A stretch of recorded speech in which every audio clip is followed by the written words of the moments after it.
The last bit of doubt in Shu Dingkun's heart disappeared after he arrived at Panhua village.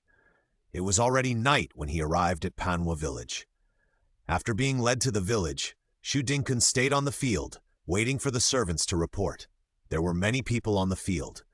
Next to the blazing torches, a row of men with tattered clothes but ferocious faces were kneeling.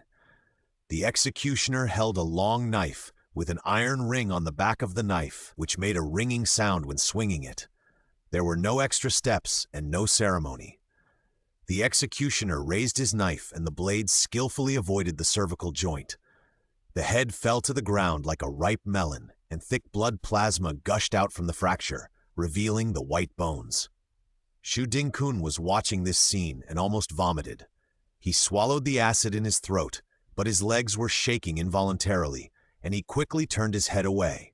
The bandits who hadn't gotten their turn yet sobbed faintly, and their voices sounded young. Even Shu Dingkun, who usually committed many evil deeds, felt compassion in the face of life and death. What did they do wrong? Why are they beheaded here? Shu Dingkun rubbed against the soldier, not daring to look at the execution ground, and asked a question. They became bandits and committed atrocities repeatedly. According to the Great Yin Law, they should be beheaded. The soldier was unmoved, and his face was as calm as water when he looked at the execution ground, as if what was being chopped off was not human heads, but pork and mutton chops. But even so, they should be escorted back to the government office and sentenced before they can be executed. How can you be so casual and treat human lives as worthless? Logically, after Yang Zhaoquan caught these people, he should have sent them to the local government and then retreated safely. He should lead the troops and fight the war. If he had to intervene, even a finger, it would be considered crossing the line. Shu Dingkun's father was a military commander, so he had some knowledge of these common senses, but from the looks of it, it seemed that this former prince didn't take these rules into consideration at all and acted according to his own style. Treat human lives as worthless? Young Master Shu, do you know what it means to treat human lives as worthless? Wu Jianming came to pick up this general in person for the sake of General Shu, but when he got closer, he heard this sentence, and he just thought it was ridiculous. Those who were beheaded were the most evil men under Shi Yuan. The white-faced and long-bearded man used a long knife to pick open the abdomens of several women and took pleasure in digging out the fetuses. The young man with round eyes and a nose that was still young took advantage of the chaos to rape several girls and cut off their right ears as trophies. Taking their lives doesn't count as treating human lives as worthless. Wu Jianming glanced at Shu Dingkun, whose face was pale. If it weren't for the fact that his facial features were completely copied, he really couldn't tell how this young master looked like General Su. As for the execution here, His Highness has the right to deal with it, so don't worry about it, Mr. Shu. Wu Jianming stepped aside and motioned Shu Dingkun to move forward. The message has already been passed. Mr. Shu should leave quickly and go with me to see His Highness. Shu Dingkun agreed. The enthusiasm he had when he first came here had been cut by half by this scene. When he really entered the house and saw Yang Zhaoquan, his enthusiasm was only a thin layer of skin. He looked up at the man sitting at the top and could hardly believe that it was the handsome man he first met in Yuzhen Tower. If Yang Zhaoquan at that time was just a rich young man with outstanding temperament, then Yang Zhaoquan now can hardly hide his majestic royal style. Qin Shumei's departure took away the only softness left in Yang Zhaoquan. The gentle eyebrows and eyes when he was a husband, and the corners of his lips that were always raised, all disappeared. Instead, there was the aura of the superior who was intimidating without anger. In addition to Yang Zhaoquan, there was another man standing with his head bowed in the room.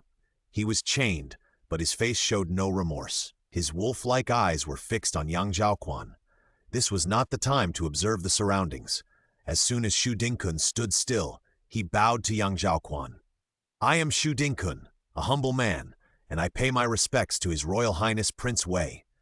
The latter did not care too much. He raised his hand slightly, signaling the bowed man to finish his words. Shu Dingkun's entry obviously interrupted the conversation, but Yang Zhaoquan did not seem to care about his eavesdropping. His Royal Highness Prince Wei, The bowed man glanced at Shu Dingkun when he introduced himself. The disdain in his eyes almost became real. He sneered and emphasized the title again. After being stripped of your title and exiled, you still dare to act so arbitrarily. You really don't deserve the Emperor's fear of you. Yang Zhaoquan did not respond. He never saw the anger and wild words of the drowned dog. Shi Yuan was still able to speak now only because he wanted to get the final verification from him. If not, Shi Yuan would be torn apart by his head and body now, and he would not be allowed to say a few more words before his death. Wu Zhenming stepped forward and repeated the question again. Who told you the whereabouts of His Highness? Shi Yuan turned his head and did not answer. It was the Shu family, right? Shu Dingkun could not believe his ears and almost jumped up in fear. He asked the guards to find trouble with them, but he had never thought of colluding with Panhua village. Colluding with bandits is a serious crime. Even if it is the Shu family, it is difficult to save the person intact, and if things go wrong, it will also implicate his family. His idea of opening his mouth to defend himself was suppressed by his nature of seeking benefits and avoiding harm. He swallowed his saliva and decided to listen to Yang Zhaoquan first. Yang Zhaoquan put his hands on the table and slowly clasped his fingers together. Although he was looking at Shi Yuan, his words were directed to Shu Dingkun. Master Ning, very few people know my whereabouts. Although that road is the territory that you often take in Panhua village, it has been explored by General Shu. To be able to conceal your whereabouts so cleanly and suddenly appear on the road at the right time, there must be an insider to take care of you. You had an agreement with Gan Shouyuan not to take my life, so you ordered your men to do their best to injure me so that he could kidnap me. Of course, all the remaining money and property were looted. But there are only a few properties here. I think it's because there is too little money and too many items. It's hard to get rid of them. I can only hand them over to the insiders in the city to share the spoils. There is no one else who can handle these and is involved in this matter except the Shu family. Shi Yuan still didn't speak, but there was a dejected look in his eyes. Wu Zhenming also sighed. What are you still insisting on? You know that His Highness can catch this person immediately by going into the city to check the flow of goods, but you are still stubborn and refuse to give in. Shu Dingkun was fidgeting on the side, wishing he could pry open Shi Yuan's mouth, but Yang Zhaoquan's peripheral vision was still on him, and he didn't dare to free his hands to wipe the cold sweat that was about to drip from his forehead. It was Dong. Between Shi Yuan's two fat lips, Shu Dingkun uttered the voice that he was most unwilling to believe. Just when he thought he was hallucinating, Shi Yuan slowly repeated it again. It was Dong who told me that there was a group of fat sheep on the road. It was Dong who revealed your identity. It was also Dong who would share the spoils with me. Shi Yuan captured the expression on Shu Dingkun's face and easily gained the pleasure of revenge. Shu Dingkun finally couldn't help it, and his legs were soft and he knelt on the ground. He crawled forward a few steps and loudly explained to Yang Zhaoquan, "This is impossible. Your Highness, please understand. My wife is just a stupid woman. How could she have the brains to collude with bandits?" His head hurt and his mind was in a mess. He didn't seem to be worried about the future of the Dong family and the Shu family. Instead, his chest was filled with anger of being fooled. That stupid woman was able to contact Shi Yuan and made a deal without him? How could it be? She was obviously just a petty and stupid woman. Looking at Shu Dingkun's embarrassed appearance, Shi Yuan satisfied his last pleasure in life. Before being dragged away by Wu Zhenming, he turned his gloomy eyes to Yang Zhaoquan and roared from the depths of his throat. Yang Zhaoquan, do you think you will have a good life if you become the Emperor's running dog? Do you dare to think about your end? A muffled groan came from a distance, which should be caused by Shi Yuan being knocked unconscious by Wu Zhenming. The sound of flesh dragging on the ground gradually faded away, and the room returned to peace. Yang Zhaoquan deliberately ignored Shi Yuan's howl before his death. Although this group of thieves has no direct relationship with the old Prime Minister, they can also become a sharp knife for Gan Shouyuan and others. If they stab them at a critical moment, even if they don't kill them, they will inevitably bleed and hurt. It is better to cut the grass and root them out now. Shu Dingkun raised his head, belatedly, only to find that he had just walked to the center of the room in a fit of anger, and young Zhaoquan was facing him with a pair of dark eyes. The momentary rage was quickly suppressed by a long silence. Shu Dingkun's back was covered with cold sweat, soaking his bamboo-green outer shirt. He knelt silently, not daring to breathe, let alone raise his eyes to peek. If this happened in the past, young Zhaoquan would not have the patience to confront someone like Shu Dingkun again. But this reptile that he despised actually came to stick his head and feet and hurt his wife. He hid his hands in his sleeves, and his fingertips were clenched white. "Master Shu, don't you have anything to say?" Young Zhaoquan's words made him shudder all over. When he rode here, he had not thought that what he had done would be exposed. He looked around and talked about other things, and he pulled his muscles and made a smile that was uglier than crying. Shu Dingkun opened his mouth, with difficulty, but his teeth trembled involuntarily. "My Shu family can't tolerate such a vicious woman. Your Highness, don't worry, I will divorce her when I go home. I will never protect her." Young Zhaoquan didn't waste words with him. On the day of the robbery, someone took advantage of the chaos to pull Shumei out of the carriage and beat her up. It must be the work of the people in Panwa village. That group of people are evil and are really a bunch of troubles. They should be killed. Shu Dingkun quickly interrupted. The little bit of sympathy that had just risen on the scene had long disappeared. He was almost glad that Shi Yuan and his gang were there. "I have at least 5 or 6 good men around the carriage that Shumei was riding in, just to protect her." Although he knew that Qin Shumei was now safe, he couldn't help but replay the scene of that day in his mind again.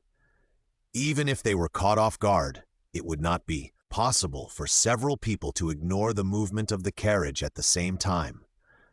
Only by sneaking into the team in the uniform of the personal guards could we kidnap her in the chaos without being discovered. Young Zhaoquan's voice was soft and slow, like a poisonous snake entwining Shu Dingkun's internal organs. He even felt painful and difficult to breathe. He didn't want to listen to this voice and analyze it anymore. He used up his last bit of strength to shout loudly, "It's Shi Yuan! It's Shi Yuan! He must have been tempted by the beauty of the princess." Shu Dingkun's face was as pale as paper, his arms stretched stiffly, pointing directly in the direction where Shi Yuan was dragged outside the house. Young Zhaoquan was only 70% suspicious at first, but now he was 100% sure. Shi Yuan already knew the identities of young Zhaoquan and his wife, and the importance of Qin Shumei. Being able to become the village chief showed that he had some brains. No matter how much he coveted beauty, he would never set his sights on Qin Shumei. Putting a sack on someone and beating him seemed like something that a narrow-minded and simple-minded person would come up with. Shu Dingkun was not very good at lying, especially after the baptism of beheading outside the field and the interrogation scene inside the house. His heart, which had not experienced any major storms, could not bear it. He was still making endless arguments, but the excuses that came out of his mouth were old-fashioned and pale, and they were so confusing that they could hardly form a sentence. Even he himself lowered his voice unconsciously. The man at the top had a calm face, and the look he gave Shu Dingkun was like looking at a poorly acting entertainer. If he just looked down on Shu Dingkun's behavior at the beginning, then from the moment he attacked Qin Shumei, young Zhaoquan's feelings towards him changed from dislike to hatred. He didn't want to do anything to Shu Dingkun, but if he didn't settle this matter, he would never be able to get rid of his anger. Yang Zhaoquan raised his head to signal, and Wu Zhenming, who had appeared in the room again, strode forward and twisted Shu Dingkun's arm behind his back with one hand. The second Master Shu, who was used to being domineering, screamed like a piglet scalded by boiling water as soon as his arm was touched. "Don't be so heavy-handed. It will be embarrassing for General Shu." Yang Zhaoquan said lightly, "And let the soldier take Shu Dingkun from Wu Zhenming. Send someone to deliver the letter to General Shu. We are not in a position to interfere in the affairs of the female relatives. How to deal with Dong will be decided by them." When General Shu received the message, he was having breakfast. The old man just took a sip of rice oil, and his beloved braised pork bun was sandwiched between the chopsticks. Before he had time to take a bite, the messenger ran into the house, panting. "What's the hurry? Can't you wait until breakfast to report?" The old lady hated it most when her husband was doing work during dinner. When she saw someone coming in, she put down her chopsticks. Even her eldest son, who was eating happily, had to put down his spoon and starve with his parents. The two daughters-in-law who were serving dishes beside them looked even more panicked and retracted their hands that were suspended in the air awkwardly. Only the child Xu Zhenying was not affected. He ate sweetly with the hand of the wet nurse. "It's news about the second master, the second master, the second master." When the old lady heard that it was about her beloved little son, her anger subsided and she urged hurriedly, "What's wrong with Kuner? Tell me quickly." Seeing that General Xu opened the letter, his brows were twisted together, and the servant was even more hesitant. "The second master, he was injured."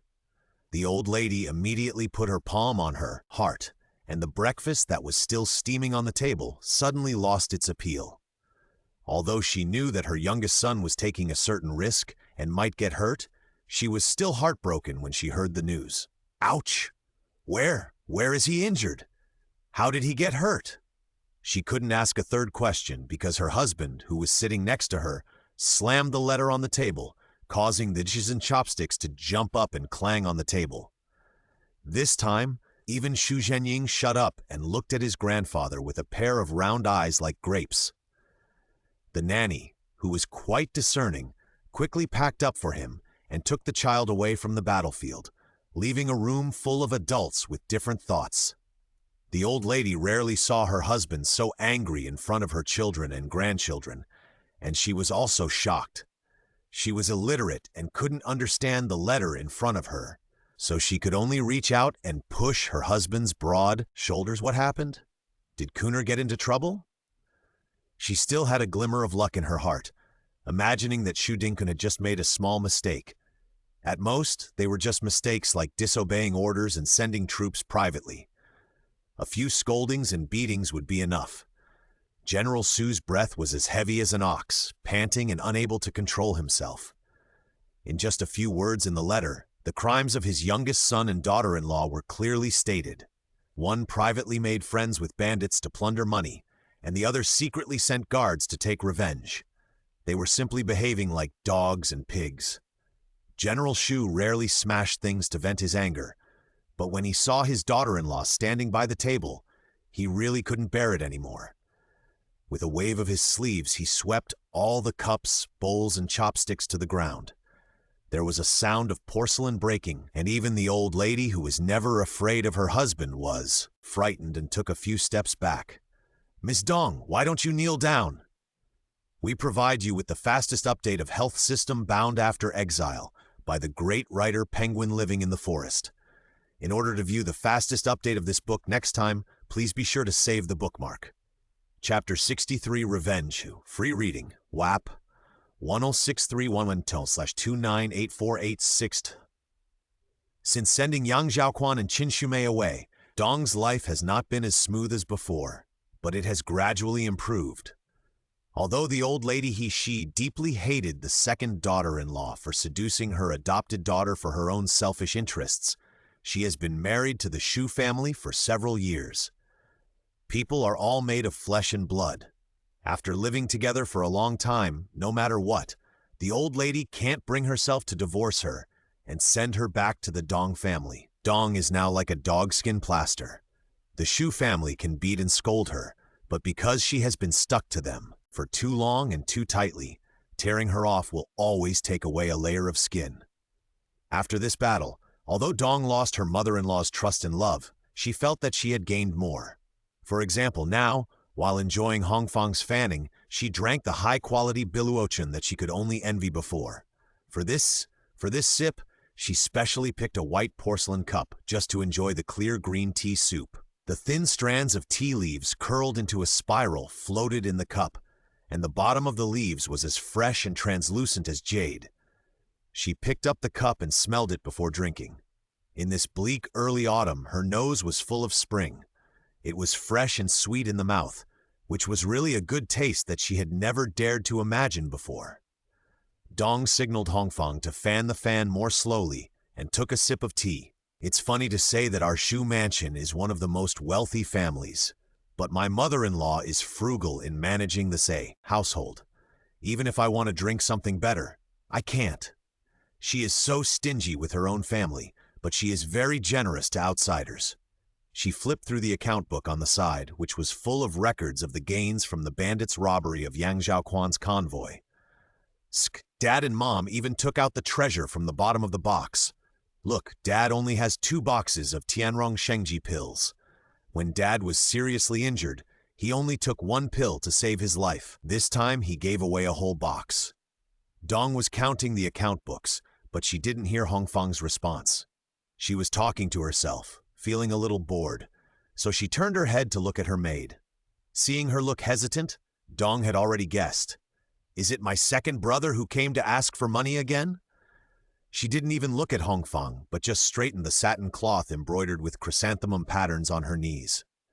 Yes, the second master thinks that the share is too little.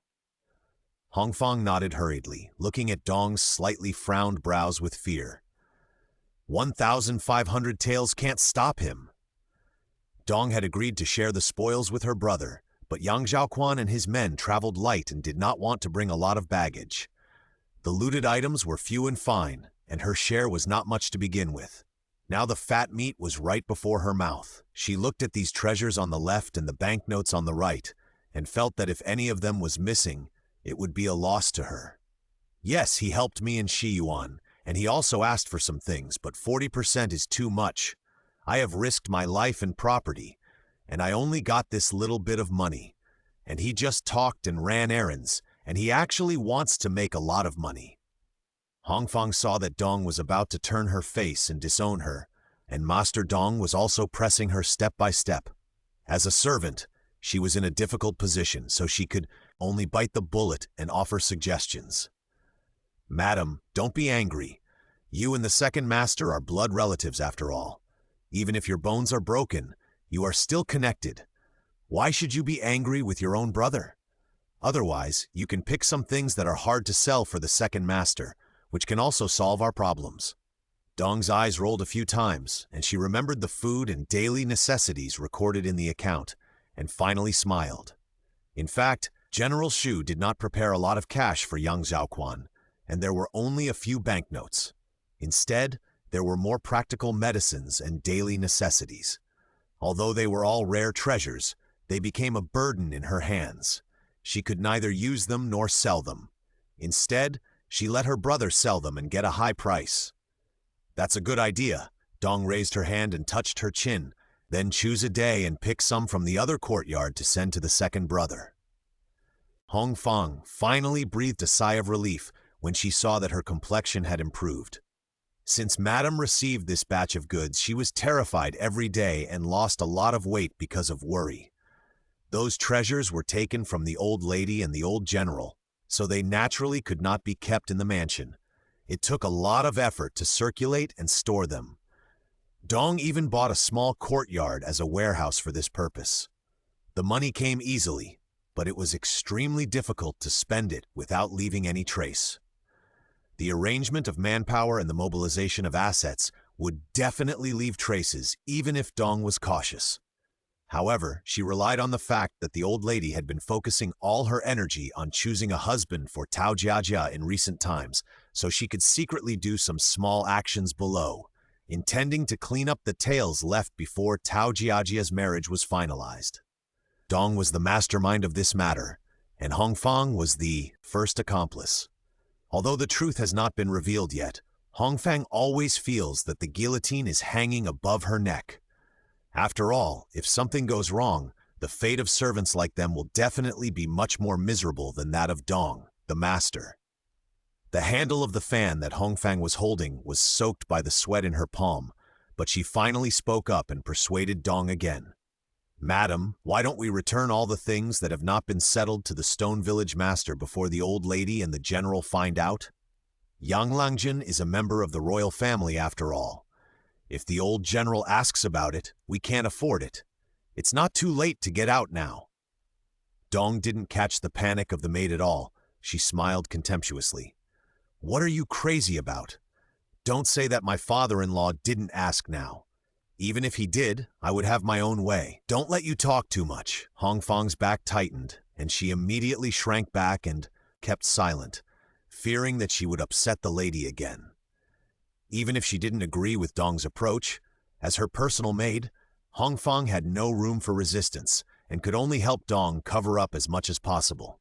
In the following days, Hong Fong not only had to help Dong contact Shi Yuan and Master Dong, but also had to do her duty as a maid and not let outsiders see anything wrong. She couldn't eat or sleep at night. This kind of life with a knife hanging on her heart was really not a life for a human being. After dozens of days, when the news came that Shi Yuan's Panhua village was annihilated, she was strangely calm. The guillotine finally fell. Panhua village has been entrenched in the north of Ningxi for many years. Not only is there a large number of people, but it also has the support of Liangzhou and northern Xinjiang. Generations of village owners have worked hard to manage it, and it finally reached its peak in Shi Yuan's generation. Not only did the common people change color when they heard about it, they would take a detour when they walked, and even the government and county government would not easily provoke it. But such a deep-rooted scourge was wiped out overnight by 1,000 light cavalrymen whose names were unknown. More than 10 core figures, including the village chief Shi Yuan, were all captured by the leading general. Because it was a night raid, Panhua village was almost unprepared to face such a powerful enemy and had no power to fight back. Only a few scattered bandits were left outside, and it was just a matter of time to clean them up. The major worry for many years was resolved, and the ordinary people and wealthy gentry around were all excited. For a while, everyone was praising this team. General Shu naturally got the news as soon as possible. When he learned that the leader was young Zhaoquan, he was worried and happy. The good thing was that young Zhaoquan was in charge of the army again, which meant that he had bet on the right person. The worry was that his family's soldiers were not able to protect Qin Shumei, and Qin Shumei's whereabouts were lost. He sat in the study and asked the servant to call his youngest son Shu Dingkun. When the incense sticks in the room were 2/3 burned, Shu Dingkun was led into the study room with his back hunched and his waist slumped. He glanced at the incense sticks tremblingly, and when he saw that it was not too late, he relaxed a little. He turned his eyes upward and quickly glanced at his father. Since the incident with young Zhaoquan, General Shu has been increasingly displeased with his son. The more he disliked him, the stricter he became. In a short period of time, he transformed from a kind old father to a black-faced devil. Shu Dingkun, who had lived a happy life for half of his life, had never experienced this. Now he was almost dead when he heard his father's voice. General Shu despised his shifty look the most. His eyes were like steel knives that cut through him fiercely, frightening Shu Dingkun so much that he straightened his back and spoke slowly. "Take your men and go to Panhua village to find Yang Langjin and help him finish the remaining mess." Shu Dingkun had also heard that the leader of the team was young Zhaoquan, but he could never associate the ordinary-dressed young man with the majestic iron-blooded general. He would rather believe that this was a misunderstanding of the same name. In his mind, young Zhaoquan was just a young man who came out of nowhere. It was impossible for him to be in the army, let alone the leader of a team. Now that he got the exact news from his father, he still couldn't react. He was too surprised and couldn't grasp the key points. Ah, it was him? Attacked Panhua village? General Shu felt that the word help he just said was definitely a slip of the tongue. With his son like this, let alone help, it would be a blessing if he didn't cause trouble for His Highness. He looked at his useless son and hesitated for a moment, but when he thought of his grandson, Shu Zhenying, and the Shu family's hard-earned opportunity to stand out, he still bit the bullet and repeated the order. Young Master Yang is the younger brother of the current emperor, the former Prince Wei. You will pack your bags and go with your men to follow His Highness to clear out the remaining bandits. Shu Dingkun was dumbfounded. He never expected that young Zhaoquan was the legendary prince. In fact, it was not Shu Dingkun's fault. After all, few people in the Tian family really called out their names. They usually called them by honorifics. Although the surname was there were so many people with the surname Yang. It was impossible to suspect that they were related to the royal family just because they caught one. Xu Dingkun recalled the details of his previous interactions with Yang Zhaoquan and his wife, and he subconsciously shuddered. His attitude did not seem to be respectful, let alone respectful. He hurriedly opened his mouth to refuse, but was stopped by General Xu. "This is a good job. If your eldest brother had not been a coward and fainted when he saw blood, it would not be your turn to take this job." Thinking of his eldest son's pale face when he was scared when he first went to the martial arts training ground, General Xu sighed deeply. "Your Highness is a man who can accomplish great things, and he is highly valued by the Emperor. If you can follow him, you will also be able to improve a lot." General Xu compared Yang Zhaoquan's heroic spirit with his son's mediocrity and cowardice in his mind, and began to doubt whether the gap between himself and the late emperor was really that big. But he was his biological son after all, and no matter how much he hated him, he could only guide him.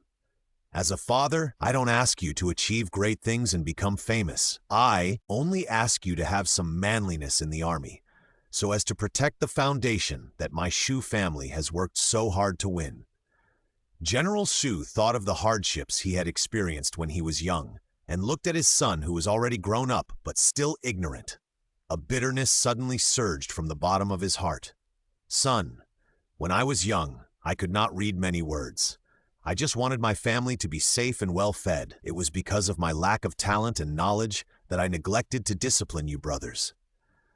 Your brother can at least write some poems, but what about you? What can you do? Your father does not want to see you live a mediocre life. What I fought for with my life can only last for 3 generations. You can rely on my name now, but after I die, who can your children rely on? Men should be independent. Even if you don't want to think about the Xu family, think about your future children. Are you willing to let them lose the background and conditions they should have?" Even when General Xu played the role of a loving father, he had never been so persuasive. At this moment, a heartfelt confession made Xu Dingkun, who had never wanted to understand his father's heart, stunned. He was born in a wealthy village. His mother doted on him, his brother cherished him, and even his sister-in-law followed him. As a result, he developed a stubborn character who only cared about his own happiness. The fate of the family and the future were never within his thinking range. In Xu Dingkun's heart, his father was like a towering tree that would never fall. But his father, who had always been high above him, now bowed his head and said such words to him. Xu Dingkun was shocked and suddenly realized that the tiger general who had dominated the battlefield in the past was just an old man in his 60s. His waist would be hunched and his hair would turn gray. Seeing that his son seemed to be moved, General Xu breathed a sigh of relief. "I didn't call you big brother, but only found you because you are the only one in the family who can shoulder this heavy responsibility. You are young, your mind is active, and your body is strong. If you are used in the right place, you will have a brighter future than now." General Xu had trained countless soldiers and knew the importance of morale. After the confession, he received a few unprecedented compliments. Xu Dingkun's waist was immediately straightened a little, and he had a sense of responsibility and backbone that he had never had before. Now that young Master Yang has gone through the most difficult part, you can also gain some experience by following him. It would be best if you could follow him from now on, so that you can make a living on your own. General Xu leaned back in his chair, looking at his son with hope in his eyes. Xu Dingkun couldn't bear this. His family loved and spoiled him, but no one had high expectations of him. And his most respected father had placed the burden of the whole family, the honor and disgrace of the Xu family, on him. Xu Dingkun felt an unprecedented surge of blood rising from the soles of his feet, and his whole body was steaming hot. He clenched his fists and saluted his father with difficulty. "My son obeys." His voice was powerful, and after receiving his father's nod, he turned and left. The old lady who had been behind the house finally came out and patted her husband's shoulder with satisfaction. "Kuner has finally been led to the right path." She was a little jealous of General Shu's position in her son's heart. She had been so tired of talking about persuading people to make progress, but Shu Dingkun didn't move at all. The son would pay special attention to his husband's words. General Shu took his wife's hand and patted it slowly. This is just the beginning, and we are still far from getting on the right track. Kuner is incompetent and has a lot of bad habits. I just hope he can get out of his comfort zone and experience the world outside. Maybe he will feel better. The two old men sighed in the house, but Shu Dingkun was really excited. He didn't dare to disappoint his father's expectations, so he led his men to rush to Panhua village. We provide you with the fastest update of health system bound after exile by the great writer Penguin Living in the Forest. In order to check the fastest update of this book next time, please be sure to save the bookmark. Chapter 62, Revenge, 1 free to read. 106-163-1M-298-48465. While Yang Zhaoquan was attacking, Wu Zhenming and Yan Chang, who had been waiting in the corridor, had been waiting for a long time. Wu Zhenming ran a few steps, flew over and pinned Gan Shouyun to the ground, and chopped him unconscious with his hand. Yan Chang picked Yang Zhaoquan up from the ground and carried him directly on his back. Although the few people tried their best to move lightly, the sound of an adult man falling to the ground still attracted the guards. Wu Zhenming and Yan Chang fought with them for a while, knocking down 3 of them, but one still managed to escape. Wu Zhenming stopped Yan Chang from stabbing Gan Shouyuan to death and picked him up from the ground, but his eyes were on Yang Zhaoquan's legs. He moved his lips, but in the end he didn't ask a question. Yang Zhaoquan caught his gaze, but the situation was urgent, so he didn't respond immediately. With these broken legs, it will be inconvenient for him to be in the army or on horseback to kill the enemy. There are 3 secret passages here. The man just escaped from the one under the west wall. The Gan mansion is short of manpower, and it is impossible to guard all the passages with heavy soldiers. Within half an incense stick, we can retreat from Gan Shouyun's main house and escape safely. Wu Zhenming nodded in agreement and leaned over to check Yanfu's injuries. Yang Zhaoquan also signaled Yanchang to get closer to Yanfu. The scene in the corner made Yanchang, a man who was used to life and death, turn his eyes away. Wu Zhenming stepped aside and shook his head at Yang Zhaoquan. They were a step late after all. Yanchang put Yang Zhaoquan next to Yanfu and let him hold Yanfu's shapeless hands. These hands once held the hilt of the sword and resisted the fatal blows of countless enemies.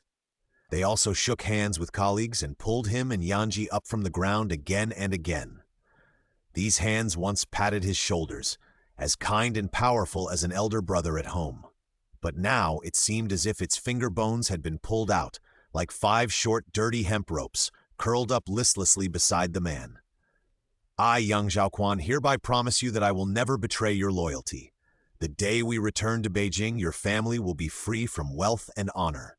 Yanfu tried to control his facial muscles, but he could not say anything. He used his last bit of strength to stare at Yang Zhaoquan. As the light in his eyes gradually extinguished, his eyelids slowly closed. Your Highness, it's time to go. Wu Zhenming took off his outer robe and covered Yanfu's head, which was considered to be his last bit of dignity. Then he immediately carried the unconscious Gan Shouyuan on his back and ran out of the secret passage.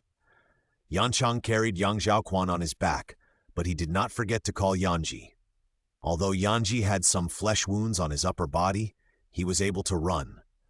At this time, he was only thinking about escaping, and even the pain he had suffered seemed insignificant. When the palace soldiers heard that their husbands were in danger, they were in chaos. They were leaderless and had no one to command them. They could only hold torches high and search for the intruders. Because they were afraid that the thieves would escape with others, the guards focused on guarding the exits. In contrast, the nobles' houses were less guarded. In the chaos, they entered Gan Yuan's courtyard and entered the main house with almost no effort. The posture of several people breaking into the door frightened the maid. Gan Yuan had never experienced such a storm. She was at a loss and was forced to leave by them. Wu Zhenming deliberately walked at the end and used Gan Shouyuan on his back as a human shield. With the Gan brothers and sisters to support them, Even if the palace soldiers' arrows were on the string, they could not shoot rashly. The four dragged Gan Shouyuan and Gan Yiwen and dodged out of the house without any danger. Finally, they met up with the people who had been waiting outside the house. When the leading soldier saw Wu Zhenming, his gloomy face finally showed a little joy. He came forward and did not have time to salute, and directly explained the situation in rapid succession. Just as Wu Zhenming had expected, the guards of Gan Mansion were not strict because the entire Wenliang city was behind them. After the escaped guard came up, Gan Mansion sent a team of people to report to the officers and soldiers guarding the city. At that time, the city gate was under martial law, which was to catch them in a jar. Yancheng was very anxious and raised his hand to point directly at Gan Shouyuan. "If you don't let us go, we will threaten his life." He hated Gan Shouyuan for what he did to Yanfu. If Wu Zhenming hadn't insisted on keeping him, Yancheng would have wanted to kill him with a knife as soon as he got close. Gan Shouyuan was hit hard by a palm, and his head was still a little dizzy. Yancheng's words directly made him sober up to 60%. Hearing this, he raised his head from Wu Zhenming's back and smiled nonchalantly. "The one guarding the city is General Hu Ben. Even if I am held hostage, I can't do anything to him. If I die here today, I will have to drag you all with me." Yang Zhaoquan had mounted the horse with the help of Yancheng, and his lower body was tied tightly to the horse. At first glance, he still looked healthy and majestic. He clapped his hands and had Gan Yiwen brought up. The woman's hair was disheveled, and a warm and smooth Hedian jade hairpin was tilted to the side, shaky, but her hands were tied behind her back, so she couldn't spare the energy to straighten it. The woman's face was covered with tears, and the powder she had carefully applied was almost washed away. Even the eyebrows she had painted were blurred. Gan Shouyuan could hardly tell that the person in front of him was his sister, who had always been exquisite and particular. Wenner? When the men abducted Gan Yiwen, he was still dizzy. Now that he saw his sister for the first time, his mind was in a trance and chaos. Gan Yiwen raised her face. Although she had no injuries, her eyes were confused. Her eyes were red, and her face was swollen from crying. "Brother!" Maybe she cried too much before? Her voice was hoarse at this time, and she looked at Gan Shouyuan with hope and help. I don't know what kind of threat and fright she was exposed to. Yanji shook his head when he saw it. Let alone threatening to beat Gan Yiwen, they didn't even touch her with a finger. Why did she cry like this? Her brother had plucked 2 of her fingernails, but she didn't even cry out in pain.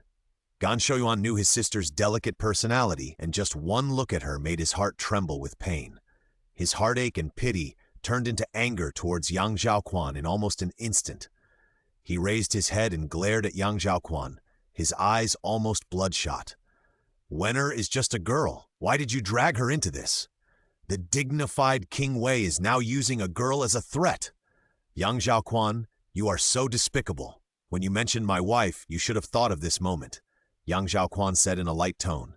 "I remember Mr. Gan once said that people have value, and naturally have a life. I wonder how much value your sister has in your heart?" Gan Shouyuan clenched his back teeth and said nothing. Yang Zhaoquan signaled his men to tie Gan Shouyuan's hands and feet and tie him horizontally on the horse. The soldiers acted quickly. In just 3 or 5 moves, Gan Shouyuan was tied up and placed on the saddle like a sack. From here to the city gate, you have nearly an incense stick of time to think about it. If we can't leave the city today, your sister's life will be in danger. The city gate was indeed full of soldiers. Bows were fully drawn and swords were unsheathed. General Hu Ben led the elite troops to stand under the city, riding a tall horse, holding a red-tasseled double-hook spear in his hand, waiting for them to approach. Seeing Yang Zhaoquan sitting firmly on the horse, General Hu Ben was startled. But when he saw the straps, he was relieved again. He said that this King Wei always uses fists to solve problems and does not need to communicate with words. If he was not lame, he would not use women as hostages. Commoner Yang Zhaoquan disobeyed the emperor's order and escaped privately. This general is now ordered to arrest him. Why don't you get off your horse quickly? Yang Zhaoquan gently pulled the reins, led the horse's head back, asked Wu Zhenming to let Gan Shouyuan down, and untied him. "Thank you, Mr. Gan. he said lightly, and someone escorted Gan Yiwen forward. The edge of a short sword was pressed against her fragile neck. The cold touch on the beating blood vessels made her eyes flow with 2 lines of clear tears. Gan Yiwen watched her brother walk towards General Hubin. Her always upright figure now seemed a little hunched. She had always relied on her father and brother's love to do whatever she wanted, and she was lawless and had to get young Zhaoquan. This time, her father and brother were against going north, but they couldn't change their temper and took her with them. As a result, now everything she did was to hand over her brother's weakness to others, hurting herself and her relatives. She looked back at the man she worshipped as a god, her voice no longer tender and moving. "Brother Quan, are you really so cruel?" This time young Zhaoquan did not ignore her question. He stared into Gan Yiwen's eyes. "At this point, Madame Gan should let go of your obsession and face the reality. Yang has no interest in you, so don't harbor any more illusions." Young Zhaoquan negotiated with Gan Yiwen, and General Hubin also listened to Gan Shouyuan's request. He stabbed the double-hook spear into the ground fiercely, and a cloud of dust suddenly rose from the ground. "You want me to let him go?" His eyes were wide open, and his spit almost sprayed on Gan Shouyuan's face. Now that his legs are crippled and there is no one around him, it is a great opportunity to capture him. This is a major concern of the Prime Minister. If we let him go now when he can revive the army and recover from his leg disease, wouldn't it be like letting a tiger go back to the mountains, which will cause endless troubles? Gan Shouyuan had expected General Hubin's reaction. He motioned General Hubin to bend down and whispered a few words beside him. General Hubin's expression changed from surprise to suspicion. He looked Gan Shouyuan up and down with suspicion. "Are you trying to help him out of trouble?" Gan Shouyuan smiled bitterly. "He threatened Wenner, and we are irreconcilable. Why should I help him?" General Hubin glanced at Gan Yiwen, who was almost on the verge of collapse. He knew that Gan Shouyuan treated his sister like a pearl and treasure, and would never be willing to use her as bait. Thinking of this, his suspicion was reduced by a third. Although he was still unwilling to let young Zhaoquan go, he had no choice but to do so. General Hubin waved his spear and shouted loudly, "Open the city gate." Everything in front of Yanji was completely beyond his expectations. The desperate fight and the struggle of being outnumbered did not happen. When the gates of Wenliang City were opened and the soldiers guarding the city made way, Yanji still felt that he was in a dream. He approached Yanchang blankly, his eyes passing over Gan Yiwen, who was still sobbing. "If General Hubin doesn't respond, will you really kill Gan Yiwen?" Yanchang was helpless. Is this the right question to ask now? But he hesitated for a few times, and he was reluctant to scold the child who had just escaped from prison. In the end, he opened his mouth to explain after leaving the city gate. "The short sword against Gan Yiwen was not sharpened at all. You did this to add an extra layer of protection, and by the way, it also made Gan Yiwen give up the idea." He rode beside Wu Zhenming and thought of what he had said before. "If Mr. Gan or General Hubin doesn't respond," he sighed, "then there will be someone else outside the city to meet them. The messenger will be equipped with a bell and a flying arrow. The sound will be used as a signal. We will attack from both inside and outside. Even if it costs our lives, we will fight our way out." Yanji nodded. He subconsciously turned his head to look at Yanfu, but behind him were soldiers marching in neat steps. There was no longer the old brother who was serious but kind. His throat was choked. The lives of the guards were like ants in grass. They could be gone at any time. They were like trembling lamp beans. If any powerful person snorted a little, they would be extinguished, and only a wisp of smoke would be left. Yanji stared at young Zhaoquan's back, wondering what the man they were guarding with their lives was thinking at the moment. Wu Zhenming walked in the front and guarded young Zhaoquan. Although he was worried about his health, he still restrained himself from asking questions to protect the prince's face. Even when riding a horse, he always paid attention to falling behind 2 steps to show his different status. The late emperor might have been worried that his son's origin would bring him psychological trauma, so when he was alive, he always reminded his son that he was of noble status and could not be compared with ordinary people. Such an education made His Highness develop a higher arrogance than ordinary people in his childhood. Before Wu Zhenming, the late emperor had also arranged for His Highness to have close guards of the right age. But after all, they were just little children, and most of them did not have such a strong sense of hierarchy. The prince is always strong, but the guards are always changing. In the end, only he who had never stepped out of line from beginning to end stayed. But this time, young Zhaoquan gave him a very different feeling. His arrogance was still there, but his arrogance was greatly reduced, and he was even more approachable. "Your Highness, why don't you go back to Yuxing to rest first, and then discuss with the generals after you recover?" Yang Zhaoquan waved his hand. He knew that Wu Zhenming meant well, but at the moment, he had something to worry about. If he was not satisfied, it would be difficult for him to concentrate on the next big thing. The attack on the border of Ningxi was not an accident. It is still unclear how Gan Shoyun learned about his whereabouts.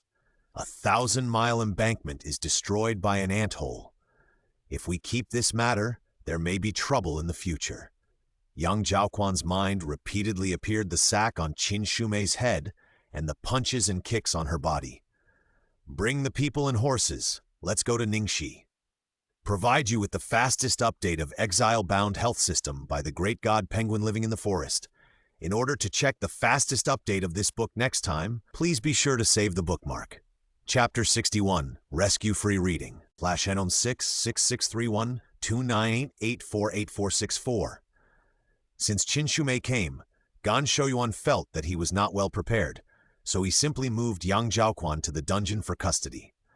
Although the treatment was the same as before, he always looked at Yang Zhaoquan with a little dissatisfaction. In his eyes, Gan Yuan was beautiful, gentle and virtuous, and the best woman in the world. If she hadn't been so devoted to Yang Zhaoquan, he really didn't understand how a person with half-barbarian blood could be worthy of his perfect sister. What's more, this man clearly had someone in his heart. Since Qin Shumei's visit last time, he had lost his soul and was depressed like a puppet all day long. If it weren't for the great use of keeping this person, he really didn't want to face this emotionless stone again. "Are you still unwilling?" He asked this question no less than 3 times since Yang Zhaoquan came, but he didn't respond every time. After hearing his question this time, Yang Zhaoquan closed his eyes and ignored it completely. Gan Shoyuan sent away the attendants around him and stood in front of Yang Zhaoquan. In the past, if he was an enemy of Yang Zhaoquan, he would never dare to underestimate him. But now in his eyes, Yang Zhaoquan is a toothless tiger who can only bluff and pose no threat. He looked down at Yang Zhaoquan, posing as a superior, secretly proud in his heart. So what if he is a prince? So what if he is a god of war? Isn't he still under his control, breathing his own breath? Yang Zhaoquan didn't understand where the superiority on his face came from. He was born a dragon's son and was not in a low position. Even if he couldn't stand up, he was not on the same level as Gan Shoyuan. He never cared about these overt and covert ridicules. Gan Shoyuan was a little frustrated, but when he saw the man in the corner, he became more interested. "If you agree to cooperate, I can spare his life." Gan Shoyuan took a few steps to the side, grabbed a few tufts of hair from the top of the man's head from the corner, and forced him to raise his head. The man was covered with wounds, his hair was disheveled, and under his hair was a swollen face. There was little skin on the exposed forearm, and the muscles were all exposed. Yang Zhaoquan only glanced at it and lowered his eyes lazily. "Kill me if you want to. Don't talk nonsense." Gan Shoyuan shook the man's hair away in disdain and took out a handkerchief from his bosom to wipe his hands. He squatted down and spoke to the bloody prisoner. "Your husband is really cruel." He didn't even feel sorry for the guards who accompanied him all the way, and pitied you for working like a cow and a horse all the way. But what happened in the end? Didn't he get a sentence of "kill me if you want to"? In their eyes, you are even worse than an animal. Think about it carefully. Why do you keep secrets for them?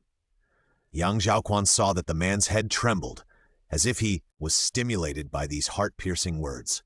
A ray of anger ignited in his wooden heart. Such provocation and such hurtful words actually devalued the sacrifice and loyalty of others. It seemed that he was dying, but before he left, he had to suffer such humiliation, which was really not right. How dare the perpetrator mention the word cruel? Yang Zhaoquan almost sneered. Even if I agreed, you would still kill Yanfu. He raised his voice, a trace of pity flashed in his eyes, and he didn't look in Yanfu's direction. As he finished speaking, Yanfu's lifeless body trembled slightly, and his blood-clotted hair shook twice. You abused him so much just to pry the news out of his mouth. He said that he would die, but he didn't say it. Stay a little longer, and when the punishment is exhausted, he will still die. Gan Longjun has great means, but even if you torture him, you can't do anything to the people around me. You tried your best but got nothing. How do not you feel to come here with high hopes, but leave disappointed? Gan Shoyuan's mouth trembled slightly. If soft tactics don't work, then use hard tactics. Today you are going to kill a chicken to scare the monkeys, to serve as a warning to others. Your methods are crude, but your methods are ruthless. The most vicious person is right in front of you. If you say you are a little ruthless, I'm afraid you are not worthy of me. You have made a wrong calculation. Yang Zhaoquan had already seen the people in the corridor, but his tone did not change and his voice was still steady. I will not be threatened by you, and Yanfu will not be provoked by you. Gan Shoyuan's face was ugly for a moment. Half of his face was in the shadow, and he remained silent when Yang Zhaoquan finished speaking. After a long while, he seemed to remember something, laughed, and returned to his nonchalant face. Yes, yes, King Wei is tough and will not be threatened by me. Gan Shoyun said with persuasion. But if it is Lady Qin lying here, he maliciously prolonged the tone and looked at Yang Zhaoquan with enjoyment. Can your highness still be so ruthless? Madame Qin didn't go far, did she? Even if she did, how could she leave Great Yin? Your highness, think about it.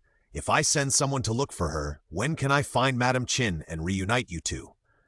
Your highness, you won't really let Madame Qin go through this torture again, will you? She's so delicate, I can't do it. Yang Zhaoquan stared at Gan Shoyuan with his eyes straight, his thighs slightly moving, but he didn't answer. The two of them were deadlocked for a while, and raised their mouths to each other, but there was no smile in their eyes. Yang Zhaoquan looked at the corridor and saw Wu Zhenming and Yan Chang guarding the intersection, ready to go. He slowly spoke to Gan Shoyuan. If you want me to agree, there is only one condition. Gan Shoyuan was ecstatic. There was a soft spot that could be conquered, which was also a qualitative progress. No matter how difficult it was to find Qin Shumei, as long as Yang Zhaoquan could let go, he would bring her back and put her on the punishment bench, even if she was far away. He took a few quick steps towards Yang Zhaoquan and got closer to him. What are the conditions? Yang Zhaoquan did not answer. He tried to use his thighs to gain leverage from the chair, exerting the strength of his waist and abdomen, and suddenly rushed forward. At the same time, he bent his elbows and hit Gan Shoyuan's abdomen hard. The severe pain made Gan Shoyuan's face twisted. At the moment of being hit, he suddenly realized that a tiger is still a tiger after all. Even if it has no teeth, it is still dangerous. The huge force came, and surprise, pain, and humiliation came one after another. He was unstable and rolled to the ground with Yang Zhaoquan, who fell off the chair. 6-3-5-3 tats. Several people concentrated their minds and continued to wait by the wall to listen to the people in the room. But Gan Shoyuan didn't say anything substantial. He just coaxed his sister again and again, and after Gan Yiwen left the room, there was no sound in his room. Yan Chang was a little anxious. They couldn't wait in the mansion all night. They had wasted a lot of time just by this room. At this rate, how could they search the rest of the room? But Wu Zhenming was like a sculpture, staring at the room without moving, and Yan Chang could only obey. After observing for a long time, Yan Chang really saw some clues. If there was a master in the room, he would have to have 2 or 3 people serving him. Adding water, grinding ink, burning tea, and candles all require manpower, but they had been waiting for a long time, but no figure was reflected on the window. What Yan Chang could see, Wu Zhenming also knew. He left one person to distract the guards and took Yan Chang into the house to investigate. Sure enough, although there was a candle in the house, it was empty. Not to mention the master, Even the servants and maids who watched the house were not seen. Wu Jianming searched for the mechanism in the house, and Yanchang assisted him. The whole room was square and you could see the bottom at a glance. There were no screens or curtains to divide the room. The blue brick floor in the room was smooth and flat, and it was made of plain soil and gray soil. It was solid and stable to walk on. Compared with the voices outside, the house was too quiet. In the huge house, there was only the slight sound of Wu Jianming rummaging around. It was Yanchang's first time to break into someone's house. It would be a lie to say that he was not nervous. Although they wrapped the soles of his shoes with cloth as soon as he entered the house to prevent footprints, he couldn't help but look at his feet, fearing that he would leave any marks. At first glance, he saw something wrong. Blue brick flooring is very expensive. After 2 layers of soil are compacted, the seams are added, the seams are scraped, the ground is smoothed, and the polishing is complicated and rigorous, and no omissions are allowed. But there is something strange about the floor tile near the bookshelf. At first glance, it fits tightly with the surroundings, but upon closer inspection, there are no cracks in the ground around it. Yanchang moved the incense table lightly, bent down, and knocked on the bricks and stones. The sound was a little hollow. Wu Jianming noticed his action, and the two of them lifted the bricks and stones together, revealing a secret passage under the plaster. Wu Jianming did not hesitate, and leaned down directly, telling Yanchang to lay the floor tiles. When Yanchang also entered the secret passage, he had taken out the fire starter, lit the lantern, and looked around by the light of the fire. The secret passage was dug not long ago, and the steps are all newly built. Yanchang wanted to nod, but when he shook his head, sweat fell from his forehead, and he quickly raised his sleeve to wipe it. Although it was summer on the ground, the temperature underground was low. A cool breeze with a rotten smell suddenly came in, blowing on his sweaty face, making him feel uncomfortable. If this were an ordinary place, Yanchang might be able to enjoy the coolness from the bottom of his heart for a moment, but at the moment he only felt a chill, and the sweat from the heat turned into cold sweat from fear. Wu Jianming didn't wait for long. As soon as Yanchang stood firm, he turned around and walked deeper with the lantern. The deeper he went, the more Yanchang could smell a lingering, faint smell of blood. Although he could tolerate it, he still didn't like this strange smell similar to rust. Smelling this smell, he always felt that young Zhaoquan was in a bad situation. The two of them passed by some cell-like compartments on both sides. Under the reflection of the fire, the newly built iron bars cast rows of shadows on the ground, and the darkness almost engulfed the entire space. Although there were many compartments, there were no signs of people. When he first passed by these compartments, Yanchang would go closer to take a look, but after passing by so many, he didn't look so carefully. Compared with the prison cells, the light of the lantern was not bright. These cells were narrow, but deep and long. If a person huddled in the innermost corner, it would be difficult to find him even with a torch, let alone a walking lamp. He glanced at the nearest cell and was about to move forward when a hand suddenly stretched out from the darkness, trying to grab his ankle, but failed. The hand was so dirty that it almost merged with the darkness. The nail of the little finger was gone, replaced by a bloody mass. There was a thin blood scab on the top, which was black and looked like it was about to rot and pus. Yanchang stopped abruptly and watched the hand squeeze out from the gap. He subconsciously wanted to step back, but when he recognized the owner of the hand, he stopped. Yanji? Yanji's fingers were young and slender, with distinct bones, but they were all blurred, and even the middle finger was a little deformed and bent. But the light red birthmark under the dirt exposed the owner's identity. "Is it Yanji?" Yanchang approached with a tinder, and the light reflected on the young man's face, revealing a bleak face. "Brother Yanchang?" Yanji suddenly jumped on the railing and tried to grab Yanchang's hand, but when he saw the strange face behind him, Yanji took 2 steps back.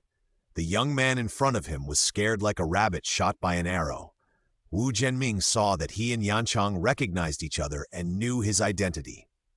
He didn't waste time on small talk and went straight to the point.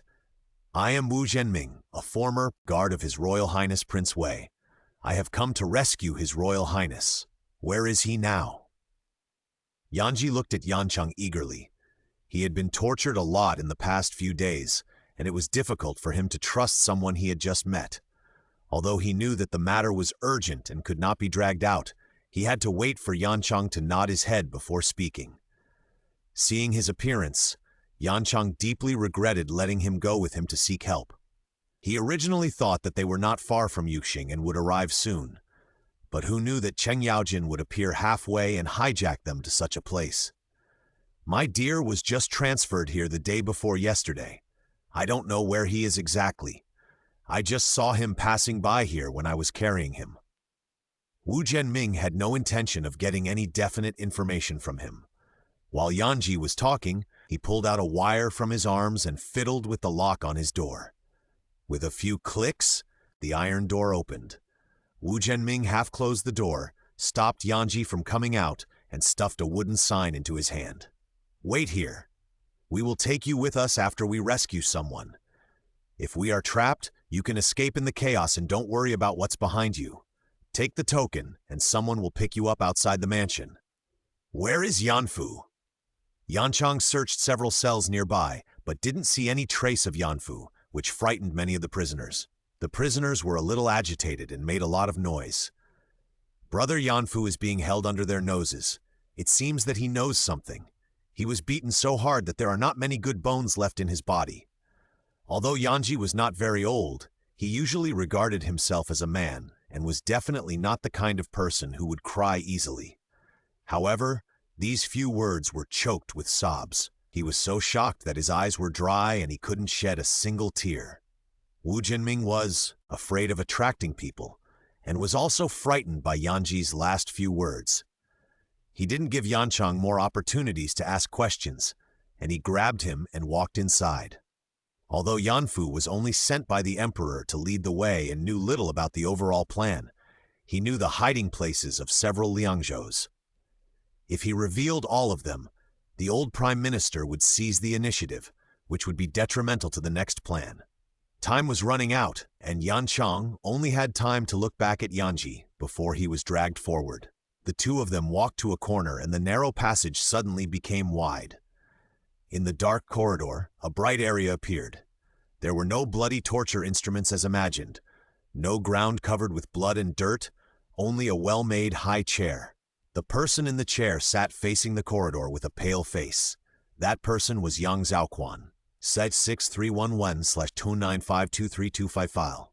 Wu Zhenming sent several light cavalry teams to explore first, and indeed found some clues.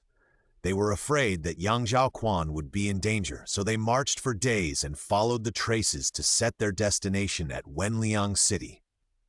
The camp was set up in a secret place not far from Wenliang City. Wu Zhenming specifically ordered that they should be extremely cautious and not to alert the enemy. Although Yancheng had never followed the army to fight, he also understood Wu Zhenming's intention. In order to resist foreign enemies, the cities in the north have always been built with high walls and thick walls, which are easy to defend and difficult to attack. A team of only 1,000 people is not good enough to even shout a battle formation, let alone attack the city. Their goal is to get people out, not to occupy Wenliang City. The key to this mission is to act secretly and quickly. Since Yancheng joined Wu Zhenming's team, he has followed all instructions. He has no actual battlefield experience and his ability to explore the way is not professional enough, so he just marches with the army like an ordinary soldier. But seeing that Wenliang City was right in front of him, and the mission to bring back his husband was within reach, he could not resist the urge to do anything, and stood outside the tent, hoping that Wu Zhenming would assign him an important task so that he could atone for his crime. After a few announcements, the people in the tent allowed him to enter. Yancheng was so nervous that sweat dripped from his forehead, and he entered the tent almost at the same time. "What are you doing here?" Yancheng did not dare to look at Wu Zhenming's face, and could only bite the bullet and speak out his demands. The endless running around made Wu Zhenming's face, which was already well-defined, even thinner. The deep chuan-shaped wrinkles on his forehead made him look several years older. Although he was of the same generation as Yancheng, he was more majestic. Before Yanchang came, he was listening to the informant's report on the news in Wenliang City, and the situation was almost the same as he imagined. Although the old prime minister used the south as a backing, it did not mean that he had no power in the north. Otherwise, it would be difficult for him to trip up Yang Zhaoquan in the northern border army. The old prime minister's power is in this Wenliang city, so it cannot be attacked by force, but can only be conquered by wits. Originally, the emperor secretly arranged to disperse the Yang family's guards and years of accumulation in the important towns in the north, but this number of manpower is far from enough. After taking Yang Zhaoquan back, he will unite the various ethnic groups in the northern border, first secretly clean up dissidents in the north, and then go south to eliminate the rebellion. You must know that Yang Zhaoquan's expedition in the northern border is not an enemy of all the ethnic groups in the northern border. Where there are enemies, there are friends, and where there is war, there is peace. He is of Baidi descent, which gives him an extra diplomatic advantage over ordinary Yin people. He is often in the north and has his own connections in foreign regions. If he comes forward to unite, the emperor will have a better chance of winning. This is why the emperor is both afraid of him and respects him. Now he is in the sphere of influence of the old prime minister, and his own wings are not yet fully grown. It is unwise to attack rashly. Wu Zhenming planned to send a small team into the city to rescue people, leaving some people outside the city to provide support. In his mind, Yanchang was originally part of the support part, but now seeing his anxious look, Wu Zhenming knew that he could not sit still. He weighed Yanchang's skills in his mind and finally reluctantly put him in the entry into the city quota. Skills are one thing, and Wu Zhenming has another reason to keep Yanchang. He has been with the other two guards day and night, and he must have memorized their faces and shapes. If they are still alive, they must be with Yang Zhaoquan, and they will have an additional source of information after entering the city. At night, Wu Zhenming personally went into battle, leading the selected entrants to sneak into the city through the weak guards.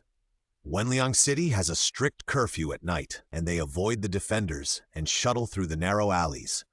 Even though Yanchang is in very strong physical condition, he is a little out of breath.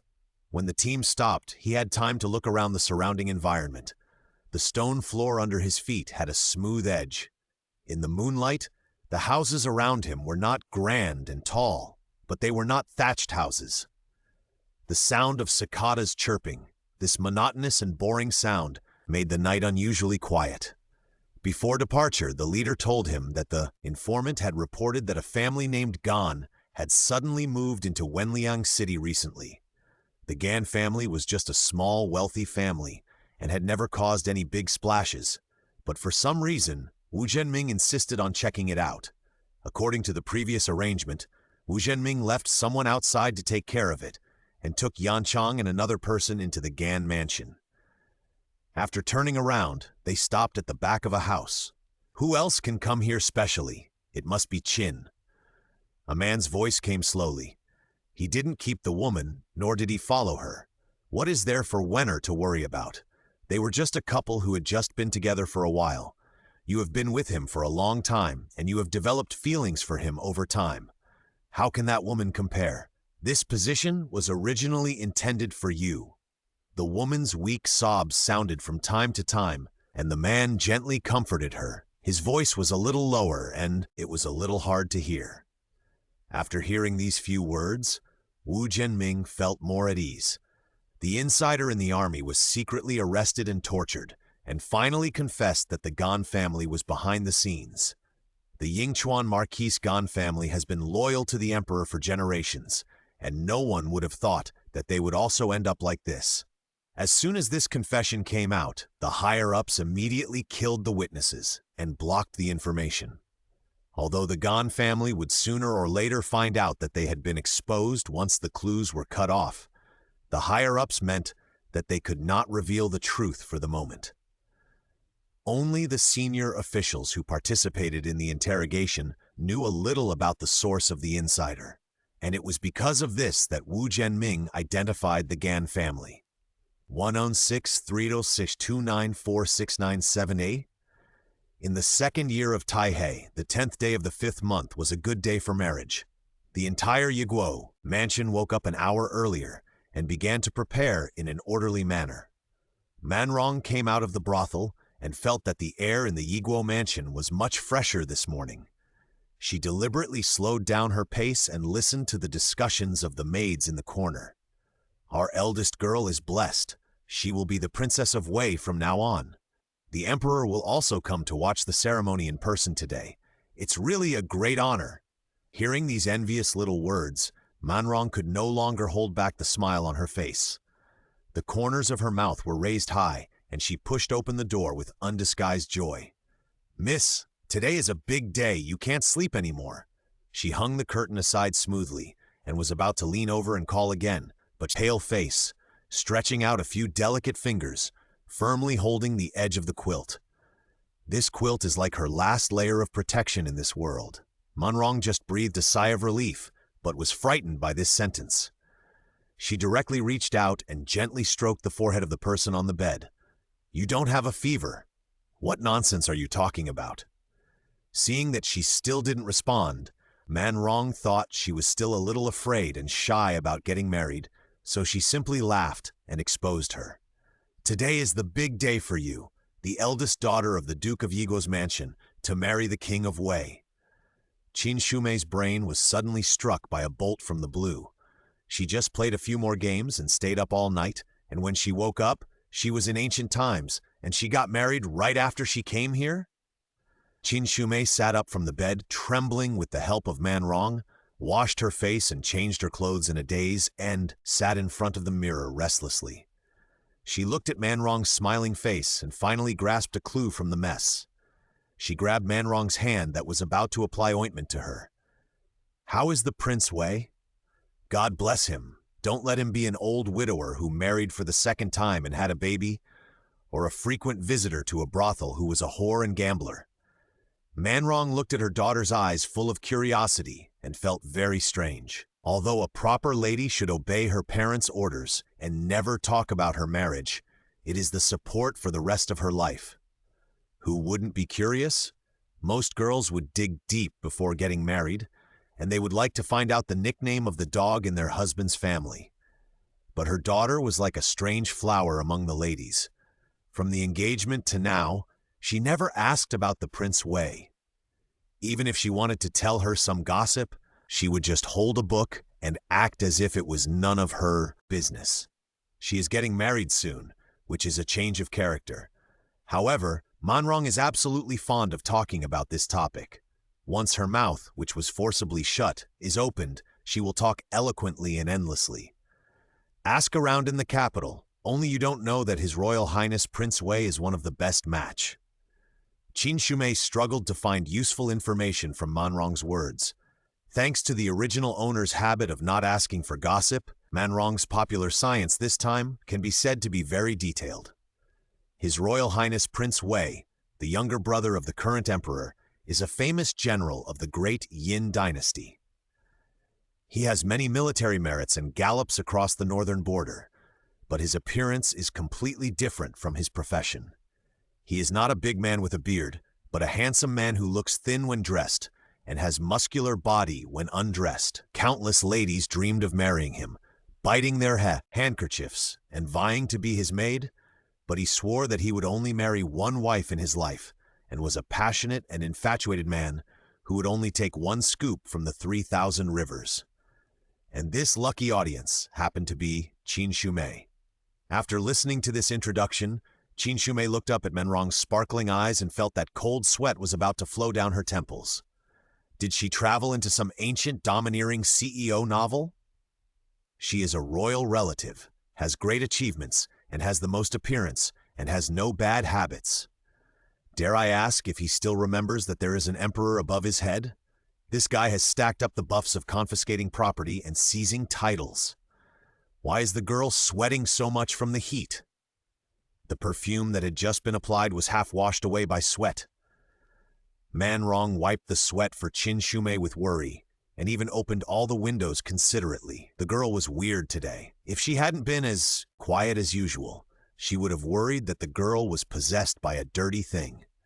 Calm down, Qin Shumei said to herself. Isn't this the case that her family hasn't been confiscated and her title has not been taken away yet? Maybe the emperor here is just a brainless brother control? You can't use reason to judge when traveling through the world. After completing the basic washing, Manrong reopened the door and greeted a team of maids led by an old nanny who came to Qin Shumei. Come, put on makeup for the girl.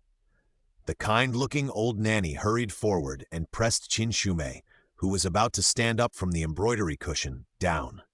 Qin Shumei wailed in her heart and mourned for a few seconds for her painful buttocks. She deeply felt that it was not easy to be a lady from a noble family. While she treated herself as a plastic model in the mall, letting them dress her up, she silently sorted out her situation in her heart. Before she came here, Qin Shumei was just an ordinary young man in the vast sea of people. She once thought that being hit by a truck and entering another world would never happen to her who followed the rules. But she didn't expect that she would travel to the common hobby of all young people, staying up late. She has always been a person who takes things one step at a time, and has always been content with what she has. This character is very salty, but it also gives her a strong ability to adapt.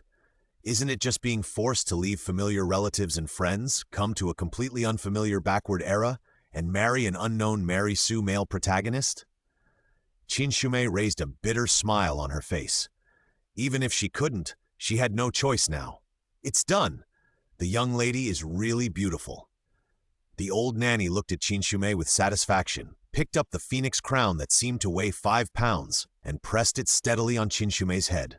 Such a heavy crown, her weak, little neck couldn't shake it at all, fundamentally eliminating the jingling of hairpins and rings, which was a physical way to ensure that the bride had the temperament of a lady from a noble family. Qin Shumei comforted herself in her heart, while quietly moving her almost unconscious buttocks, secretly hoping that the wedding team could move faster. We will meet in the morning and go out in the evening. The young lady will be tired today. The old nanny handed Manrong a small package and instructed, give it to her if she feels dizzy or hungry. You must serve her well. Qin Shumei watched Manrong carefully take the package as if she was handing over to the underground party. She couldn't help but sigh in her heart. Whether in ancient times or modern times, this wedding is a tiring ceremony. Thinking back to her cousin's wedding, the people in the audience ate and drank to their heart's content, while the two protagonists on the stage drooled and had no food to eat. It was simply miserable. God has a good turn of events. I didn't expect that it would be her turn so soon. The wedding procession should come. We can't delay the auspicious time. Qin Shumei saw that everyone in the room was so anxious that their feet were smoking.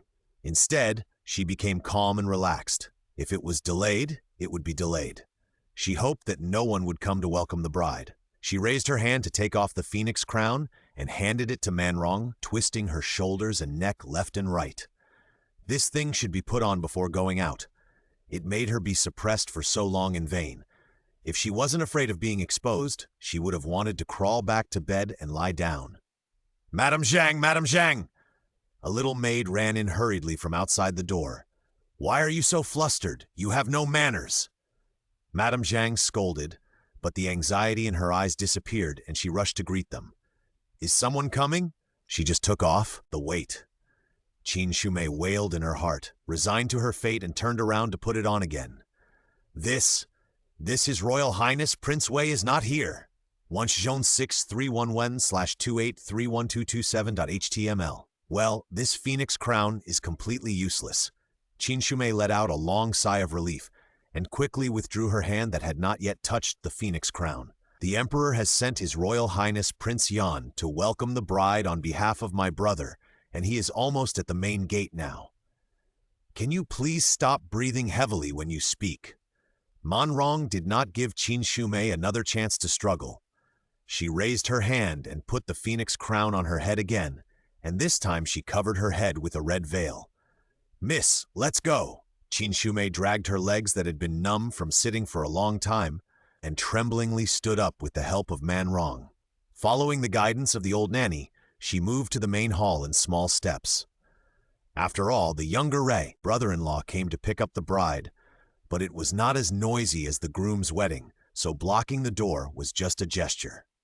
When Qin Shumei moved over, His Royal Highness Prince Yan was already sitting in the main hall with a refreshed look. Through this veil made of solid material, Qin Shumei's eyes were red. Except for being able to appreciate everyone's shoes, she could not see anything else. She didn't know how far she had walked after entering the door. She only felt that Manrong's hand holding her arm exerted a little force, so she stopped and stood where she was. This must be the eldest daughter of the Duke of Yiguo's mansion. I will first ask for good luck and call you sister-in-law. Nonsense, I am the only one with a red cloth covering my head in the whole place. Do I need to think about this? Qin Shumei relied on the red veil and did not need to control her facial expressions at all. She curled her lips fearlessly and complained secretly, but she still bowed her body in fear, which was considered a salute. Today should be the day of my fifth brother's triumphant wedding, a day of double happiness, but there is no fixed time for the march. In order not to miss the auspicious time, my royal brother sent me to marry on my brother's behalf. I am sorry for the offense. I hope your family will understand. Qin Shumei listened to the original owner's parents being polite, and what they said was nothing more than, "It's good to be able to marry. Private affairs are of course not as important as state affairs, etc." It seems that the status of her family is just average, not the type that is powerful and dares to challenge the royal family. After everyone was polite, the original owner's father seemed to have just noticed Qin Shumei, who was standing like a stick. "You are a steady person by nature. You must behave respectfully when you arrive at the palace." Qin Shumei was pressed by Manrong to kneel down. She carefully maintained the balance of the phoenix crown and the veil, and bowed her head. "Yes, father." This was what Manrong had just taught her. Before getting married, the bride's parents would give her some education and instructions, and the bride had to respond to every word. Whether it was a lesson or an instruction, it depended on how favored she was. The words just now were brief and serious. It was estimated that the original owner was not favored. "Shumei, when you arrive at the palace, you must follow the virtues of a woman so that the couple can live in harmony and respect each other." Qin Shumei was shocked. Although the age of pregnancy was young in ancient times, this voice sounded too young. Was the mother of the original body so young? Seeing that she hesitated and did not answer, everyone quieted down, and Manrong was so anxious that her palms were sweating. The original owner was not Guo's biological child, but the first wife's. Guo used to be the maidservant of the late wife. She was taken in by the Duke of Yiguo and was very favored. After the late wife passed away, she was promoted to the wife's wife. The eldest girl had a good temper and was courteous and polite in other matters, but she just couldn't get along with this second wife and never wanted to call Guo mother. But Qin Shumei didn't know all this. When she heard the silence around her, she was afraid that she had been exposed, so she quickly leaned over and replied, "Yes, mother." As soon as she said this, the surroundings were as silent as if frozen. Manrong looked incredulous, and the Duke of Yiguo and his wife, who were sitting at the top, were not much better. Even if Qin Shumei turned around and ran away, Guo wouldn't be more shocked than she is now. But she has been in the mansion for many years, and her acting skills have long been perfect. Even if she has no feelings for Qin Shumei, her tears come easily. "My son!" Expression that she couldn't help herself, and wiped her tears with a handkerchief affectionately. Duke Yiguo was also touched. His daughter could think it over before getting married, which was a relief for him. Thinking of this, he looked at Qin Shumei with a kinder look. Qin Shumei was startled by this scene. It seemed that there was something complicated between the original owner and her mother, but fortunately, she was about to get married and didn't have to worry about this mess anymore. Prince Yan looked at the scene in Duke Yiguo's mansion with cold eyes and glanced at the woman with a veil beside her. Duke Yiguo's family affairs were no secret in the capital. When Duke Yiguo's second wife first came to power, she had a grudge with this young lady. After that, the two sides almost kept to themselves. Even this marriage was arranged by the emperor's brother himself. If it weren't for the imperial edict arranging the marriage and the stepmother's interference, I'm afraid it would be difficult for this young lady to get married. With this obstacle, I'm afraid the fifth brother won't be able to find any help in his wife's family background. Qin Shumei was confused, not knowing what kind of waves her voice had caused. She held her breath, reduced her presence, and just wanted to finish the process quickly. After a series of false etiquette, she finally got on the sedan chair. Qin Shumei breathed a sigh of relief. This closed, unmanned space gave her an unprecedented sense of security. This feeling of not having to talk to anyone was really refreshing. After relaxing for a while, she finally felt the physiological needs of her body. Thinking of the small package that Manrong carefully received in her arms, Qin Shumei swallowed her saliva. Manrong? Is there anything to eat? She lifted a corner of the sedan curtain, trying not to alarm others. Manrong looked around, quickly took out the small package and stuffed it into Qin Shumei. Eat more, girl. There's still a long time to go. Qin Shumei was overjoyed. The package contained several solid rice cakes and a bottle of pain-relieving pills. She put the package on her knees, holding a rice cake in each hand. When she ate it, she felt alive again. Girl, stop eating. It's almost time. So soon?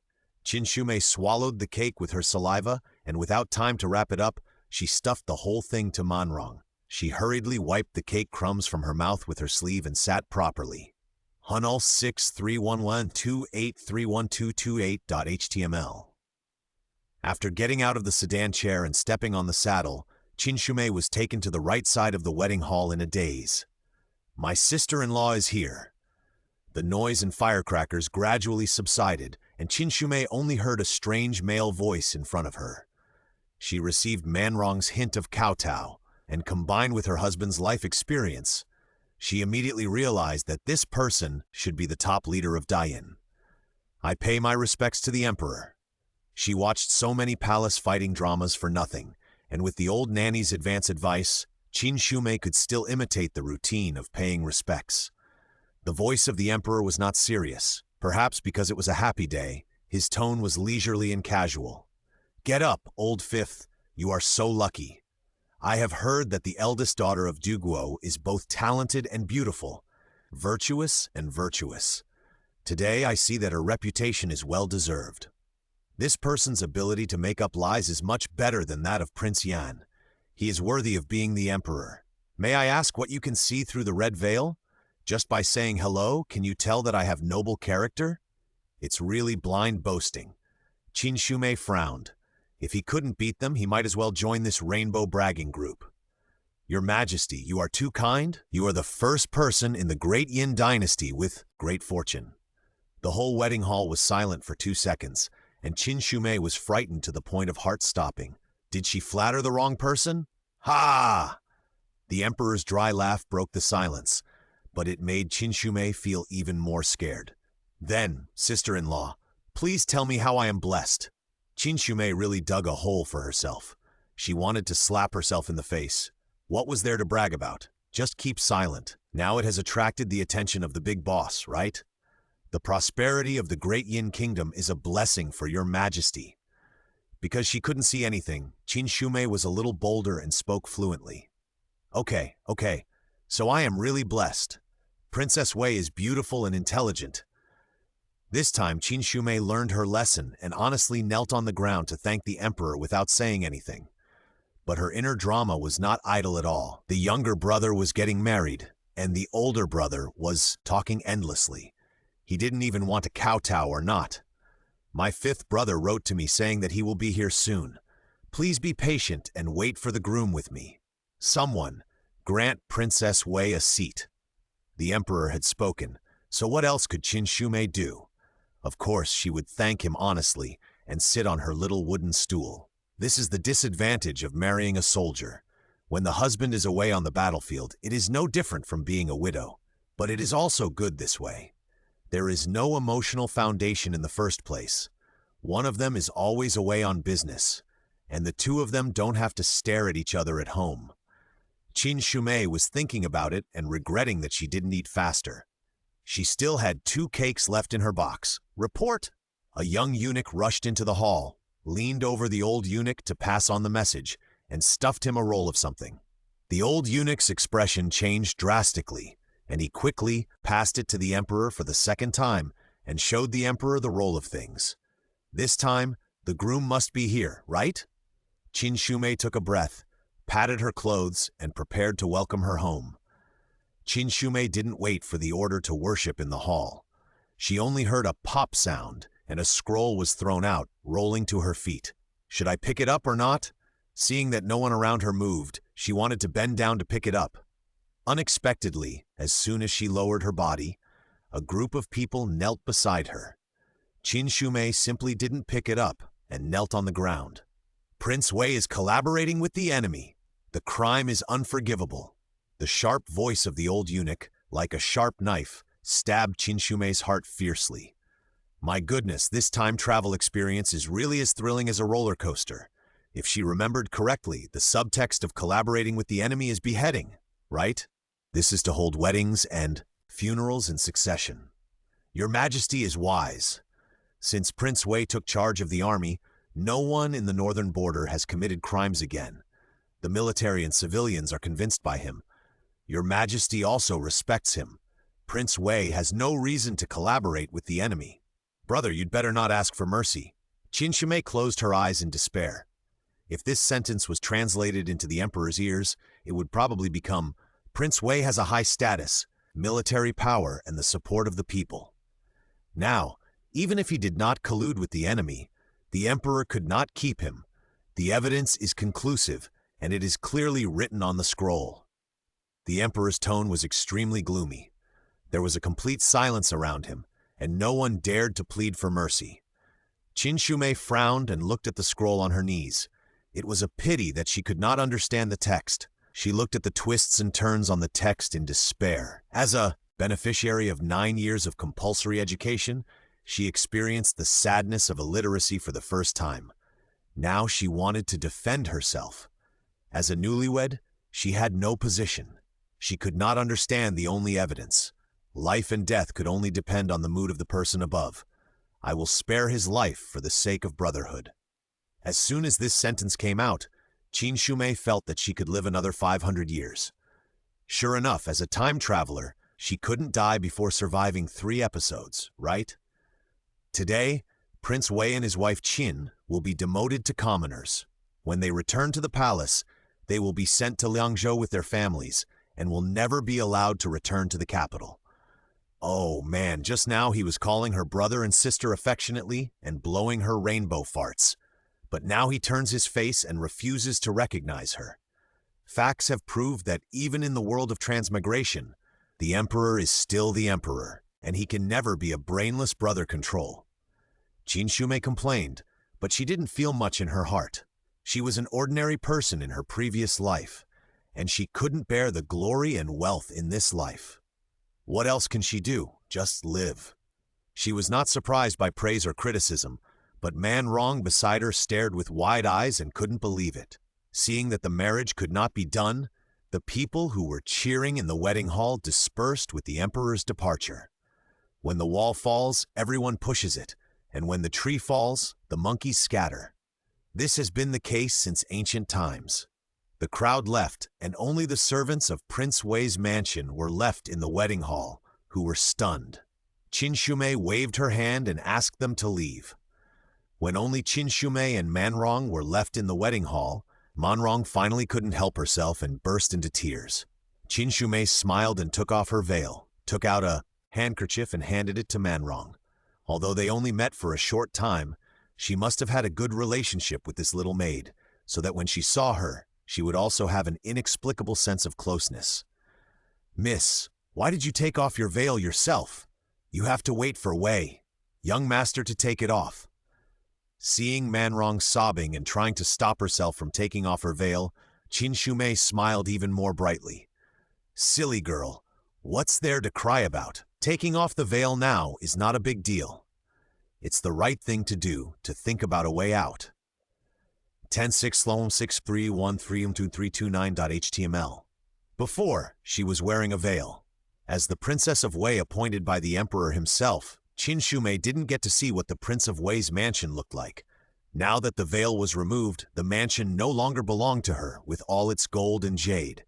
It was clearly displayed before her.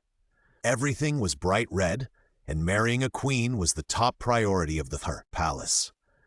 The things used were all good things that Qin Shumei had only seen in museums in her previous life. The overall color of the wedding hall was bright, and the huanghuali wood, which was worth every inch of gold, was as common as tree branches on the roadside. On the floor-standing treasure shelf, there was a striking jade sculpture of the two immortals of harmony and happiness. It was pure white and so lustrous that it seemed to be glowing softly. Even the bats and mandarin ducks on the hangings were inlaid with glittering gold foil on the edges. It was luxurious and extravagant. Qin Shumei could now understand Man Rong's feelings of tears. Who wouldn't feel sad to see mountains of gold and silver leaving her? She glanced away, barely resisting the temptation of money, and turned around to pat Man Rong on the shoulder. "It's okay, your girl. I can get by on simple meals." When Man Rong heard this, she cried even harder. The girl has been raised in luxury since she was a child. What will happen if she has no one to serve her in the future? Qin Shumei's usually calm brows frowned when she heard this. She was fine, but what about Man Rong and the servants? The emperor would not let them do hard labor, would he? She was anxious and could not help asking. The slaves of the guilty officials will be exiled to the imperial farm. Although it is not as good as the palace, it is not a place of torture. Seeing Qin Shumei's worried face, Man Rong quickly wiped her tears and forced a smile. Although she was still in a low mood, seeing Qin Shumei was also at a loss, she couldn't help but worry again. The girl's dowry and the property of this palace will probably be confiscated. Fortunately, Madame has made preparations. As expected, the thinking of the rich is different. This is really to be prepared for danger in times of peace and always be ready to start over. Although Qin Shumei prepared herself mentally, she couldn't help but open her mouth wide when she saw Man Rong taking out the banknotes from her lapels, shoe uppers, and even her underwear. Man Rong put on her clothes with a red face and put a stack of banknotes in Qin Shumei's hand. "This is 500 taels of silver. It was originally the private savings of the lady before her death. This time it was not put in the dowry list because I was afraid that Madame Guo would handle it. It was left for the girl in case of emergency." Qin Shumei was a little at a loss. Where would she put such a large sum of money? Man Rong saw that she was holding it stupidly and was a little anxious. She glanced at the door, took the banknotes, and unbuttoned Qin Shumei's coat. Why did the girl forget at this time?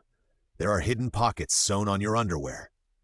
Qin Shumei's face suddenly flushed. Man Rong was used to touching her girl since she was a child, but she had not yet adapted to the feeling of being touched by strangers. I can do it myself."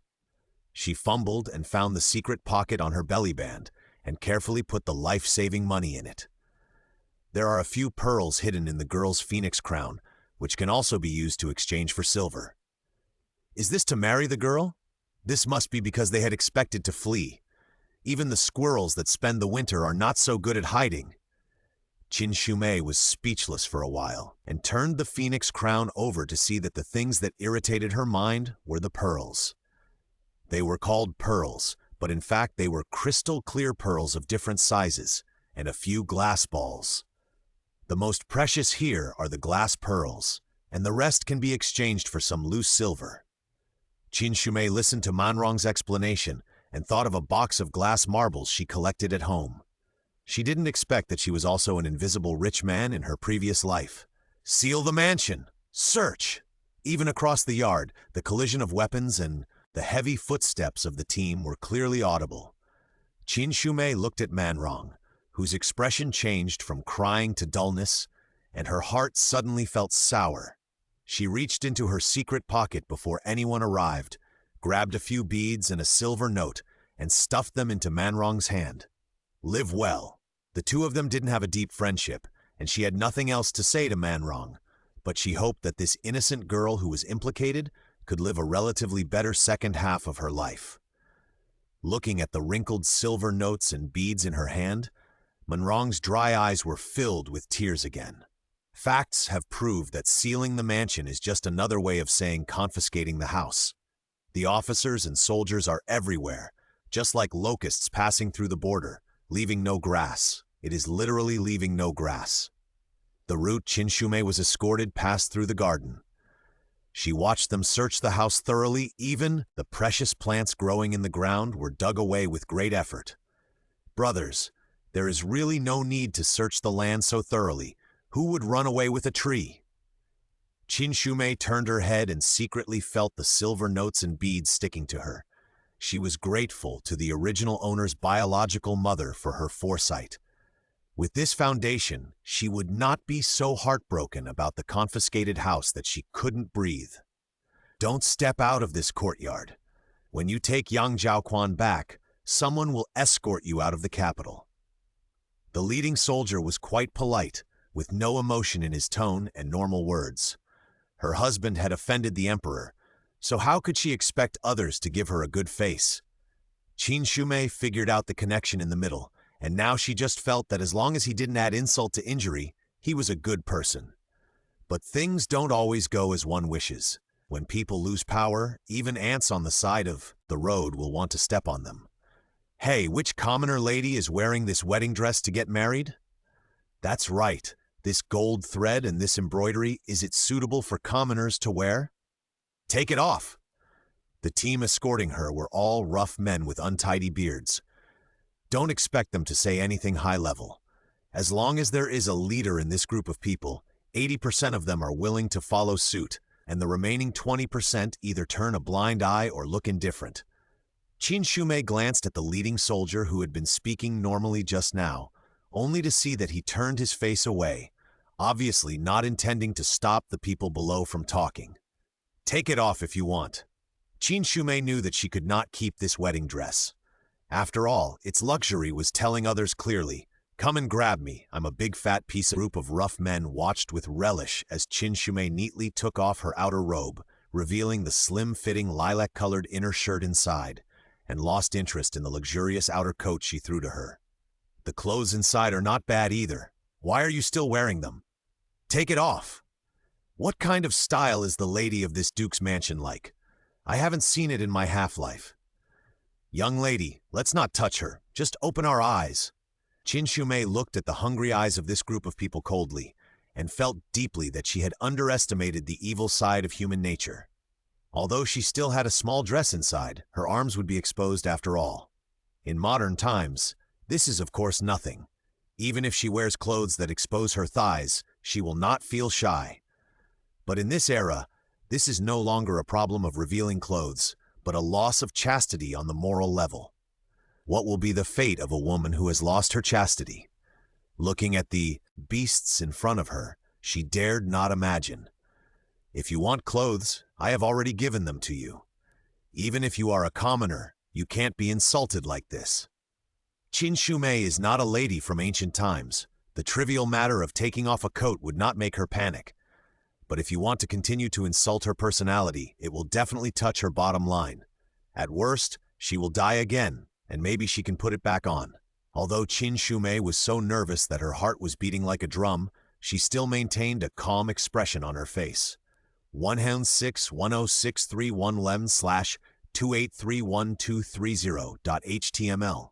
The leading soldier turned his head and looked seriously at the little girl who was a head shorter than him. She was so delicate that she seemed to fall down with a gust of wind, but she still had a stubborn temperament of fighting to the death when surrounded by wolves. My lady is right. The emperor demoted my husband and me to commoners, but he did not say that anyone should humiliate her. Qin Shumei's heart was already raised, and after hearing this, she jumped to her throat. For a moment, she did not dare to look back in advance. The tension was comparable to her when she checked her college entrance examination scores. The footsteps gradually approached, and a handsome man came to meet them. Rumors are sometimes credible. This young man is tall, but not thin. His eyebrows are always clear, and his waist is thin and his shoulders are broad, like an ape. Just looking at his appearance, he can be scored at least 8 points. Qin Shumei felt relieved. Looking at the face and the figure, she was well dressed. This handsome man was treated worse than herself. The hemp ropes that bound him extended from his hands to his forearms. His clothes were also a little tattered. He must have been arrested before he had time to wash up. But he walked out of the escort with the momentum of a commander, as if he was not a prisoner, but a general who was going to lead troops to fight. Qin Shumei was ashamed when she thought of herself lowering her head and being pleasing to the eye like a little white rabbit when she saw the soldiers. There was a trace of reverence for the boss in her eyes when she admired the handsome man. After all, he was a prince. His aura was different. Young Zhaoquan strode over the threshold, stopped in front of Qin Shumei's left, turned around to protect her behind him, and stood up to look directly at the two teams of guards. Even if he is a street thug, he will not let his wife be insulted. If there is anything, come to me, Yang. You can report this matter to the emperor.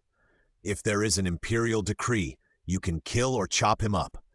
After all, the power of the royal family is still there for many years, and the soldiers are afraid that he will rise again after this dethronement. As the old saying goes, a centipede will not die until it is stiff. No one dared to tease Qin Shumei in front of him again.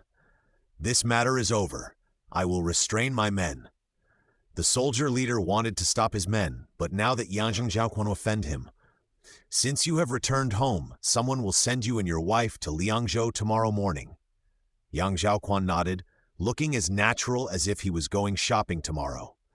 Untie them, the soldier leader shouted, and the soldiers around him stepped forward and cut the rope tied to Yang Zhaoquan's arms in 2 or 3 strokes.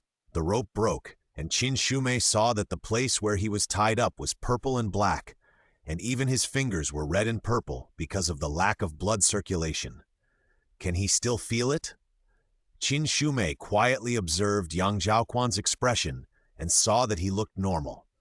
He just moved his fingers slightly and shook his arms slightly, and then he was calm and composed. She couldn't help but praise him in her heart. What a great man with a unique skeleton he is, worthy of being a good material for leading troops to fight, and he can take a beating. The soldiers followed the head of the army out in a line, guarding the small courtyard like an iron barrel, and also locked the door considerately, leaving Qin Shumei and Yang Zhaoquan staring at each other. Thank you for helping me out just now. Qin Shumei's thick skin, which she was proud of, disappeared in the direct gaze of the handsome guy. She blushed at the speed of light, lowered her head, dared not look at him directly, and thanked him in a low voice.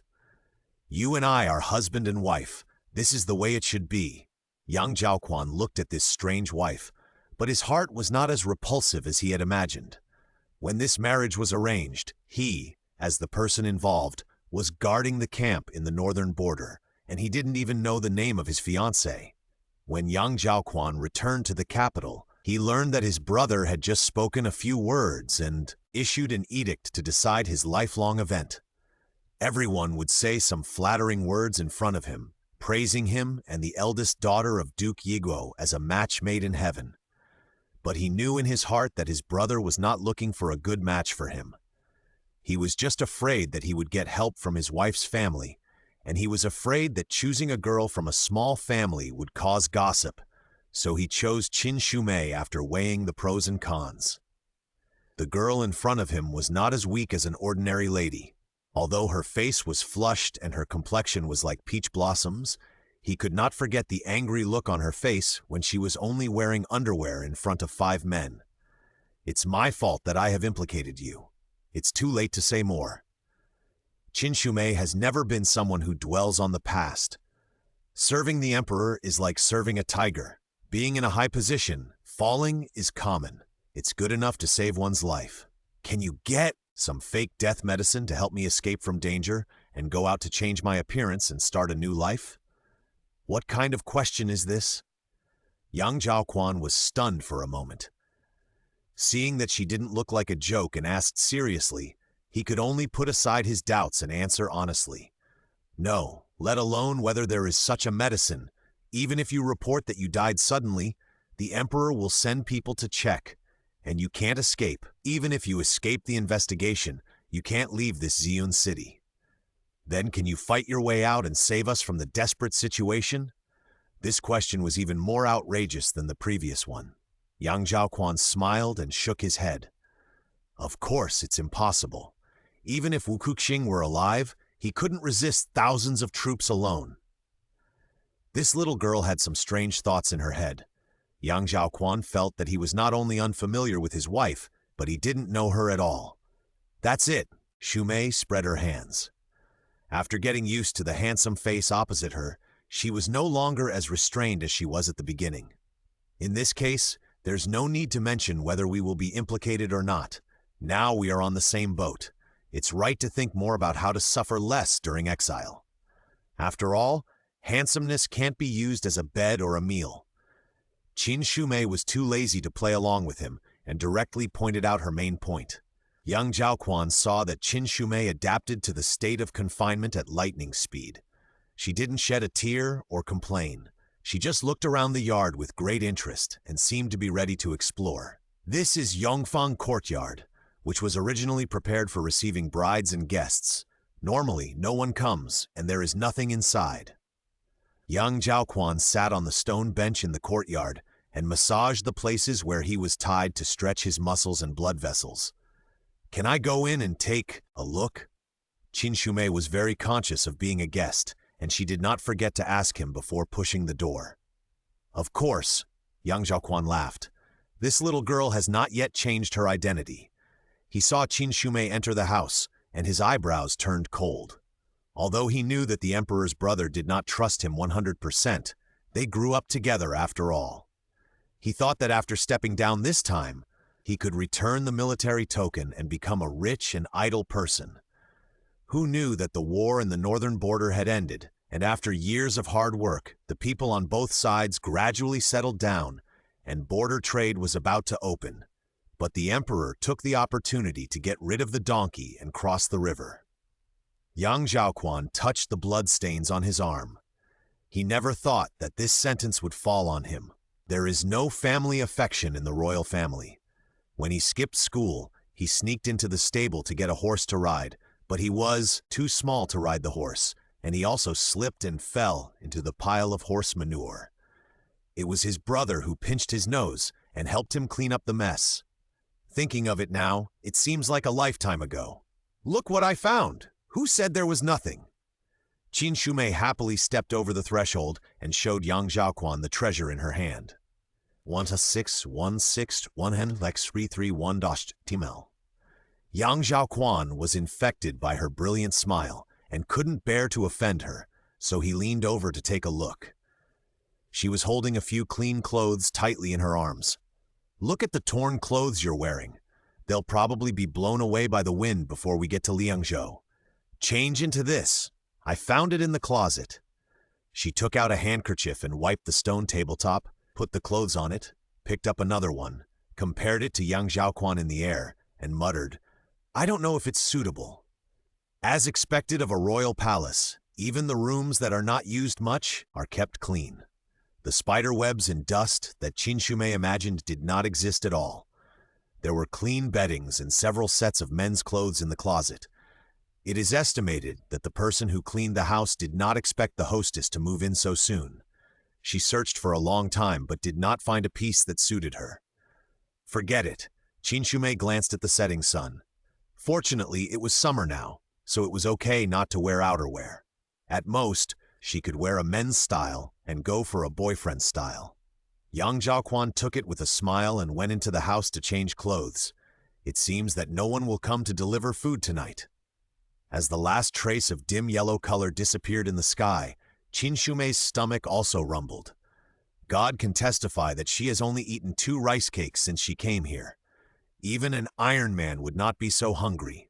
Young Zhaoquan looked at her with a little shame and did not respond. If she had not married him, the little girl would not be so hungry. Just now, she had turned the house upside down. There was nothing to eat. Now she could only look forward to having breakfast tomorrow. Fortunately, I have food reserves. In young Zhaoquan's surprised eyes, Qin Shumei took out the small package given by the nanny in the morning from her arms. She opened it with ease, took a piece and prepared to eat it. Perhaps sensing young Zhaoquan's too hot eyes, Qin Shumei closed her half-open mouth again, holding 2 pieces of cakes pitifully, and stretched her little hand in front of young Zhaoquan. Do you want to eat? Although she said so, the 5 big words "don't eat it" were clearly written on her face, which made young Zhaoquan want to laugh. Looking at this face full of infinite desire for cakes, he forgot his situation for a moment and just wanted to tease her. Eat. He suppressed his smile and took a piece from her hand before she regretted it. Ah! Qin Shimei watched the rice cake go into his mouth, and she was about to cry out of heartache. He really ate it when she asked him to? This man was really rude. As if she was afraid that young Zhaoquan would grab the last piece, Qin Shimei drooped her eyebrows, carefully covered the rice cake, turned around and chewed it with her back to him.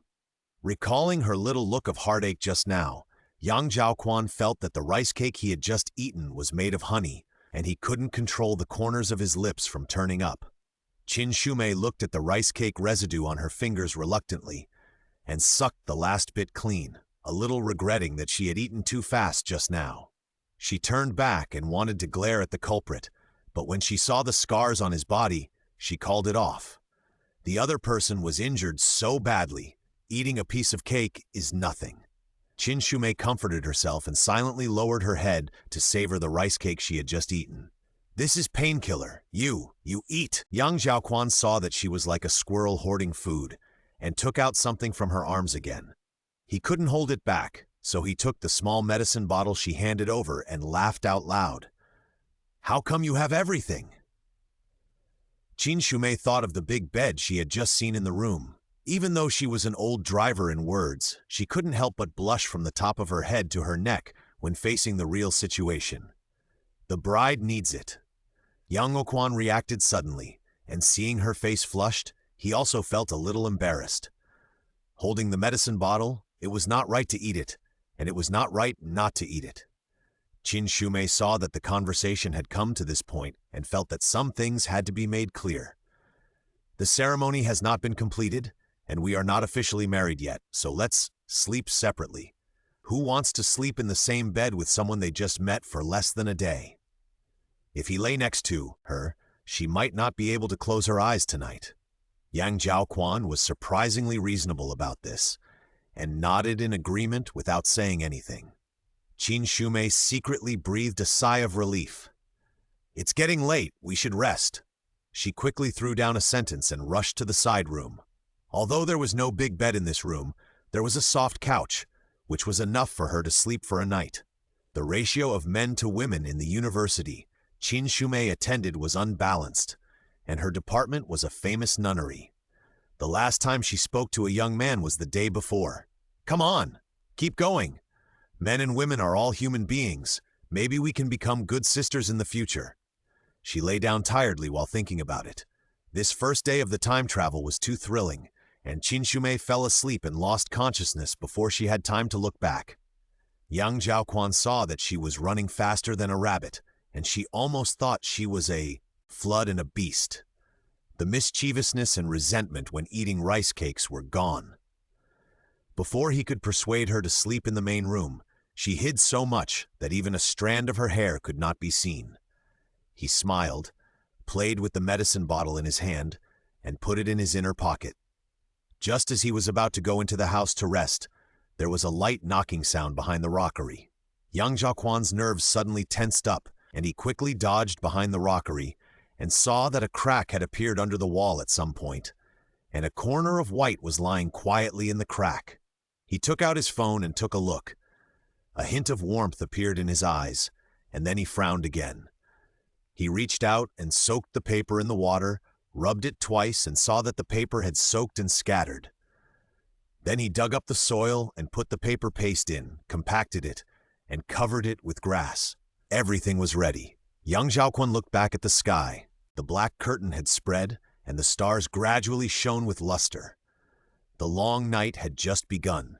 Qin Shimei slept better than ever that night. If young Zhaoquan hadn't knocked on her window, she could have slept for another 300 rounds. She sat up in a daze and looked around this quaint house. Time travel, the mansion, the prince, getting married, being convicted, scenes flashed before her eyes like a movie. She touched the soft underwear on her body and stared at the stain left when she took off her clothes yesterday. Her clear vision suddenly became blurred, and a big tear fell pop, just dripping on the stain. She really couldn't go back. After hastily washing herself with the water in the yard, Yang Zhaoquan practiced a set of boxing in the yard. When he was doing the last move, he heard a creak, and the door of the side room opened. "How did you wash your face?" Qin Shumei's confused face was covered with undried water stains. Her nose and eyes were red, which should have been very adorable, but with her messy hair from sleeping, it became a funny outfit. "Look, the water in the palace is running water, which can be used for washing." Yang Zhaoquan led her around the rockery and saw her scoop up a handful of water and splash it on her face. Her expression was not reluctant at all, but she seemed to enjoy the cool water in the summer morning. He nodded secretly in his heart. She was not a boudoir girl who only knew how to enjoy herself. Having a companion who was willing to endure hardships was good for everyone. The personal guards of the Seventh Brother's mansion, who are responsible for escorting you, don't have to worry about the guards' conspiracy, and you can also ensure safety on the road. Yang Zhaoquan leaned close to Qin Shumei's ear and whispered to her the information on the note last night. Seeing the little girl crying, she probably realized the seriousness of the matter and was not as heartless as yesterday. This information was told to her to make her feel more at ease. Qin Shumei nodded. Although she didn't know who the seventh brother was, he should be a prince. She didn't have to worry about someone stabbing her in the back, which was indeed one less worry. All the valuables on her head were taken away yesterday. She broke off a branch that was handy and casually tied up her waist-length hair. Unfortunately, her hair was too long, and a long part of it hung down, swaying with her body. "I don't know how to do anything else. Is this okay?" She shook her hair and asked casually. The women Yang Zhaoquan had seen were always wearing jewelry and pearls, but now she had long black hair falling like a waterfall. Although there was no decoration at all, it added a bit of pure beauty. He was stunned for a moment. Seeing that the courtyard door that had been closed for almost a day and a night was slowly opened, Qin Shumei didn't care about Yang Zhaoquan's reaction. She looked at the fully armed soldiers outside the door, without any fear in her eyes. She turned around and smiled at Yang Zhaoquan. "Let's go together." She was calm and frank. Yang Zhaoquan also smiled back and walked out with her. 1063 FUD Y 28312332.html. Qin Shumei didn't realize how big the Prince Wei's mansion was when she came here in a sedan chair, but when she walked out, she realized how big it was. Walking all the way to the gate of the courtyard, she felt that the soles of her feet were about to swell. Therefore, when she saw the square prisoner's car, her excitement was far greater than her fear. Liberated! Finally, no need to walk. Without waiting for the guards to urge her, she couldn't wait to get on the prisoner's car, found a comfortable position to sit against the railing, and encouraged Yang Zhaoquan with her eyes to get on and rest. Yang Zhaoquan looked at her helplessly, wondering if she could maintain such an optimistic attitude when she was paraded in the streets later. He glanced at the 5 guards beside the prisoner's car and stepped onto the prisoner's car. In Dayin, the dignitaries sentenced to exile would be paraded around the city before exile to show them to the public, in order to increase the prisoner's sense of shame. Naturally, Yang Zhaoquan and his wife were not immune. Qin Shumei, who had never been to Ziyun City, had no idea that she was going around in circles, so she didn't feel ashamed. She just felt like an animal in a zoo, being pulled out for exhibition. But she adjusted her mentality quickly. Those original zoos also put tourists in cages for viewing. As long as I don't treat myself as an animal, the animal is outside the cage. After comforting herself, she put on a viewing mentality and looked at the onlookers on the roadside. Reality is not as dramatic as TV dramas. Some people will throw rotten eggs and vegetable leaves. After all, eggs and vegetables cost money, and there is no reason to waste them on strangers. The surrounding people's eyes are mostly watching the excitement. Qin Shumei quickly got used to being looked at, ignored those eyes, and just enjoyed the streets. Suddenly, she felt an uncomfortable look piercing from the upper side, making her feel like a thorn in her back. Looking up, wow, it was a middle-aged and elderly couple with a big age difference, wearing gorgeous clothes, and the wife had a very satisfied smile on her face. Did they come here specially to see me being exiled? It's so boring. She was too lazy to waste her energy on strangers, so she turned away to look for fun elsewhere. Young Zhaoquan had no interest in making eye contact with passers-by. He half closed his eyes and focused his gaze on Qin Shumei. When he saw her looking up, he followed her gaze. It was the Duke of Yiguo and his wife. He retracted his gaze and focused on the expression on Qin Shumei's face. When he was arrested that day, he heard that when the incident happened, the Duke of Yiguo wrote a memorial. What marrying a daughter is like pouring water, and husband and wife are one. Even if he was eloquent, he could not hide the ugly face that wanted to break off with his daughter and son-in-law. Meeting such parents who watched her miserable situation, the little girl might cry again. Qin Shumei was not as sad and angry as he imagined. She just glanced at her lightly, then turned her head and looked away calmly. There are many fears in life, and life is in danger of morning dew. Love brings worry. Love brings fear. If you are away from the one you love, you will have no worries and no fear. She must have completely given up on her family, so there was no ripple. Yang Zhaoquan couldn't help but feel a sense of sympathy for Qin Shumei, and his eyes looked at her with a little more gentleness. A few dozen miles outside the city gate, the guards of the capital were withdrawn, leaving only the 5 escorting guards left around the prisoner's car. I am Yan Cheng, and I used to be the guard of His Royal Highness Prince Yan. My dear, my lady, I apologize for the offense today. Please bear with me. A guard walking in front of the team stopped the team, opened the door of the prisoner's car, and cut off the restraints on Yang Zhaoquan and Qin Shumei. Is there anything to eat?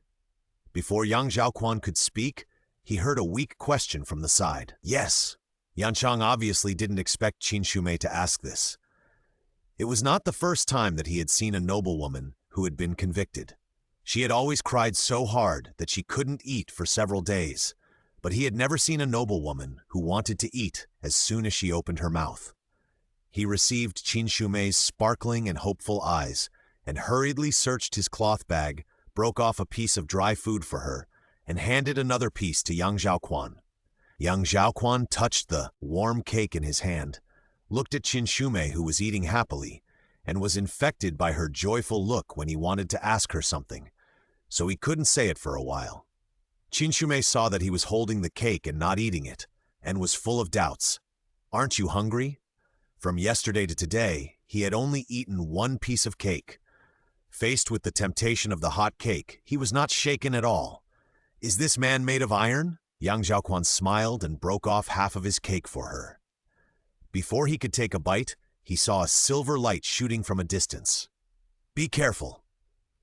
Yang Zhaoquan grabbed Qin Shumei, turned over and protected her under him, and a feather arrow clanged into the ground where the two had just sat.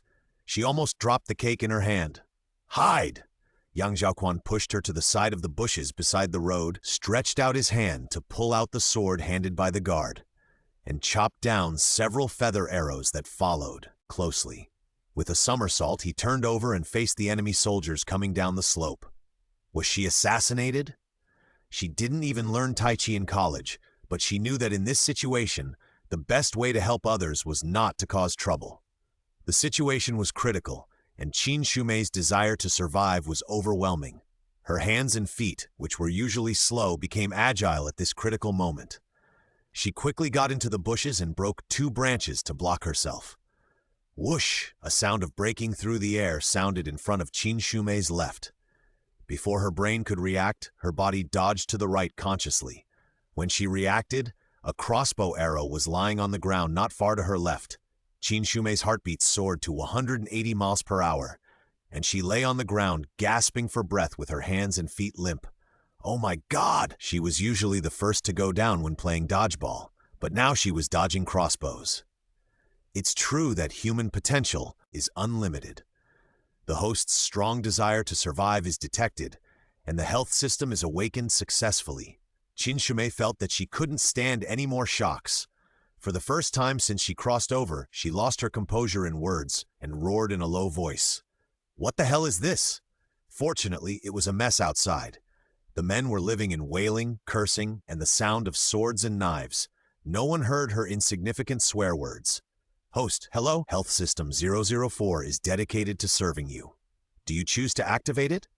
Qin Shumei felt that she was a little mentally ill under the strong stimulation because she heard herself laughing hideously. You fucking let me maintain my health in this situation?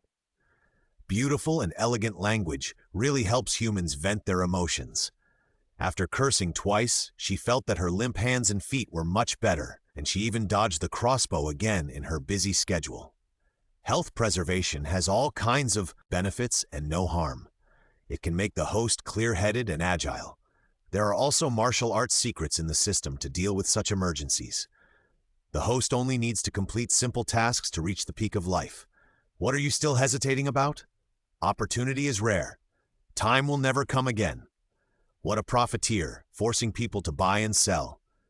Qin Shumei felt that the voice of this big pie was highly consistent with her boss in her previous life. This system is like a noisy TV shopping, constantly promoting itself.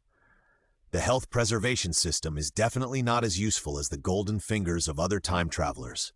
I may not learn martial arts secrets and daily tasks may be very troublesome. But Qin Shumei was distracted and her dodging speed returned to her normal level.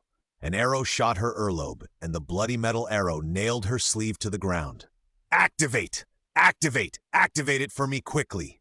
Although this system sounds useless, is better than nothing. It is not a golden finger, but a copper finger will do. It is better than using your own flesh fingers to resist the rain of swords and spears. Activation successful. Host Qin Shumei successfully bound to the 04 health system. F606-311/2831233.html. It was activated, but Qin Shumei didn't feel that her Ren and Du meridians were opened. Where is your mind clear? Where is your agility? The pie you just drew disappeared? Host, don't worry. Healthcare can't be achieved overnight. Once the host completes the task, everything will be there. Qin Shumei's mouth smiled with an arc of injustice. She still remembered that her boss in her previous life once said, Xiao Qin, don't worry. Success can't be achieved overnight. Once you get your work on track, everything will be there. It was exactly the same. The task is the task. The exploitation is the exploitation. She was tired and too lazy to resist. The bandits have been eliminated. Come out, my lady. Hearing someone shouting outside, she put down the mess of the system and climbed out of the bushes. She couldn't see them from a distance just now, but when she got closer, she found that everything she saw was shocking. There were more than 10 corpses lying on the ground, and the strong smell of blood rushed into her nose, making her feel sick. After all, TV dramas made by modern people have been reviewed. The inexperienced Qin Shumei seriously underestimated the violence of the battles in the era of cold weapons. She only took a glance and quickly turned her back. There are 12 bandits. All of them are dead men. This one and this one both committed suicide after being captured. Yanchang casually pulled out the feather arrow that pierced the throat of the dead body and pointed at the other 2 people lying on the ground. 2 of our people were killed. Yanji had a cut on his arm, and Yanfu had some skin injuries. He pulled the clothes off the dead man and wiped the arrow body and arrow tip clean. The sticky and warm blood coated the arrow. Yanchang rubbed it a few times but couldn't wipe it clean, so he simply stuck it directly into the quiver. Change to 2 good knives and bury the rest. Yang Zhaoquan threw away the sword with a rolled blade, pulled his eyes away from the pile of dead bodies, and turned around to see Qin Shumei, who was frightened like a quail. Seeing her pale face and dull eyes, Yang Zhaoquan knew that she was frightened. The little girl grew up in seclusion. How could she see such a scene? Even for a grown man, when he saw the flying human body parts on the battlefield for the first time, there were not many who could resist vomiting. Yang Zhaoquan approached her, and just as he was about to place his hand on her shoulder, he saw the blood on his palm and withdrew his hand. Are you frightened? Qin Shumei nodded and turned her face away. You are injured. Changed the angle and saw her bleeding earlobe, and his brows could not help but frowned deeply. An arrow shot into the bushes, and I didn't dodge it. Qin Shumei took out a handkerchief and wiped her ear. The arrow shot too fast, and the pain had not yet reached the nerves. If he hadn't reminded me, I wouldn't have felt the pain. The man in front of me, His clothes were even more tattered than when I first saw him yesterday. There were few intact skin and flesh. Either the skin was broken and bleeding, or it was red and swollen. There is no happiness without comparison. Qin Shumei suddenly felt that the little injury she had suffered was simply not worth mentioning. If it weren't for the man in front of her, she would have been nailed to the ground when the first arrow shot at her. "My dear, my lady, everything is ready. Let's go quickly," Yanchang urged with a full quiver on his back and a bow on his shoulder. No one went back to report, so the mastermind behind the scenes naturally knew that he had failed. The second and even third waves of assassinations were not far away. We had to leave this road quickly and take another path. The prisoner car was destroyed, and Qin Shumei could only follow Yang Zhao's whole body, one step deep and one step shallow, and communicate with the system in her mind to relieve the shock brought by the previous wave of assassinations. 004. What exactly are you for? She covered her aching ears, feeling that she was deceived by the system.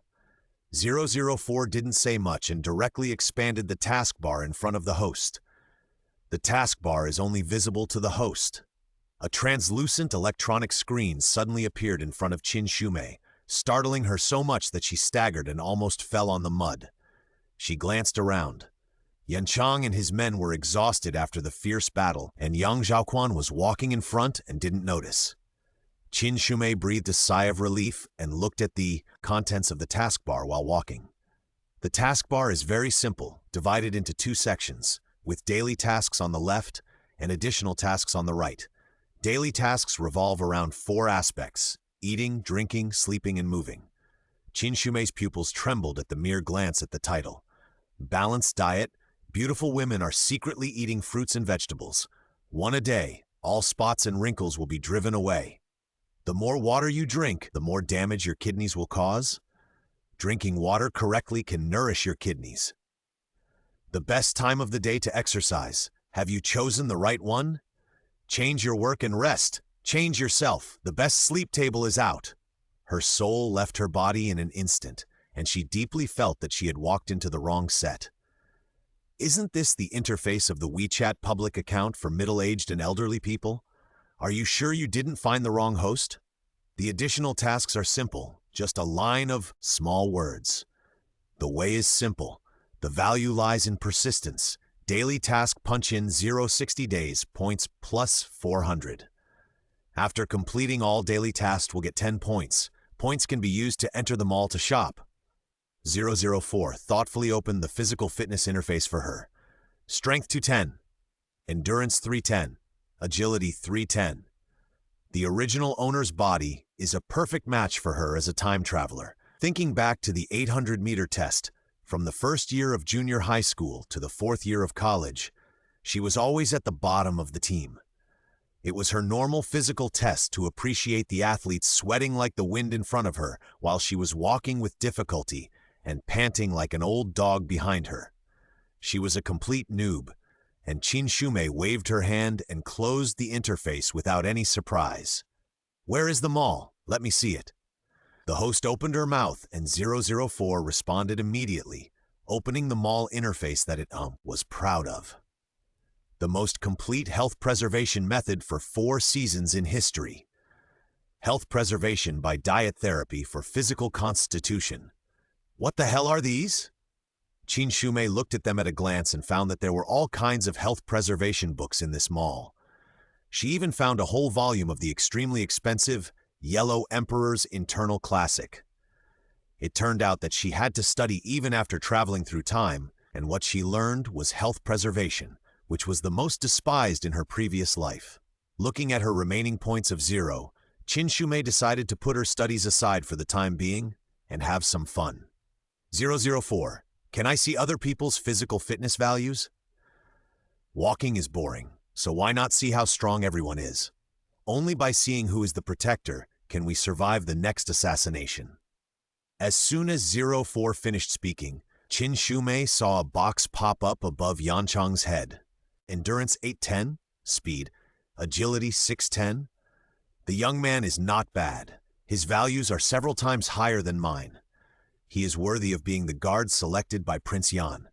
Yanji and Yanfu behind are similar to Yanchang. Probably due to his arm injury, Yanji's value is the lowest among the three. Now let's see what the famous Prince Wei is like. Qin Shumei dubbed herself, with a look of expectation in her eyes, ready to stare at the back of Yang Zhaoquan's head. "What are you looking at?" Yang Zhaoquan had already noticed her little movements. First, she staggered. Then she had an expression that combined trying to hold back laughter, surprise, and curiosity. Finally, she looked around to observe Yanchang and the others. Even the singers on the stage did not have as rich expressions as hers. He was just worried that she might be frightened, but she adjusted faster than everyone else in the team. /6311s tune 831234.html. Qin Shumei was trying hard to look at him, but he suddenly turned his head. His handsome face, full of masculine tension, suddenly enlarged in her eyes, scaring her so much that she almost forgot what she was looking at. Ignoring his question, she quietly looked up at his stats. Strength 1010, Spearance 1010, Agility 1010. So this is the legendary max-level boss? The boss is actually by my side. Qin Shumei now felt that his angular and handsome features pale in comparison to the three words golden thigh. What's on my head? Yang Zhaoquan looked at Qin Shumei's gaze with confusion, which suddenly changed from curiosity to eagerness. This scorching gaze made him feel a little unnatural shy for no reason. Ah, nothing. A human-shaped guardian angel, an invulnerable amulet. I will treat you better and better on the way. You must keep me alive until the exile. Are you tired? Are you hungry? I still have half a piece of cake on me. Do you want to eat it? After confirming the central idea of guarding the golden thigh, Qin Shumei's attitude immediately became flattering. Thinking of the fact that he hadn't even eaten a bite of food until now, she felt a pang of heartache. What if he was too hungry to fight? Yang Zhaoquan saw that she was smiling cutely, wiped her little hand on the relatively clean corner of her clothes, reached into his arms, and took out the half piece of cake he had given her before the assassination. The girl herself was all dirty, but the half cake was still intact, without a speck of dust on it. The situation was critical just now, and they were so engrossed in the fight that they didn't care about food. The dry food bag that Yanchang brought was cut by a knife, and the package and luggage were also ruined. There was really not much food now, so the cake in the girl's hand was precious. Yang Zhaoquan took it from her, broke off a small piece, and gave the rest back to her. You eat the rest, I'm not hungry. Fearing that the pursuers would come from the main road, the few of them took a long detour and survived for 2 nights with the remaining dry food. On the morning of the 3rd day, Qin Shumei, who was still not used to sleeping on the floor, woke up first as usual. She rubbed her eyes sleepily and scratched her itchy scalp. In the middle of summer, she hadn't taken a shower for 4 days. This was almost beyond her physiological limit. If she continued like this, she would go crazy sooner or later. Qin Shumei wiped her face with her dry palm. There was no water source where they were walking. In the past 2 days, the water in the water bag was almost gone. Not to mention the water for washing face and brushing teeth, it was difficult to squeeze out even drinking water now. The only consolation was that she went to bed early and got up early every day these days, and really lived with the sun. Not only that, she ran around all day on her own 2 legs. If she could record the number of steps on WeChat now, she could kill all the friends in the list. What's more valuable is that there is no such thing as high oil, high sugar, and high fat here. In addition to dry food and wild fruits, she consumes more fiber in a day than in a week in her previous life. The only thing that is difficult to meet the task standard is the amount of water she drinks. She barely passed the first 2 days, and it is estimated that it will be in jeopardy today. But can she be blamed for this? If there is a well now, she can drink 2 liters of it in one breath. Qin Shumei opened the system and stared at the illustrated health wild vegetables she exchanged yesterday morning with deep affection. If it weren't for it, the whole team would have been in a desperate situation of running out of food yesterday. It is not only practical, but also suitable for the occasion. The most important thing is that it happened to coincide with the mall's discount and was sold for only 19 points, making it the best value for money. Recalling yesterday when she relied on this treasure to find broom rape in the bushes and showed everyone how to eat it, the four men looked at her in surprise. And when she picked up a few gray bags and used spore powder to apply medicine to the external injuries of Yanji and Yanfu, they looked grateful. Qin Shumei felt comfortable all over and deeply felt the pride of being a time-traveling heroine. She is the logistics person in charge of the team, the leader among the auxiliary. With the brightening light, Qin Shumei turned around to check on Yanji's injuries. The three Yans are not old. The oldest Yanfu is just about to turn 40. Yanji is the youngest and doesn't look much bigger than his body. It is a mystery whether he is an adult or not. The wound on Yanji's arm is not light. The bleeding has stopped, but it is swollen. Qin Shumei is always worried that his wound will get inflamed, and she is afraid that he will be shy, so she can only take a sneak peek while he is asleep. This glance was terrible. Yanji's cheeks were slightly red, but his lips were white and flaky. Although he had applied medicine, his arm was more swollen than the day before. Qin Shumei tiptoed to Yanji's side and gently touched his forehead with her wrist. Fortunately, his fever was not high. Ahem. She turned around and saw Yang Zhaoquan standing not far away, staring at Yanji's wrist that she had just touched. It must be his turn to take night duty, so he got up earlier than her. Qin Shumei didn't think much, took 3 or 5 steps over, and pulled Yang Zhaoquan's sleeve. This won't work. Yanji has a fever. We don't have medicine. It's dangerous to delay it any further. Why don't we go into the city first to reorganize it? If things continue like this, they will become starving corpses on the roadside before the assassins come. Yang Zhaoquan gently pulled away his sleeve, walked closer to see Yanji's situation, and raised his eyebrows. You care about him? Qin Shumei was slightly startled. What's wrong with this person?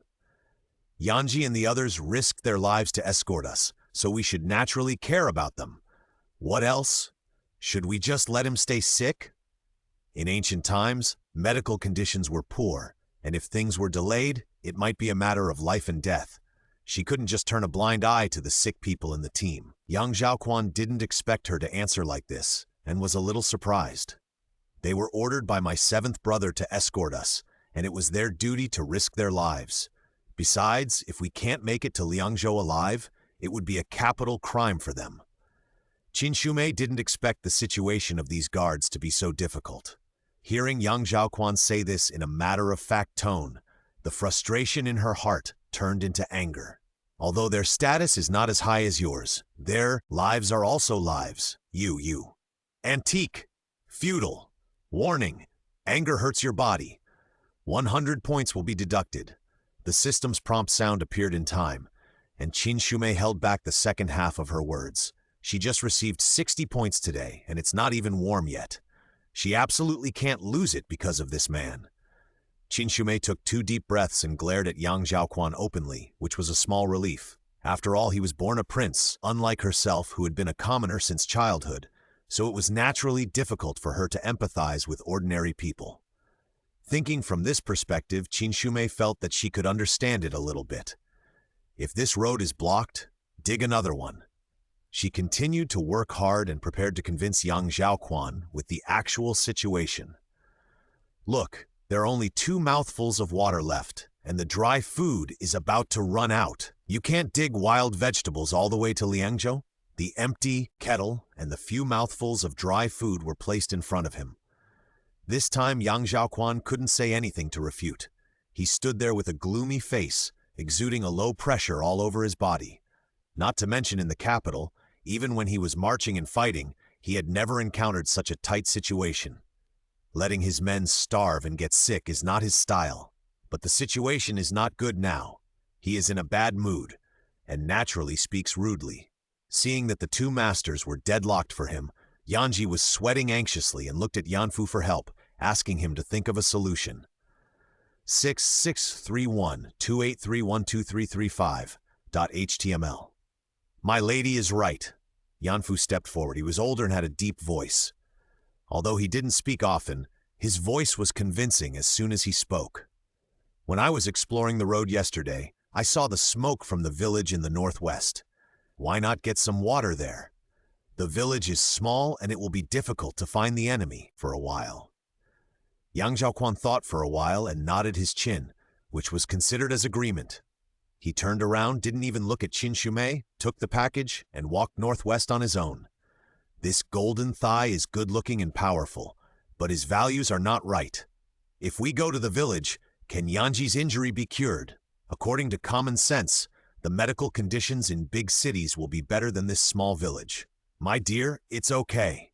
I've been tough since I was a child. This minor injury can be cured with some medicine. Seeing Yang Zhaoquan walking away, Yanji hurriedly took over the conversation, his face flushed red, and he didn't know whether it was because of fever or shame. After spending the past 2 days together, the three of them knew that Qin Shumei was not arrogant. Although she was the daughter of a wealthy family, she was very caring towards them and was kind, just like a girl next door. It's inevitable to get injured while working. We can't always go to the doctor. The old people in the village know some ways to treat injuries, which is better than us. Because he was talking to Qin Shumei, Yan Fu no longer had a tense face. His expression softened involuntarily, and his tone was much softer.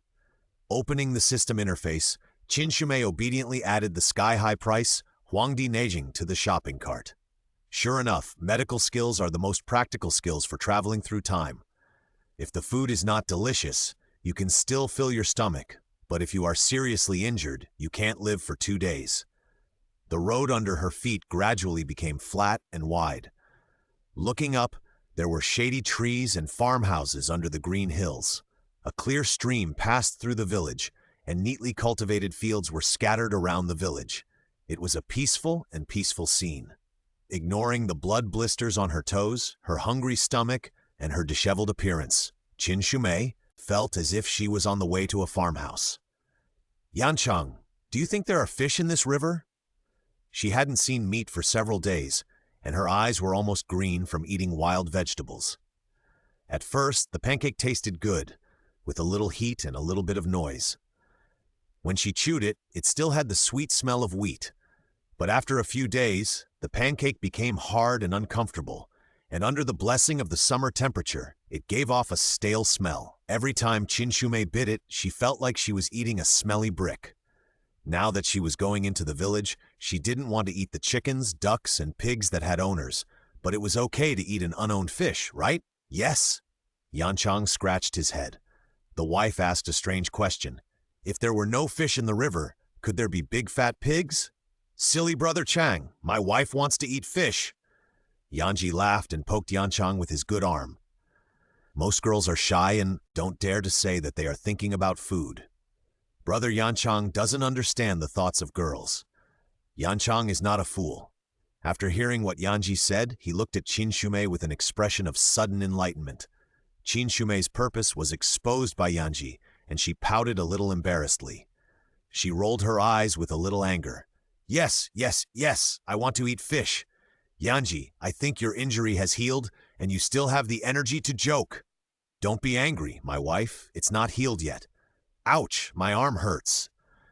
Yanji saw that Qin Shumei was a little embarrassed and annoyed, and hurriedly put on the posture of a wounded soldier, shouting more jubilantly than when he was just injured. Come on, save your energy. Don't shout. Seeing Yanji's white lips still making her happy, Qin Shumei was both amused and sad, and couldn't help but want to reach out and rub the child's head to express her kindness and comfort. Yang Zhaoquan heard the jubilation and excitement behind him, and couldn't help but turn around to see what these people were doing. As soon as he turned around, he saw Qin Shumei's white and soft little hand resting on Yanji's dark and dense head, and his face suddenly became as black as the bottom of a pot. When several people saw him turn around, they quickly kept silent and stood up. The scene of the primary school teacher entering the classroom was perfectly reproduced. Qin Shumei also felt his sharp eyes and quickly pulled her hand back from Yanji's head. She bit her lower lip unconsciously and put both hands behind her back. When we enter the village, just say we are fleeing from famine and don't mention anything else.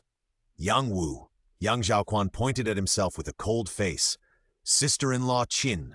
He pointed at Qin Shumei, putting the emphasis on the word sister-in-law. He didn't look at her, but glanced at Yanji. Yanchang and Yanfu respectively. Seeing the three people nodding frequently, he retracted his gaze. Although this village is only 3 or 4 days away from the capital, it is surrounded by mountains on 3 sides. The terrain is remote, and it is not a major transportation route, so few outsiders come to visit. When the people in the fields saw 4 young men and a little girl coming, they all looked up and watched.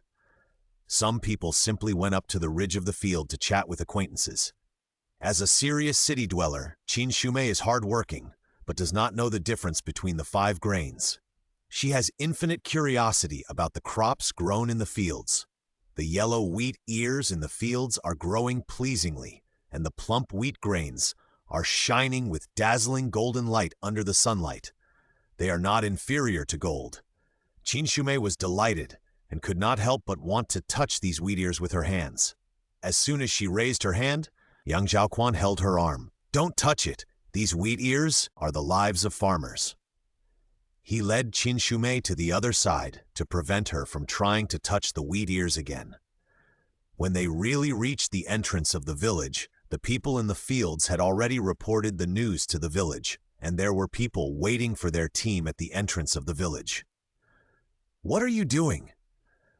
The questioner was a strong middle-aged man, with thick eyebrows slightly frowned, looking at this suspicious group of people, as if they were here to rob money. "Brother, our village has been hit by a disaster. We wanted to go to the city, but my arm is injured. I am thirsty and hungry. I want to rest in your village. I wonder if you can help me?" Yang Zhaoquan couldn't speak to the civilians.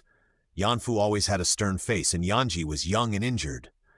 If Qin Shumei were to speak for them, it would make the 4 men look too cowardly. After choosing and choosing, Yanchang was the most suitable person to speak. Middle-aged man repeatedly looked at the few people from head to toe, almost treating himself as a human lie detector.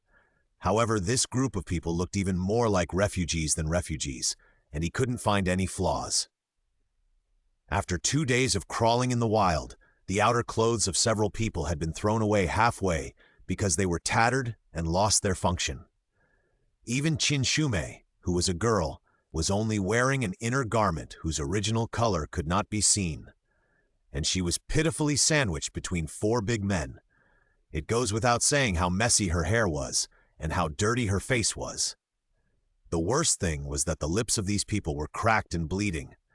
The middle-aged man could even hear their stomachs rumbling with hunger when he stood close to them.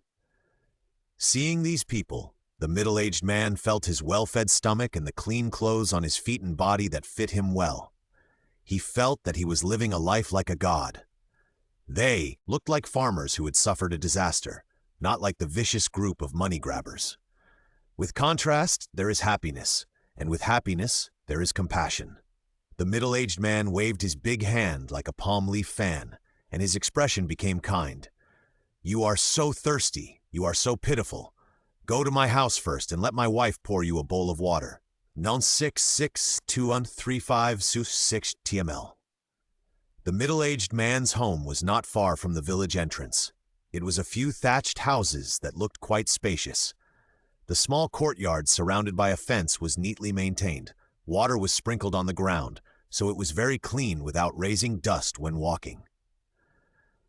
"Look at my eldest brother's house. How comfortable it is. You can tell at a glance that the owner is a capable person.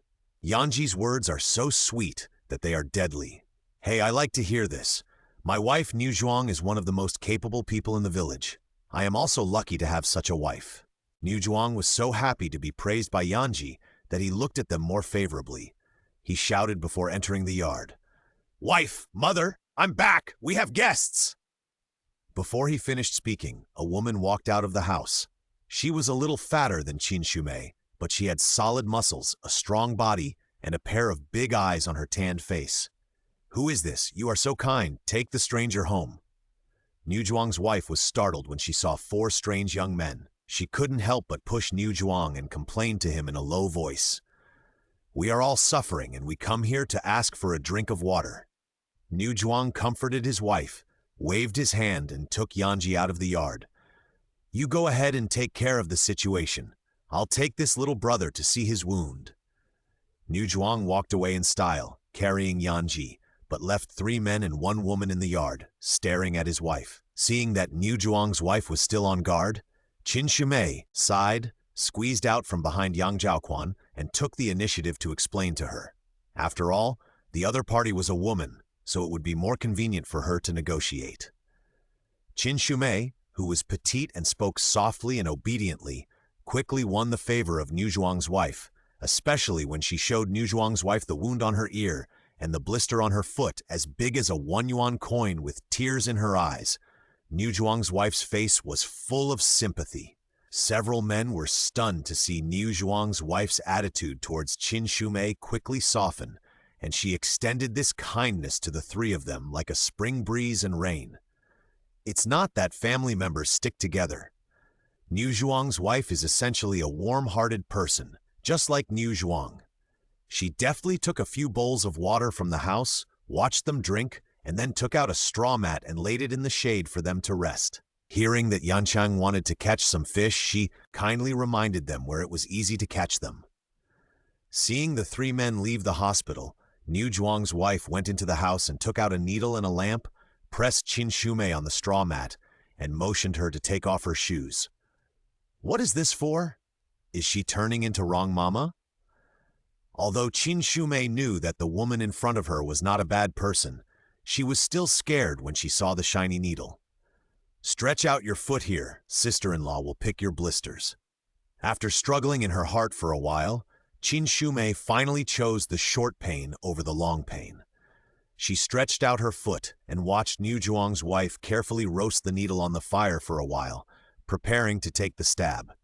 Sister, your feet are so tender. No wonder you have blisters. Qin Shumei was standing just now, so she couldn't see clearly. Now that she was closer, she realized that Qin Shumei's feet were tender, smooth and white, and her 10 small toes were like peach petals on a branch in spring, which made the purple-red blood blister look very scary. The original owner's skin was really good. After being exposed to the wind and sun for 2 or 3 days, Qin Shumei didn't feel that the exposed skin was tanned. All parts of her body were tender and smooth, and she didn't even have many armpit hairs. But at this time, this naturally superior skin made her a little anxious. It didn't look like she was from the village. Would people find out the flaw and get suspicious?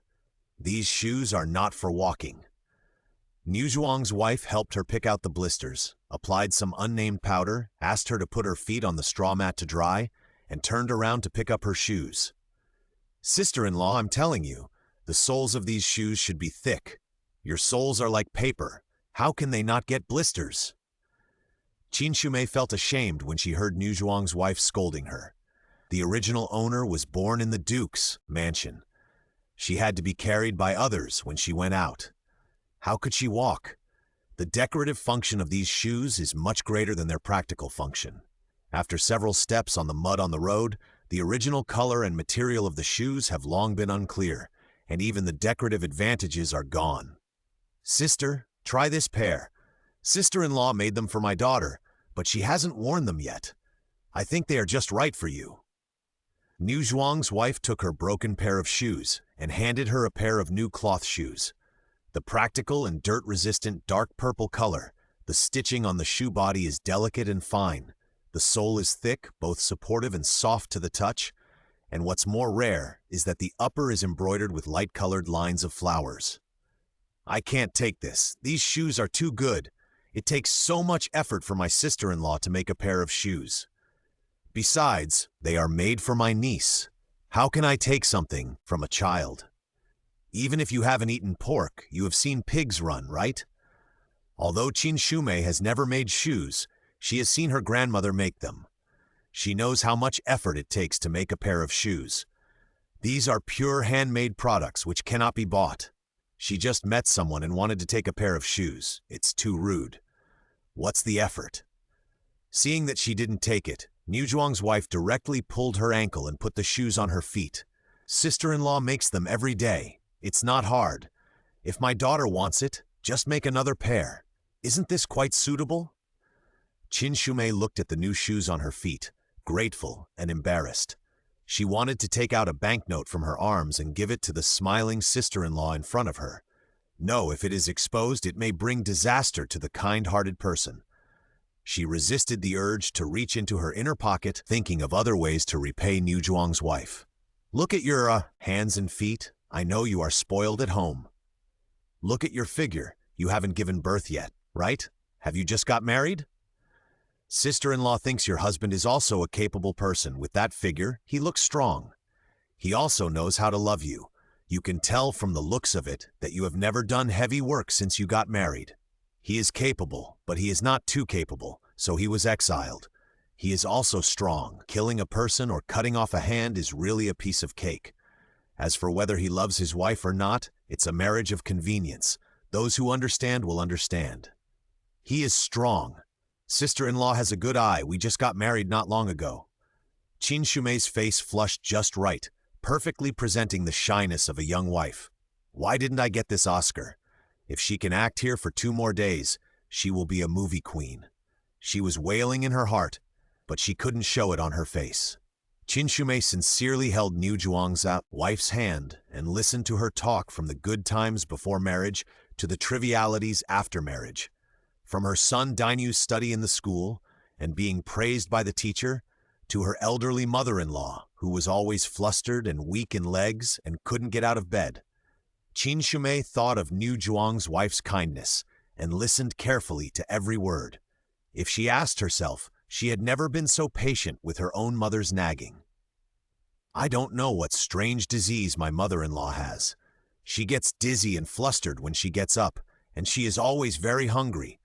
Look, she is lying in the house and can't get out of the ground. Niu Zhuang's wife was full of sorrow when she talked about her mother-in-law. It seemed that she was really worried about the old lady. Could this symptom be low blood sugar? Panic, dizziness, and trembling lips? Isn't this the same as herself on the subway? If it's true, it would be a fatal thing. Sister-in-law, isn't there a doctor in the village? Didn't he take the old lady to see a doctor? Since Niu Zhuang was able to take Yanji to see a doctor, it means there are medical experts in the village.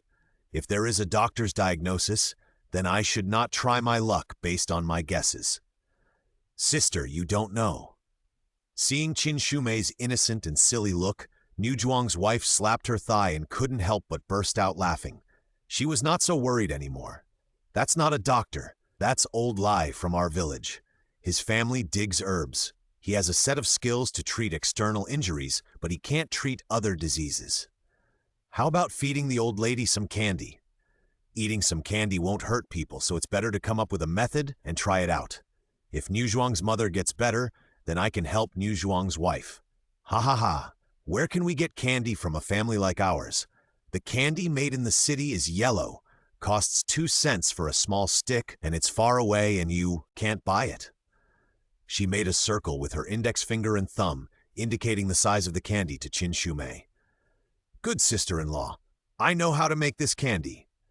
Isn't this just maltose? Qin Shumei finally found a way to repay her family. She was so excited that she even sat on the straw mat, staring at Niu Zhuang's wife with shining eyes. 106C31 Lems 2839921.tm. Niu Zhuang's wife didn't expect Qin Shumei to say that. For a moment, she opened her mouth and didn't react. You can do it? This young wife was delicate and naive, and she didn't look like a capable person. The skill of making sugar is a skill that candy sellers rely on, and it's not something a little girl like her can do just by saying it.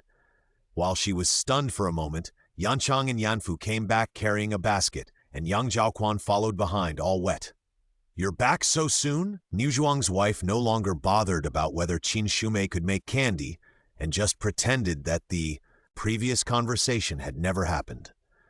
She put away the lamp and needle, and directed Yanchang and Yanfu to pour the fish and water into an empty water tank. A total of 8 fish, all caught by Lang. Yangwu brothers, we didn't do much. Yanchang wiped the sweat from his forehead, picked up the basket, and ran out of the yard again. This basket was lent to us by the old man. I'll go return it to him. Yang Zhuan didn't care about other people's reactions, just walked in front of Qin Shumei, squatted down to take off her shoes, saw that her feet had been treated with medicine, and gently helped her put on her shoes by holding her legs. Don't you want to eat? I caught the fish. Although Yang Zhaoquan's face was calm and his tone was normal, there was a hint of expectation between his eyebrows. Is this asking for praise and encouragement? Oh my God, how should a man be praised when he asks for praise? This man, who is more than a head taller than her, now has a mysterious pride that only elementary school students have, and he stands in front of her waiting for her to praise him. This makes Qin Shumei a little at a loss, and she patted his shoulder. Thank you, you are great. Yang Zhaoquan watched her little hand fall on his shoulder, and the weight was so light that he couldn't even feel it. What is he doing? The dignified prince of the great Yin dynasty, is he going to show off to her just because he caught a few fish? Why is she willing to touch the head of Yanji, but only pat his shoulder? Yang Zhaoquan watched her take her hand back, and ran excitedly to the big vat, looking into the vat eagerly, and he felt complicated for a while. Wulong, look, Brother Niu Zhuang's family treats us well. How about giving a few fish to my sister-in-law? Qin Shumei swallowed her saliva and still spoke to Yang Zhaoquan. The fish caught by others must always be distributed after asking for his opinion. It's up to you. Her soft Wulang immediately cleared his wild thoughts. How could he not agree to her request? This fish is big. Sister-in-law, you have 4 fish. We can eat 4. What do you think? I also need to borrow your stove, onions, and garlic. These 4 fish will be used as meal payment. Without waiting for Niu Zhuang's wife to refuse, Qin Shumei took her hand again and gently begged her to accept. Niu Zhuang's wife could only nod. After observing Niu Zhuang's stove, Qin Shumei gestured the size of the pot and decided to roast 2 and stew 2. Remove the internal organs, wash with clean water, marinate with onions and ginger to remove the fishy smell. Qin Shumei skillfully cut the fish, carefully coated both sides of the fish with salt, and told Yanchang and Yanfu to build a grill. While they were building the grill, she began to prepare the stewed fish. Fortunately, there are many kinds of fish in this river. Among these 8 fish, there are grass carp and crucian carp. She chose to grill the grass carp and stew the crucian carp. There are not many seasonings here, and the means to remove the fishy smell are insufficient. If only grass carp soup can be stewed, the earthy smell of the soup will be so overwhelming. Qin Shumei's slender figure was reflected in Yang Zhaoquan's eyes, flying around like a busy little bee. She faced the stove and the kitchen knife, and her performance was not inferior to that of Niu Zhuang's wife beside her. Although rich ladies should also be proficient in cooking, it is only verbal proficiency. The kitchen is fishy, and they usually don't even go in. He really didn't expect that his young lady actually had practical experience in kitchen utensils, and she looked quite experienced and at ease. The grill was set up. The marinated fish was put on it, and Yanchang drooled at the fish. I really can't believe that my wife is a lady from a rich family, and she can actually do the kitchen work herself. He whispered to Yanfu's ear, but his eyes were still glued to the fish. Yanfu nodded, and seeing that everyone's mind was on the cook and the meal, he stood up and explained to Yanchang, I'll go see how Yanji is doing. You take care of the fish. Yanchang was about to agree subconsciously, but suddenly reacted, Do you know where the person is? The mouth is right under the nose. Don't you know why you don't ask? Yanfu glanced at Yanchang with amusement, stood up and clapped his hands, walked out of the yard, leaving Yanchang alone in a daze with the fish. After the 2 fish were stewed, Qin Shumei covered the lid and diligently followed Niu Zhuang's wife to clean up the battlefield. Receiving Niu Zhuang's wife's surprised eyes, she raised her chin with some pride. What's the big deal about making this little meal? There is no technical content. Was her experience of living in the school and living alone in vain? It was just that the ingredients were not complete, otherwise she could make a braised fish to open everyone's eyes. After checking the condition of the grilled fish, Qin Shumei served it on a plate with satisfaction. She opened the lid of the stewed fish and sprinkled a handful of chopped green onions on it. It's done! Wulong, Brother Yanchang, Brother Yanfu, come and eat! Sister-in-law, please try my cooking. Qin Shumei took the bowl and sipped the fish soup without caring about the heat. Fortunately, there was enough ginger to remove the fishy smell, so that the crucian carp soup could have a good taste. If there were cooking wine and peppercorns, and enough oil to fry the fish, the soup would be even more delicious. In this special period, there is no condition to be picky. She picked up a piece of fish meat, blew on it twice, and stuffed it into her mouth. Although it was so hot that she was breathing, she successfully filtered out the small thorns inside and ate it with relish. Detection of host's intake of high-protein nutrients. Reward 50 points. Hearing the system prompt sound, Qin Shumei's eyes suddenly lit up, and she opened the system interface with the bowl in her hand. Does eating delicious food also get points reward?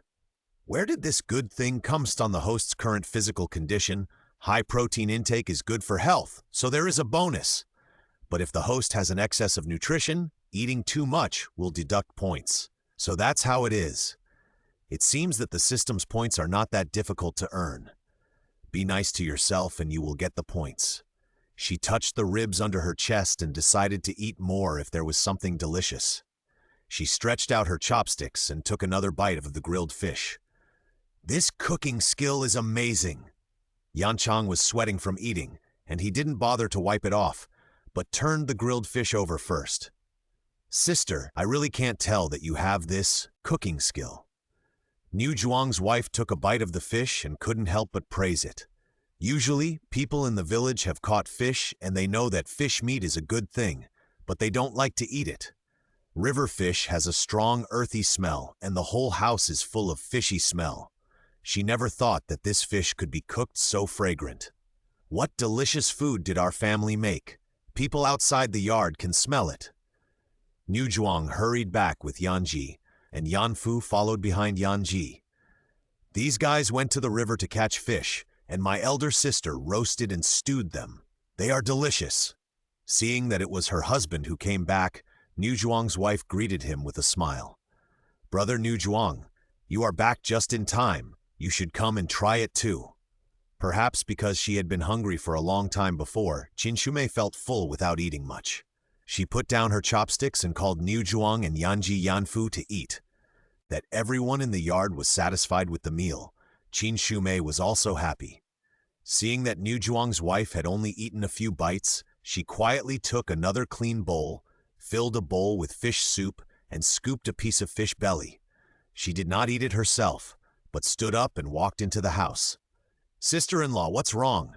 Qin Shumei also stood up. I want to serve a bowl to my mother-in-law. Niu Zhuang's wife was a little embarrassed. The fish was caught by others, and the meal was cooked by others. Not only did she share the 4 live fish with her family, but she also ate the cooked fish. I actually forgot about the old lady in my brain. Qin Shumei took Niu Zhuang's wife's arm and prepared to follow her into the house to see the bedridden patient. Come on, sister-in-law, let's go see the old lady together. N6 Susirkao Tour 3083 ml. There were not many furnishings in the thatched house, but it was clean and tidy. There was not a trace of dust on the tables and chairs, and the beds still exuded the fragrance of being exposed to the sun. Mom, this sister is a guest of our family. She can cook. The fish soup she makes is really amazing. I'll bring you a bowl to try. Niu Zhuang's wife put the soup on the small table, half hugged and half supported the person on the bed to get up, and stuffed a few pillows behind her, then picked up the bowl again and tried to feed her with a spoon. After Niu Zhuang's wife was done, Qin Shumei could see the old lady on the bed clearly. Her face was sallow, her eyes were unfocused, and her lips were slightly trembling. She looked like someone from a completely different world from the capable Niu Zhuang's wife. The old lady was not interested in Qin Shumei, but was very interested in the soup in her daughter-in-law's hand. She ate one mouthful after another, and soon the bowl of soup was finished, and her lips stopped shaking. Seeing that Niu Zhuang's mother's complexion had improved, Qin Shumei silently concluded in her heart, "This disease is caused by hunger." The elderly are not like young people. Many coarse grains and meat are difficult to digest. There is nothing that can immediately replenish physical strength, so naturally they become weaker day by day. According to Niu Zhuang's wife, Niu Zhuang was filial to his mother. At the beginning, he took out his savings to buy some pork for his mother to eat. In order to replenish her body, he even brought fat pork. As a result, the old lady vomited and had diarrhea that day after eating, and her digestion became worse. If you can't eat for a long time, your blood sugar will naturally be low. For such patients, you have to eat something soft and easy to digest. Fish is the best choice. In case of emergency, it is best to have sugar on hand. Qin Shumei figured out this point, and while Niu Zhuang's wife was cleaning up the dishes, she explained the reason to her. Now your sister-in-law has seen it. If you learn to make sugar in the future, you can not only help your mother-in-law recover, but also sell it in the county for money. Why don't you learn it? Niu Zhuang's wife twisted her apron with her fingers and shook her head repeatedly. How can this be possible? A pair of shoes in exchange for a meal. How can you still ask for your craftsmanship? That's too unreasonable. What's the matter, sister-in-law? You took us in, and brother Niu Zhuang took Yanji to treat his injuries. This is a life-saving grace. Teaching you to make sugar is nothing. Faced with Qin Shumei's sincere offensive, Niu Zhuang's wife was defeated again and again. This simple farm wife who was not good at speaking finally held Qin Shumei's hand tightly and accepted her kindness. Yanji's eyes lit up when he heard that his wife was going to teach Niu Zhuang's wife to make sugar. These days, sugar is a rare thing. People only buy some to eat during the worship of the kitchen, God, the worship of ancestors, and major festivals. The guards' families are all from poor backgrounds. Desserts, cakes, and candies are symbols of good days for them. To make candy, you need wheat seeds and glutinous rice. Do you have any at home? If there are no raw materials, what I just said is useless. What our family lacks the least is wheat seeds. As for glutinous rice, it is rare. However, Niu Depeng often trades goods in several counties. Maybe he has some. I'll go ask. Since she decided to learn, Niu Zhuang's wife made up her mind to learn well. There is no reason to back down before the success. She did it right away. She put down the rag, patted her clothes, and walked out with a breeze. Sister-in-law, you can actually make candy. It's amazing! Yanji saw Niu Zhuang's wife leaving and came up happily. You are really a fairy who has come down to earth. You are proficient in everything. Okay, don't greet me with such nice words. Qin Shumei had seen how eloquent Yanji was. She didn't fall for the sugar-coated bullets. Why don't you go and take a rest? We'll leave tomorrow after you change the medicine. According to Niu Zhuang, Yanji was treated in time. Thanks to the gray powder, the injury was controlled first. It was not too serious. He would be fine after changing 2 sets of ointments to eliminate the blood stasis. Hearing Zhaoquan clearing his throat, Yanji immediately disappeared. Why are you here? Didn't I ask you to go with brother Niu Zhuang to select malt?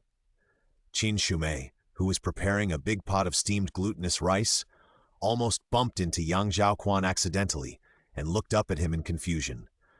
Why do we need to teach her how to make sugar? The less trouble, the better. Besides, this is exile, not a trip. We must appear in Liangzhou within half a month. Otherwise, not only the guards, but also you and I will be beheaded. Zhaoquan's face was serious. He always regarded Qin Shumei as a companion. If she kept wasting time on the road, the rest of the journey would be very troublesome. Brother Niu Zhuang's mother is in a critical condition. If she doesn't replenish her energy quickly, she will die soon. Brother Niu Zhuang's family, who don't know the truth, took us in and took on a huge risk. Teaching her to make sugar is also to repay her kindness of taking us in. Besides, brother Niu Zhuang's family has ready-made malt, and making sugar is very fast, which will definitely not delay tomorrow's trip. She naturally knew the danger and seriousness of exile. It was because she might not have the opportunity to repay her gratitude in the future that she didn't want to owe favors to others on the way to exile. Zhaoquan opened his mouth when he heard her say this, but couldn't say anything to refute. It has always been others who serve him. Even if he kicked the servants or gave them a slap on the hand, the servants would always say that it was a gift. Before Qin Shumei, no one spoke from the perspective of these grassroots people like her, let alone repaying the kindness of these civilians. The education you received in school was not good. Qin Shumei saw his tangled eyebrows and eyes full of incomprehension, and she knew that he had never received the love of the Niu Zhuang family, or he did not take this love seriously. If it were not for the fact that it was very uncomfortable to live with such a person with incorrect values, I, the person in a sham marriage, would not bother to educate you anymore. She pulled Yang Zhaoquan to sit on the straw mat and gave him a little sunflower wife class alone. Water can carry a boat, but it can also overturn it. You have been in a high position, so you must have a kind heart. You see, Yanchang, Yanfu, and Yanji are all flesh and blood people. Like you, they are not indestructible. Why should they stand in front of you in times of crisis? Because they are following the orders of my seventh brother. Yang Zhaoquan replied with confidence. In the past, when marching and fighting, men would follow wherever he pointed. Isn't it the most basic thing to obey the orders of superiors? Stop! Qin Shumei glanced at him unhappily.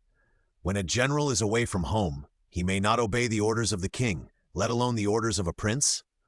If they don't want to escort you, they could have just not tried their best to protect you during the assassination a few days ago. Your men listened to you before, because you are the king of Wei. But if you want your men to be loyal to you, you have to make them accept you as a person, not as a title. Seeing Niu Zhuang's wife coming back with a bag from a distance, Qin Shumei quickly ended the class, patted Yang Zhaoquan on the back, and let him understand the importance of personal charm on his own. The teacher had also told them similar words before. But now that Qin Shumei said it so, bluntly, it was much easier to understand. Yanchang and the others went from being respectful to her to being able to talk and joke with her today, all because she exchanged her sincerity for sincerity and her love for love. Something that had never appeared before quietly took root in Yang Zhaoquan's heart. After mixing the chopped malt and glutinous rice, Qin Shumei patted her stiff lower back and smiled happily at Niu Zhuang's wife. That's it. Ferment overnight, and you can make sugar tomorrow. Sister, you are really... I don't know what to say. Niu Zhuang's wife is a down-to-earth person and won't say too many words of thanks. She pushed Qin Shumei out of the kitchen, turned around and scooped out a few spoonfuls of white flour mixed with grains from the noodle jar at home, preparing to make some solid food for Qin Shumei and her group that they couldn't bear to eat at home. Niu Zhuang had already packed up 2 rooms. Because there were not enough beddings, he gave the last thick mattress to Qin Shumei and her husband and laid a thick layer of hay for the remaining 3 men. A bamboo mat was added on each bed to prevent them from getting hot. The girl and her man will sleep in one room, and the 3 brothers will sleep in another room. Is that okay? He showed the 5 people the fruits of his labor. Was she really going to be forced to sleep with Yang Zhaoquan? Qin Shumei looked at the well-made bed. The shame of having to sleep with a man overcame her urge to sleep on clean bedding. She wanted to ask Niu Zhuang for more hay to make a bed on the floor. Qin Shumei had forgotten how she washed and dressed herself and sat on the bed. When she realized it, Yang Zhaoquan had already closed the door and sat next to her. Slad 06163112844491.html. In the wild, they had slept together before. But at that time, when she looked up, she could see the stars and the bright moon, and beside her was the deafening snoring. Even though she was sleeping with 4 grown men, Qin Shumei felt that her heart was open, and she had no romantic thoughts. The atmosphere needs to be set off. Now that the small door is closed and the small candle is lit, the chirping of insects and human voices are shut out. When facing Yang Zhaoquan again, her face can't help but turn completely red. The candlelight flickered and cast warm colors on the wall, and the orange light made the lines on Qin Shumei's face look softer. She frowned slightly, her eyes moved, and her slender and soft neck showed a slight vein because of tension. The smooth black hair with the scent of soapberry passed through the collarbone and spread to the waist. Although she was wearing the farm clothes given by Niu Zhuang's wife, she had a natural beauty. Qin Shumei's appearance made Yang Zhaoquan, who was used to seeing beautiful women since childhood, hold his breath. You and I are already husband and wife.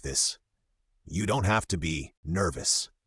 Although he told Qin Shumei not to be nervous, he swallowed his saliva involuntarily. Infected by her embarrassment, a thin layer of sweat appeared on his forehead. Qin Shumei's fingers fumbled on the smooth bamboo mat, but the mat was too well made. She wanted to scratch it and do some small movements to relieve her emotions, but she couldn't. In the end, she could only spread her palms flat on the mat and use the coolness of the bamboo to calm down. I said before that we are not officially husband and wife until the ceremony is completed. Although she is a face control, she is not a face control who can give herself up casually. Besides, who knows how many women he has had before. She also has mental cleanliness, okay? Feeling her reluctance and resistance, the disappointment in young Zhaoquan's eyes flashed away. He quickly sorted out his emotions, lay down on his side, and patted the place beside him. Lie down, you are tired all day. Seeing that, Shumei was still a little wary. He smiled self-deprecatingly. Don't worry, if you don't want to, I won't force you. This man is a bit arrogant, but he still keeps his word. Since he has promised, he should not go back on his word. Qin Shumei curled up on the other side of the bed.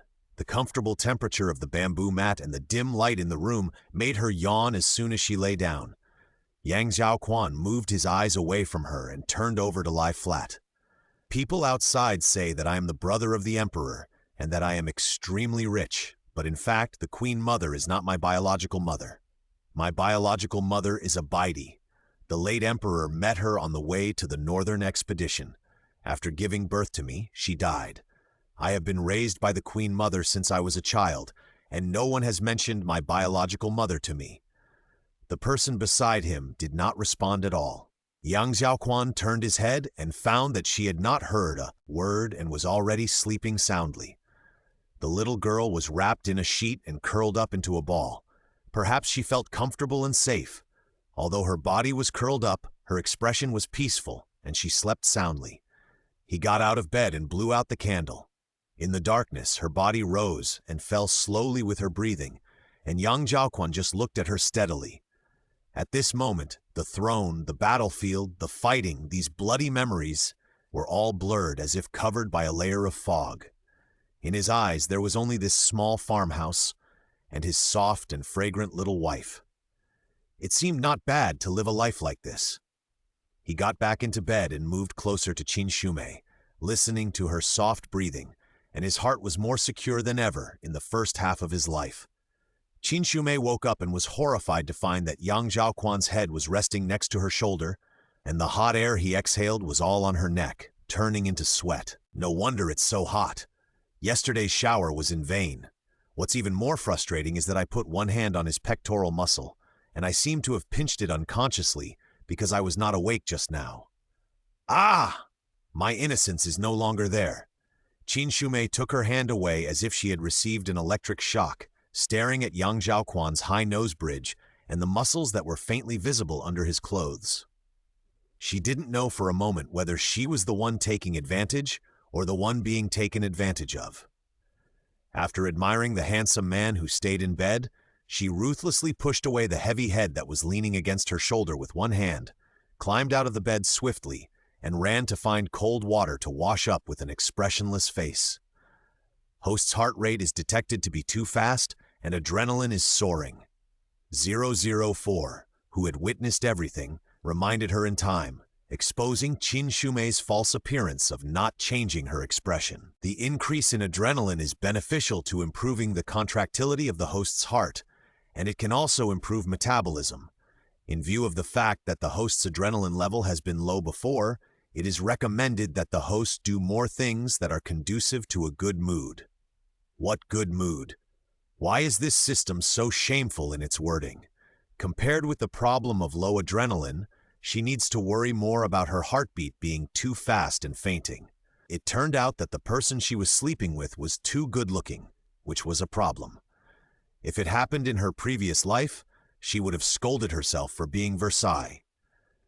Qin Shumei scooped up another handful of water and splashed it all on her face. "Did you sleep well, sister?" Niu Zhuang's wife was used to getting up early. When she heard the sound of the water tank, she came out to see who woke up. Seeing that it was Qin Shumei, she immediately smiled happily. "Ah, I slept very well. What are you busy with, sister-in-law?" As long as Yang Zhaoquan didn't talk to her, anyone could say hello.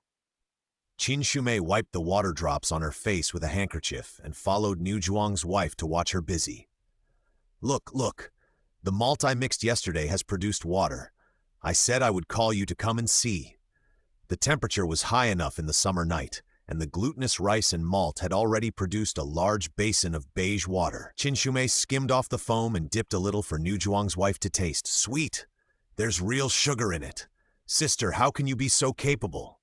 Niu Zhuang's wife was so happy that she smiled and surrounded a pot of malt and glutinous rice water with curiosity like a child. Qin Shumei saw her happy and laughed too. We're halfway done now. The rest is to boil the sugar. As she spoke, she prepared the stove fire. The hand that was about to add firewood was pressed down by Niu Zhuang's wife.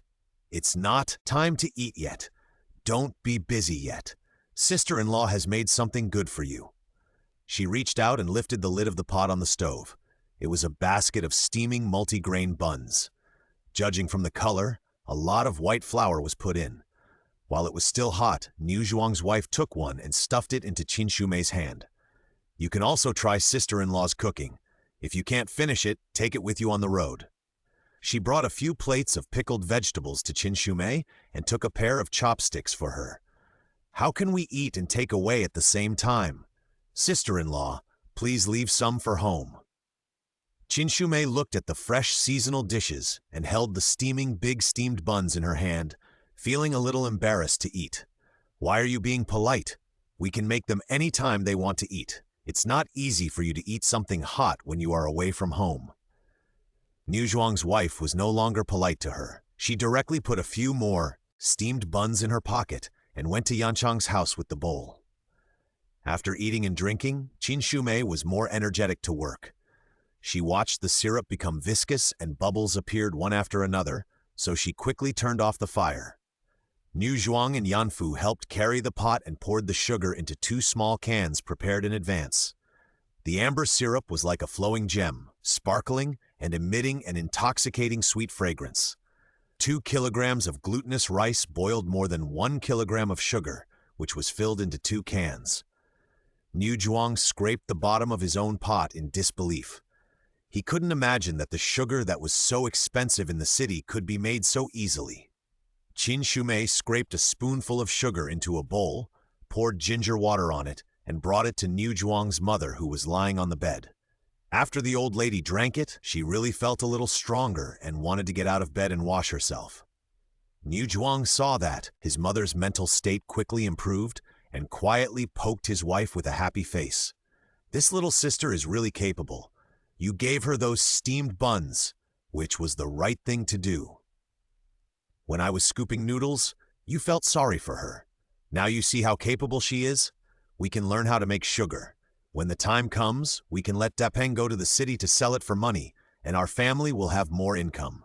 The couple counted on their fingers and felt that it was right to take in Qin Shumei and her group of people, and their attitude towards them became more friendly.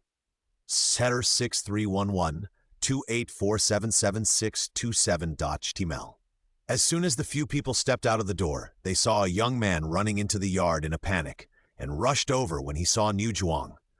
Brother Niu Zhuang, go and have a look. That group of people are here to steal food again. Steal food? Qin Shumei hadn't reacted to what the young man meant when she saw Niu Zhuang passing by like a gust of wind. Niu Zhuang's wife beside her was also pale and looked at a loss. She also staggered and ran out with her husband. Qin Shumei was originally holding Niu Zhuang's wife's arm. Now that she was running, she couldn't let go suddenly, so she could only follow Niu Zhuang's wife out of the yard. Young Zhaoquan saw Qin Shumei also ran out, and he didn't care so much. He followed Yan Chang and the other 2 behind a few people. The closer Qin Shumei walked to the village entrance, the more frightened she was. Although she had entered the village in the past 2 days, she had hardly left Niu Zhuang's house. She only knew that the village was not big and life in the village was quite comfortable. But the scene in front of her greatly broke her cognition. From the old man with crutches to the thin teenagers in the village, hundreds of people all surrounded the village entrance, looking as if they were facing a great enemy. Standing opposite were dozens of strong men carrying sickles and hoes, with arrogant and smug expressions on their faces, and the atmosphere on both sides was tense. What's going on? Seeing the stalemate between the 2 sides, Qin Shumei could only ask Niu Zhuang's wife in a low voice. The people from Xiaogong village are here again. relying on the land they helped our village to open up before, and they come to collect grain every year. At first, they really helped to collect, and in order to repay them, we also gave them some grain. Since the year before last, the hooligans from their village have been coming. She was angry and anxious, and she was too lazy to think about what to say, so Qin Shumei helped her to continue. Robbing grain? Yes, that's it. Robbing openly. We have 10 kilograms of grain, and they want to take 8 kilograms. The public tax is getting heavier every year. If this continues, people will have no way to survive. Did Niu Zhuang and the others just watch them rob? Shumei was full of confusion. Before she could ask, she saw Niu Zhuang and other men in the village step out of the line and walk to the front with an old man. Brother Gongqiang, the harvest this year is really bad, and we can't give as much as in previous years. Someone in the crowd finally spoke up. My brothers and I climbed over the mountains and came here, sparing no effort to help you harvest the wheat, but you don't appreciate it. Look, what do you think of us? You just blocked the entrance to the village. Is this how Zhaoquan village treats guests? The leader, Gong Qiang, sat on a wooden block by the roadside, spread his legs and stuck the sickle in his hand on the ground. What kind of guests are you? You are just robbers. Stimulated by his attitude, the villagers were emotional, and some couldn't help but curse. How can you talk like that? Who are you calling a robber? The big man behind Gong Qiang raised his hoe, but was blocked by Gong Qiang. Speak nicely. Why don't you ask your old man Niu? If our village hadn't helped you find this feng shui treasure land, where would you get the harvest? What's wrong with giving us some as a reward now? Gongqiang turned his head and grinned at the old man, who came out of the line. Old man Niu, am I right? Old man Niu was so angry that his eyelids twitched and he stabbed the ground with his crutches. Has Zhaoquan village given you too little in these years? What's the result? You lazy people are raised. You don't even plow the land, just waiting to eat our village. The land left by your ancestors is all barren. Gongqiang did not hide it. He spat on the ground, stood up and crushed the saliva with his feet. Without looking at the people in Zhaoquan village, he just said lightly, "No more nonsense. If you don't give it to us, don't even think about eating it." The big man behind him had been ready to move. As soon as Gongqiang finished speaking, he picked up the hoe and rushed straight towards old man Niu. The men in Zhaoquan village were not idle either. They took sticks to protect the front. The scene was in chaos, with shouting and cursing mixed with the sound of sticks hitting flesh. The crowd was pushed back again and again. I don't know who they stepped on. The women and children behind screamed and cried. Seeing that the situation was developing in an uncontrollable direction, Qin Shumei hurriedly grabbed Niu Zhuang's wife, who was rushing forward, and under the protection of Yang Zhaoquan and Yan Chang, she took her out of the circle through the gap between people. Niu Zhuang's wife's eyes were red, and she didn't care that Qin Shumei was next to her. She squeezed into the crowd with her hair in disarray. My man, Niu Zhuang is still in there. He's fighting with someone. Qin Shumei grabbed her arm tightly and asked, What can you do to help? It will only distract Niu Zhuang. Yan Chang! Yanfu! Shumei didn't even look at them, but just called out their names loudly. Go help Niu Zhuang. Don't let anyone hurt him. Yes! Faced with her sudden power, the two were stunned at first, and then responded immediately. Although Qin Shumei was no longer the master, the momentum she suddenly exuded made Yan Chang and Yanfu shudder. They didn't have time to think about it, and instinctively followed Qin Shumei's orders. Sister-in-law, Yan Chang and Yanfu have already gone to help brother Niu Zhuang. We should protect ourselves. This is the most important thing to do now. Qin Shumei persuaded, and together with Yanji, they finally pulled Niu Zhuang's wife out of the crowd. Just after getting out of the crowd and taking a breath, Yang Zhaoquan saw a small figure running towards them. It was none other than Niu Zhuang's son, Danyu. Mom! It's bad. There are bad guys coming to our house to steal food. Making a feint to the east and attacking in the west? The young and strong people in Zhaoquan village are still fighting against the provocateurs here. No wonder there are not many people coming to the village to rob openly. It turns out that they are hiding behind. She cursed inwardly for being cunning and could only yell a few times at the crowd. The robbers have entered the house. Then she followed Nu Zhuang's wife and ran home. The yard had been turned upside down, the tank was broken, and the fish that had just been caught yesterday were still jumping on the ground. The old lady, who had just recovered, leaned against the wall in front of the grain warehouse, trying to prevent herself from collapsing on the ground. Seeing Nu Zhuang's wife rushing over, the yellow-toothed man, who was about to push the old lady into the room, smiled and paused. "Oh, the old woman's wife is here?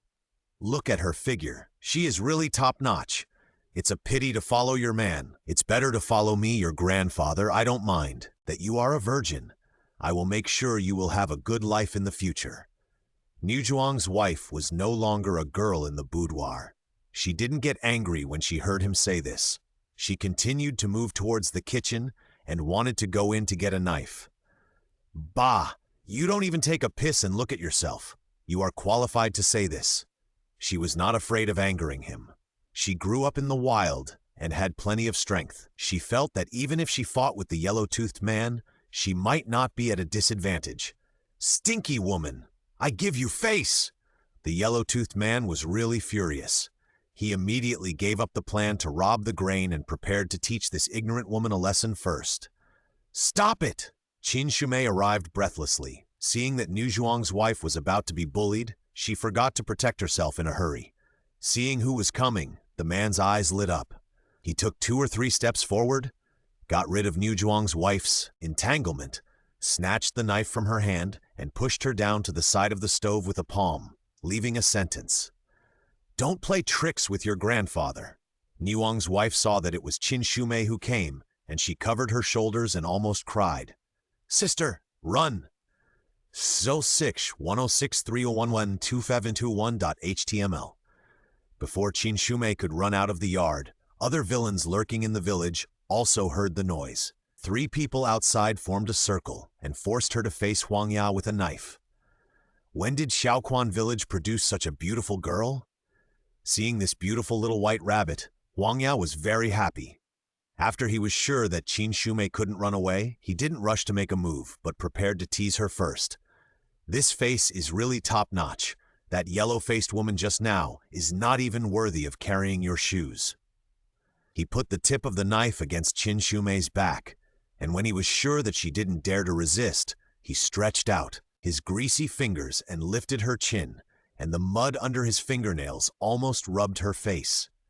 Compared with the last time she was verbally teased by the soldiers, the direct physical contact of this yellow-toothed man made Qin Shumei even more disgusted. Why did she always get into such trouble? She shook her head violently to avoid Huangya's fingers. Maybe the disgust in her eyes was too obvious. Huangya didn't get angry but laughed, and even more arrogantly pinched her face and forcibly turned her face back. "Wow, this girl is quite fierce, I like it." He pushed the knife in his hand harder, enjoying the pain on Qin Shumei's face with a sneer. "If you don't want to die, then be obedient." Huangya teased the 3 accomplices guarding the door. "Such a delicacy cannot be wasted. After I taste it, you brothers can have some fun too." What a shame! Qin Shumei had never despised her weak body as much as she did now. She couldn't break free from Huangya's fingers, so she could only desperately call the system in her mind, asking 04 to find something that could help her escape. Huangya didn't wait for the 3 to respond. He looked over and saw that the people guarding the door were lying on the ground, without any sound, and it was unknown whether they were dead or alive. A man stood at the door with bare hands, watching him holding Qin Shumei's hand, with a hint of rage in his eyes. A hero is here to save the beauty? The 3 of them couldn't stop this man.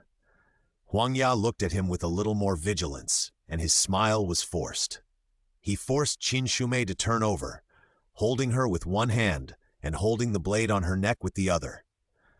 Yang Zhaoquan was originally following them, but a young man from Zhaoquan village saw that he was a stranger and thought he was in the same group with the criminals. He couldn't hurt anyone without reason, so he could only subdue the young man who kept yelling and cursing. When he looked up again, Qin Shumei had run away. Now seeing that she was controlled by this pair of dirty hands, Yang Zhaoquan's eyes were even more violent. He didn't bother to care what Huangya said and flew forward to snatch Qin Shumei away. "Hey, Don't come over here. If you come any closer, I'll kill her. Huang Ya held Qin Shumei and backed away. Seeing Yang Zhao's agile figure, which was very different from the common farmers in the fields, alarm bells rang in his heart. He simply cut the blade into Qin Shumei's skin, forcing him not to move forward. Feeling a dull pain in her neck and a warm liquid flowing down, Qin Shumei was extremely scared, but miraculously calmed down. 004. If you can't find it again, your host will die. Host, you can exchange for lit moxa stick. 004's electronic voice sounded like a heavenly sound. System, you are finally useful. But what the hell is a moxa stick? It is worthy of being a health system, and even the Wei tool for anti-killing is so weird. Ignoring this unreasonable nonsense, the temperature of the burning surface of moxa can reach more than 500 degrees. There is still hope to burn him to get away. With tools available, things will be much easier. With the system backing him up, Qin Shumei calmed herself down a bit, and while Huang Ya's attention was focused on Yang Zhaoquan, she quietly exchanged the burning moxa stick. If you want to hit the snake, hit it where it's weakest. Qin Shumei didn't hesitate, and fiercely stabbed the burning moxa stick into Huang Ya's crotch with her backhand. Ouch! The burning sensation and severe pain in the important parts exploded in the crotch, and the howl from Huang Ya was not like a human voice. He couldn't even hold the knife, and his face was distorted with pain. Qin Shumei saw the opportunity to withdraw and ran towards Yang Zhaoquan. Golden Thigh, God of War, my superhero! She was like a missile accurately launched into Yang Zhaoquan's arms. The situation suddenly reversed, and Niu Zhuang's wife, who was rushing over with a bench, was stunned. Da Niu, who was hiding in the house, opened his mouth wide and couldn't close it for a long time. Even the old lady, who was almost dying of fear, stood up tremblingly and watched. Except for Yang Zhaoquan, everyone's eyes were focused on Huang Ya, who was lying on the ground. No one could see clearly how Qin Shumei injured Huang Ya. Are there any other places injured? No. There were several red fingerprints on her fair face. Although the wound on her neck was not deep, blood was flowing and soaked the collar of her clothes. She looked very pitiful. The most important thing was that Qin Shumei's eyelashes were slightly wet, and her eyes were flashing with tears. The panic and helplessness on her face were what he had never seen since he met her. Yang Zhaoquan's blood was boiling, and no emotion could be seen in his dark eyes. After confirming that Qin Shumei was not seriously injured, he stared at Huang Ya, who was struggling to get up, and stomped him to the ground again.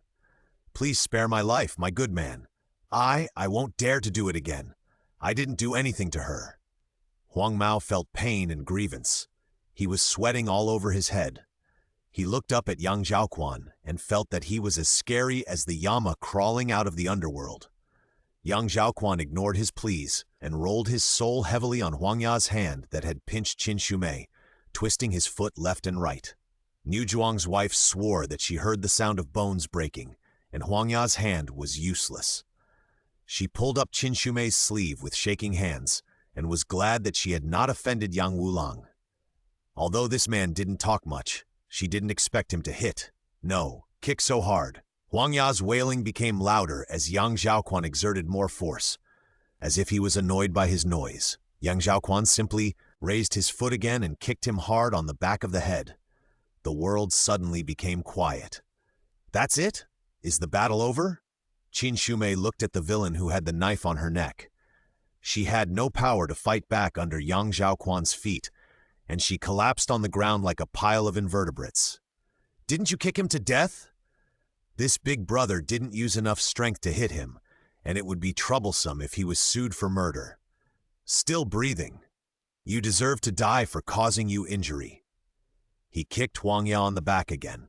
Yang Zhaoquan took out a clean handkerchief and slowly wiped the blood off Qin Shumei's neck, and then let her cover the wound herself. That group of people can't be left here. You stay here. I'll go to the village entrance to deal with them. He didn't want to get involved in the affairs between the two villages, but since his wife had seen blood, he couldn't be blamed for meddling. Yanji, you stay here, had just escaped from the chaos and rushed to the yard, and what he saw was the scene of his husband committing a crime. Seeing the injuries on Qin Shumei's body, even if he was not very troublesome, he understood what had happened. Yes, sir. He only injured an arm, and as long as all his limbs were not broken, it would be no problem for him to protect Qin Shumei. He helped the frightened old lady up, coaxed Dan Yu, who witnessed the whole process, and Niu Zhuang was also carried back to the house by Yan Chang and Yan Fu. Damn, Dan Yu, you don't know. There's a big commotion outside. 106-1631 and 253-Turio67.html. Although Niu Zhuang's leg was slightly injured, he was still in good spirits. He was even more excited to talk after seeing his wife. Gong Chang and his gang were playing dirty tricks and even thought of destroying our crops in the fields. It was Brother Yang Wu who found out and took us to catch them in no time. These little brothers are really good at fighting. The straw bags Gong Chang brought were no match for them. We beat them to a pulp. Niu Zhuang was happy and only cared about the woman at home talking about the battle situation in front. Suddenly, he saw a person lying on the ground and quickly asked his wife, "What's going on? Who is this?" Niu Zhuang's wife told Niu Zhuang the whole story, took her husband from Yanchang, put him in the house, and made a conclusion at the end of the topic. So, if it weren't for the Yang Wu brothers, our family would have been ruined. Niu Zhuang didn't expect that Gong Chang would split his troops into 3 groups to destroy their Zhaoquan village for this little bit of food. What a piece of shit! He clenched his fists and pounded the bed angrily. Seeing that everyone in the family was fine, Niu Zhuang breathed a sigh of relief. This time the Yang Wu brothers have become the great benefactors of our village. In my opinion, we were right to help them at the beginning. Just say less.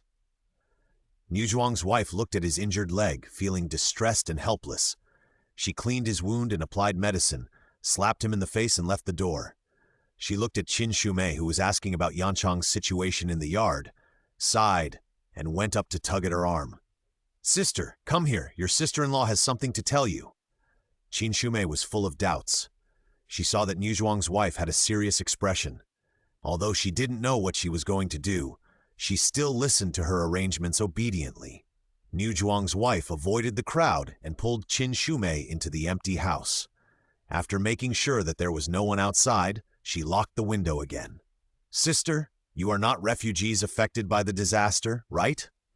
Niu Zhuang's wife looked directly at Qin Shumei with her dark and clear eyes, which made her heart skip a beat. Qin Shumei subconsciously wanted to deny it, but Niu Zhuang's wife's pure eyes of complete trust made it impossible for her to say a word of no. Seeing Qin Shumei's face flushed slightly, but she couldn't say a word of embarrassment, Niu Zhuang's wife already had the answer in her heart. "Although I'm just a village woman, I'm not a fool who doesn't know anything." She smiled gently, and her calloused hands lifted Qin Shumei's delicate and soft fingers.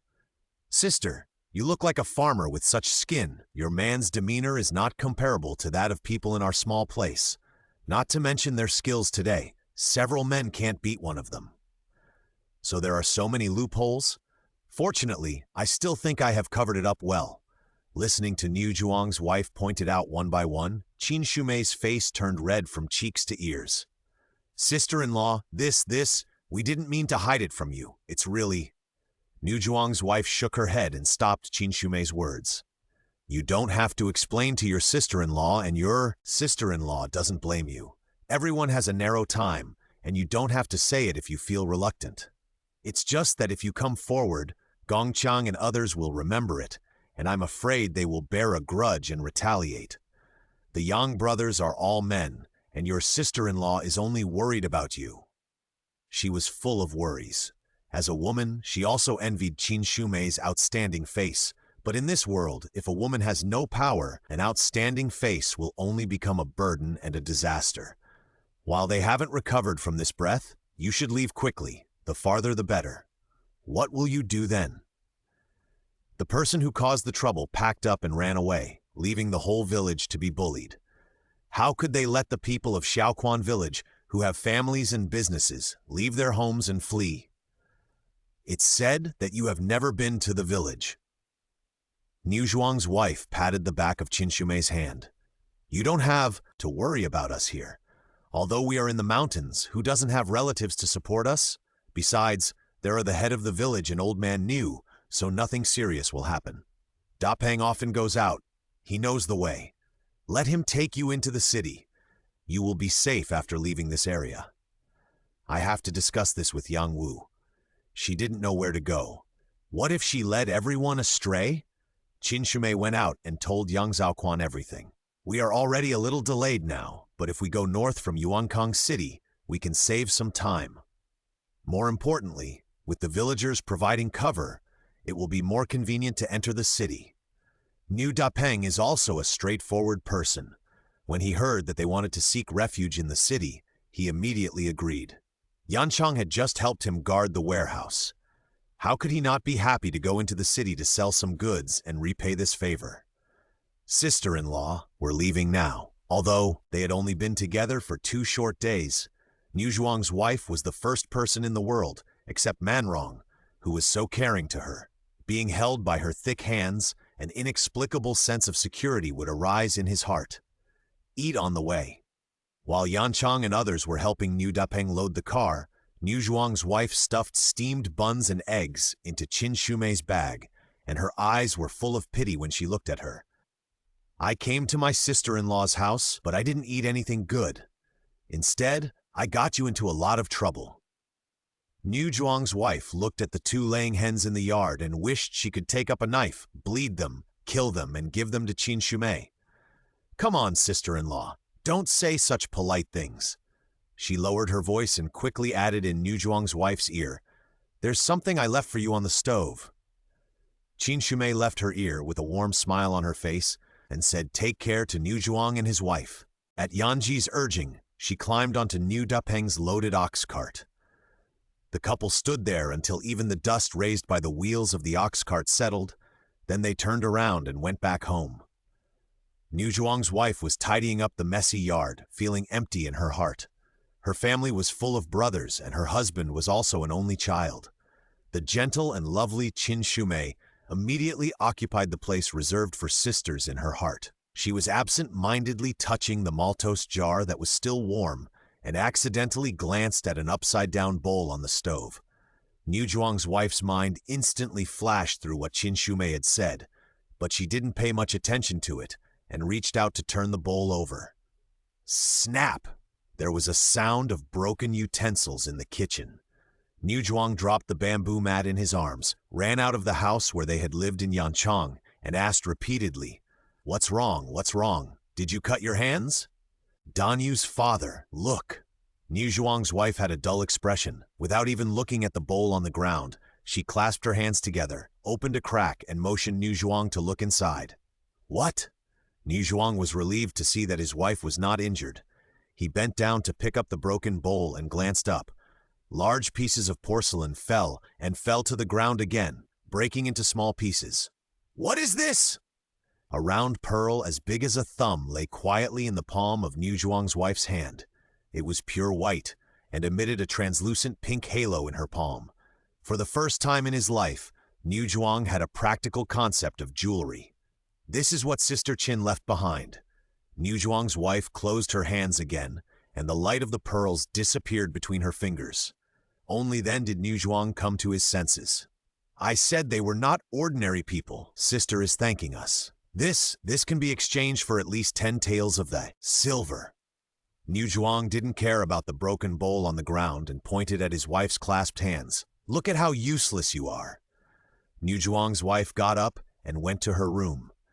Together with her husband, she moved the bed away, wrapped the pearls with layers of cloth, touched a hole that had been dug in the wall, passed the copper coins and silver coins in the hole, and stuffed the cloth bag deep into it. After putting the bed back in place and looking at the room that was decorated in the same way as before, Niu Zhuang felt that the light in this small, shabby house was much better. Wife, why do I feel like the walls of our house are glowing? Niu Zhuang recovered from his shock and was so happy that he couldn't even close his mouth. Look at how happy you are. Hold back. She said so, but Niu Zhuang's wife couldn't curl her lips. She slapped her husband. It's just that the old saying goes, eat as much as your stomach can hold. We didn't help them in any way, so it's not good to accept such an expensive gift. If we can see each other again, we have to give it back. Although Niu Zhuang was reluctant, he knew that his wife was right. so he nodded with his neck stiff. 2856647.html. The dirt road was a bit bumpy. Qin Shumei covered the pearls in the secret pocket on her chest that rose and fell with the bumps, knowing that the biggest one was missing. I didn't say that you should let me take you into the city. Others really don't know this road. Niu Dapeng looked proud, driving the ox cart skillfully, leading the team in the front, chatting casually. See, that's Yuankang City. Isn't it magnificent? Qin Shumei sat up when she heard that, and looked in the direction where Niu Dapeng pointed. In the distance was a small gray city, which looked dim under the gorgeous sunset. If Ziyun City was at the level of an imperial palace, then Yuankang City was just an adobe house. Embarrassed to refute Niu Dapeng, she lay on her back on the pile of goods again, thinking about what to do after entering the city. I am familiar with the officials guarding the city, so there will be no problem entering the city. Niu Dapeng vowed, patting his chest to assure. You just have to pay a city entrance fee. 2 cents per person is enough. He remembered this and lowered his voice. He looked at young Zhaoquan and spoke in a hesitant voice. Niu Dapeng only had 2 cents to enter the city, and he didn't have a penny more. It costs money to enter the city? The city guards are really corrupt.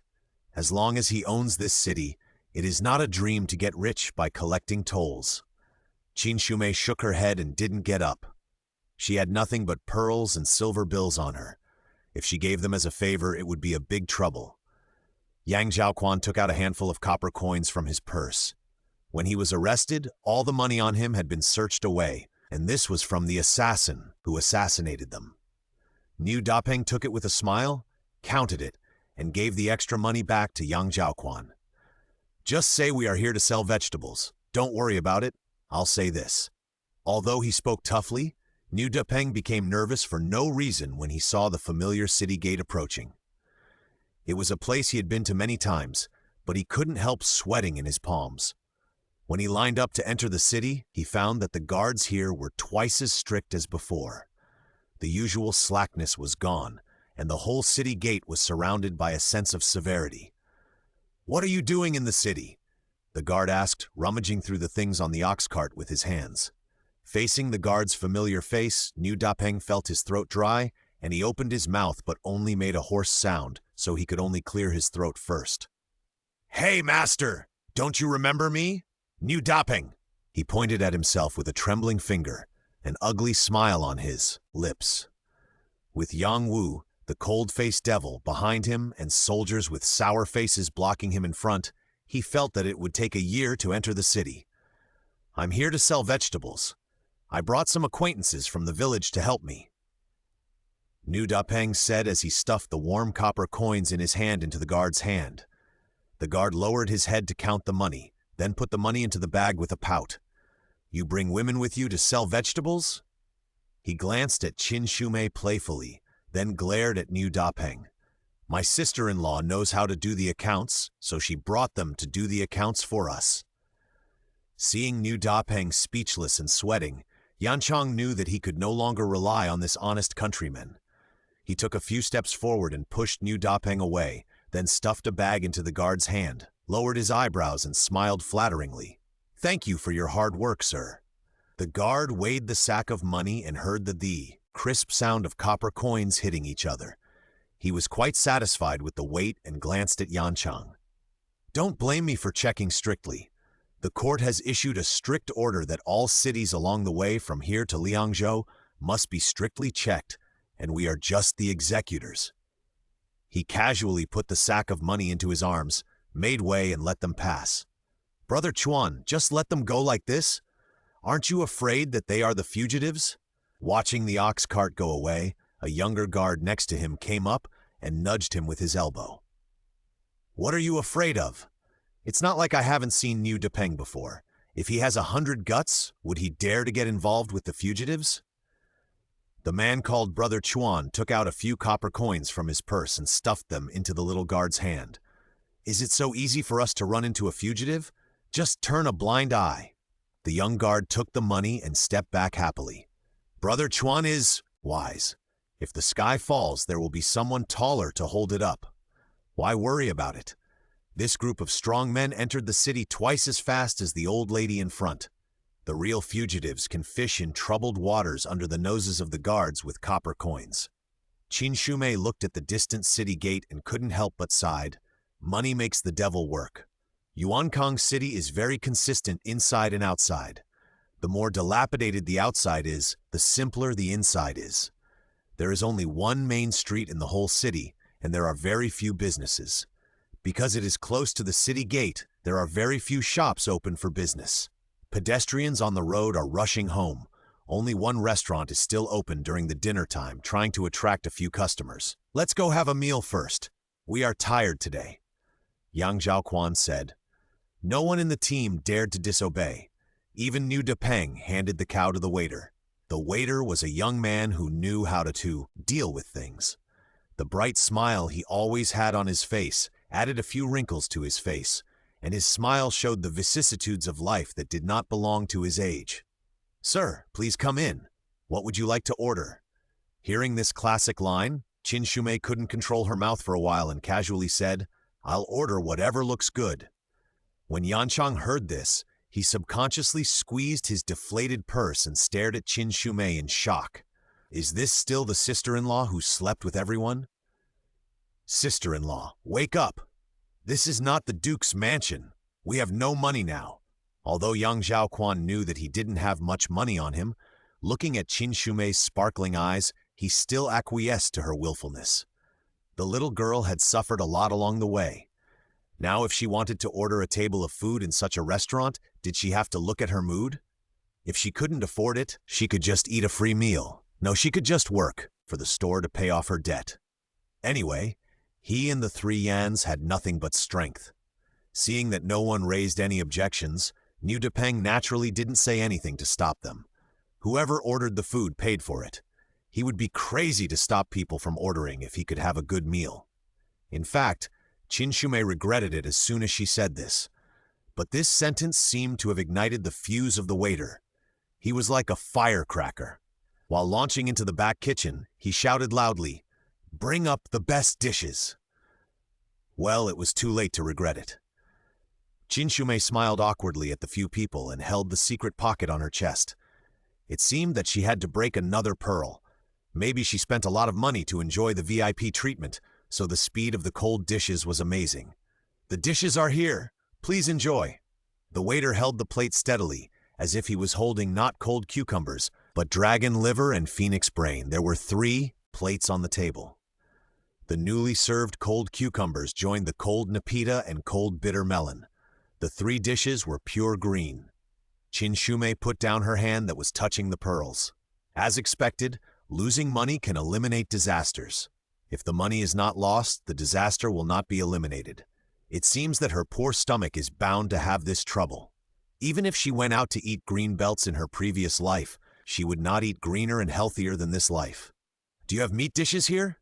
"Yes, yes, yes!" The waiter conjured up a plate of pig ears and placed it gently in front of Qin Shumei with great care. She tasted the pig ears. Hey, this rubber band-like texture, this old pickled vegetable taste, this hard pig hair that was not plucked clean. Qin Shumei silently put down the chopsticks she had just picked up and stopped the waiter who was rushing to the kitchen with one hand. "How's the business of your restaurant?" 1Hen6, 1Hen63 led, 2859674.tml. The waiter froze, and his curved eyebrows could not maintain their arc. "To be honest, we are a small business in our small town, barely maintaining operations." "I know it. How can such a taste attract customers?" Qin Shumei glanced at Yanji, whose face wrinkled after eating a bite of bitter melon, and she had no desire to pick up her chopsticks. "How many dishes are left?" She wanted to see how many plates of such horrible dishes there were. Being able to cook food like this is another way to waste food. "There is also a fish and a chicken." The waiter looked at Qin Shumei's face and added cautiously, "Another pot of good wine? With such skills, let's not harm the fish and chicken anymore. Let your shopkeeper come." As soon as this sentence came out, the smile in the waiter's eyes disappeared immediately, replaced by full of panic and helplessness. "Hey sir, what are you dissatisfied with?" Niu Depeng was the only one at the table who was still chewing a pig's ear. Hearing Qin Shumei's request to call the shopkeeper, he spoke vaguely for the waiter with food in his mouth. "This is how we cook here, sister-in-law. Don't mind." "Don't get me wrong." Qin Shumei raised her hand and calmed the waiter's emotions. The boy, who looked like he had just graduated from elementary school, was frightened by her words. "I want to discuss the dishes with the shopkeeper, not to cause trouble." Now she has nothing to pay for the dishes. For this dish, if she dares to pay for silver notes and pearls, they must dare to accept it. It is better to tell the boss a few improved recipes to pay for the meal, and maybe she can make a small profit. While she was calculating in her mind, the waiter with a droopy head almost cried as he invited the shopkeeper over. "Sir, what's wrong? Are you dissatisfied with the food in our restaurant?" He sized up the strangers as they entered the restaurant. They looked like dirt diggers, with shabby clothes, but they wanted a good meal. Even if they were stripped naked, it might not be enough to pay for the food. With this standard of living, they still complained that the food was not tasty. They must have never eaten good food. The shopkeeper's attitude was arrogant, and Qin Shumei saw it at a glance. Clothes make the man, and she wore ordinary clothes, so it was inevitable that some people would look down on her, but she didn't take it to heart. "It's not that I'm dissatisfied, it's just that the dishes here can be made better." "Oh, that's strange. Ours is the best in Yuankang City, and you are the first one to say so among the guests." If she hadn't been sitting on this shaky bench in a shabby environment, Qin Shumei would have believed it. She reached out and held down young Zhaoquan, who was about to make a move, and patted his legs to comfort him. He patted this one, but not the other. Upon hearing this, Yanji slammed the table and stood up. "The dishes here are not as good as those made by my sister-in-law." The shopkeeper laughed, and his eyes fell back on Qin Shumei. "How is it possible?" He shook his head. "If she can make a dish that I say is delicious, you can waive the charge for this table of dishes. That's what I want you to say." Qin Shumei stood up and continued the shopkeeper's words. "Then it's a deal." The shopkeeper didn't take her words seriously and didn't even look at her. The country bumpkins are ignorant. If this group of people can make any good dishes, then his restaurant might as well close down. When the shopkeeper led Qin Shumei into the house, the chef was facing a newly arrived live sea bass, not knowing what to do. Originally, the waiter said that there was a big order, and everyone was excited and prepared to cooperate with the waiter to make a good fortune. But it seemed that something went wrong. It was not known whether the fish should be killed or not. "This young lady thinks that our cooking is not to her taste, and she is here to give some pointers." This was said in a sarcastic and malicious tone, and offended all the chefs in the kitchen. Qin Shumei suppressed her anger and turned to ask the shopkeeper. "If you have any requirements, you might as well say it directly, otherwise it will be too late to mention it after it is cooked." The shopkeeper looked around the kitchen and saw that several capable chefs had a look of impatience on their faces, knowing that his words had worked. He grinned and looked down on this ignorant little girl even more. "No restrictions. You can use whatever ingredients you want, but there's no one to help you in the kitchen, so you have to do everything by yourself. As long as one dish passes the test, you can waive the food fee. If it's not tasty, not only will you have to pay for the meal, but you will also have to pay for the ingredients you ruined. And you have to apologize to me tomorrow when there are many customers." He paused, imagining this face with a humble and apologetic look, and he was quite impatient. Losing to someone who can make a pig's ear like this? Maybe in the next life.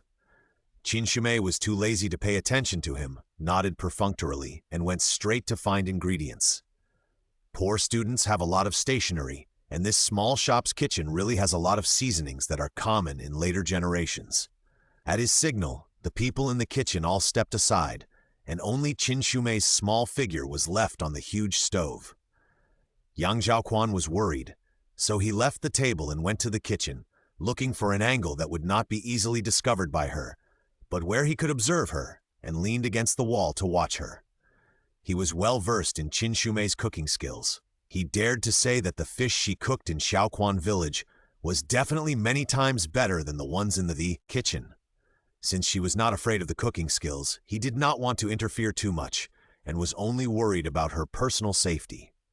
The little girl seemed to not take this group of people seriously at all. She looked confident and looked like she was looking down on the world. Her raised eyebrows and slightly upturned lips tickled young Zhaoquan's heart. The frequency of her chopping garlic was almost in sync with her heartbeat. Good ingredients are half of the success of cooking. Qin Shumei almost didn't think about it and directly chose the fat sea bass that was still swimming.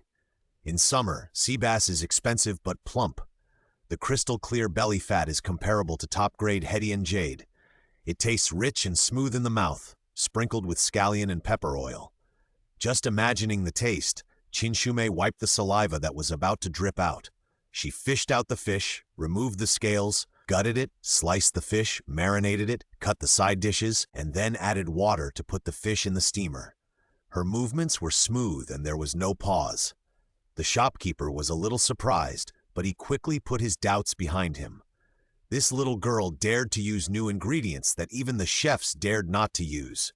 She must have never seen them before and put them in randomly. Several chefs shook their heads when they saw it.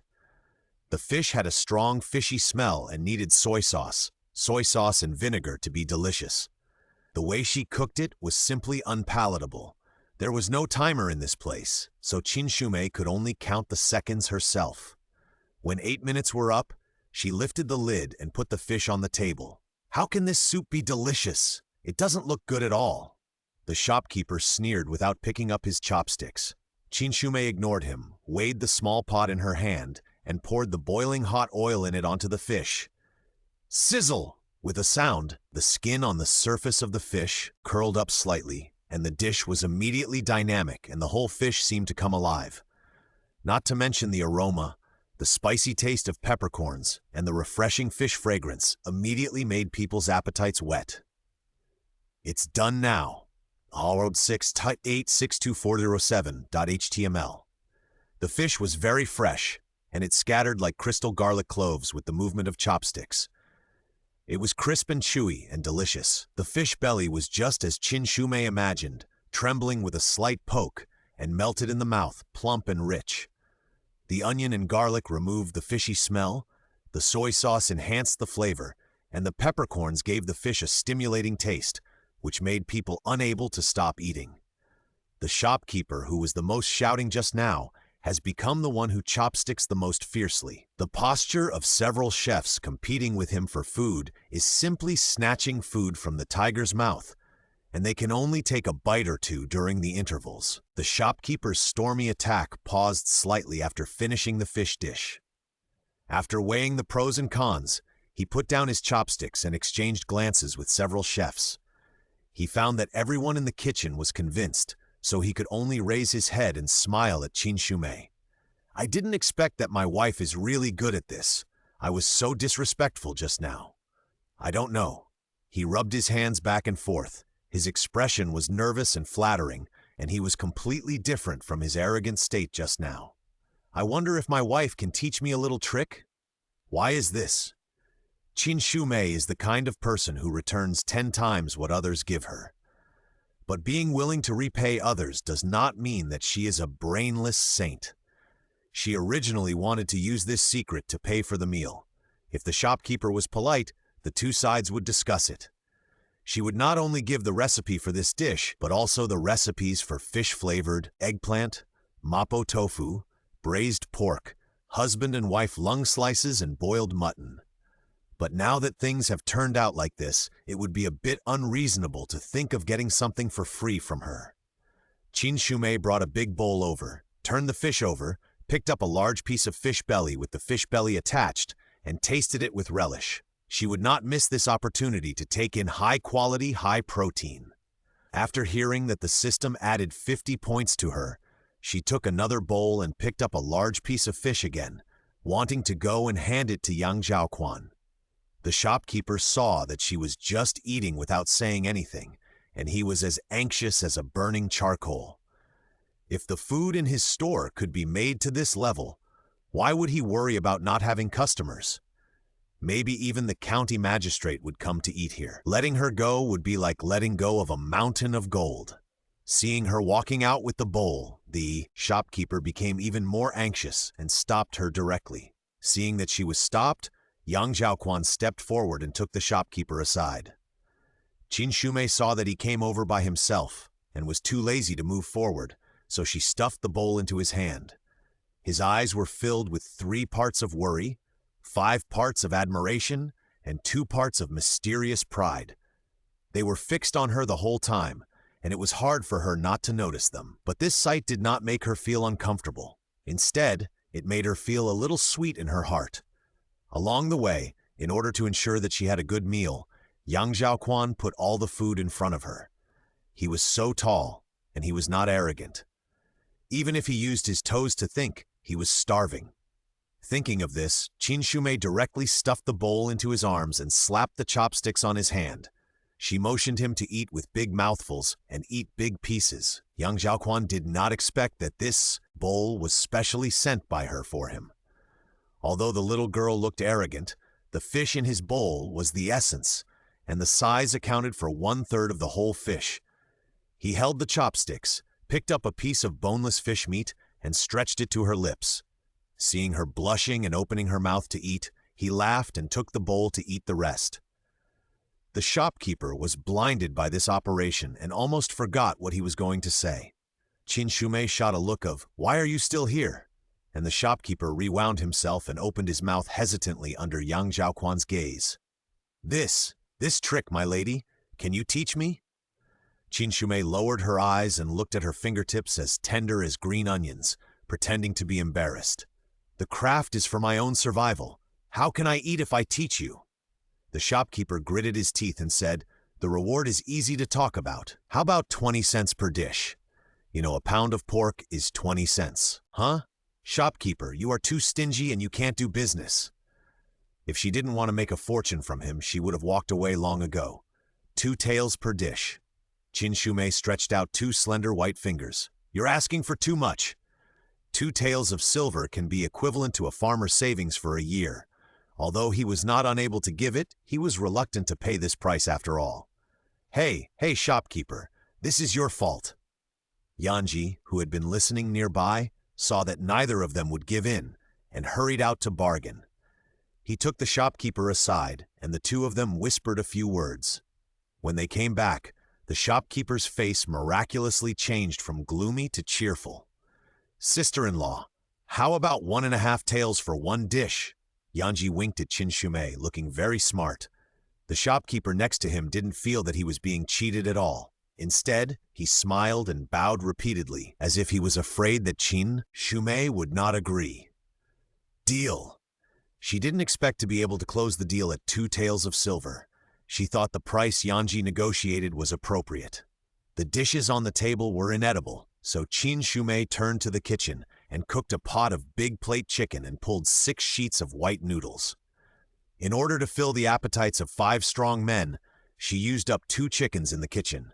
The shopkeeper looked at the 2 fat chickens, and although he felt extremely heartbroken, he smelled the delicious aroma of the big plate chicken, and he was more convinced that this little girl was a master who could not be judged by appearance, and he coveted the secret recipe in her hand even more. For the sake of the recipe, he reluctantly endured it. Qin Shumei looked at his painful look and was afraid that he would be too distressed and turn against her, so she hurriedly pretended to suffer a loss in exchange for a favor, and made it clear that the meal money did not need to be waived, and it could be deducted from her salary. The shopkeeper breathed a sigh of relief and secretly praised Qin Shumei for her generosity and for not holding grudges. At the table, Qin Shumei saw Yanji eating happily and was really curious, so she put down her chopsticks and poked Yanji. "What did you say to the shopkeeper just now? Why did he agree so readily?" Yanji's mouth was wet from eating, and seeing Qin Shumei asking questions, he could only reluctantly put down a piece of chicken bone and stretched out his chopsticks to pick up 2 greasy chicken nuggets and put them in the bowl. "I just talked to him about the future development prospects of the restaurant." Qin Shumei sighed after hearing him speak so lightly. It's true that everyone has their own expertise. In her previous life, she bargained for vegetables, but she always came back empty-handed. She also bargained for things because she was soft-hearted and was bargained for. In this life, at least, she has Yanji. The more capable you are, the more work you should do. Young man, you have a future. It's up to you to make money and save money in the future. She patted Yanji's shoulder and just sat back in her seat. Her eyes were drawn to the two shiny chicken legs on the plate. Glancing at young Zhaoquan, who was sitting next to her with a dodging look and concentrating on his bowl, she simply picked one up and put it on his plate. "I'm full, you eat more." Yang Zhaoquan didn't look at her or respond, but his ears turned pink and he picked up the chicken leg awkwardly. Qin Shumei's eyes were full of smiles. For the first time, she felt that her fake marriage partner was not only good-looking, but also had a lovely personality. /on6 106311 2864602AHTM. After the group had eaten and drunk their fill, they waited for Qin Shumei and the shopkeeper to agree on a teaching time before stepping out of the restaurant door in the twilight. "Brother Yang Wu, I have reliable relatives in Yuankang City. You." Niu Dapeng was embarrassed. The house was not his own, and he really couldn't make the decision. "We'll stay at the inn. Thanks to Brother Dapeng for taking care of us along the way. We won't bother you with accommodation." Yang Zhaoquan didn't want to involve another family.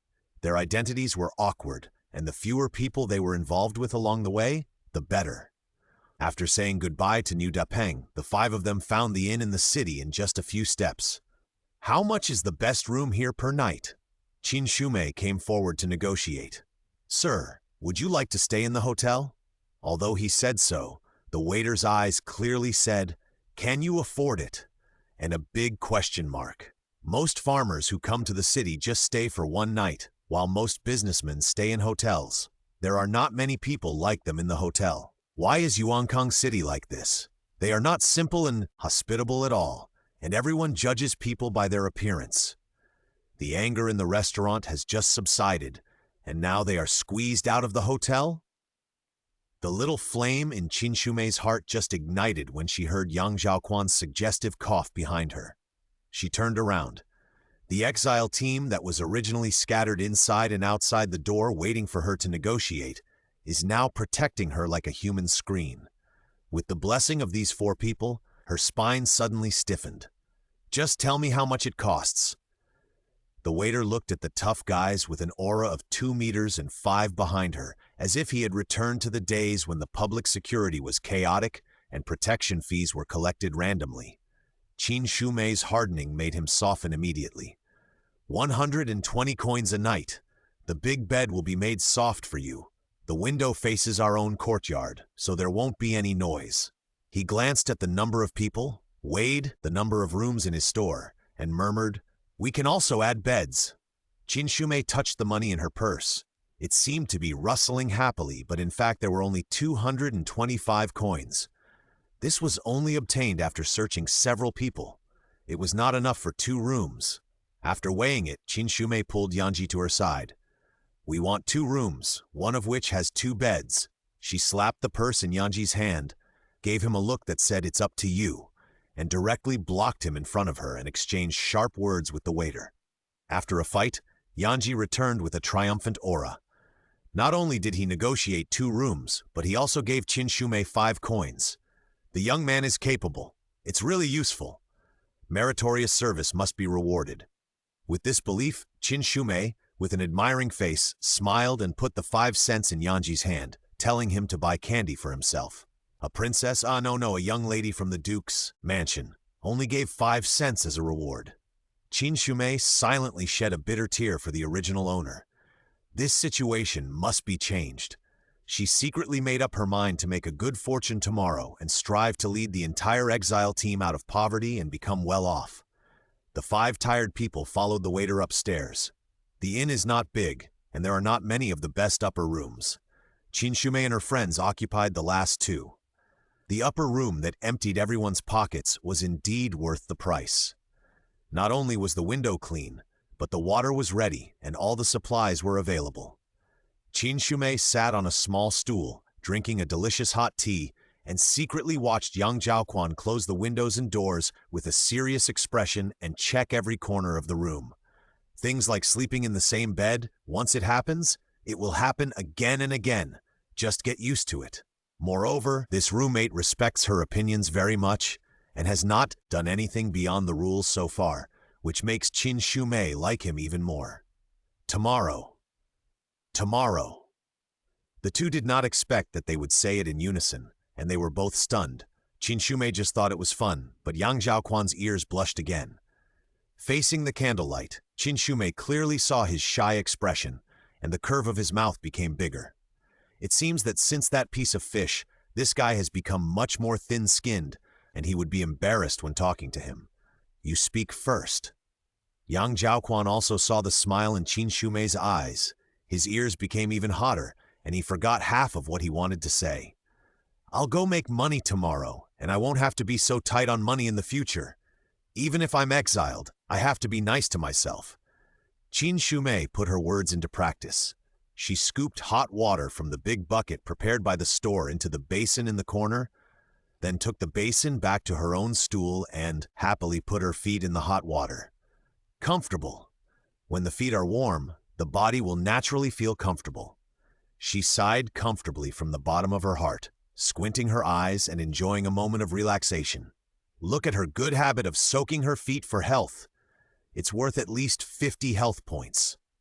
Thinking of this, she hurriedly looked for 004 to exchange some points.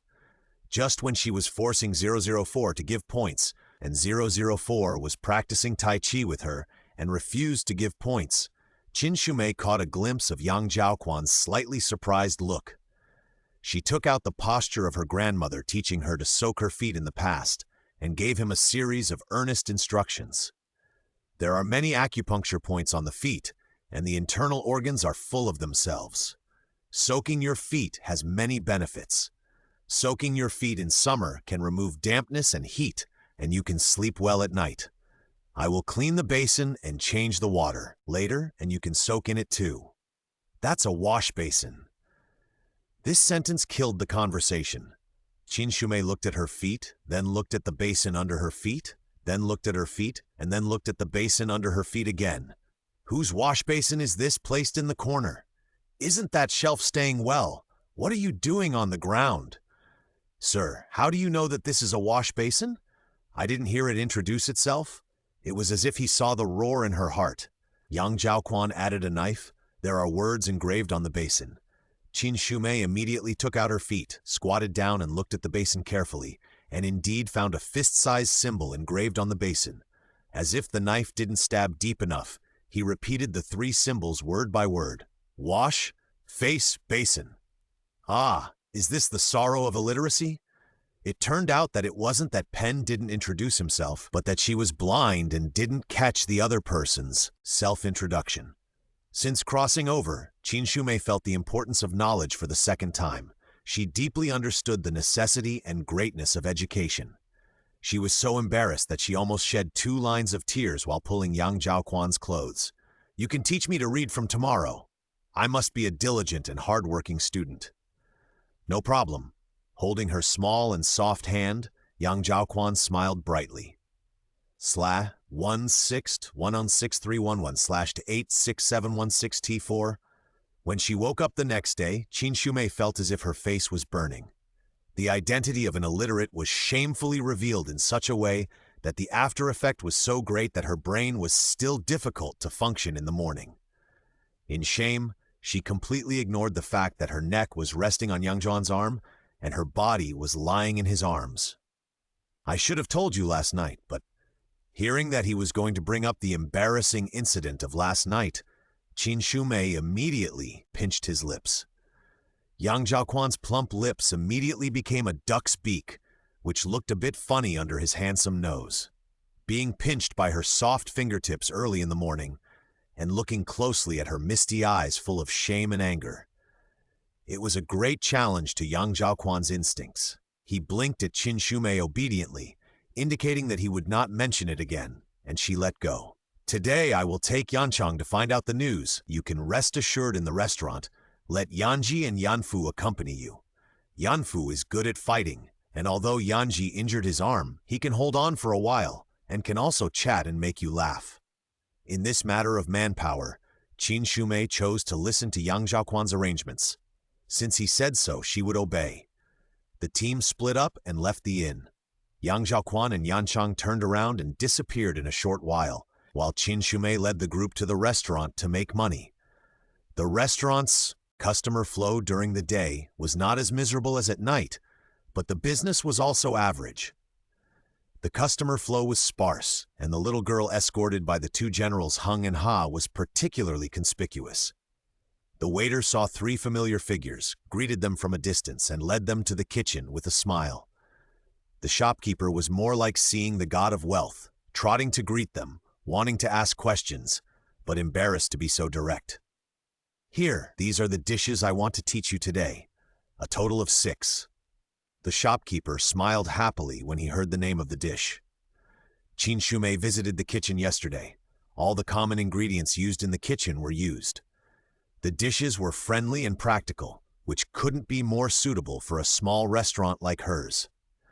The basic skills of the chef in the kitchen were still online, but what he lacked was the seasoning skills and some techniques that were popularized in later generations. Qin Shumei was not an academic, so the professor's words were easy to understand.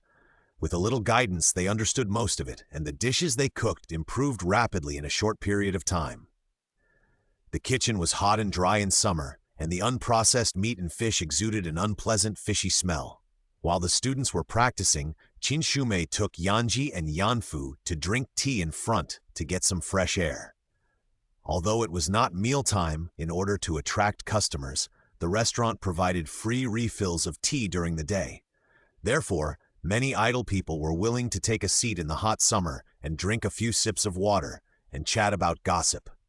Gossip, of course, became more and more exciting.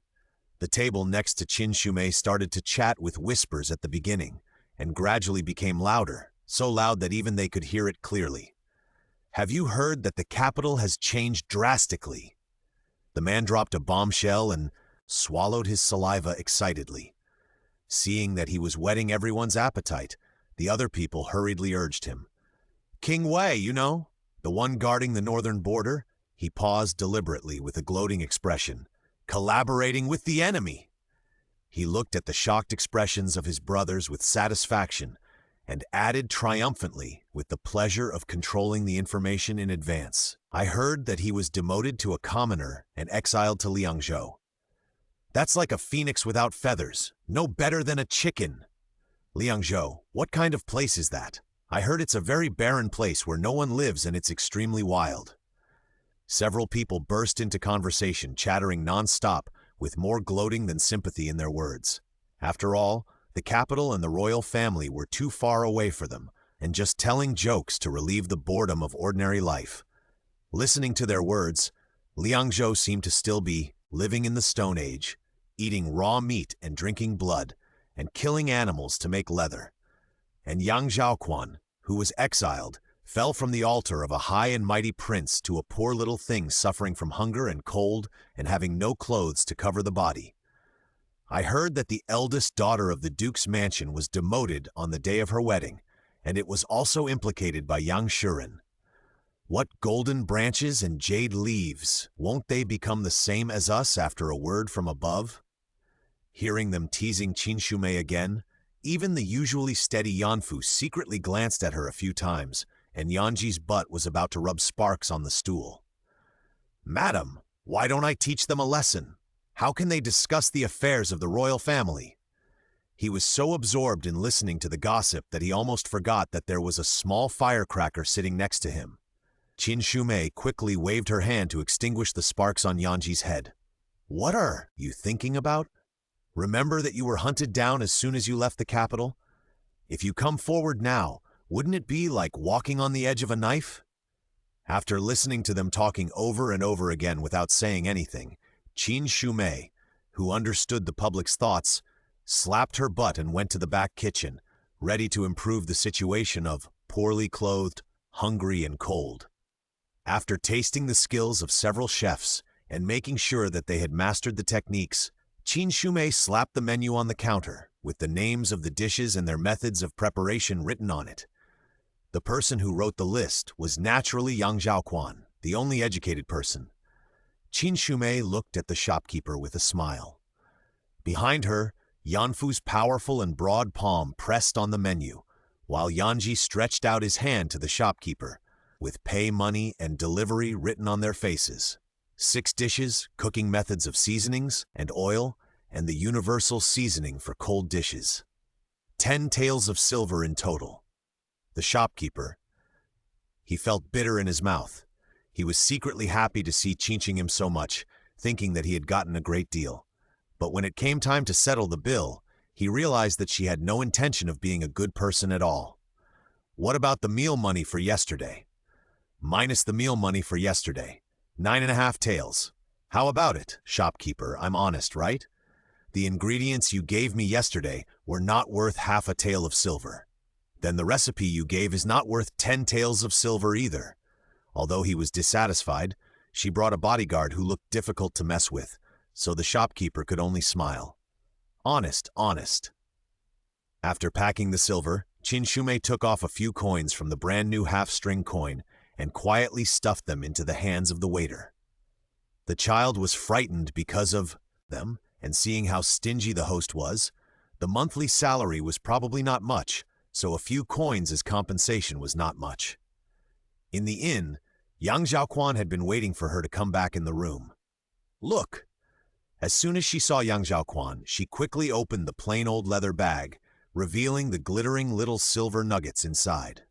Seeing that she was asking for praise like a child, young Zhaoquan couldn't help but reach out and touch her head. You are so capable. His words reminded Qin Shumei of the tone of her teacher in kindergarten. How old am I, and I am still asking for praise? Well, how did you find out? She used asking about serious matters as a cover, hoping that young Zhaoquan would change the subject. There is not much news from Yuankang City. The court has not yet issued a clear order to arrest us, but the forces in the dark are already ready to move, so we must be more careful. That means we have to put on a vest. How difficult is that? 106 106 311 12871 157 mile. After listening to Qin Shumei's discussion on the equation of being careful is not being recognized, young Zhaoquan was inexplicably persuaded. Before he could react to Qin Shumei's true meaning, he was dragged to the garment shop along with the 3 yans. 2 pieces of silver were slapped on the counter, and Qin Shumei spent 2 taels of silver with the momentum of spending money lavishly. We are in a hurry, so let's get a few sets of ready-made clothes for these gentlemen, and choose good materials. If you want to act like a rich person, you have to prepare a bluffing facade. Clothes, shoes, bedding, utensils, and so on. All of them were purchased on this trip. Qin Shumei even ordered a few tall horses, plus a comfortable carriage with soft cushions. The horses and carriages were too conspicuous in the small town, so she asked the merchants to help deliver them to the outside of the city and deliver them after leaving the city. Passing by the bookstore, Qin Shumei stopped hesitantly and glanced at young Zhaoquan. It's time to put the literacy class on the schedule. How can I take off the vest that I have put on with great difficulty just because of my illiteracy? Coming out of the bookstore, the toolman Yan Ji had more pens, ink, paper, and inkstone on him. From the moment his wife entered the clothing store, he knew that this day was destined to be an extraordinary day. Buying clothes and such would be fine, but his wife actually bought all kinds of other odds and ends, and even bought a wash basin. Looking at his wife, who was immersed in the joy of spending money, and his husband, who was doting on him without thinking, if it weren't for the huge difference in their fighting power, he really wanted to rush over and wake them up.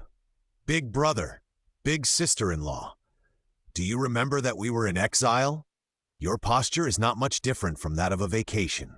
When Yanji saw that Qin Shumei had officially bought a carriage for transportation, he was completely exhausted. Yanchang turned his head and whistled, completely ignoring him, while Yanfu had a calm and unfathomable face. Yanji observed this team that was out of tune with him and couldn't figure out whether the world was crazy or he was crazy. He was completely out of the situation, and he didn't even notice that his bag had more calligraphy and painting supplies stuffed in by his husband. Clothes make the man, and gold makes the Buddha. This team instantly became tall and noble. Qin Shumei and Yang Zhaoquan walked in the middle. The two of them were not bad-looking. Once they put on the beautiful clothes that fit them, they immediately no longer looked like poor farmers. Yang Zhaoquan was elegant and handsome, while Qin Shumei was graceful and gentle, with picturesque features. 3 skilled bodyguards followed him closely, with agile postures and better clothes than the servants of Wei, wealthy families. This eye-catching team walked in the slightly shabby Yuankang city, and passers-by looked at them sideways, revealing envy, jealousy, or curiosity in their eyes. "My wife, we are neither being cautious nor trying not to be recognized." On the contrary, the memory point was particularly deep. Receiving the gazes of passers-by, Yanchang's reflex arc finally worked. He had just inquired about the news with his husband in the morning, and it was not good to be so ostentatious in the afternoon. Seeing that he was also worried, Yanji breathed a sigh of relief. Finally, someone found something wrong. "Don't let people recognize us," meaning don't let people recognize that we are fugitives. Now that we are so rich, who would think we are fugitives? Yanji almost stumbled to the ground after hearing Qin Shumei's explanation. He turned his head in disbelief. The usually wise and intelligent husband listened to his wife's twisted logic and nodded repeatedly, looking as if he was deeply poisoned. He couldn't count on his husband, so he simply reached out to poke Yanchang. Brother Yanchang had just woken up. Logically, he should refute his wife and advise her to be careful. Yanchang frowned slightly, opened his thin lips, and the light of truth flashed in his eyes. "Now, tell my wife that she is wrong to do this. Why didn't I think of it? My wife is really resourceful. Is she brainwashed? My wife has learned how to cast a curse on people." Yanji softened as if his bones had been pulled out and decided not to pay attention to this magical world anymore. At the same time, a few ordinary men who couldn't be more ordinary passed by them. Their eyes were like knives, and they looked around and scanned the street. Although they had seen this rich team a long time ago, their eyes only stayed for a moment and quickly moved away. "Damn it! We turned this tiny city upside down, but we couldn't find them. Could they have left the city that day? How could the information sent by the secret line be wrong? Look again. We have searched every corner, and these bastards have no money on them. Where could they hide? I think we should go to Liangzhou quickly. If we delay any longer, they might run away without a trace." Yanfu fell behind and heard the conversation of several people. He looked around, took a few steps forward, and repeated the conversation to Yang Zhaoquan in detail. "My dear, it's not safe in Yuankang City. We'd better leave the city as soon as possible." After hearing Yanfu's convincing words, Yanchang quickly agreed. First, time is limited, and second, they are in danger. They can't stay in Yuankang City any longer. Yanchang and Yanfu looked grim. Yang Zhaoquan turned back to stare at the group of ordinary men, and Qin Shu frowned slightly. Only Yanji opened his mouth wide. The bag in his hand was about to fall, and the soul above his head was about to leave his body. Are those assassins? They just escaped like this? This is possible? He stared at Yanchang with admiration. Originally, I thought that Brother Yanchang's reaction arc was too long, but now I know that he had foreseen it. Otherwise, how could he not see the resourcefulness of his wife? After making a decision, the few of them immediately returned to the inn, packed their things, and prepared to leave the city. Yang Zhaoquan looked at Qin Shumei with amusement as she put the newly bought wash basin on the shelf, picked up the new foot character that she had just instructed him to write, and apologetically pasted it on the face character of the original wash basin. The wash basin was turned into a foot basin. "You promised to teach me how to read." Qin Shumei's tone was aggrieved, not like she bullied the wash basin, but as if the wash basin hit her. Yang Zhaoquan was both amused and distressed. The little surprise he had just found out that she couldn't read had, long since, turned into indifference, and he didn't look down on her at all. Now that Qin Shumei was like this, the thought of not wanting to teach her how to read flashed through his mind.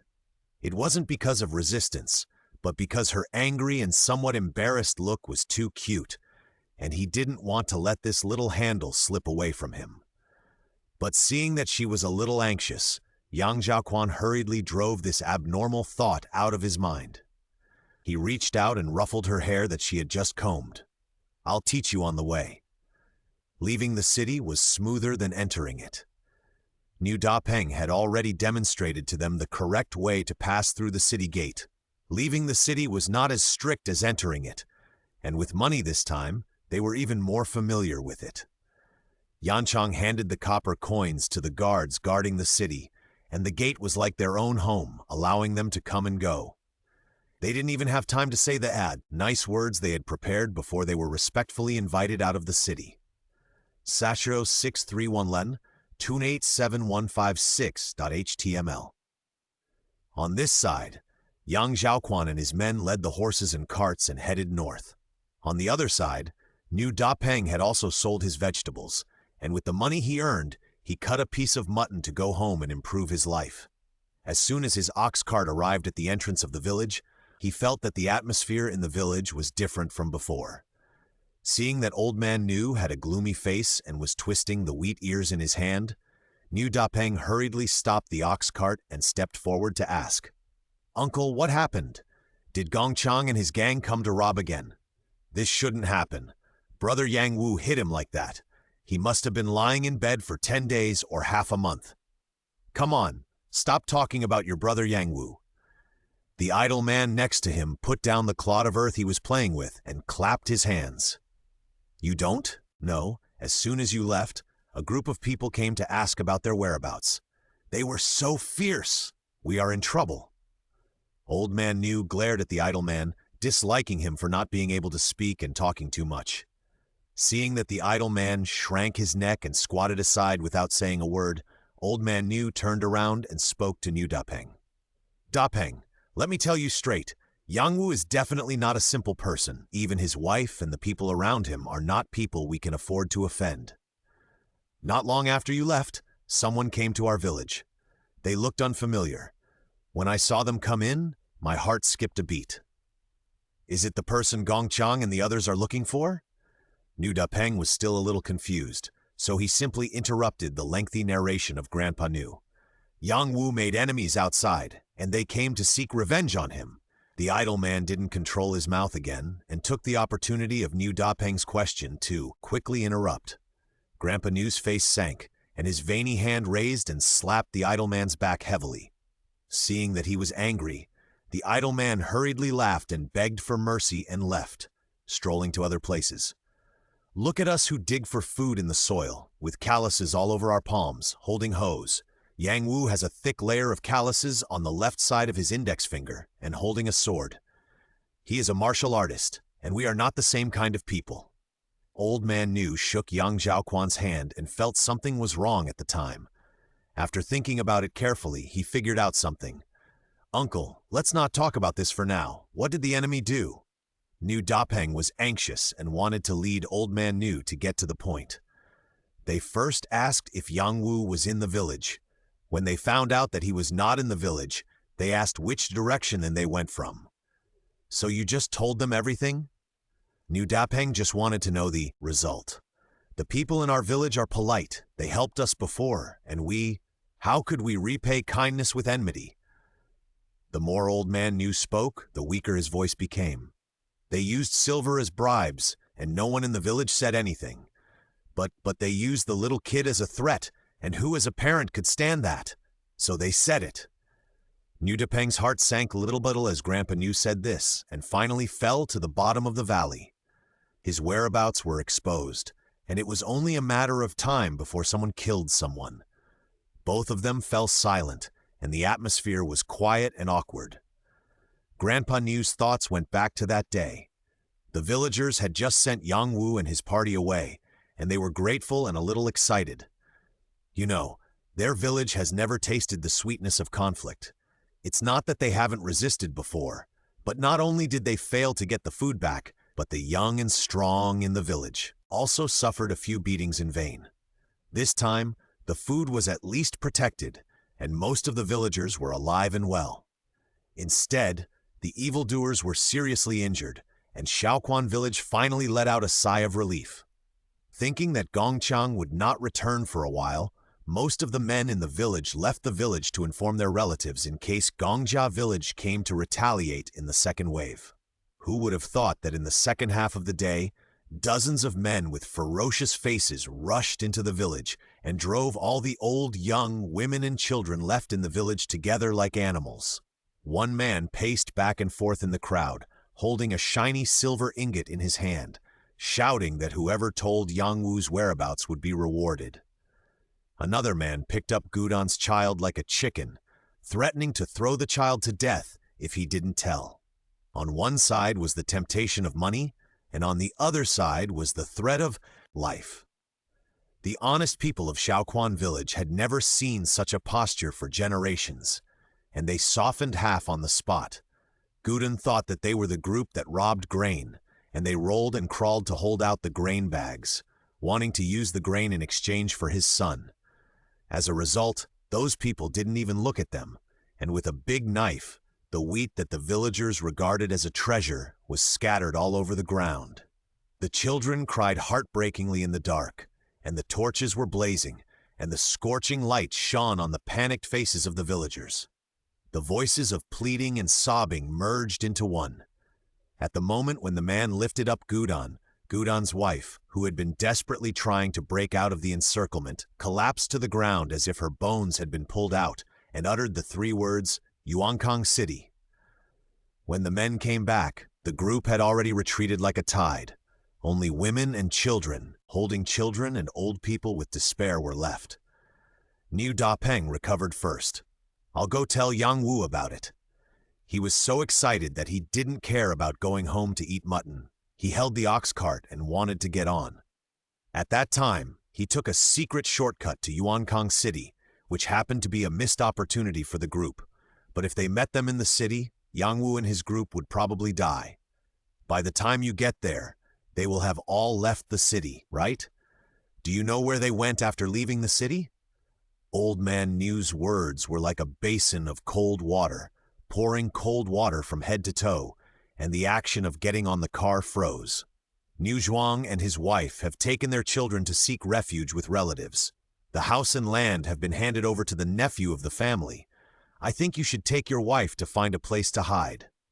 Niu Dapeng was blocked for a while, and hesitantly said, Summer harvest and summer planting are both good times. How can we leave now? Old Man Niu glared at him. Food is important, but people are more important. If you are going to die, why bother to plant the land? Niu Dapeng's thoughts were confused. In front of him was Zhaoquan village, where he had lived for more than 20 years. But in his mind, Yang Wu stood in front of him when Gongchang called. His brain was in a daze, and he was just like an empty body, leading the cow towards home. You are so heartless! You are finally back. When Niu Dapeng's wife Liu saw her husband coming back, she seemed to have found her backbone. The symptoms of weakness in his hands and feet in the past 2 days disappeared immediately, and he scolded with full energy and heartiness. You are so free and easy outside, but we, an orphan and a widow, are being bullied at home. She grabbed her husband's clothes and cried loudly. The more she cried, the more excited she became. Niu Dapeng was already in a mess, and his wife's behavior was just adding to the chaos. He was busy with lawsuits, so he picked up the crying child and comforted his wife absent-mindedly. My sister-in-law and her family packed up and left yesterday. I was so worried. Liu's anger was gone, and she felt much better. She calmed down and talked to her husband about what they saw in the neighborhood. Wife, let's pack up and go to your mother's house to hide. Liu was so scared that she wanted to go home.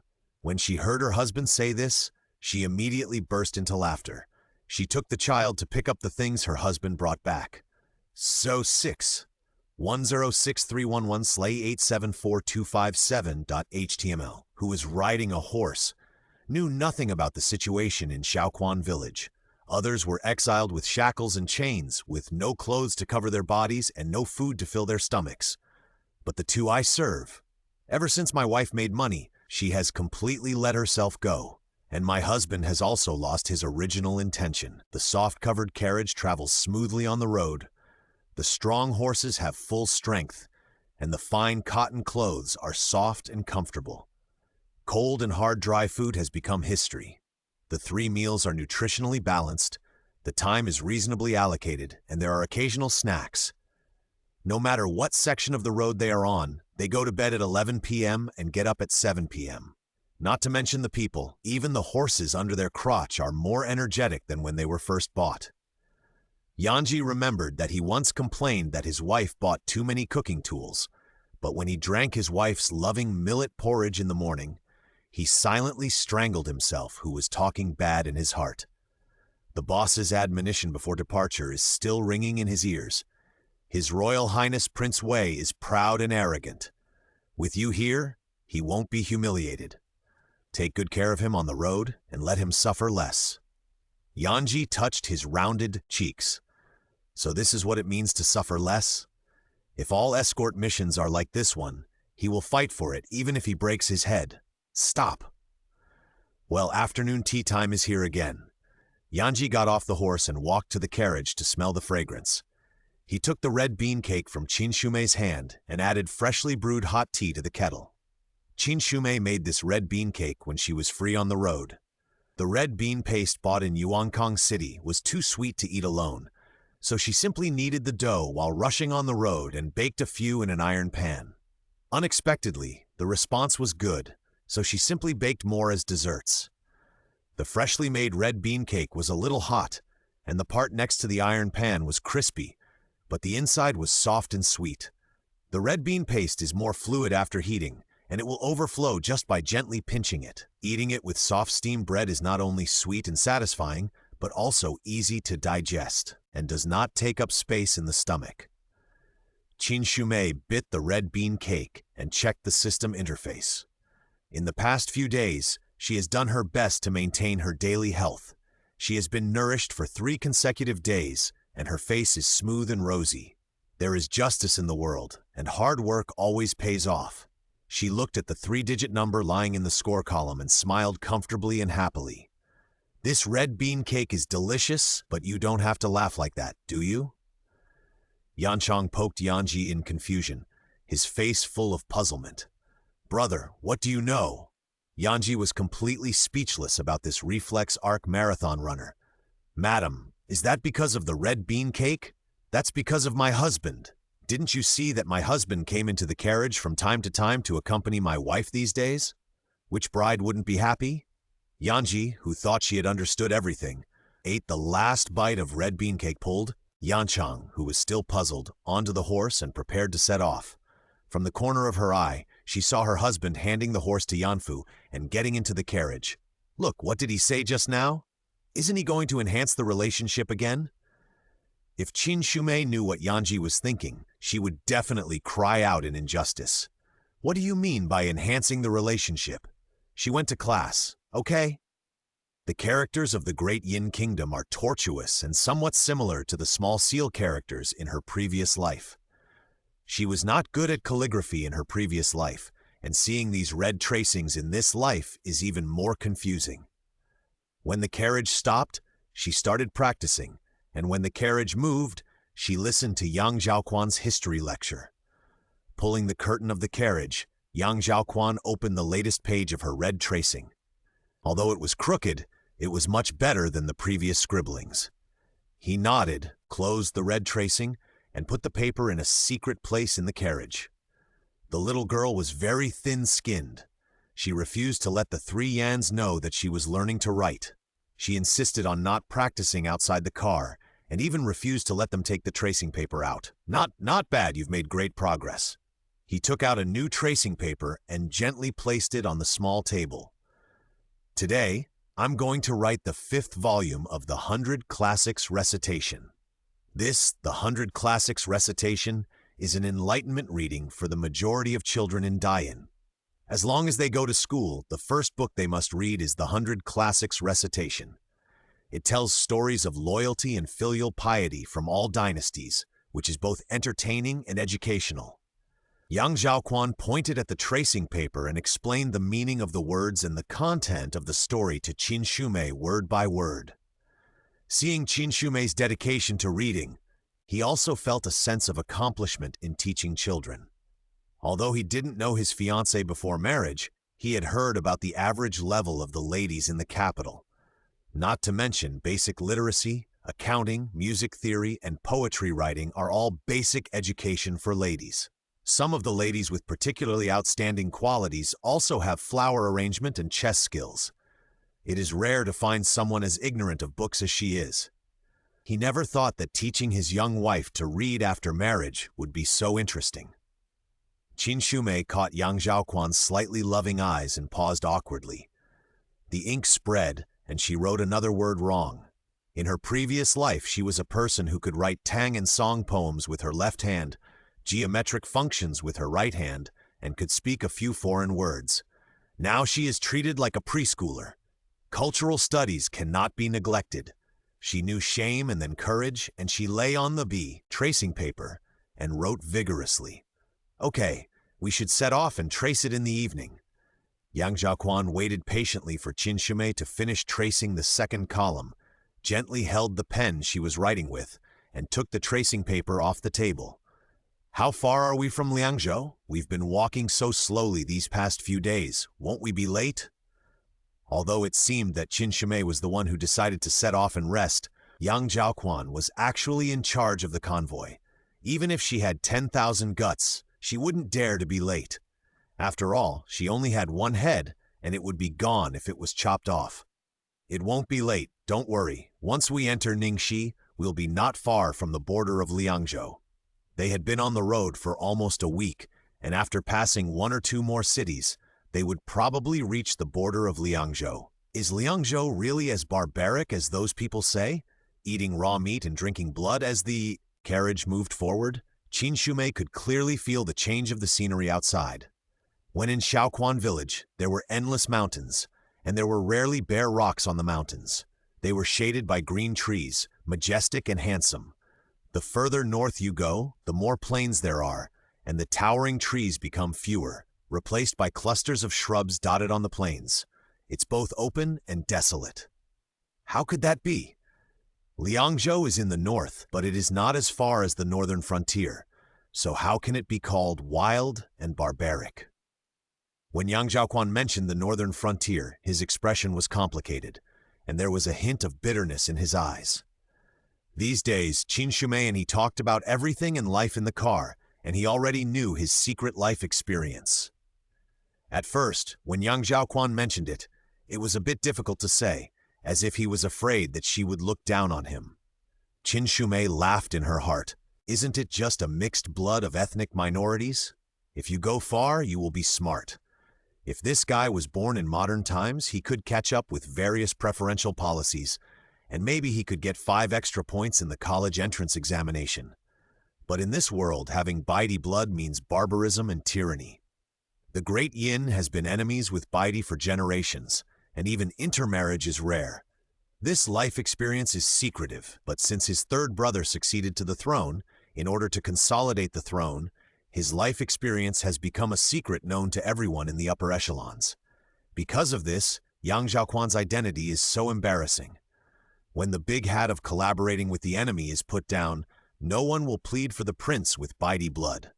Som 6311/28762674 The late emperor was a warmongerer, not very good at studying, but quite good at using swords, spears, clubs, and clubs.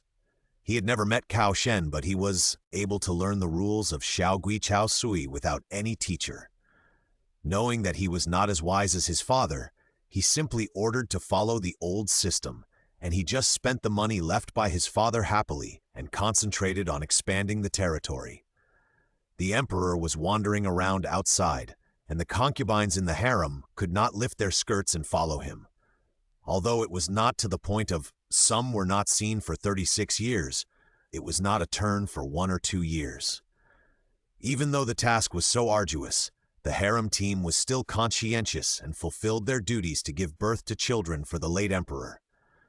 Yang Zhaoquan had 2 older brothers and a younger brother and sister. The late emperor, who was not short of sons, liked Yang Zhaoquan the most. He did not care much about Yang Zhaoquan's foreign ancestry. Instead, he often took him out and took him to revisit the place where he met Yang Zhaoquan's mother. Even his life experience was told to him by the late emperor himself. Is it true that domestic flowers are not as fragrant as wildflowers? Qin Shumei sighed when she heard this. There were beauties in the harem for him to choose from, but he didn't like any of them. Instead, he went out to have a free love relationship with girls from other tribes. She saw young Zhaoquan's radiant expression when he talked about his parents' love and shook her head silently. It's okay to be a bird that sticks out, but he is also a favored bird that sticks out. This guy is a pure buff stacking maniac. If I were the emperor, I couldn't guarantee that I would be able to resist killing him. Maybe it's because they have been together for a long time. Although she complained in her heart, she still felt a little distressed when she saw young Zhaoquan's dull face when he talked about the past. My wife, you have heard me tell you so many secrets of the palace. You should also tell me about your experience, right? Thinking of this, young Zhaoquan swept away the sadness in front of him and looked at his little wife with a happy face. You know, he now knows almost nothing about what happened before Qin Shumei got married. Fuck! His face changes so quickly. Is this man's face a Sichuan opera mask? As expected of someone who grew up in a harem full of intrigue, his acting skills are top-notch. The pain he felt just now was simply wasted.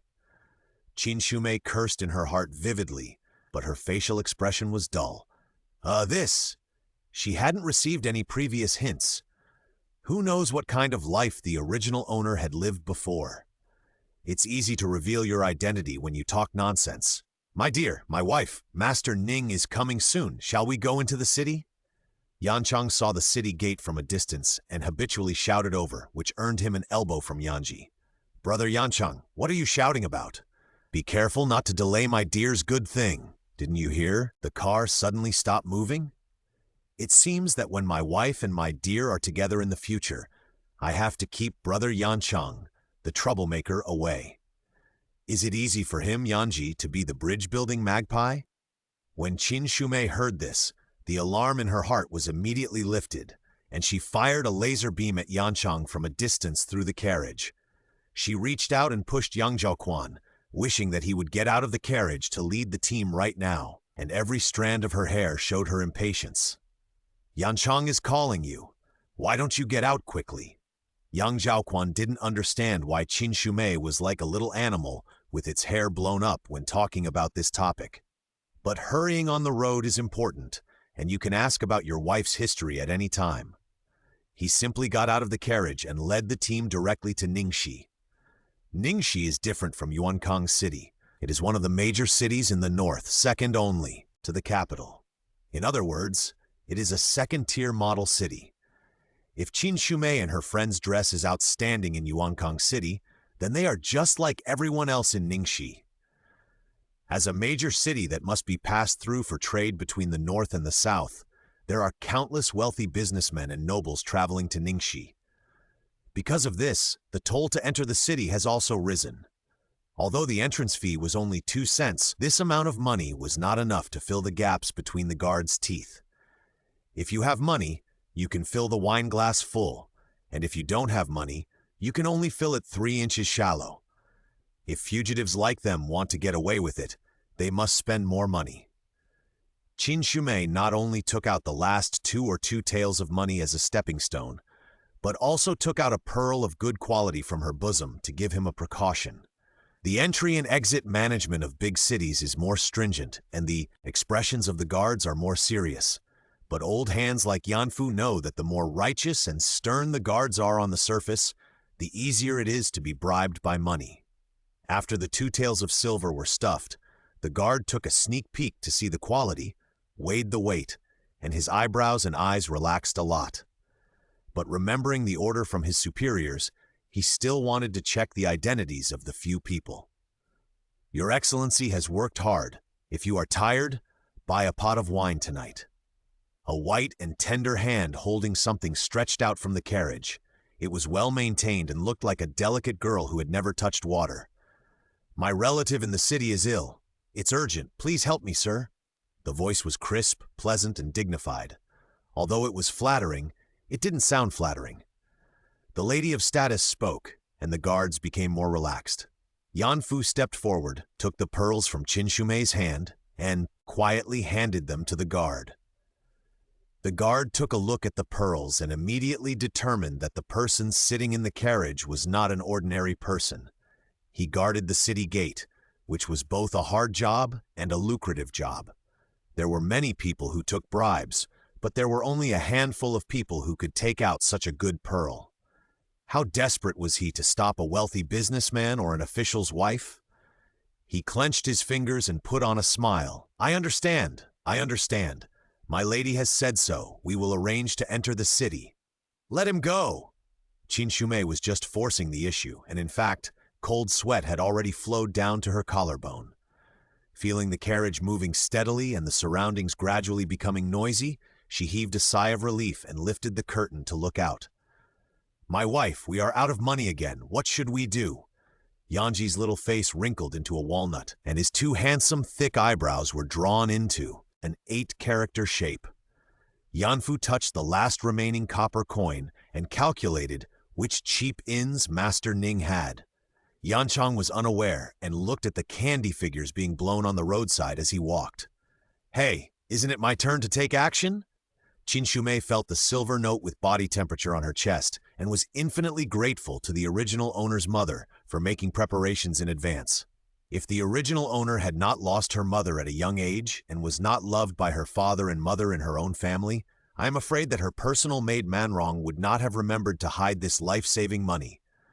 She glanced at young Zhaoquan, whose face was full of clouds. A tiger in a plain is bullied by a dog. Every time he saw the domineering guard, his face was as ugly as if he had eaten shit. Not to mention that he has to worry about money now. Just kidding, when has the 5th prince ever lacked money to spend? Oh, it's hard now, right? Qin Shumei suddenly felt a sense of pride like a savior. Go to the nearest bank. Don't be afraid, sister will take you to fly. 1864631lum/28784454.html. The commercial prosperity of Dian is not only reflected in the convenience of buying and selling goods, but also in the convenience of depositing and withdrawing money. The various banks have joined forces to form a bank alliance. No matter which bank you deposit money in, you can withdraw it anytime and anywhere. When Yang Zhaoquan gave her this daily knowledge, Qin Shumei had no other feelings, only the thought of being saved in her mind. She remembered that the exchange of silver bills in ancient times was not only restricted to the location, but also to the time. If Dian was like this, then wouldn't the treasure she was carrying close to her body be just a few pieces of waste paper? This secret was her second-to-last trump card, and she had never told anyone. What is the last trump card? Of course, it is the system with a low sense of presence. Good steel should be used on the blade. She decided to take this secret to the grave. This vest must not fall off. Yanji followed Qin Shumei into the door of the money house and felt that he was worried for nothing. Although the money house can also borrow money, what collateral can they have? The carriage might be worth a few taels of silver. He had given up hope on Yanchang and instead pulled Yanfu's sleeve. Brother Yanfu, you should also persuade my wife. We really have nothing to mortgage.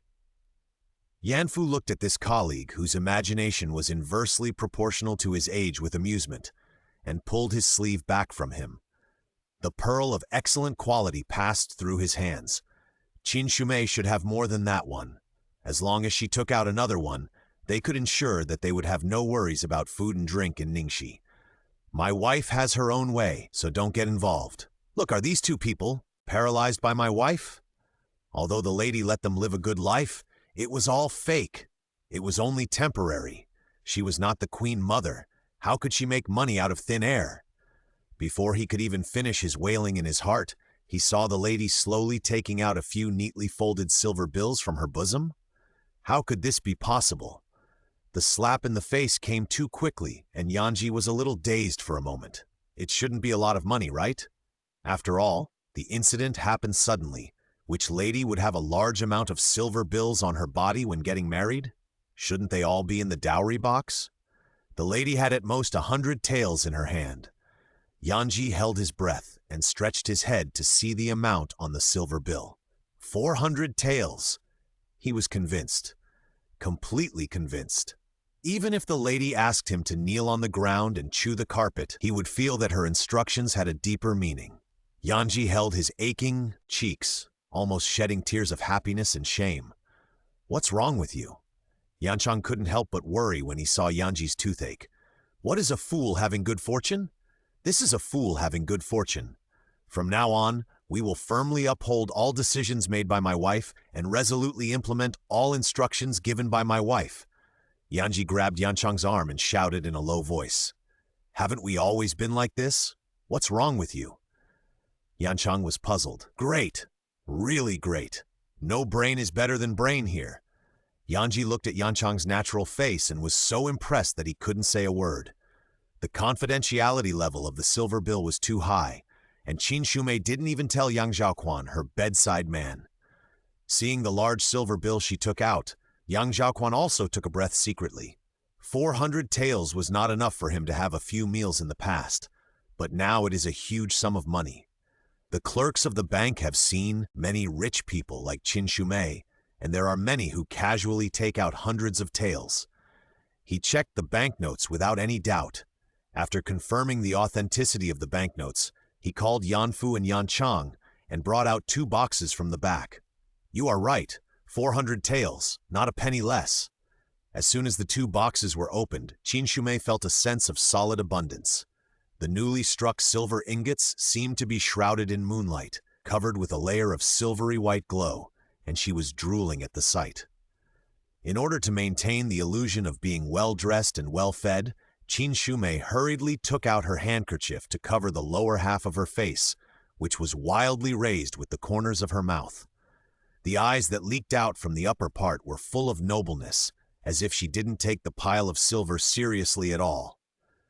"It's just a pile of stuff. Order whatever you want. Let's go." After saying these hateful words, Qin Shumei shook her sleeves and stood up, put half a string of money in the hand of the waiter, turned around and disappeared at the door with the silver. Of course, the 2 boxes followed Qin Shumei into the carriage, and Yang Zhaoquan, who was full of questions, squeezed in. "Quick, quick, quick! Let me touch it!" Qin Shumei had never seen a newly minted silver ingot before. She couldn't wait to open the box and took out one to play with repeatedly. Ah, this smooth and delicate touch. Ah, this reassuring weight. Ah, this dazzling luster. Ah, this... She felt Yang Zhaoquan's smiling eyes and couldn't stand it anymore. Under his gaze, she pouted slightly, reluctantly put the silver away, and sat dignified and generous. She was completely different from the miser who drooled over the ingot just now. She was obviously a lady from a wealthy family who lived in a pile of gold and jade, but she loved silver ingots so much. It was really too cute. Zhaoquan, who couldn't take his eyes off her, didn't think there was anything wrong at all, but felt a little sad. If he hadn't gotten into this kind of thing and was still the prince, this little bit of silver wouldn't matter. Even if she wanted to sleep in the pile of ingots every day, she could do it. Yang Zhaoquan dispelled those unrealistic fantasies and turned the topic to serious matters. "How do you have so much money on you?" Qin Shumei knew he would ask this question, and she immediately told him the story she had prepared long ago. "My mother, no, not Mrs. Guo, but my biological mother, was afraid that I would be wronged before she died, so she left me her private savings. It is not included in the dowry, but my own small treasury. There are only 500 taels in total. I gave some to Manrong, and there are still so many left." In the past few days, Yang Zhaoquan has been quite honest with her. Since they are a couple who are traveling together, she has to show some sincerity. Here are some pearls. When we were in Zhaoquan village, my sister-in-law took good care of us, so I left one for her and used one when we got home. It should be enough for us to have a good meal, right? Like a child eager to show off her treasure, she turned the warm bag upside down for Yang Zhaoquan to see. The light in the carriage was dim. Under the pearlescent light, her rosy lips opened and closed. She looked moist and kissable. Qin Shumei had no idea what Yang Zhaoquan was thinking. After showing off her financial strength, she was a little proud and carefully hid the treasure back. "These are definitely enough for us to Liangzhou. I'll support you along the way." "Okay." Yang Zhaoquan responded softly and hugged her into his arms. Off topic. Thank you for your recommendation votes and collections. Welcome to Comment and Find Bugs. 1N6-631-Lem-280-604-TML. You, what are you doing? The masculine scent that came to her face was warm and familiar. Yang Zhaoquan's arms only exerted a little force and wrapped Qin Shumei in his arms. This hug was both restrained and affectionate. Qin Shumei's head was gently pressed on the crook of her neck by Yang Zhaoquan's hand, but her body did not resist at all, just a little surprised. Weren't they discussing financial issues? How come they hugged each other while talking? Sure enough, when you are full and warm, you will want to have sex? The money was just taken out and it's not even warm yet. Qin Shumei has lived 2 lives and has never been hugged suddenly by someone. She was a little at a loss, put her hand on Yang Zhaoquan's back, patted it gently, and couldn't help but use the tone of coaxing a child. It's okay with this money, you won't be afraid of going hungry in the future. Hearing that her mind was still on the money, Yang Zhaoquan laughed out loud. The hot air from his mouth and nose blew on the back of Qin Shumei's neck, making her feel itchy in her heart, and her face turned red. My wife is really capable. He let go of Qin Shumei with a smile, gently scratched her nose, and got off the carriage in a particularly good mood, leaving Qin Shumei alone in the carriage staring at the 2 boxes of silver. Ah! He just ran away after flirting. This man has no moral principles. Qin Shumei didn't care about the money at all. She covered her increasingly hot cheeks with her hands and bent her body like a shrimp. The carriage stopped in front of the gorgeously decorated restaurant. Yan Chang even tied up the horses, but Qin Shumei didn't come out. He lifted the curtain and looked inside. It's terrible. Why is my wife's face so red? Even her hands are red. Did she catch a cold? My wife, are you okay? Do you want to ask a doctor to see you? What doctor? Do you want others to know that you are so embarrassed? When Qin Shumei saw Yan Chang's innocent expression of genuine concern, she immediately turned off. Her anger and the heat on her face subsided by half. Hi, I'm fine. Where are we? My husband brought us to Yuzhenlu for dinner. We just arrived. Yuzhenlu is Ningxi's first-class restaurant. Yang Zhaoquan has been in the north all year round and has heard of Yuzhenlu. Since Qin Shumei wanted to eat good food, he decided to come here. Although she had slept in the boudoir of the Duke's mansion and visited the scenery of the Prince of Wei's mansion, Qin Shumei still sighed, luxury, when she entered the Yuzhen building. Unlike the extravagance of the prince's mansion, this restaurant has a unique style. The U-shaped structure, with winding stairs, fully demonstrates the height and openness of the 3-story building. Standing on the first floor, you can look up at the roof. The walls are inscribed with the calligraphy of the literati who came and went, and the pillars are engraved with new and old lyrics and songs inlaid with gold and silver, which are luxurious and not vulgar. In the lobby on the first floor, people talked and talked loudly, and people with some reputation gathered together, some talking and laughing, and some making witty remarks. There were almost no laymen among them. Big restaurants are more particular. It is not appropriate for a female family member like Qin Shumei to stay on the first floor. The waiter respectfully invited her to the private room on the second floor. Yang Zhaoquan was already waiting in the room. How is it here? Of course it is very good. Compared with the small restaurants in Yuang City, this is simply the difference between a high-end club and Shaxian snacks. It is not at the same level at all. Seeing her satisfied, Yang Zhaoquan breathed a sigh of relief. Compared with the extravagance of the capital, places like Master Ning are simply not good enough. But fortunately, his wife is a contented person. Living in a wealthy place, the nobleness he has cultivated over the years is inadvertently brought out in his every move. Yang Zhaoquan sat in the main seat and clapped his hands leisurely. As soon as the voice fell, the waiters who had been waiting outside came in one after another, with uniform movements, and placed the dish on the table lightly, without even making a sound when the bottom of the porcelain plate touched the table. Lamb rolls, tripe, kelp shreds, tofu slices, beef balls, Qin Shumei couldn't count anymore. This configuration was so familiar, why was there a pot bottom missing in the middle? Madam, please don't move your chopsticks yet. This should be eaten with the pot. The pot was brought up as expected, a retro-styled clear water pot. Was she going to eat Haidilao in a high-end club? Didn't she feel that the incongruity was a bit out of dimension? Young Zhaoquan looked at Qin Shumei's wide eyes with satisfaction and felt that this table of dishes was very much to his liking. He specifically ordered to serve something new and make sure Qin Shumei enjoyed the meal. Yu Zhenlu lived up to his expectations. He had never seen anything like it before. The attendant had to tell him in advance so that he could guide Qin Shumei. Seeing the water pot boiling, Yang Zhaoquan took the small ingredients from the attendant's hand and lined up in front of Qin Shumei. He skillfully and elegantly picked up a piece of mutton and put it into the pot. After observing the color change, he picked it up accurately and quickly, gently dipped the cooked meat slices in the bowl of ingredients, and placed the meat roll on Qin Shumei's plate.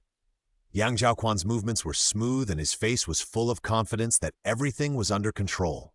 When he saw Qin Shumei pick up the meat roll, his tone of inquiry was filled with a hint of expectation. Is it delicious? Delicious. If the bottom of the pot was red oil soup, it would be even more delicious if some chives were added to the sesame sauce. Qin Shumei ate the mutton roll in a wordless manner, trying to put on an expression of surprise that she had never seen the world. She wanted to laugh, but didn't dare to. With trembling lips, she threw in another mutton roll, fearing that she was too skilled in throwing it. Qin Shumei picked up her chopsticks, and Yanchang and the others also started. There were 5 people at the table, regardless of master or servant, and they were very lively. Qin Shumei really felt the familiar hot pot atmosphere in the unfamiliar dine-in. Just when they were half full, they heard a shout outside the compartment. "Quick! Call the doctor!" There was a noise in the corridor outside, and the footsteps and shouts broke the original comfortable and pleasant atmosphere. What's going on? Yanfu saw that Yang Zhaoquan looked unpredictable and hurriedly asked the attendant. The journey was full of dangers, avoiding assassinations and lacking money. It was not easy to rest and even have a quiet meal. The attendant explained with a bitter smile, "My lord, please calm down. It seems that someone choked while eating. Someone has been sent to invite a doctor. It's a bit noisy outside. How about we go and call some music and dance to entertain you?" Yang Zhaoquan waved his hand and rejected the attendant's suggestion. It's already chaotic enough. Wouldn't it be even noisier if someone came to sing? The attendant apologized, but the noise outside only increased and even a woman's cry was heard. "Zhenying, what's wrong with you? Don't scare me." The voice was so shrill that it sounded like scratching glass, making people want to cover their ears. "Isn't it just choking? Why is it so serious?" Qin Shumei couldn't sit still because of crying and couldn't eat her meal. She put down her chopsticks, stood up, and walked straight out the door. Yanji hurriedly stood in front of her and stopped her from leaving. "My wife, we don't know any medical skills. Why should we go and join in the fun?" In public, he couldn't say much, so he could only stop there and remind Qin Shumei not to stand out. "I'm not doing anything, just going to take a look. I can't eat just by listening to the crying." Qin Shumei looked back at Yang Quan's expression. If even he tried to stop her, she might as well not go. Seeing that she really couldn't sit still, Yang Zhaoquan didn't want to refuse her, so he nodded to Yanji and signaled him to protect Qin Shumei's safety. /6//31m/2884. Watching the fun is an indelible human nature. There was such a big commotion in the private room. Of course, everyone wanted to stick their heads out to find out. The crowd was too conspicuous, and Qin Shumei, who walked out of the room, immediately found the whereabouts of the crowd. She walked closer and looked into the private room. In the gap between the crowd, a child was slumped in a chair. His face was purple and his lips were cyanotic. He didn't have the strength to even sit up, but his hands were in a V shape, tightly grasping his neck. His eyes were red and he wanted to cry out in pain, but he couldn't say a word. The woman next to him was so anxious that veins popped out of her forehead. She held the child in her arms, but didn't dare to hold him too tightly. She was so focused on the child that she didn't realize that her tears had already flowed into a stream. She just kept repeating in her mouth, "The doctor will be here soon, Zhenying. Be good, and you will be fine soon." Several other people in the private room also surrounded the child. The women gathered together to wipe their tears, and the men paced anxiously. The gray-haired old lady stood up and asked repeatedly, "Why hasn't the doctor come yet? Send someone to hurry him up." Although the old man next to her didn't say anything, his expression was tense, and he couldn't hide the tension in his heart. A man, along with several other people, had been guarding the child. He became annoyed when he saw more and more people gathered around. He immediately flew into a rage. He had opened the door to let the doctor in quickly, not to let people laugh at him. He stood up, and regardless of his manners and decency, he roared at the attendant. "Quickly disperse the crowd! What are you all doing here to make a fuss?" The attendants responded in a row, but since they were all guests, he couldn't force them to leave. He could only ask the spectators to disperse in a nice voice. Qin Shumei hid in the crowd and retreated with the flow of people, but her eyes never left the child. The child's symptoms fully met the typical characteristics of foreign body blocking the trachea. The golden rescue time was only 3 to 5 minutes. Any further delay would be dangerous. In just a short while, the child's eyes gradually rolled up, and even the hands that were pinching his neck gradually loosened. If he lost consciousness, it would be even more difficult to save him. Human life was at stake.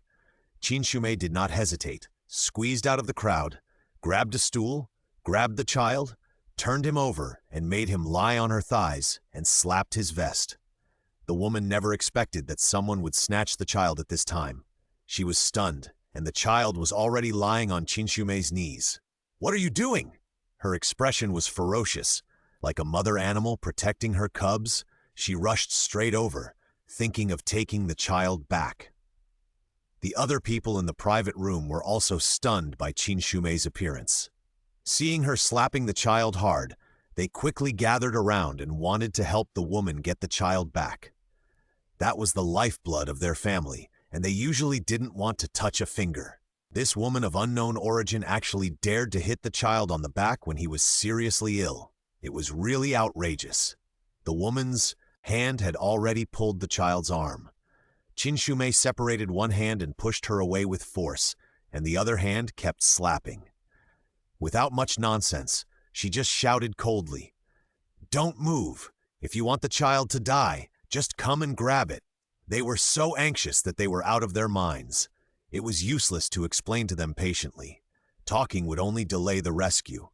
As long as the child was saved, they would know that they were kind-hearted. She spoke rudely, and the child was in her hands.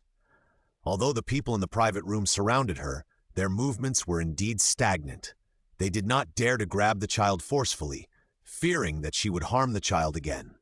Qin Shumei saw that the slapping was not very effective, so she changed her posture directly, clenched her fist with one hand, pressed the thumb side against the child's upper abdomen, and used force to impact the abdomen. This force was much greater than slapping the back, and the child in her arms really responded. He vomited the stuck foreign body with a sound of vomiting. After a few gasps, he softened in Qin Shumei's arms and cried loudly, "Mother, mother!" The child had just stopped for a few seconds, and the sound of his crying was comparable to that of a tweeter. Qin Shumei heard that he was breathing smoothly, and she felt relieved. Only then did she have time to look at the skirt that was vomited by the child. Wow, this is the new skirt she just put on today. Forget it, if the skirt is dirty, you can buy another one. You can't copy and paste a new one now that the child is gone. Just do a good deed for the day. She returned the crying trumpet to the woman. In the private room, there was a beautiful scene of mother and child hugging and crying, and everyone was relieved and crying. While everyone's attention was on the child, she, the living bitch, was also ready to slip away. Wait! She had just taken 2 steps out, and the man who had just driven everyone away strode forward and stopped Qin Shumei's escape. "You bullied my child. How can you beat him and leave?" Hey, being brave enough to do something righteous and still encountering someone who turned black and white. Qin Shumei was about to open her mouth to talk to this person, and the voice full of justice from Yanji came from behind. "If it weren't for my wife, the child would have died a long time ago. Didn't you see that he didn't even breathe just now? How can you say that my wife beat the child now? It would be fine if she didn't thank him, but she's still making a fuss here." Yanji had long seen that his wife was saving people. Now that he heard that the man seemed to be blaming him, he quickly stood up to protect Qin Shumei. My wife risked being recognized and still insisted on saving a life. How could she be slandered like this? Yanji was so angry that smoke came out of his nostrils just thinking about it. When the man saw Yanji coming out, his arrogance dropped a little. He relied on his family's prestige to walk sideways in Ningxi. To him, accusing a civilian woman of a crime was nothing. But this young lady was accompanied by guards, and her status was very different. He had to weigh it. But the cry of his nephew still rang in his ears. When he heard it, he couldn't help but think of the fierceness of the woman patting the child on the back just now, and the man was angry. You just say that you can save him? My child is precious. Wait for the doctor to see him. If Zhenying is fine, then you will be fine. If Zhenying is in trouble. Ahem? The old man in the upper position suddenly interrupted, and the man stopped talking angrily. Receiving the old man's hint, another middle-aged man stepped forward quickly and scolded the man with a threatening look in his eyes. Dingkun, your father is still alive, and you are shouting like this. How can you be so rude? Although this reprimand was loud but ineffective, he still did not dare to challenge his eldest brother's accumulated prestige. He immediately restrained his expression and took a step back obediently. My brother's words are rude. Please don't be offended, my lady. The man bowed to Qin Shumei and did not ask her to leave. Instead, he asked her to sit down. Although he was more rational than his brother, it was his own son who was slapped after all. He felt distressed and felt that Qin Shumei should not be allowed to leave so easily. It seems that she can't leave for a while. Anyway, she is really saving people. If she doesn't do anything wrong, she won't be afraid of ghosts knocking on the door. Qin Shumei sat down calmly and asked Yanji to tell young Zhaoquan that she stayed in the private room. She drank the tea served by the servants steadily.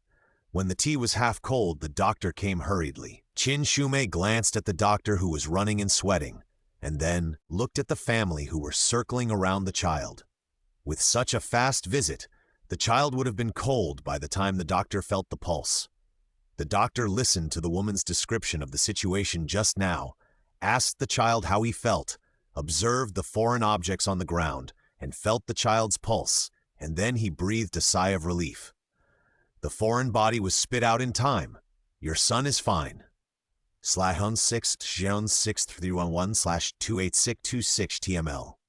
The woman stared at the doctor with burning eyes until he uttered the word, "No problem." Only then did her tense body suddenly relax, and tears of relief flow from her eyes.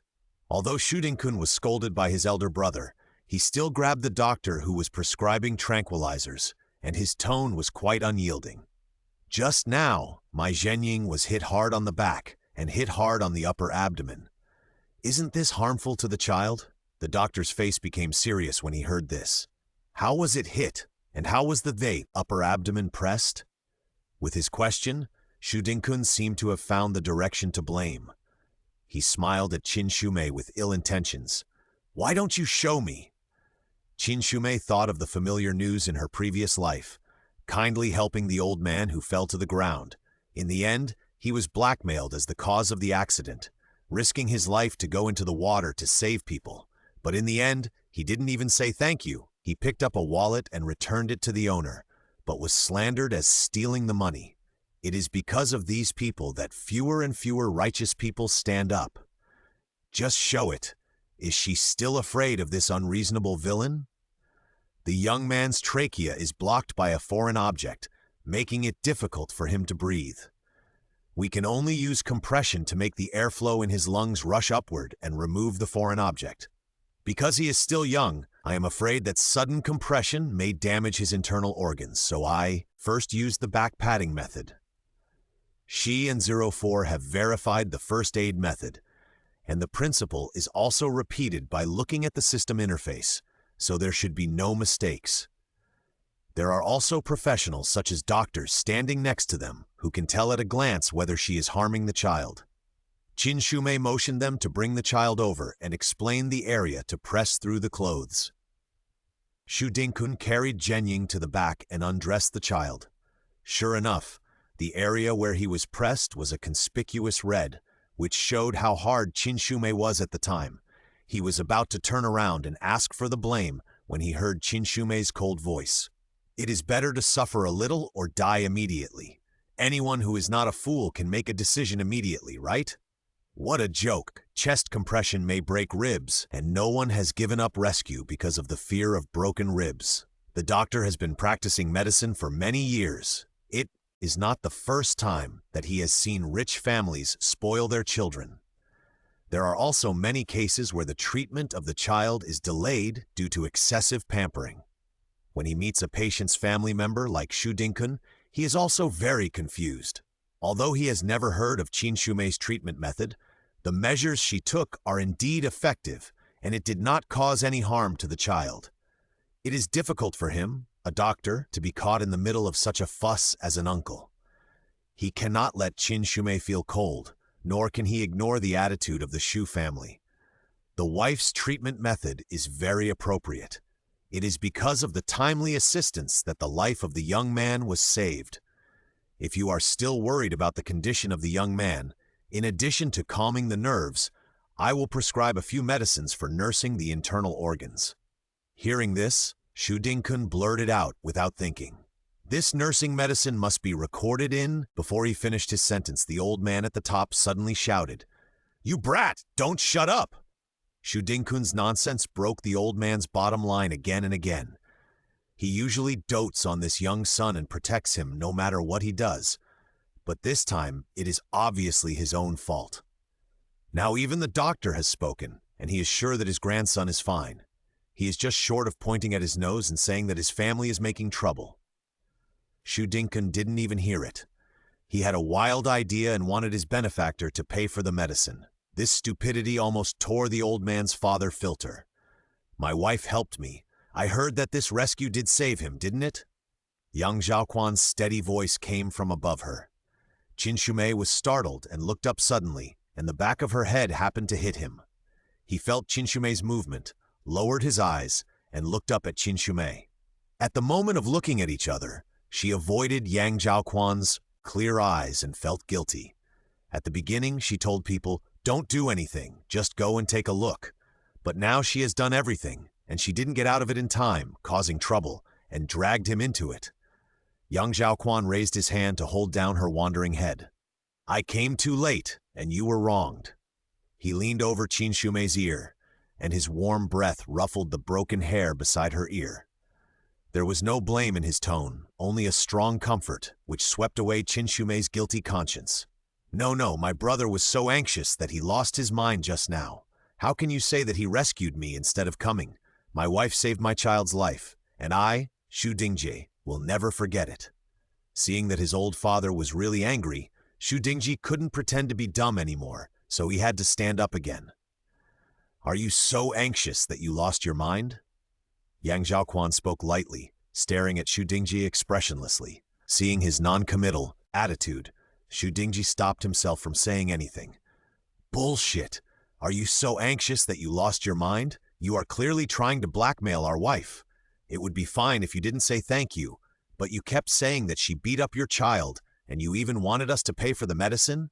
You are so shameless." Yanji was prompted by Yang Zhaoquan and started to speak out. Anyway, looking at the whole room, he was the youngest except Shu Zhenying and Qin Shumei, and he didn't have to worry about his status and face. Being anxious and losing your mind is unintentional, while accusing someone of something is intentional. This gentleman is obviously the latter. The world is really going downhill, and people's hearts are not as they used to be. Yanji was attacking in the front, while Yanchang and Yanfu were in the back, one analyzing and the other finishing off, which made Shu Dingjie blush. "Fortunately, this lady rescued my child. I am very grateful." The woman coaxed the child, wiped away her tears and regained her composure, then hurried to her husband's side to save the situation. She immediately lowered her status and bowed to Qin Shumei. Her attitude was so low that the others could not scold her anymore. They could ridicule and mock their incompetent brother and their bastard brother, but they could not vent their anger on the child's mother. Qin Shumei could understand her love for her son. Seeing her bow, She quickly reached out to support her. "Sister, don't be so polite. It's just a small matter, not worth mentioning." She originally just wanted to do a good deed, and then run away after doing it, hiding her merits and fame. If she hadn't been stopped by Shu Dingkun, how could she have ended up in such an embarrassing situation? "My lady doesn't worry about it. That's because of your noble character. But I can't be ungrateful." She called her maid and took a box from the maid. "It's just a small token of my appreciation. I hope you will accept it." Mrs. Wu's heart was as clear as a mirror. Her husband and parents-in-law had always protected the unreasonable brother-in-law. If they offended their benefactors, the Shu family would become a big joke to Master Ning in the future, and they would inevitably be criticized. Anyway, the brother-in-law would not bow his head, and her husband could not let go of this face. Instead of watching them make a big fuss, it would be better for her to come forward and take the blame for the brother-in-law. She had already seen that the four men opposite were all following Qin Shumei's expression. As long as this matter could be handled to Qin Shumei's satisfaction, she might be able to overlook the brother-in-law's mistakes and avoid an unnecessary conflict. Qin Shumei opened the box, and inside lay several dazzling gold hairpins and a banknote of considerable value. 16162866316 No wonder this small box was so heavy. Qin Shumei swallowed her saliva and closed the lid. She had also visited silver shops in Yuankang City, but perhaps the gold purification technology was not advanced enough, and the gold hairpins there were of ordinary quality. Whether in terms of luster or craftsmanship, they were far inferior to the ones in the box. Seeing her eyes wide open, Wu was relieved. Although Qin Shumei had servants around her, they were dressed in ordinary clothes and had few good jewelry on them.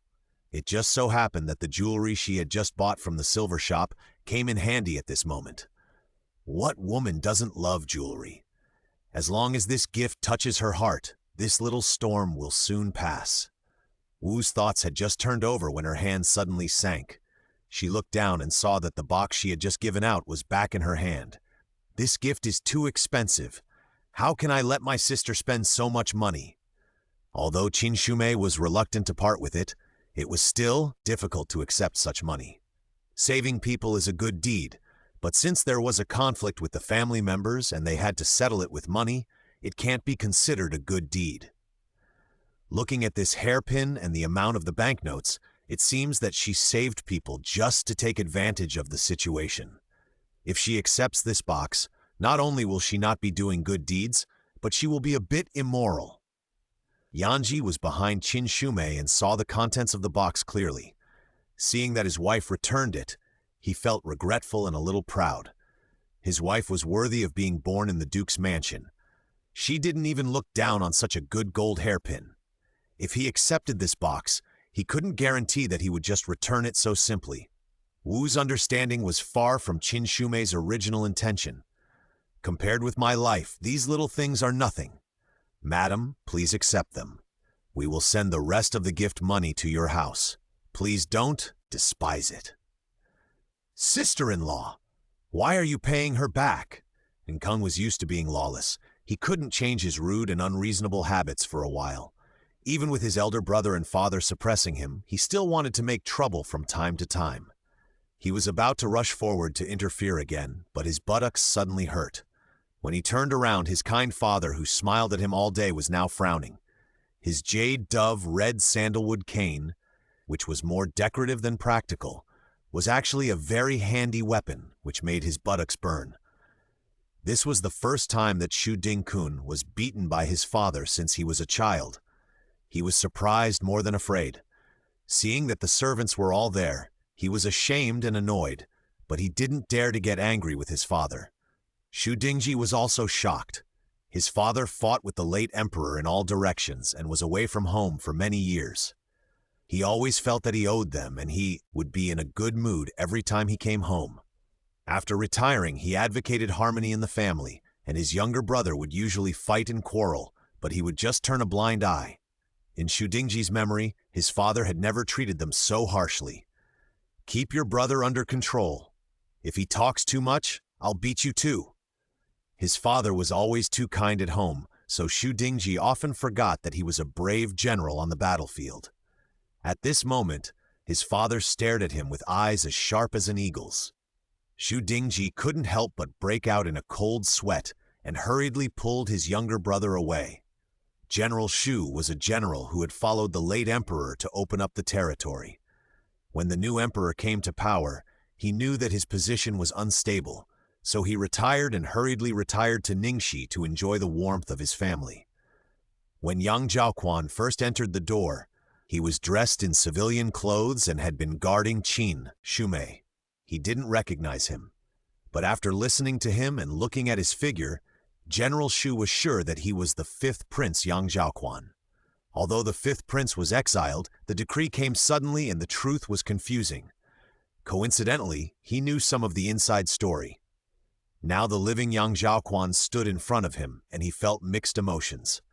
Looking at his younger son, who was like a jumping clown, and then looking at his elder son, who was so cowardly and incompetent that he had to be cautious even when farting, General Xu felt even more upset. If there weren't so many people, he really wanted to go down and practice martial arts with his two sons. The little episode inside did not affect the conversation outside. Qin Shumei and Wu were still talking back and forth. This was the first time Qin Shumei had dealt with a woman in the boudoir since she traveled through time. After going around for a long time, there was no substantial progress.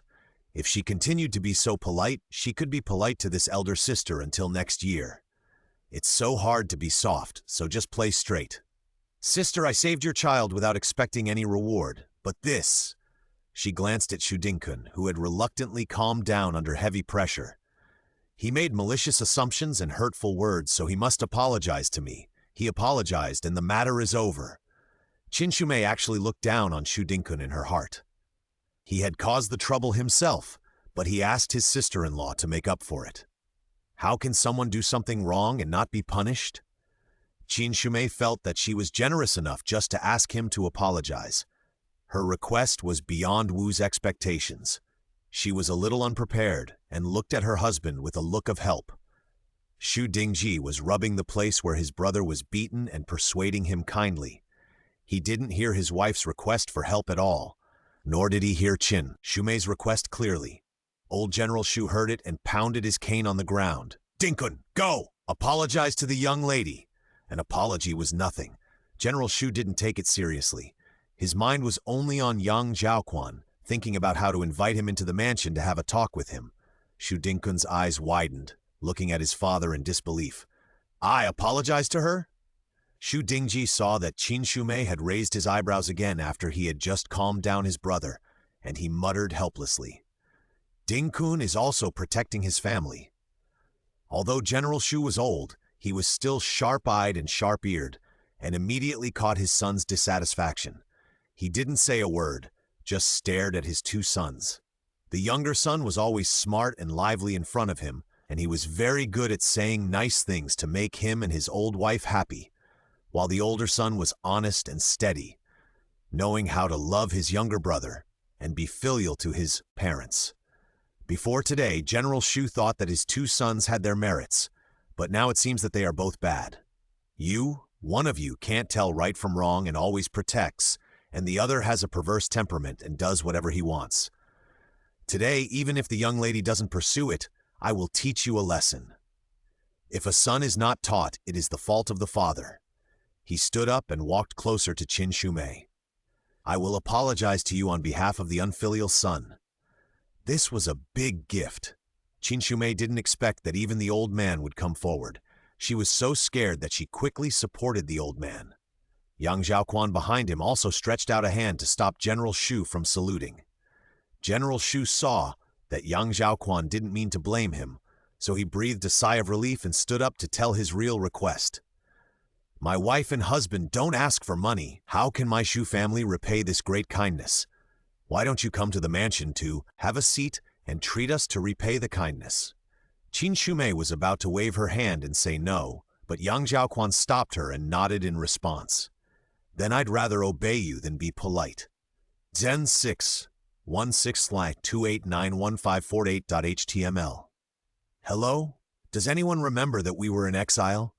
Who said that it's best not to get involved with others on the road? Where did the person who was reluctant to move into Zhaoquan village go? Qin Shumei looked dazed. This was obviously a polite remark of, "Hey, come into my house and sit down."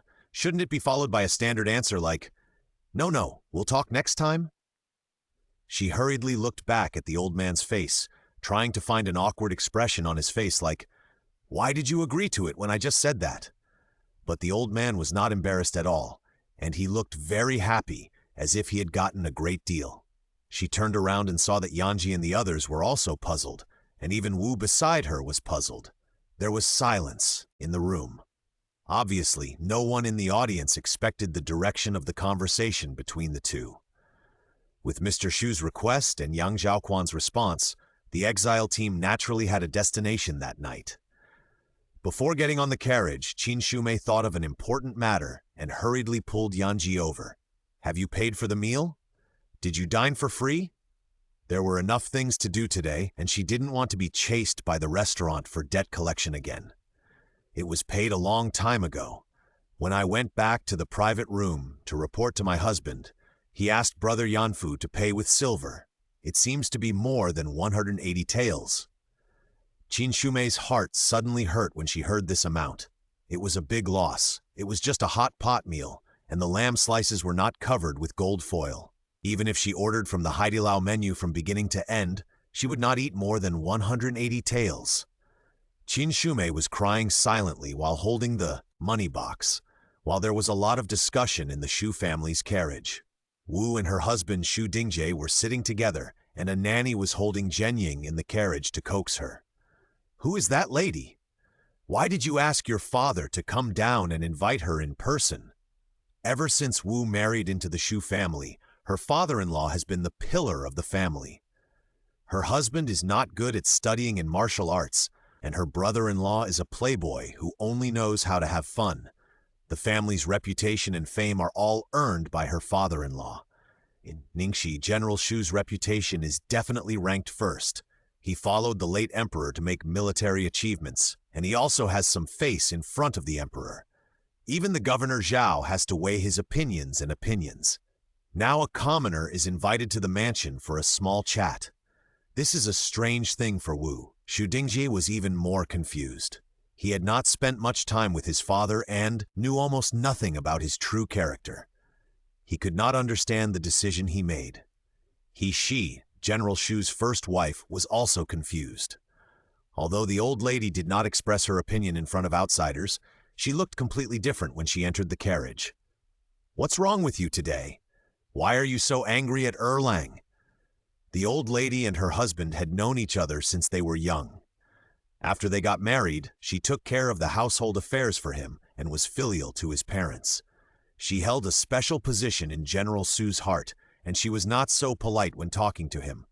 He did something wrong, so of course he should be scolded.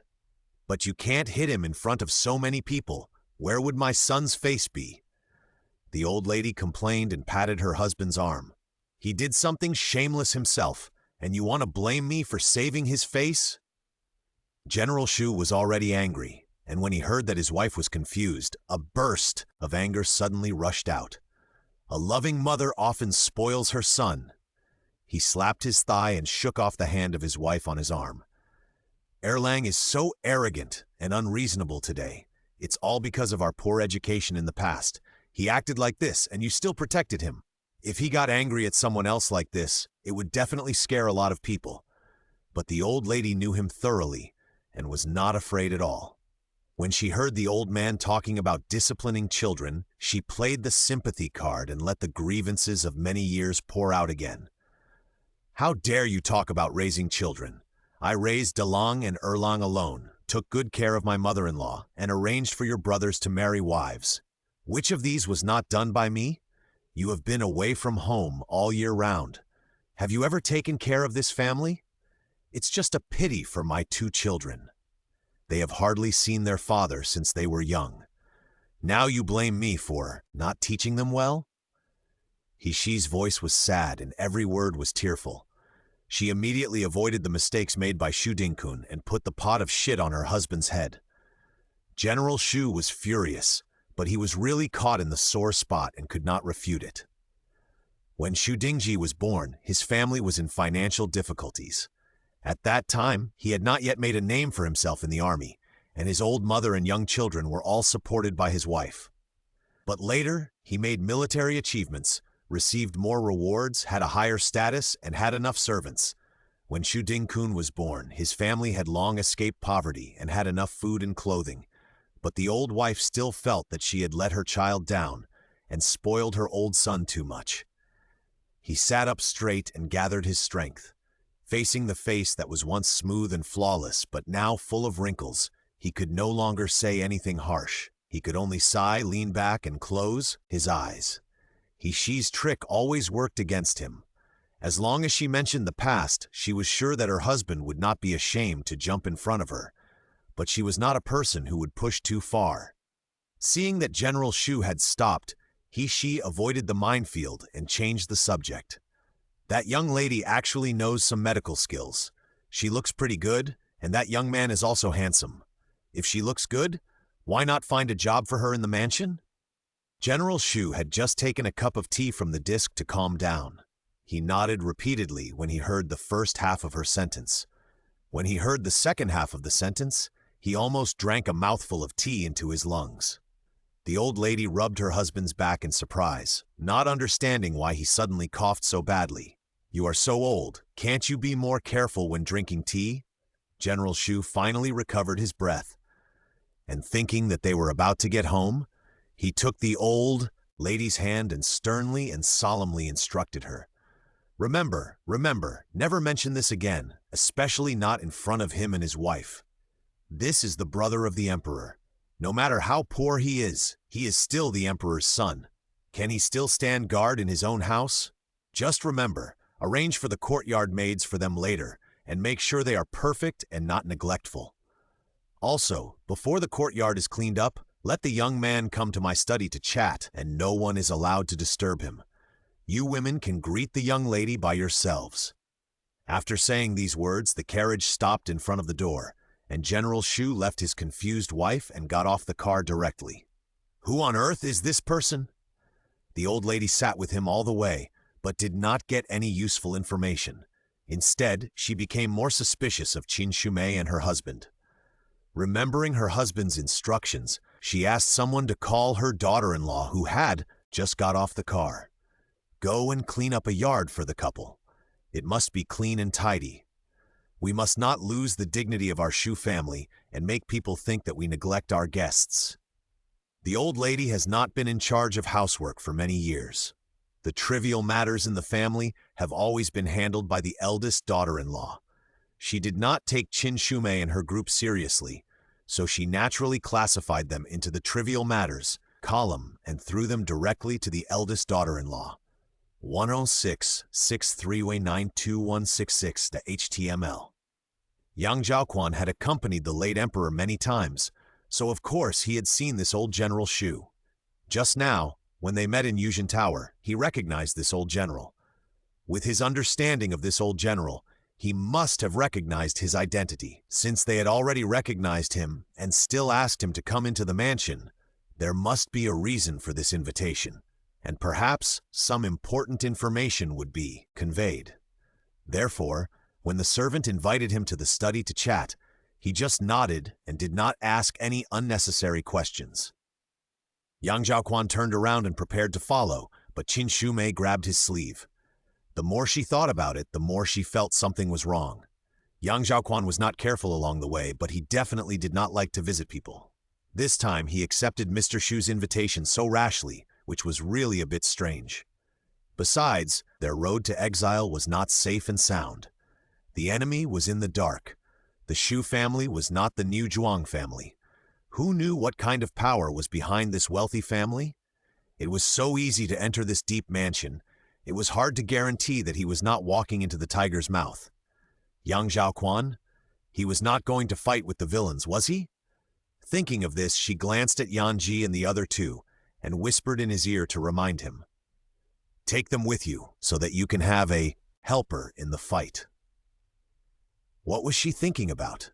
Seeing Qin Shumei was in a state of panic, the attendant comforted her. Our general is kind, madam. Don't worry, your excellency is just going to chat. When the courtyard is ready, please rest in the mansion. Young Zhaoquan also took her hand and squeezed it comfortingly. I know what I am doing. Don't worry. Qin Shumei nodded, still a little unsure when she saw the most powerful fighter being left. If you don't do this, will my father still eat your excellency?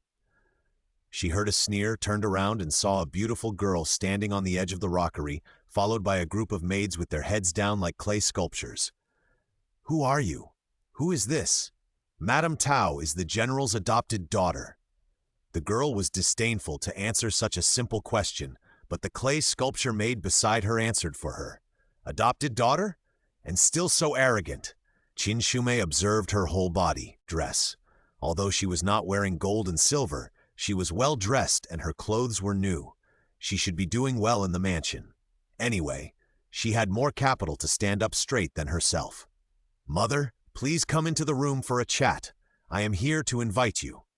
Tao Jiajia, the adopted daughter of the general, was also looking at Qin Shumei at this time.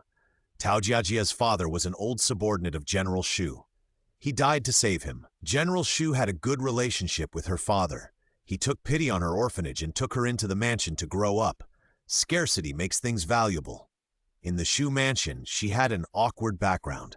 She could not have a place in the mansion by relying on the grace of saving her life. There could only be one person, Tao Jiajia. Qin Shumei was not afraid of this little girl of 14 or 15 years old. Since she was invited, why shouldn't she go? She asked Yanji and the others to go down and rest by themselves, and followed Tao Jiajia to the backyard. You saved Zhenying's life? Tao Jiajia was still a little afraid of Qin Shumei. The Shu family was a big piece of fat meat, and many people wanted to take a bite but couldn't. How could she happen to run into Zhenying in trouble? Her heart was beating fast. This woman looked so similar to her. How did she save Zhenying? Could she be a scheming person who wanted to get into the Shu family? I helped the young man, but it can't be considered a life-saving favor. It can only be considered a helping hand. Tao Jiajia heard the tone and felt that she didn't seem to want to take credit for this matter, so she was less wary of her and even liked her more. Do you know who Zhenying is? Qin Shumei shook her head. She had just arrived at Ningxi and hadn't even had a hot meal yet, but she was involved in this matter. How could she have the time to find out who Shu Zhenying was? Zhenying is the only grandchild in this mansion, and he is also the eldest grandson. He is the treasure of the entire Shu mansion. Saving him is your blessing.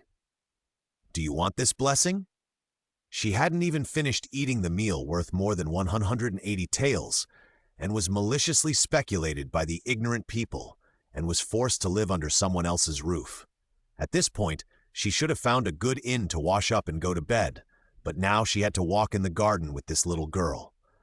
Other heroines either saved nobles and reached the peak of their lives, or saved their lovers and became a good story. Unlike her, she saved herself a big trouble. Tao Jiajia saw that Qin Shumei didn't respond, but looked depressed, and was even more surprised. This young lady was not only not scared by Zhenying's identity, but also looked calm. It seemed that she really had no intention of staying in the Shu mansion. Her guard dropped, and the frost on her face gradually melted. You don't have to be afraid. Mother is a very good guard person. I'm not from the Shu family, but she has never treated me badly. Qin Shumei responded absent-mindedly and followed her into the main house. The three women in the main house were dignified and sat down to make the meeting look like a three-court trial. The old lady Hishijin sat in the main seat, and her two daughters-in-law sat on her left and right. Tao Jiajia, who accompanied Qin Shumei into the room, volunteered to take on the task of introduction. Wu Shi remembered Qin Shumei's kindness, and when she saw her come in, she hurriedly stood up to greet her. The five women exchanged polite greetings and finally sat down in order. Thanks to Qin Madam's help today, otherwise Zhenying would be in trouble, and how could I, as a mother, live? Wu Shi opened her mouth to thank her again, but just as she started, she was stopped by Qin Shumei. It's really nothing, sister. Please don't mention it again. Since she saved Shu Zhenying, Qin Shumei has heard a lot of words of thanks, and she can hear the events of that day as old and outdated. Wu's sister-in-law Dong deeply regretted not being able to participate in the family dinner tonight and missed such a good show. From the moment Qin Shumei entered the door, she saw her every move. This young lady was neither humble nor arrogant, and her face was neither flattering nor too cold, not like the commoner woman in the eyes of the eldest sister-in-law. Madame Qin was able to save Zhen Ying in a critical situation. Could it be that she knows some medical skills? I can't say that I have medical skills. I only know some daily maintenance. In this questioning session, Qin Shumei felt a sense of familiarity with the questions asked by relatives during the Spring Festival in her previous life. In the eyes of outsiders, learning English can directly translate original movies without subtitles in real time. Learning computers can solve all blue screen freeze problems, and learning psychology can become a master who can see through people's hearts. Although she had a health system strapped to her body, she felt that she was still a long way from curing diseases and saving lives. The speaker may not mean it, but the listener may take it seriously. The phrase, daily maintenance, hit the heart of the four women of the Shu family. They had no worries about food and drink every day, and they did not like politics and poetry. In the daily topic rankings, matchmaking and facial maintenance were two major topics, which went hand in hand and competed with each other. Just when they were worrying about maintaining their beauty and relieving depression, a young lady who knew about maintenance came.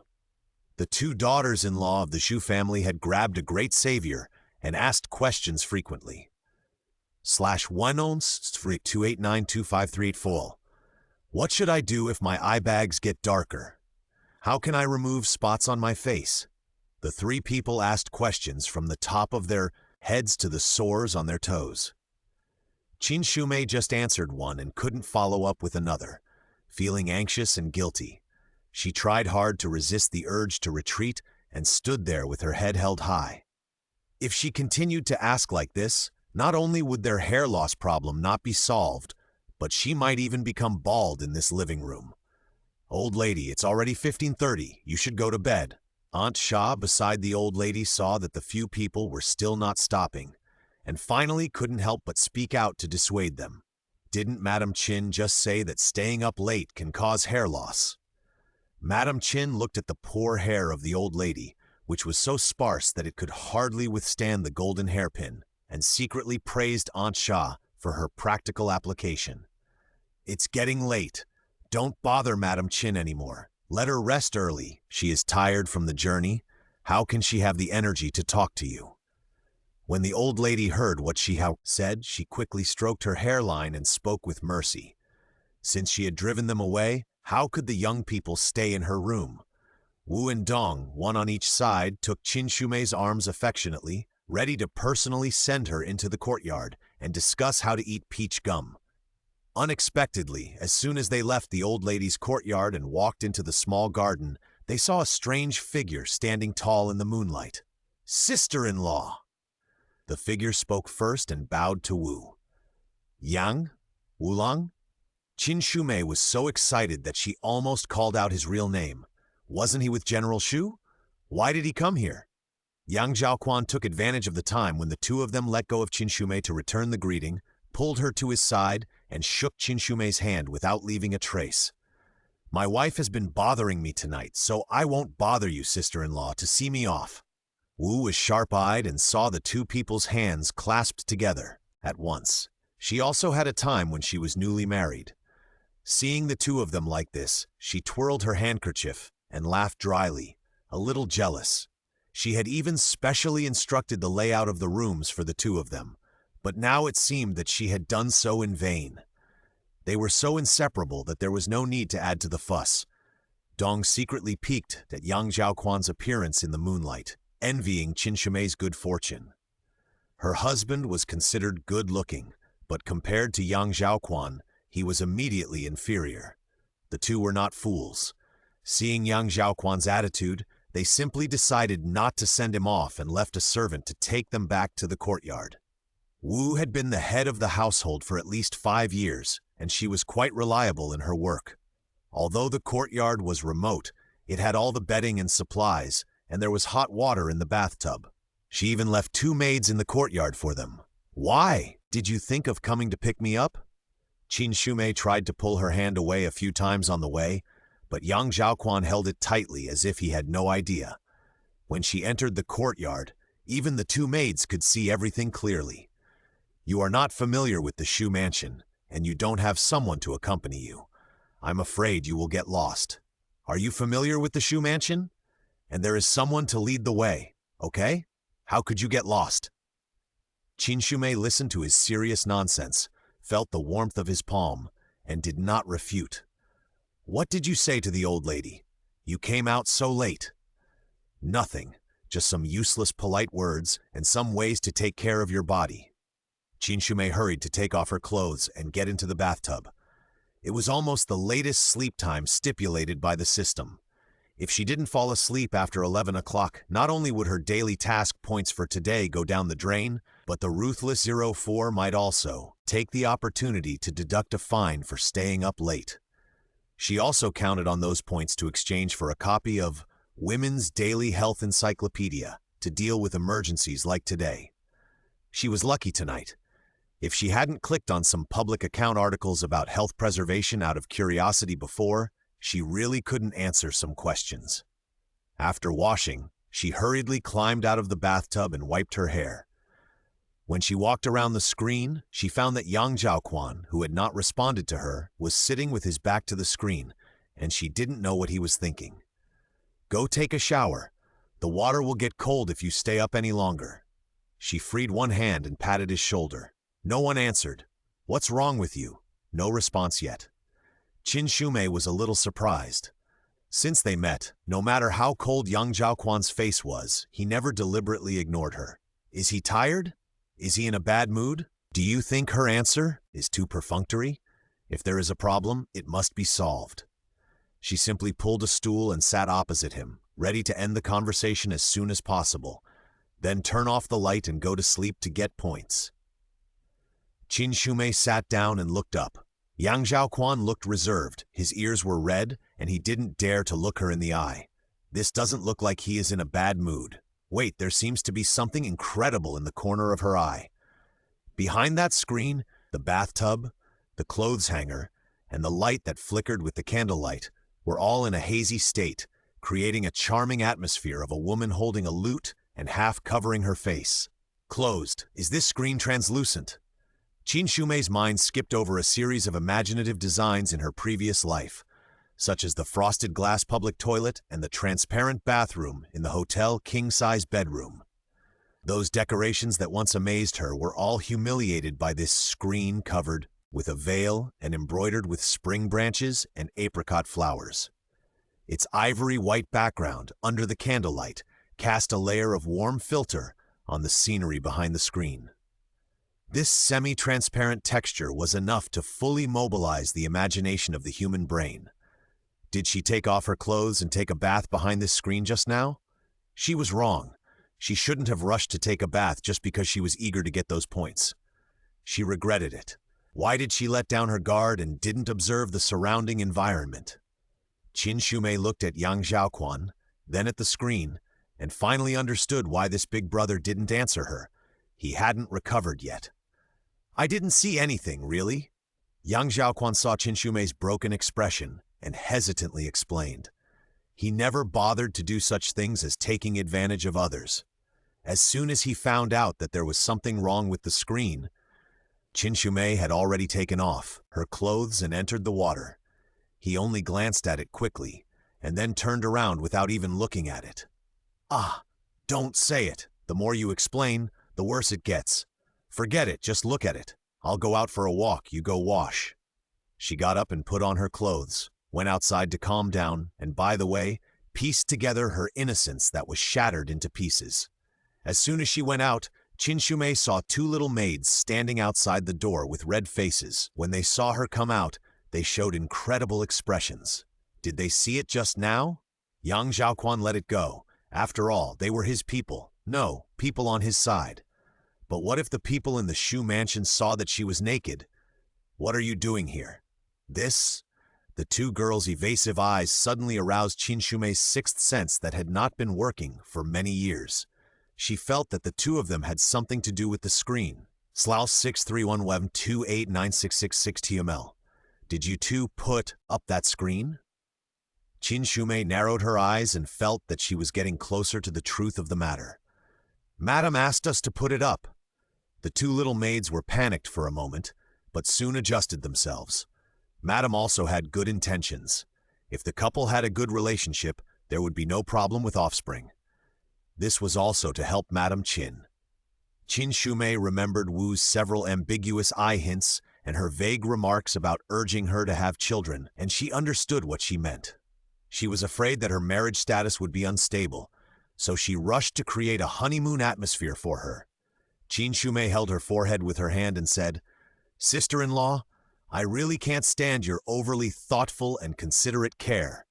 The next day, when Mrs. Wu appeared in front of Qin Shumei with a smile and a dignified manner, Qin Shumei didn't dare to look at her straight in the eye. She was afraid that she would have another inspiration and come up with some new ideas to enhance the relationship between husband and wife. The discussion content of the women's tea party was still mainly about maintenance, but this time, Qin Shumei had been reborn. She directly clicked on the expensive Women's Daily Health Encyclopedia and bribed 04 with 20 points to let it take on the mission of a search engine and be on standby for reference at any time. As soon as the question came out, Qin Shumei nodded as if thinking. Taking this opportunity, 004 directly put the hot answer just found on the interface so that she could organize her language and answer it accordingly. In the eyes of the two sisters-in-law of the Shu family, this Qin lady was not in a hurry. Facing their questions, she spoke eloquently after careful consideration. It can be seen that she is a woman with broad mind, and they can't help but be convinced by her words. The old lady of the Shu family was just listening to the fun. After all, in her eyes, Qin Shumei was just a young lady who had just married. She didn't expect her to know much. It was not until the eldest daughter-in-law blushed and asked about the problem of postpartum urinary incontinence that the old lady looked at Qin Shumei's face with a little curiosity. How can a young daughter-in-law who has not given birth know the troubles of people who have given birth? I'm afraid she has never even heard of it. Seeing that even Tao Jiaojiaya was listening with interest, she hurriedly asked someone to send her away. Unmarried girls can't listen to this kind of thing. If they are scared, they will be afraid of giving birth, which is not conducive to having children in the future.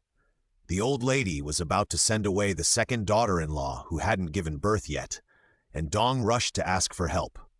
"Mother, I also heard from Madam Qin that you should take good care of yourself and give birth to many children for Erlang." Qin Shumei knew the old lady's concerns. Giving birth is very harmful to women's health. Those who have experienced it hide it from them because they think it is embarrassing and unnecessary, and they are embarrassed to tell them. Secondly, they want to cover up the truth so that young women will not be frightened. But this kind of thing is covered up by everyone and treated as the most secretive existence. It is not good for women's health at all. In the end, it is the women themselves who suffer. Qin Shumei had heard the old people say a common saying before, called falling eggplant. Middle-aged and elderly women treat it as an embarrassing thing that they are used to. But in fact, falling eggplant is uterine prolapse, which means that the organs in the body are exposed outside the body, making them suffer pain every step they take and have difficulty urinating. However, even if the condition is so serious, there are still very few older people who go to the hospital for treatment. It is this idea of covering up that has been passed down from generation to generation that has delayed the treatment of these women and made them endure pain that they should not have endured. Qin Shumei couldn't refute the old lady's idea in person, so she could only try her best to persuade them to exercise diligently. Postpartum urinary incontinence is mainly caused by the relaxation of the pelvic floor muscles and the relaxation of the vagina. If it is not too serious, proper exercise can improve it. She patted her arm and continued to explain. How heavy objects can be lifted is related to the strength of the arm, and the muscles in the arm determine how strong the arm is. If you want to lift heavier objects, you have to exercise the muscles in your arm. Giving birth is like lifting heavy objects. Women also need strength to give birth, and this strength is also related to muscles. Exercise can help recovery and childbirth. The three women in Shu's mansion nodded repeatedly. Although they didn't understand what muscles were, she used her arms as an analogy, and the principle was clear at once. What kind of exercise and strength are these? They are not what people like us need. Do we want to be like that country woman who can give birth to a child in half an incense stick of time? Dong shook her head gently. She still remembered that when her eldest sister-in-law gave birth to Shu Zhenying, she was in pain for a whole day and night. She went through a lot of pain before she had a son. The whole family treasured her so much and felt that the child was not easy to come by. The more noble the woman in the harem, the more she should be pampered. If giving birth is as easy as a sew, the preciousness of the child will be greatly reduced. Qin Shumei was dumbfounded by her opinion. What kind of masochistic idea is this? This is the first time she heard someone want to have a little more pain when giving birth. Wu flicked her handkerchief to wipe off the powder on the wings of her nose, to cover up her disdain for her sister-in-law's words. Only a young woman who has never given birth can say such words. When she really gets on the delivery bed, the pain is really unbearable for ordinary people. If she could really give birth to a child in half an incense stick, she wouldn't care if she was regarded as a countrywoman. Those reputations and faces are false, and it is right not to suffer. The second daughter-in-law has never experienced this, and what she said is all nonsense. It's rare that you understand it. Can you write down this method so that my two daughters-in-law can also remember it? The old lady thought Qin Shumei couldn't say anything, but although she was not a doctor, she also knew something about this aspect, and what she said made some sense. With her coming out to support Qin Shumei, Dong immediately fell silent. Qin Shumei drew the exercise method of Kegel exercise on paper, accompanied by oral description, and circulated it to the three of them, the mother-in-law and the daughter-in-law. By the way, she drew another copy and prepared to give it to Tao Jiajia, who was absent in case she needed it in the future. After chatting for a whole morning, the discussion just came to an end. Qin Shumei said goodbye and went back to the courtyard. On the way, she happened to meet Tao Jiajia, who was stretching her head. "What did you say? Why didn't mother let me hear it?"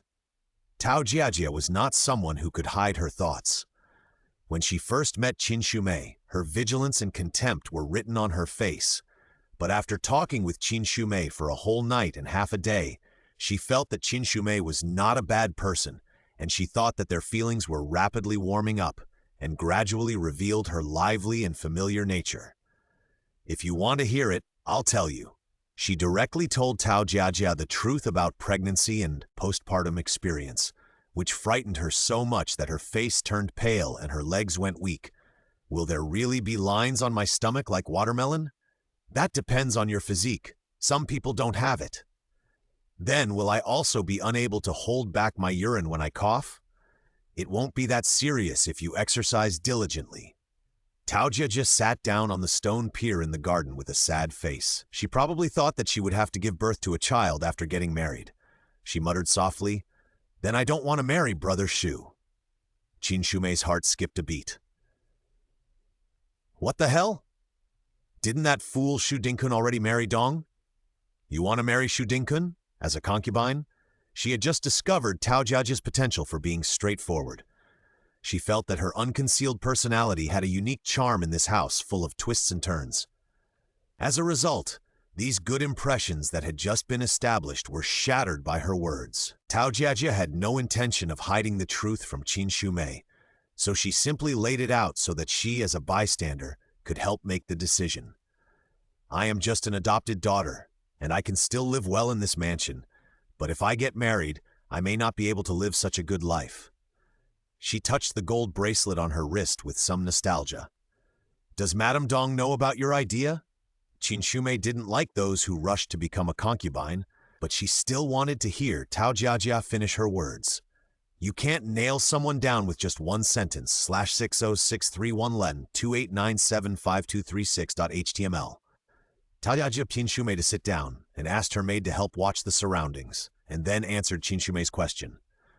Of course Madame Dong knows. She told me this. Qin Shumei's heart skipped a beat. If this was Tao Jiajia's own idea, then she was just greedy for money and power. With such thoughts, it would be hard to persuade her to come back. But if it was Madame Dong's suggestion, then perhaps this lost lamb could be saved. How did Madame Dong mention this to you? Tell me about it. Madame Dong praised my beauty and always said that marrying outside would be a waste of money. If a family marries a girl like me, it must be a blessing from their previous life. Tao Jia talked for a long time, and Qin Shumei roughly extracted a central idea from her endless narration. The first half. The outside world is poor and poor, while the life in the mansion is not worried about food and clothing. She is loved by the old man above and doted on by the two sisters-in-law below. Only by staying in the Shu mansion forever can she find the harbor of life and the destination of her life. The second half. How miserable it is to have no offspring. How glorious it is to have a child. If she enters the second room and gives birth to a child, the glory will be shared with Mrs. Dong, and the child will be raised by Mrs. Dong together. Summary: it's all bullshit. Qin Shumei interrupted her lengthy narration with a question.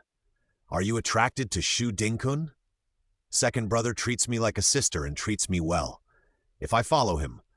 If you marry him, you will not be his sister but his concubine. If there is no love between the two of you, how will you share his love in the future? Just by relying on the title of a stepsister? Tao Jiajia's smile froze. Her beautiful fantasy only had a rough outline that Mrs. Dong had built for her. She did not consider such details. If you become a concubine, how will you face the old lady and the old general? Father and mother have always obeyed me.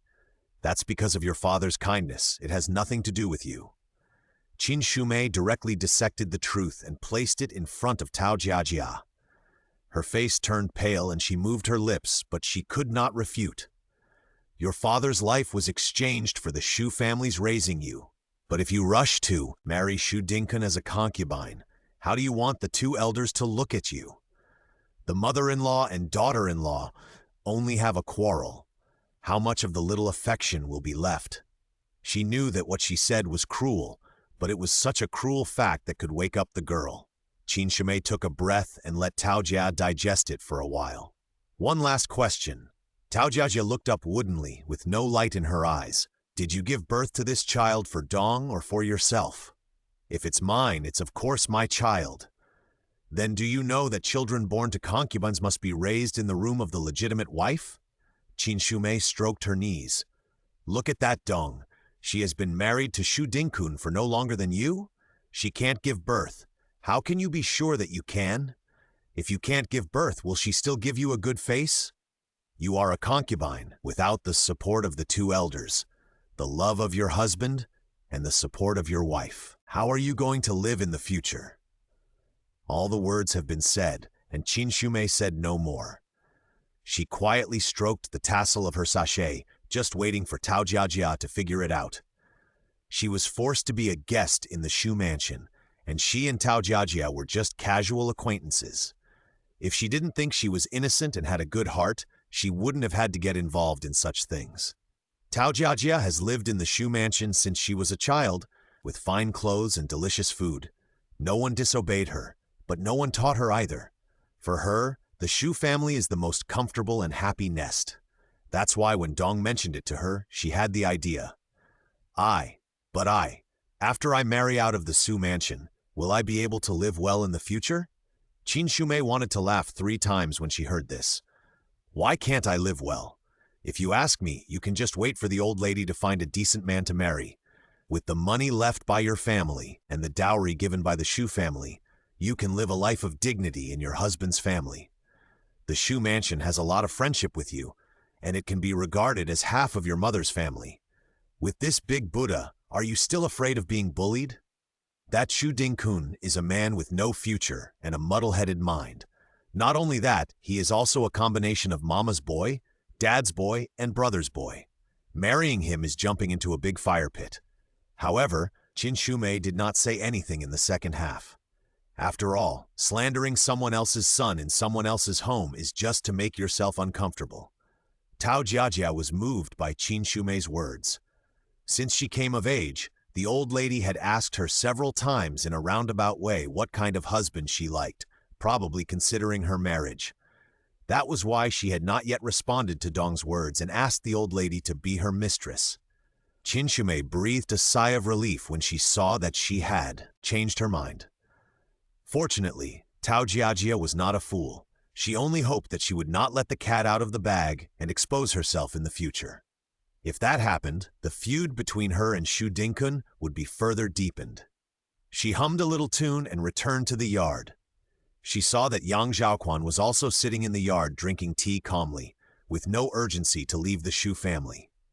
Qin Shumei opened the system interface, and the column for daily task punching was clearly marked with 1160. There were only 2 or 3 days left before the agreed deadline, but this person was not in a hurry to go to Liangzhou at all. Instead, he really stayed as a guest in someone else's house. No one knew what he was thinking. Ahem, Wu Lang, when are we leaving? Originally, he was not in a hurry, and neither was she, but now that they had ruined Mrs. Dong's good fortune, it would be better to run away as soon as possible before being discovered. Yang Zhaoquan was tickled by her calling Wu Lang. Qin Shumei called her Wu Lang in public and called him by his full name behind others. If they were together in public all the time, he would always hear her calling him like this, which was not a bad thing. No hurry. Stay for 2 more days. Stay for 2 more days? Then you can wait for your head to be chopped off. Qin Shumei rolled her eyes at him. In just 1 day, she had been asked about nearly half of her book, The Complete Guide to Daily Health for Women. If she stayed for a few more hours, she would probably have to run out of money and buy a new book. Why do you ask this suddenly? Yang Zhaoquan poured her a bowl of tea and motioned her to sit down and talk properly. Qin Shumei asked the 2 maids to leave the yard, and then told him the cause and effect of the matter. Now you know, right? That's why I have to run away quickly. It's not good to get involved in such family affairs. It's better for us to leave this place of trouble. Yang Zhaoquan looked at her bright face, half helpless and half relieved. Although she said it was a troublesome matter, she was particularly happy to be able to bring a woman back. Just like she taught Niu Zhuang's wife to make sugar and saved Xu Zhenying from danger, her character of not wanting to see others in trouble has never changed. Thinking of this, and thinking of what General Xu said in the past 2 days, Yang Zhaoquan took her hand. You have told me so much about your experiences. Do you want to hear what I have done in the past 2 days? Shuzer 631128994455.html. Who doesn't want to listen to a good story? Qin Shumei put down the teacup, picked up a tiger skin peanut from the small plate, and took the posture of listening to the storytelling. Yang Zhaoquan waited until she was ready, then he slowly told her all the stories about General Xu and the late emperor. In other words, you have known General Xu for a long time? My father likes to take me to fight, and General Xu is also a great general. How could I not have seen him before? She was still vague about the origins of the exile team in front of the old lady, but it turned out that the person next to her already knew their details. Then, why is she still pretending? Why didn't you tell me earlier? But the rest of the Xu family doesn't know our origins, so you have troubled to cover it up for the past 2 days. Yang Zhaoquan could guess her thoughts just by looking at her face, and seeing that she was angry, he quickly praised her and smoothed her over. He came to you and kept you to remind you that there was something else going on with the exile? People are animals of inertial thinking. If no one points it out, it is difficult to notice anything wrong when you are in it. Just like a sticker that fits perfectly, it is stuck there completely, and no one will find fault with it. But if a corner is lifted, it will attract people to tear it off. When she first crossed over, her brain was difficult to function. Exile, assassination, being tied to the system, one after another. She was dizzy and only knew to be pushed 1 step at a time. But now think about it. There are indeed many doubts about the matter.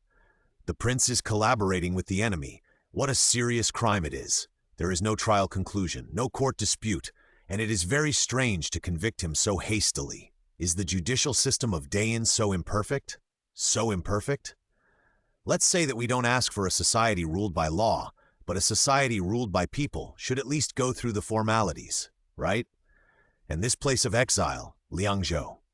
According to Yang Zhaoquan, Liangzhou is shaped like a long and thin strip, and the northernmost part is close to the border of the northern border, which is a place Yang Zhaoquan is familiar with. For the emperor, what is the difference between releasing him back to the northern border and letting the tiger go back to the mountain? Finally, there are these few guards sent by Prince Yan.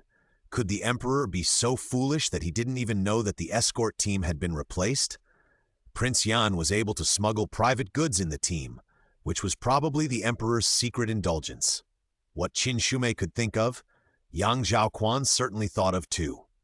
The new emperor has been on the throne for a short time. The court seems to be calm, but there are undercurrents behind the scenes. Since his brother inherited the throne, he began to distance himself from him intentionally or unintentionally. There was a gap between the brothers, but he was very close to the old ministers of the previous dynasty. But he didn't believe Yang Zhaoquan, so did he believe the old prime minister? If someone said that the old prime minister's position was still as stable as in the previous dynasty, then this person was either crazy or stupid. The previous emperor could run around outside and leave the court to the prime minister. That was because the previous emperor had accumulated power for a long time and knew that he would not dare to make any waves. But times have changed. Once the new emperor took office, he naturally wanted to replace the team with his own confidants. Which decent superior doesn't want to start a fire? After all, in front of such great power, no one should mention how great the merits of the previous dynasty were, nor should they think that those who served their fathers can be loyal to their sons. Who would be willing to sit in the second-in-command position after holding power for so many years? Holding the emperor hostage to control the princes is the ultimate dream of almost every prime minister who holds great power. Is there something hidden that the emperor has sent you to Liangzhou? Qin Shumei looked at Yang Zhaoquan's thoughtful face and felt that she might have guessed something. She thought that Yang Zhaoquan's merits were greater than his own, and the emperor saw him as a thorn, so he would take action against him. But after hearing what he said just now, Qin Shumei suddenly realized that the court of Dayan was very lively. Let's not talk about Yang Zhaoquan, the troublemaker who has won the hearts of the army. There are also troublemakers who rely on their age, cunning troublemakers, and unconvinced troublemakers. It can be said that there are all kinds of troublemakers, and you can choose any type of troublemaker you want. If this is the case, it is very strange that the emperor took Yang Zhaoquan first. In terms of the closeness of the relationship, he grew up with the emperor and is much closer than the court officials. In terms of the difficulty of dealing with him, the old officials of the aristocratic families are intertwined and even secretly store mercenaries in the south. They should be a greater threat. Now is the time when Yang Zhaoquan is needed. Why would he be exiled first? If that's the case, the emperor wants you to go to Liangzhou, and he will definitely make the next step there. Why don't we leave quickly and know the truth as soon as possible? Qin Shumei pinched the last tiger skin peanut on the plate, looked at Yang Zhaoquan, who hadn't eaten any, grinned, and put the last peanut in his palm obediently. He could only think about military and national affairs, but she had to deal with 4 powerful ladies in this mansion. If she bribed the leader, she might be able to leave earlier.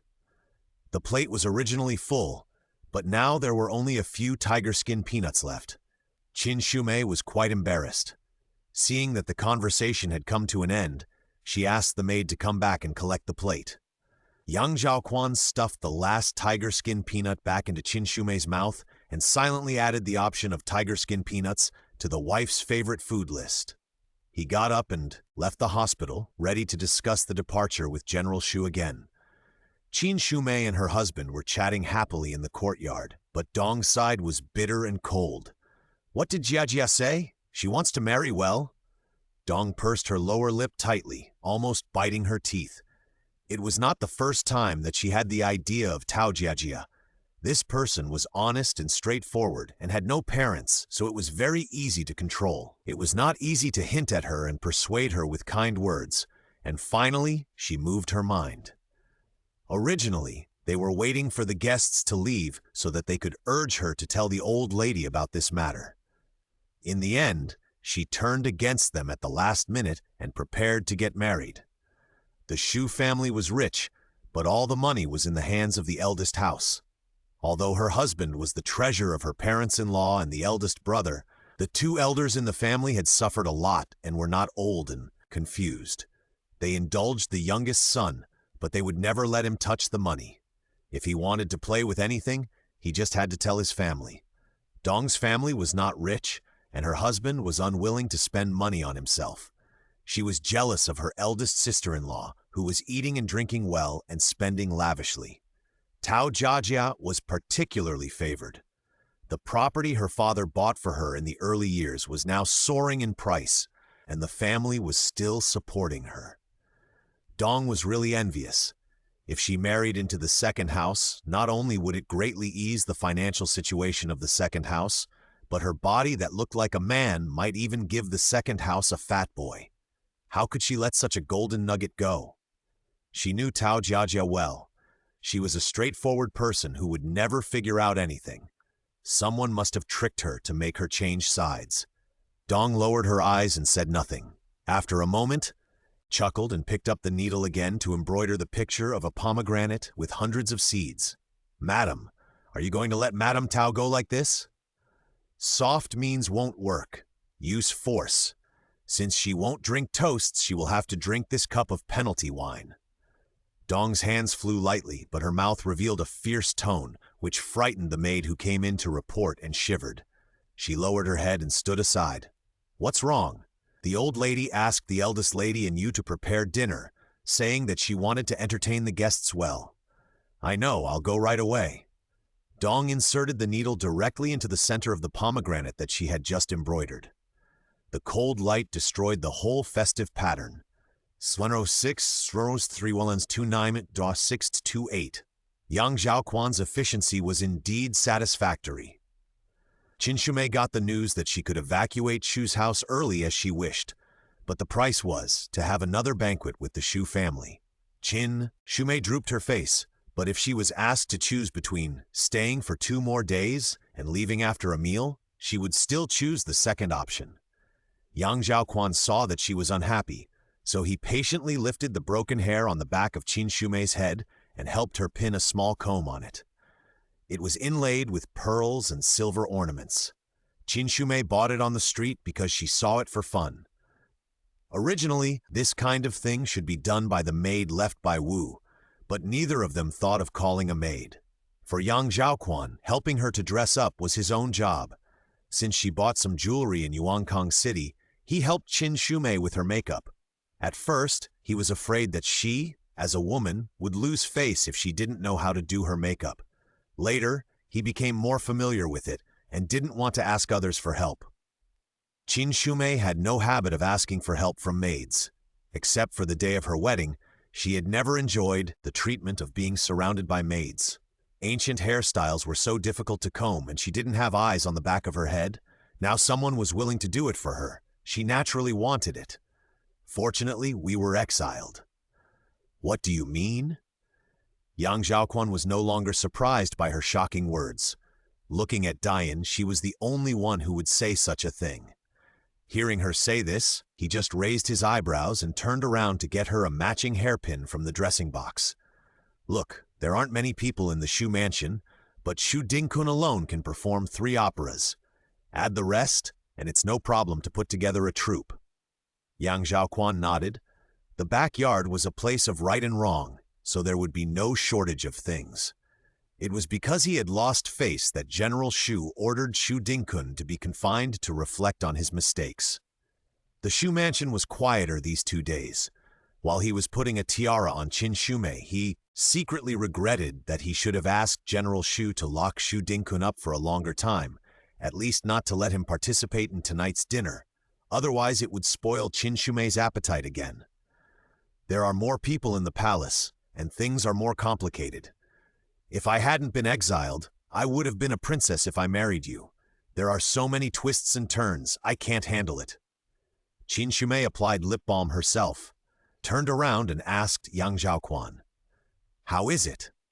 It looks good. Although Qin Shumei bought jewelry in Yuankang City, she rarely wore full armor.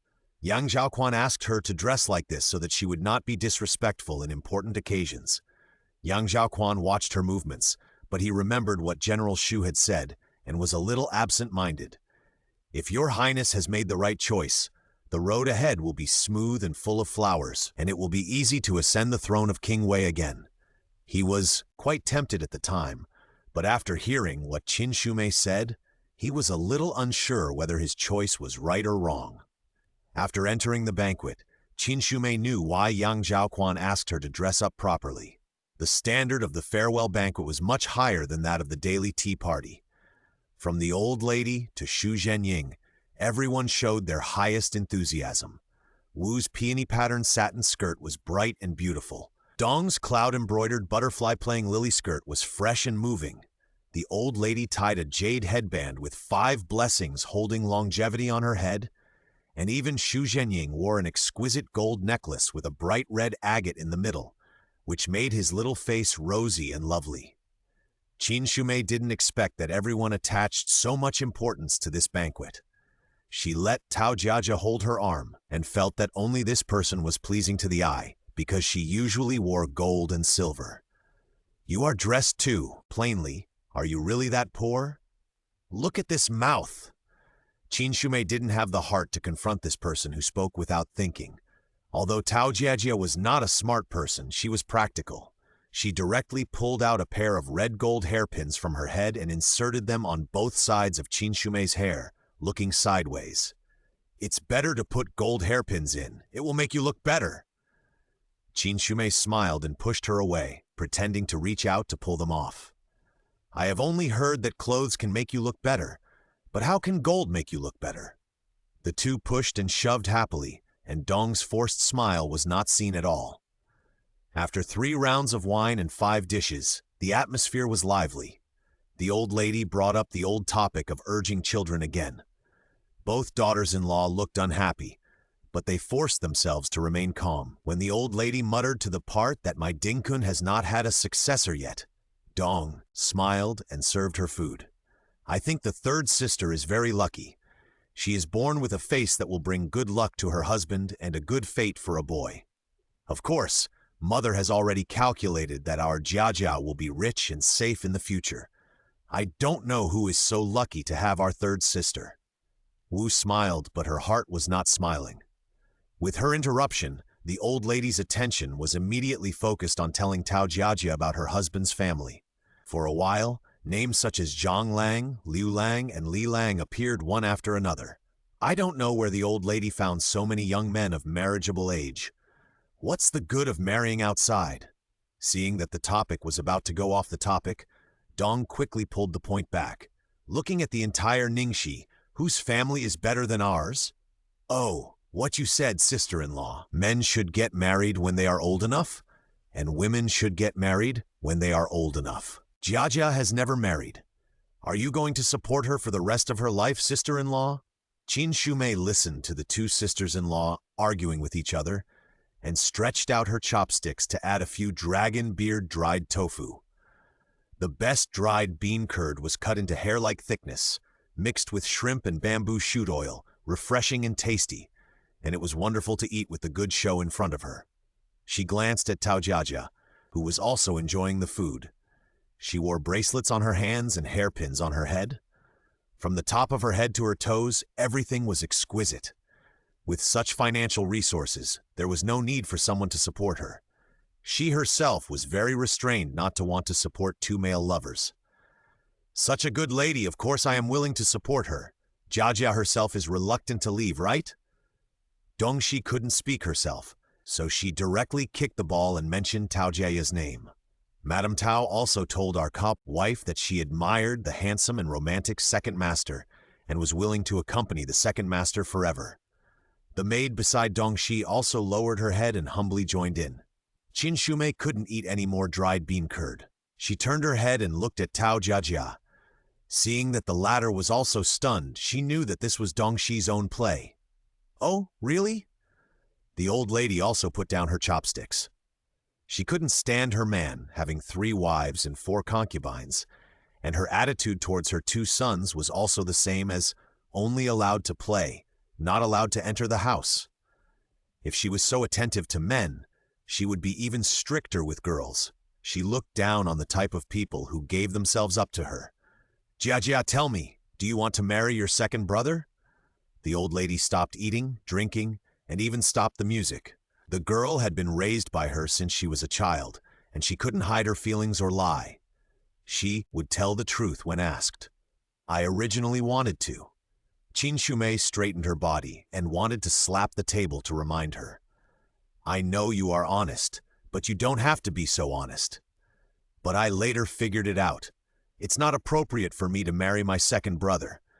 Besides, I don't have any feelings for him. It's better for the old lady to decide the marriage." The old lady raised the corner of her mouth slightly. "Jia, what did you tell me at the beginning? Weren't you afraid of being bullied and tortured when you leave the house? Now you have thought it through and are willing to get married?" Dong acted like a caring sister-in-law and asked from the bottom of her heart. Madame Tao was determined at the beginning and even made a purse for the second master. Tao Jia had no way to refute. She was moved by what he said at the beginning and wanted to marry Shu Dingkun with all her blood. Not only did she make a purse, but she also wrote a love poem. It was only because of the maid's persuasion that she didn't give the love poem to Dong. She would not lie or pretend. Looking at the evidence that Dong took out and the old lady's indifferent eyes, she collapsed on the table weakly. She was anxious to explain, but she couldn't think of any good words. Qin Shumei knew that as long as Tao Jia had such thoughts, the old lady would feel a thorn in her heart. Whenever she thought about it, she would feel sick, and her love for her would not be as good as before. Dong is like this. If she can't eat meat, she will spit in the pot, and if she can't get it, she will step on it. Could it be that as long as she leaves the mansion, Madame Tao will be bullied? I don't think so. Qin Shumei wiped the corner of her mouth with a handkerchief. Her posture was very graceful. The mansion is large and powerful, and is deeply favored by the emperor. You are kind-hearted, wise and kind, and my sister-in-law looks friendly and well-spoken. With such a family and such family, who dares to bully Madame Tao? Flattery will never wear out.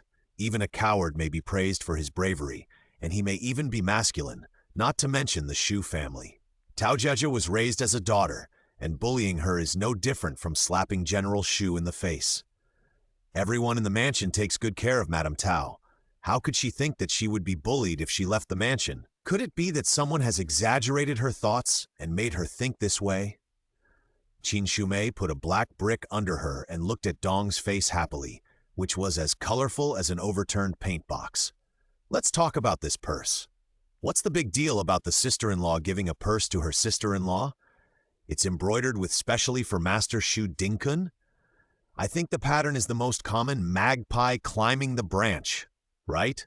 It doesn't look like a special message. I'm afraid that someone gave the purse with good intentions, but someone else used it to slander others. Qin Shumei was afraid of nothing. There was no surveillance or video recording. Dong could do whatever she wanted. In this case, she would deny Tao Jiajia's guilt and be shameless. You are distorting the facts. Before Dong could sit still, the maid next to her got angry first. I didn't say who it was. Why are you so anxious to identify it? Qin Shumei deliberately left a blank, waiting for Dong to jump in. Madam Qin, this is my family's business. You are an outsider, so it's not right for you to speak on my behalf, right? Dong spoke slowly, but her eyes pierced Qin Shumei fiercely. Flash 6631 2902093 TML? Sister-in-law! Madam Qin is my family's benefactor. How can you be rude to a benefactor? Qin Shumei came to the mansion to save her son. After hearing Dong's bad words, Wu felt that she was humiliated. Someone stood up for her, so Qin Shumei was too lazy to argue with Dong. She didn't want to interfere in the first place, but Dong insisted on making trouble at her farewell banquet, which really wasted a table of good food. The old lady didn't live in vain for so many years. With Qin Shumei speaking for Tao Jia, she also understood the general situation. Jia, tell me the whole story. How did you come up with this idea, and how has it changed now? With the old lady's order, Tao Jiajia dared not disobey. Although her voice was shaking with electric music, she still told the whole story in detail, without hiding anything. Qin Shumei sighed helplessly when she heard her stumbling about the conversation with her in the small garden. Since she interrupted just now, she had already had a grudge with Dong. There was no point in hiding it anymore. It was better to use the person involved to be a good person who led the prodigal son back to his right path. You are my good daughter-in-law. You want to keep everything good in your own family. After listening to Tao Jiajia's crying and regretful narration, the old lady stared at Dong with a cold tone. Mother, please understand. I said this for Jiajia. I was afraid that she couldn't stand the hardship outside, so I wanted her to stay by my side. It would not only give Erlong children, but also keep Sanmei at home. This is the best of both worlds. If I hadn't thought about them, how could I, as a wife, be willing to share my husband with others? Dong's face was pale and her eyes were filled with tears. She looked even more fragile than Tao Jiajia, who was crying like a pear blossom in the rain. She played the last sympathy card.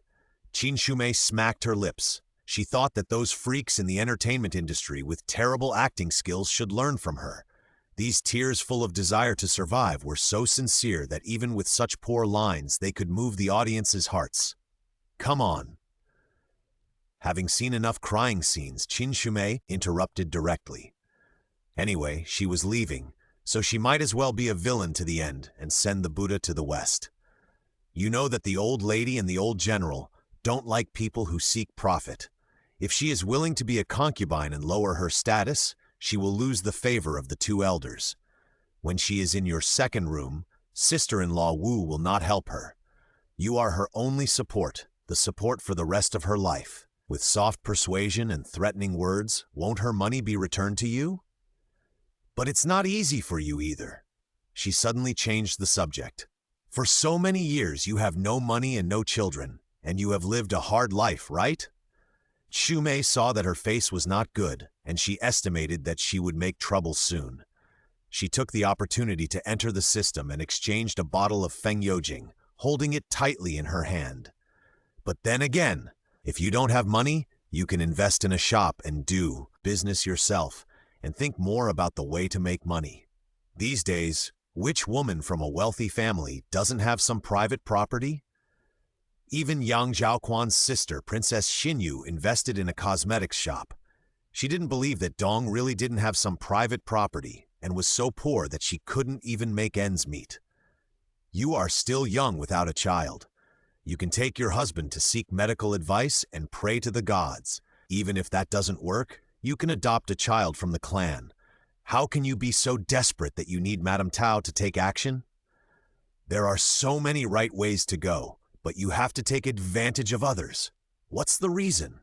Qin Shumei said one sentence after another, throwing all her words in Dong's face.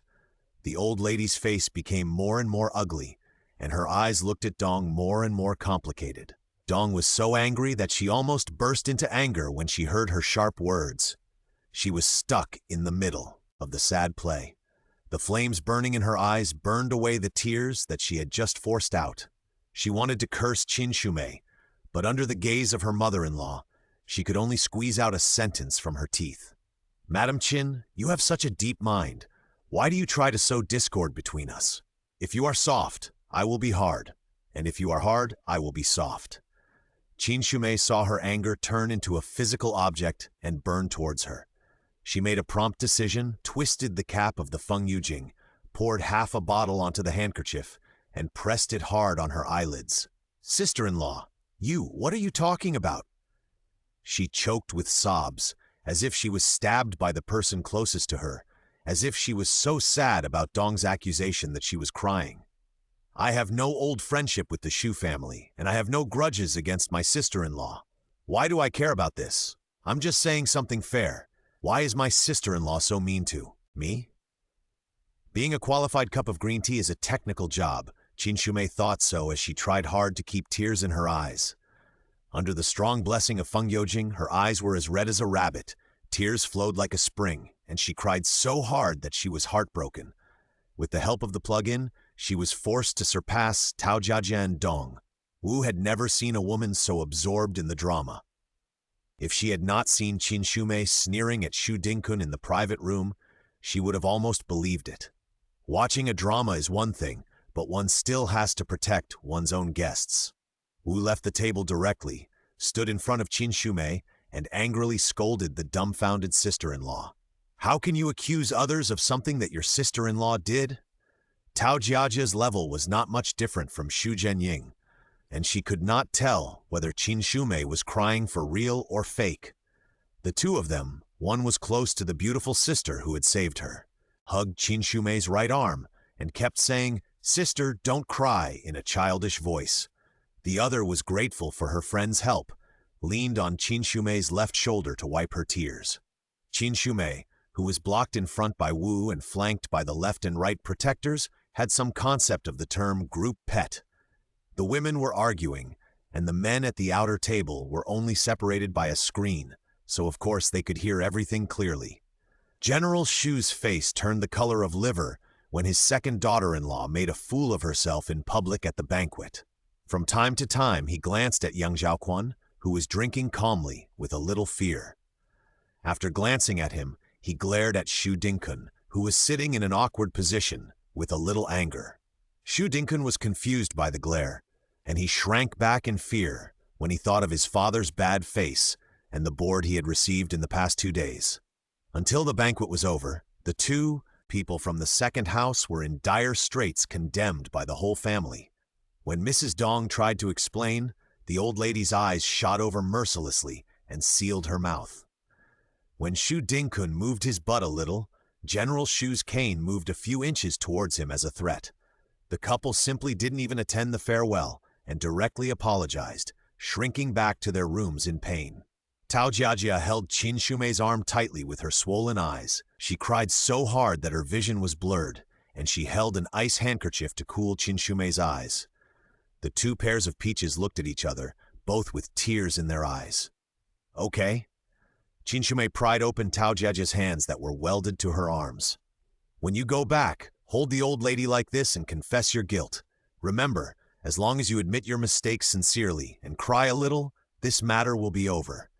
Don't be as hard as a stone egg, even confessing your guilt is dry. Who do you say is a stone egg?" Tao Jiajia took away the handkerchief with a whoosh. She couldn't stare, but she pouted her mouth high. With swollen eyes and a pouting mouth, she looked more like a goldfish. Qin Shumei poked Tao Jiajia's face with a smile, forgetting that she also had goldfish eyes, and she had no burden to laugh at others. "I'm leaving. Take care." She took Yang Zhaoquan's hand and got into the carriage. She wanted to stick her head out of the window, but was pulled back by Yang Zhaoquan. "Why are you stopping me from saying goodbye?" It was late at night, and the lights were flickering under the walls of the tall houses. Friends who were bidding farewell in tears were waving their handkerchiefs reluctantly. What a classic farewell scene. I should also reach out and wave my handkerchief to complete this parting picture. Your eyes are swollen from crying, and your face can't stand the wind. As the carriage went away, Yang Zhaoquan let go of her hand, replaced her wet handkerchief, and handed over his own clean handkerchief. He didn't say anything, but just stared at Qin Shumei, making her fidget and tap her toes. She didn't cry when she was exiled on her wedding day, when she was shot in the ear by an arrow, and when she was molested by village bandits. How could she cry so miserably because of Tao Jiajia? 10631 Welash 29038696. The wind oil produced by the system is very powerful. The small compartment is filled with the classic refreshing scent, which makes people forget the world. Yang Zhaoquan pretended to be careless and waved Qin Shumei's handkerchief to make the smell more obvious. "Is this what you use to make yourself like this?" Qin Shumei was embarrassed. She reached out to grab the handkerchief in Yang Zhaoquan's hand, but he dodged it easily. Not only did she fail to grab the evidence, but she was almost led to fall into his arms. "Put away the smile of success on your face." Qin Shumei simply gave up, trying to fight this black-bellied man. Haven't you heard of appealing to emotions and explaining things to reason? It's not enough to just stand on the right side, you have to do both. Today's incident was originally the fault of Mrs. Dong, But if I keep pushing her too hard, it will make the old lady feel protective of her. Showing weakness is the most effective way. As an outsider, how could she have the confidence to stand on the moral high ground and be unreasonable to the daughter-in-law of her family in the Shu mansion, like a criticism meeting? If she was too domineering, it would seem that Mrs. Shu was not properly disciplining her daughter-in-law, and it would be a loss of face for the Shu mansion. Now that she was crying, the nature of the situation became subtle. Outside, Mrs. Dong bullied the guests and didn't know the etiquette. Inside, Dong deceived her sister-in-law and had bad intentions. No matter which aspect was used to deal with Mrs. Dong, it was all justified and justified. Young Zhaoquan was born in the palace and was most annoyed by these intrigues. But seeing her blinking her red eyes, laughing happily, she looked like a child who had successfully made trouble, smiling slyly and mischievously. "My skills are just trifles. You don't know that the real actors can even control the flow rate of tears." Crying also requires a lot of skills. Can the one who cries so hard that 2 tubes of snot are compared with the one who has tears in his eyelashes and is about to fall? Yang Zhaoquan didn't understand what acting meant, and he had no interest in controlling the flow rate of tears. He just stretched his head and asked Yanchang to get the ointment for reducing swelling and blood stasis. He opened the medicine box while Qin Shumei was explaining science, dipped his fingertips into the ointment, and rubbed it around her eyes. The cream was delicate and cool on the skin. The man's fingertips were covered with calluses and gently touched the tender flesh around her eyes. Qin Shumei immediately fell silent. What do these trivial matters of the Shu family mean? They are not worth your tears. The light in the carriage was dim, but Yang Zhaoquan's voice was extremely gentle. Yanji heard everything clearly by leaning against the wall of the carriage. As soon as Zhaoquan finished speaking, he was satisfied with his dog food and got what he wanted. He immediately drove his horse to catch up with Yanchang and shared what he had just heard with exaggeration.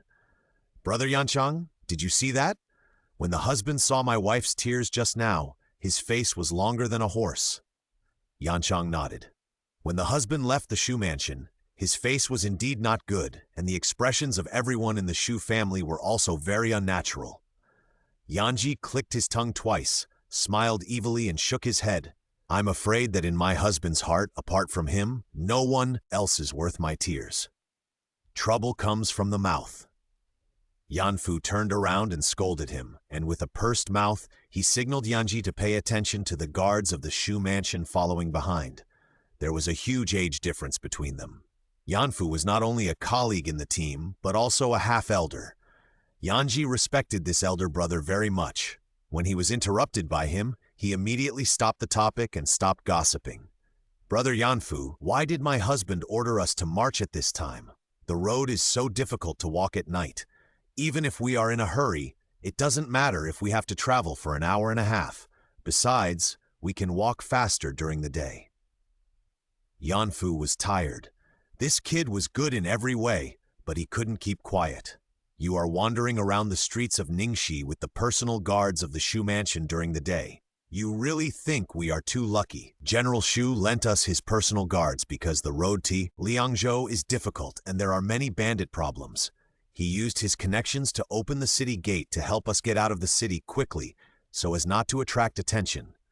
The closer we are to our destination, the more alert we should be. We must not be so careless as to harm our husbands and wives as well as ourselves," Yanfu said earnestly. Yanji nodded and kept silent obediently. Although there were many people in the convoy, they were well organized. The sound of horse hooves and wheels formed a strange white noise. Qin Shumei listened to the gates behind her closing, and her heart gradually relaxed. She uttered a muttering in a half-awake state. "I don't know how the old lady will punish Dong." Dong, who was being missed by her, was bitter and resentful. Although her thoughts did not cause any bad effects in the end, she was still punished to kneel in the old lady's yard for a night and was fined silver for 1 year. The old lady's original words are still ringing in my ears. "I thought you were a good woman, but now it seems that a woman like you, how can you serve Dingkun well? When you give birth to a child in the future, I'd better keep him by my side." The power of this sentence is comparable to 10 big slaps in the face. Dong felt like she was falling into an ice cave, panicking and unable to control herself. This time, the results of her management in front of her mother-in-law were ruined. Now in the Shu family, even the servants who came and went secretly mocked that Mrs. Dong had fallen into the eyes of money and even had her eyes on her sister-in-law's property and dowry. Dong gnashed her teeth in hatred in her heart. She hated the old lady who was biased and looked down on her, and she hated Qin Shumei, who was a dog trying to catch a rat. If she hadn't gotten involved, she wouldn't have fallen into this situation. Perhaps it was because of hatred that supported Dong, who knelt until dawn, didn't even feel sleepy at all. She was carried back to the house by 4 maids. When she entered the house, she saw her husband, who also had 2 dark circles under his eyes. Shu Dingkun's nostrils were flared like a bull's nose, and he was breathing heavily. Because of the stupid things his daughter-in-law did, he was first scolded by his father for half a night, and then he was called by his mother to give him a lecture for a long time. General Shu was as kind as he was usually, but he was as irritable when he was angry. He scolded with guns and sticks, well, guns and sticks in the physical sense. The old man, who still insisted on getting up early for morning exercises every day, was also very vigorous when he wielded his walking stick. The eldest son, who was crying and begging, wanted to come forward and stop his father's one-sided beating, but he was not only thrown far away, but also suffered a few blows in the chaos. Judging from the force, it should be intentional by the old man. Shu Dingkun was beaten to tears and screamed for his father and mother. Later, his mother did come to call, but the imagined consolation and separation did not come, and a mixed doubles match was almost staged. He was full of anger, and when he saw the culprit Dong, he was even more furious. "Did I say I wanted my third sister to be my concubine? If you don't have money, why don't you ask me for it? What evil plan do you have? Now that's what you want, right? Stupid woman, you got me beaten up." The more Shu Dingkun spoke, the angrier he got. If it weren't for the fact that his legs were still burning from the beating, he really wanted to kick her twice to vent his anger. Dong was no longer as panicked as before when facing her husband. She and Shu Dingkun had been married for quite some time, and she knew that he was easily influenced by others, had no opinions of his own, and was a paper tiger who made a lot of noise. Husband and wife are one body. How could I do something that would intentionally harm the master? She knelt on the ground, ignoring her numb legs, and performed the unfinished play at the previous banquet from beginning to end. "I did this for the good of the second wife. I wanted to continue the bloodline for the master and supplement the family income. It was all because of that sweet-talking and despicable Qin Shumei, who misunderstood my sincerity and coaxed the old lady and sister-in-law into bewildering, which led to such bitter consequences. No one stopped her from performing. Dong acted heartily and smoothly. She almost couldn't hold back and almost cursed at the end. Slender 63111-290-5219.html. Shu Dingkun's brain followed Dong's guidance and rushed all the way, and finally came up with a conclusion that he thought was certain. "Since I met that couple, everything has gone wrong for me.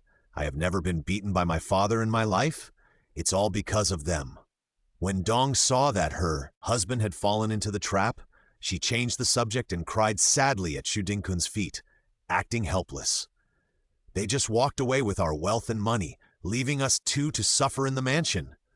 Shu Dingkun really took the bait and slapped his thigh excitedly, hitting the injured part, making him grimace in pain. How could they get away so easily? He was still angry with his wife, and looked at her with disgust as she cried with snot and tears. Her snot was long and looked very disgusting. "Go away. Don't meddle in the master's affairs. Don't make trouble for me again. Forget it this time. But if there is a next time, I will divorce you without my parents telling me." Dong was used to her husband's bad temper. Anyway, she had achieved her goal, so she left immediately after hearing him chase people away. Our master is a man of his words. This time, that couple will suffer a little. Dong's dowry maid Hongfang rubbed her knees carefully. It's just a physical lawsuit. The master can't do anything else, but he has been good at it since he was a child. letting people get beaten up in a sack to relieve their anger. Ouch, be gentle.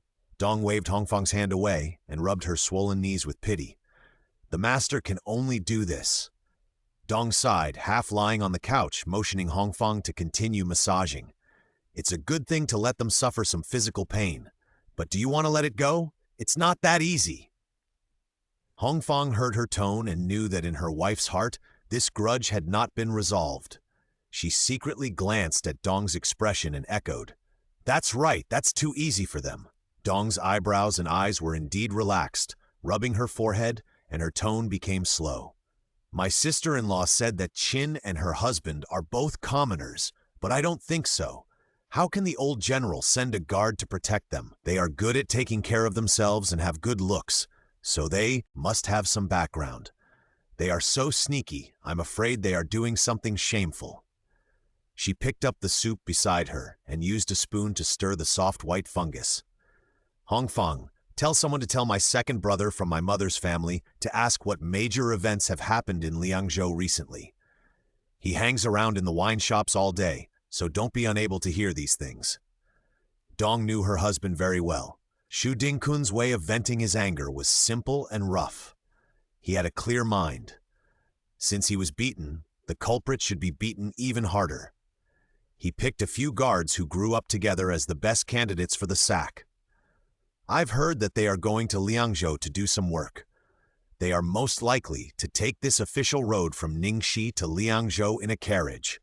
There are few people going to Liangzhou, and they are bringing their personal guards with them. You will not make a mistake." Xu Dingkun rubbed his palms, ignoring the pain in his injured leg, and paced back and forth in front of the simply drawn map excitedly. "Change your clothes, try not to alarm the other people in the team, and beat the couple hard. Just leave them alive. Take a shortcut and go quickly. If they get to Liangzhou, it will be difficult to find them. When you succeed, I will give you a great merit. Each of you will get a reward of 50 taels of silver." Xu Dingkun's eyes lit up as he planned. If his leg was not still painful, he would have wanted to go out and beat him up himself. The personal guards were dejected, cursing in their hearts that Xu Dingkun's imagination was simply a fantasy.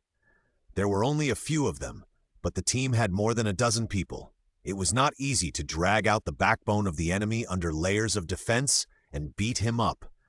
He made such a dangerous thing as pulling out a tiger's whisker sound as easy as taking something out of a bag.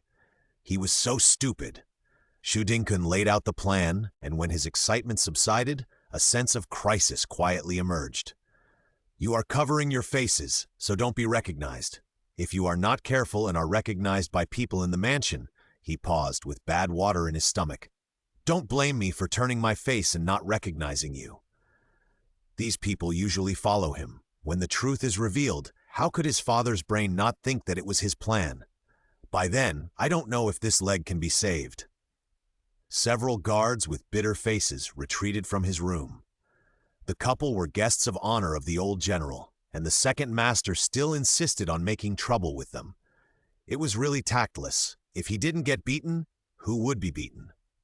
The second master was still a cruel man. He was not just saying turning his face and not recognizing people for fun. Not to mention that his life was in danger. He was also afraid that his wife and children who served in the mansion would be implicated. The master's orders had to be obeyed. Even if the guards had no choice, they had to obey the orders and leave the mansion, thinking that they could finish the work hastily and get the job done. With the addition of the guards of the Shu mansion, the exile team moved a little slower. There was nothing to do on the road, so the work of educating Qin Shumei was put on the agenda again. Yang Zhaoquan was a good teacher, and Qin Shumei's study of 100 Classics recitation had come to an end. Although her handwriting was still bad, she could still understand daily expressions. After another day of walking, we will reach the border of Liangzhou. Yang Zhaoquan pointed to the approximate location of Liangzhou to Qin Shumei and handed her a pancake. Qin Shumei took a bite of the bean paste in front of her, looked in the direction of his finger, and nodded. Liangzhou has a vast territory. If Ningxi is a prefecture-level city and Yuankang City is a small county town, then Liangzhou is the size of a provincial capital. The imperial edict said that they were exiled to Liangzhou, but it did not specify where they were exiled.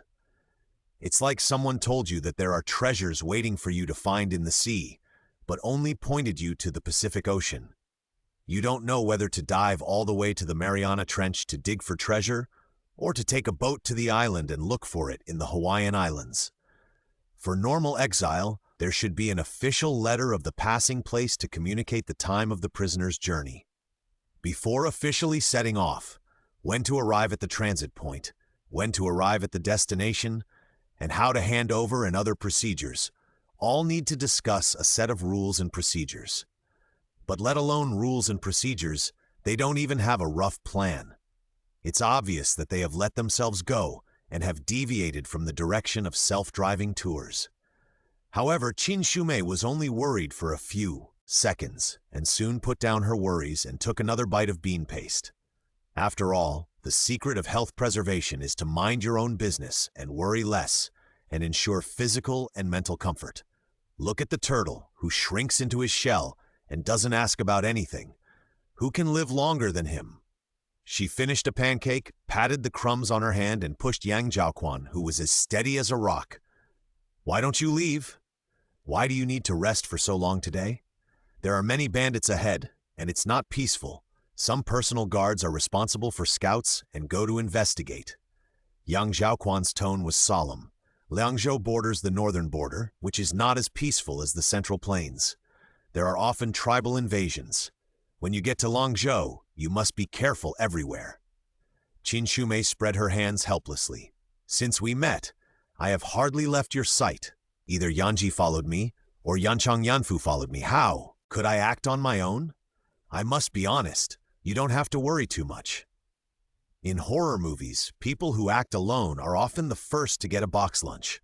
In idol dramas, the heroine who acts alone either encounters a villain or is in danger and waits for the hero or the male supporting actor to rescue her. She would never do such a suicidal act as to leave the main group to pick some flowers or relax.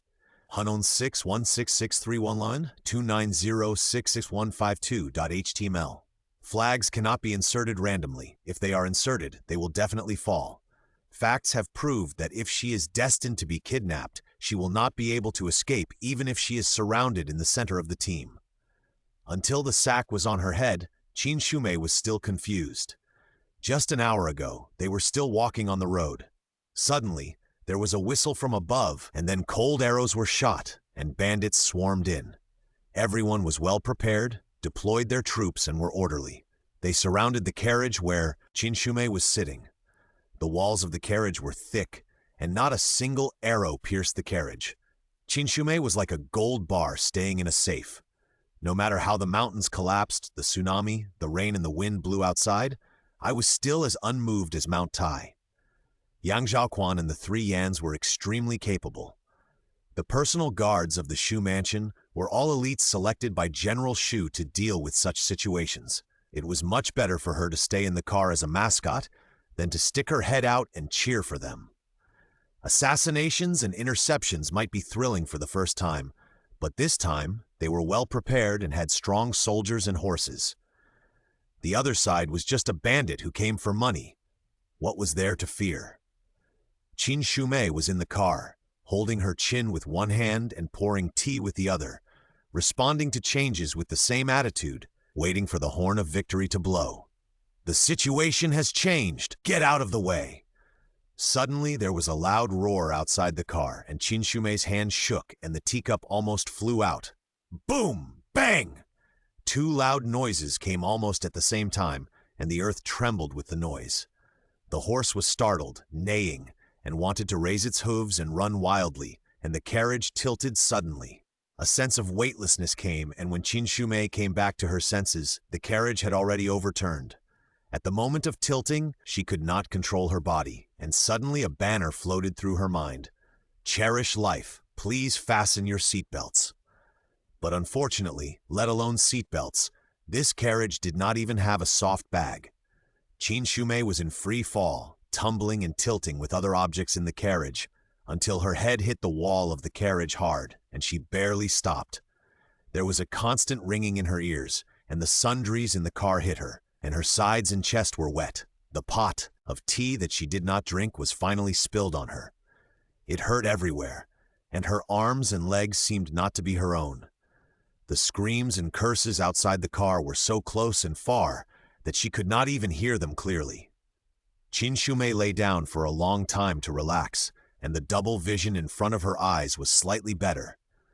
Just when she wanted to move her hands and feet again and pull the objects off her body, the door of the carriage was suddenly pulled open by someone. The light in the carriage was dim, and the brightness suddenly increased. Qin Shumei squinted her eyes because of the glare. In addition, she was dizzy from the fall just now, so she only had time to see the guard uniform on the person who opened the door. Before she could put her mind at ease and say, "I'm fine," she was covered by something. Just as she was about to shout loudly, she was hit by a club and lost consciousness. Before she fell into complete darkness, a sentence came into her ears. "It's really easy to get it. If it weren't for those two bad trees and these bandits, how could we have succeeded so quickly?" The man carrying Qin Shumei avoided the sight of young Zhaoquan and others, and with the help of his companions, he quickly slipped to the woods in the valley far away from the scene. "Damn, this Qin lady is really vigilant." He threw the sack containing Qin Shumei to the ground casually, as if it was not a person inside, but a bag of unconscious sand. "I thought that if the carriage fell, she would crawl out from inside. Wouldn't it be easier to just put her in a sack? Who knew that she wouldn't come out, and I had to drag her out anyway?" The man kicked the sack and panted as he squatted on a tree root nearby. "Where's her husband? Why not tie him up together?" The accomplice looked at the motionless sack and poked it with a stick. "Fuck!" The man who had just sat on the tree stump suddenly jumped up when he heard this. "Why don't you try to tie one up? 5 or 6 bandits couldn't beat him, and I'm going to get into trouble. You kid, you're talking without feeling any pain in your waist." Another accomplice went straight to untie the sack, reached in and pulled down the sachet that Qin Shumei had been wearing. "If you can tie one up, take the things on her body and get the job done." He secretly thanked the good fortune that this Qin lady didn't have many things with her, and the only accessory she had was this sachet, which was easy to identify. If it were any other noble lady with so many accessories on her body, it would be hard to tell which one she could use to prove her identity. These people were the guards sent by Shu Dingkun to tie up young Zhaoquan and his wife. They had been following the caravan for a long time, but they had no idea where to start. By chance, the caravan encountered bandits on the road, so they split into 2 groups, knocked down a tree on the roadside, startled the horses, and knocked out several guards in the chaos. Then they disguised themselves, mixed into the team, and tied Qin Shumei out. The second master just wants to beat them up to vent his anger. Her husband has his own bandits over there to beat him up, so we can just deal with this young lady. He tossed the sachet in his hand, stuffed it into his arms, turned around and prepared to mount his horse. "What, are you ready to leave now? Don't you want to play?" The man who tied Qin Shumei was still reluctant to leave, and kept looking back in the direction of the sack. "Wipe your eyes and see clearly. This is the old general's guest. It's not the ones we usually tie up, who are not protected by anyone. You can play with them however you want. This one, you can't afford to play with him," the man on the horse said indifferently. "This matter is troublesome in itself. The bandits over there have been cleared out. When people chase us and we are recognized, how many heads do you and I have for the second master to chop off? It's better to go back and get the 50 tails." The man poking the sack asked timidly, "Just throw the person here? Not sending him back?" "What are you sending?" The man was blocked and was already feeling depressed. Hearing this, he walked directly to the person asking the question and poked his chest fiercely with his finger. "Remember this carefully. They were in trouble with bandits on the road. This," he glanced at the sack, "what does it have to do with us? We know nothing about this matter." He slapped the man's head hard. "Remember?" Seeing his 2 companions galloping away and reuniting with the others, the man who stayed behind touched the back of his head that was sore from being slapped and was still worried. He also remembered clearly that the second master had ordered to spare the couple's life. Lady Qin had thin arms and legs, so she must not be kicked and thrown into harm's way. If she went too far, the second master would not cover up for them. He turned around and loosened the sack, put his fingers between Qin Shumei's mouth and nose, and felt her slight breathing, and he breathed a sigh of relief. In order to give her ventilation, he did not tie the sack again, but left her half-exposed outside the sack, and got on his horse to chase after them. The kidnappers here retreated leisurely, but the convoy was a little flustered. 2 big trees fell at the same time. Neither the bandits nor the guards were prepared. They were unable to dodge in time. 5 or 6 people were knocked down by the tree trunks, and screams and groans were heard. "My wife is still in the carriage!" Hearing that the horse was frightened, Yan Ji exclaimed and rushed back in the direction of the carriage. However, the big tree blocked his way. Just as he was about to climb over the tree, he was entangled by 2 bandits and could only wave his sword to resist. "This group of people is not right," Yan Ji hurriedly shouted to Yan Chang. Generally, robbers are only interested in money and not their lives. Some well-mannered mountain strongholds will send people to negotiate in order to try to use courtesy before force and reduce their own casualties. But this group of bandits, without saying a word, rushed up and started fighting. Although they also robbed the baggage donated by the Shu family, it was obviously not just for money.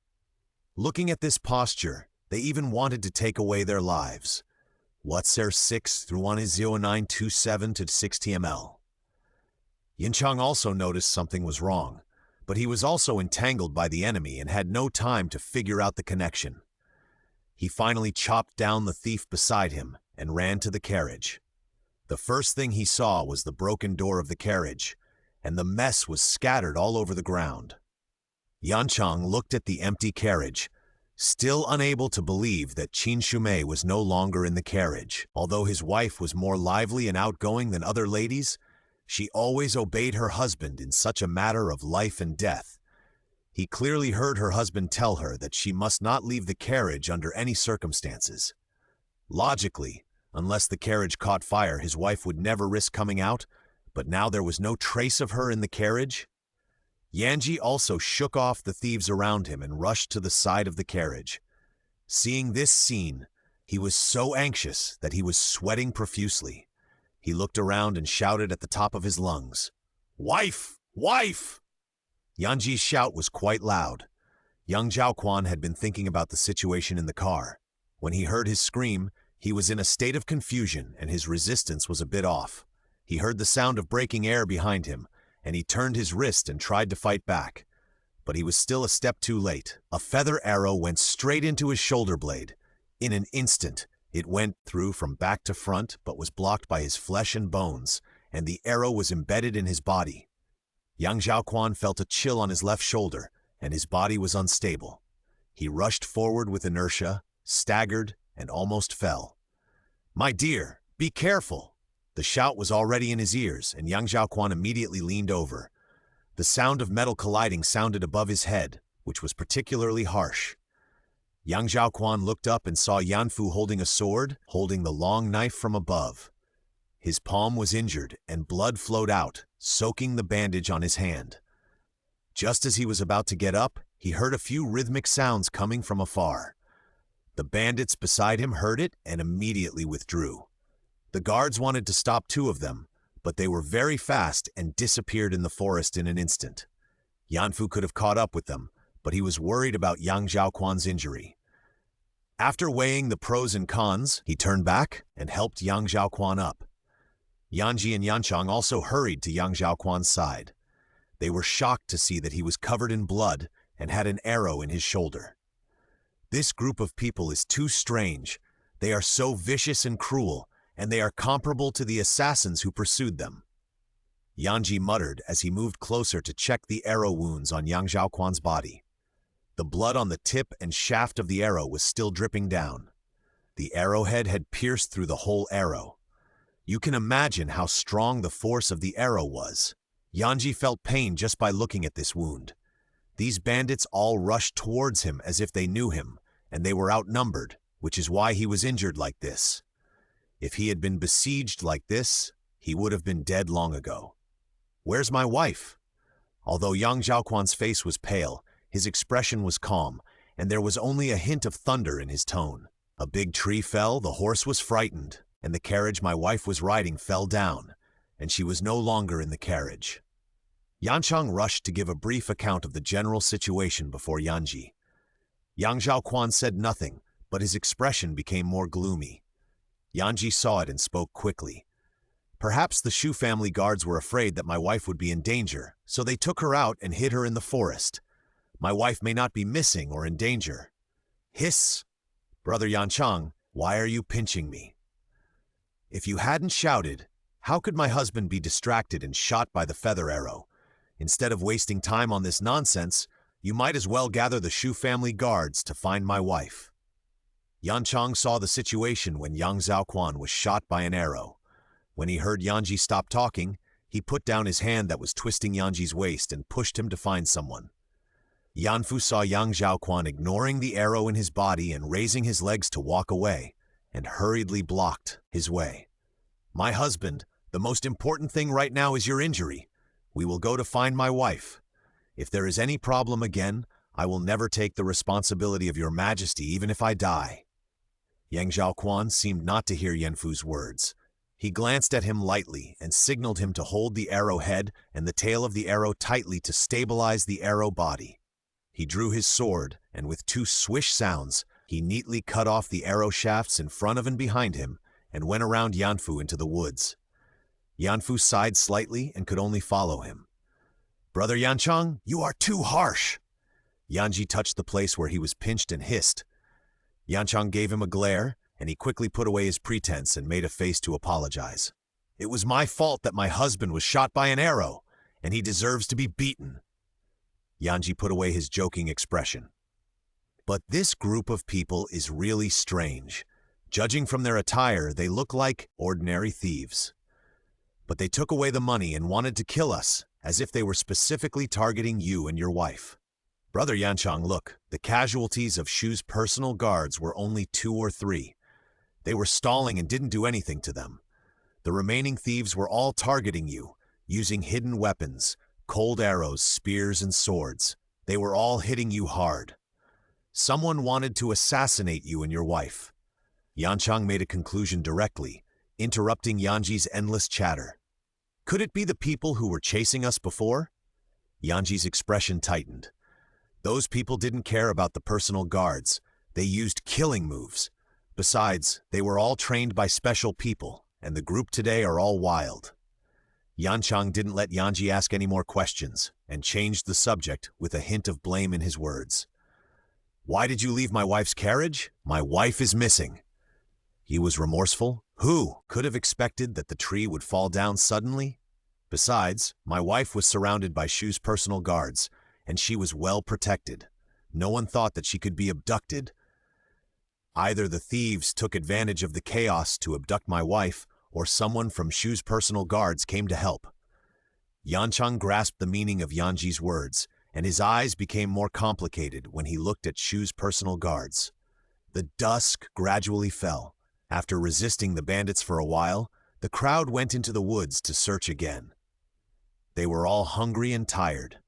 Several injured Shu's personal guards were no longer able to move forward and repeatedly begged to rest on the spot first. Yanfu saw that Yang Zhaoquan's face was blue. Although he did not cry out in pain, his legs trembled slightly when he stepped. The bloodstains on his clothes had already turned black, but when he walked, the wounds were pulled and a layer of fresh blood was fainted. My dear, let's search again tomorrow. We can't go on like this. If we don't find my wife, you will be exhausted. Yanfu was so thirsty that he tried to persuade Yang Zhaoquan all the way, but none of his words slowed Yang Zhaoquan down. My wife is either in the thieves' lair or has something to do with the Shu mansion. It's impossible for her to disappear alive or dead. It's really meaningless for you to search like this. Yanfu's mouth was almost dry. After we get through this and arrive in Liangzhou, I can ask for permission to go back to the Shu mansion to investigate. You will also have a chance to lead troops to wipe out this den of thieves. As long as there is a green mountain, there will be no shortage of firewood. Before he finished the last word, Yang Zhaoquan fell straight to the ground. Yanfu was startled and rushed forward to catch him. "My dear, you have lost blood and fainted. If you continue like this, your life may be in danger." Yanfu stayed by Zhaoquan's side and asked his personal guards to call Yanchang and Yanji, who were still searching. "Why don't we send the young master to Liangzhou now? When he is safe, we will go to look for the whereabouts of the lady." Yanji felt that it was not right and subconsciously wanted to refute, but when he saw young Zhaoquan's face under the torch, he swallowed his saliva and dared not speak again. /663 29116841 Yanfu took the wound medicine and treated young Zhaoquan's wound together with Yanchang. Looking like a headless fly like this is not a good idea.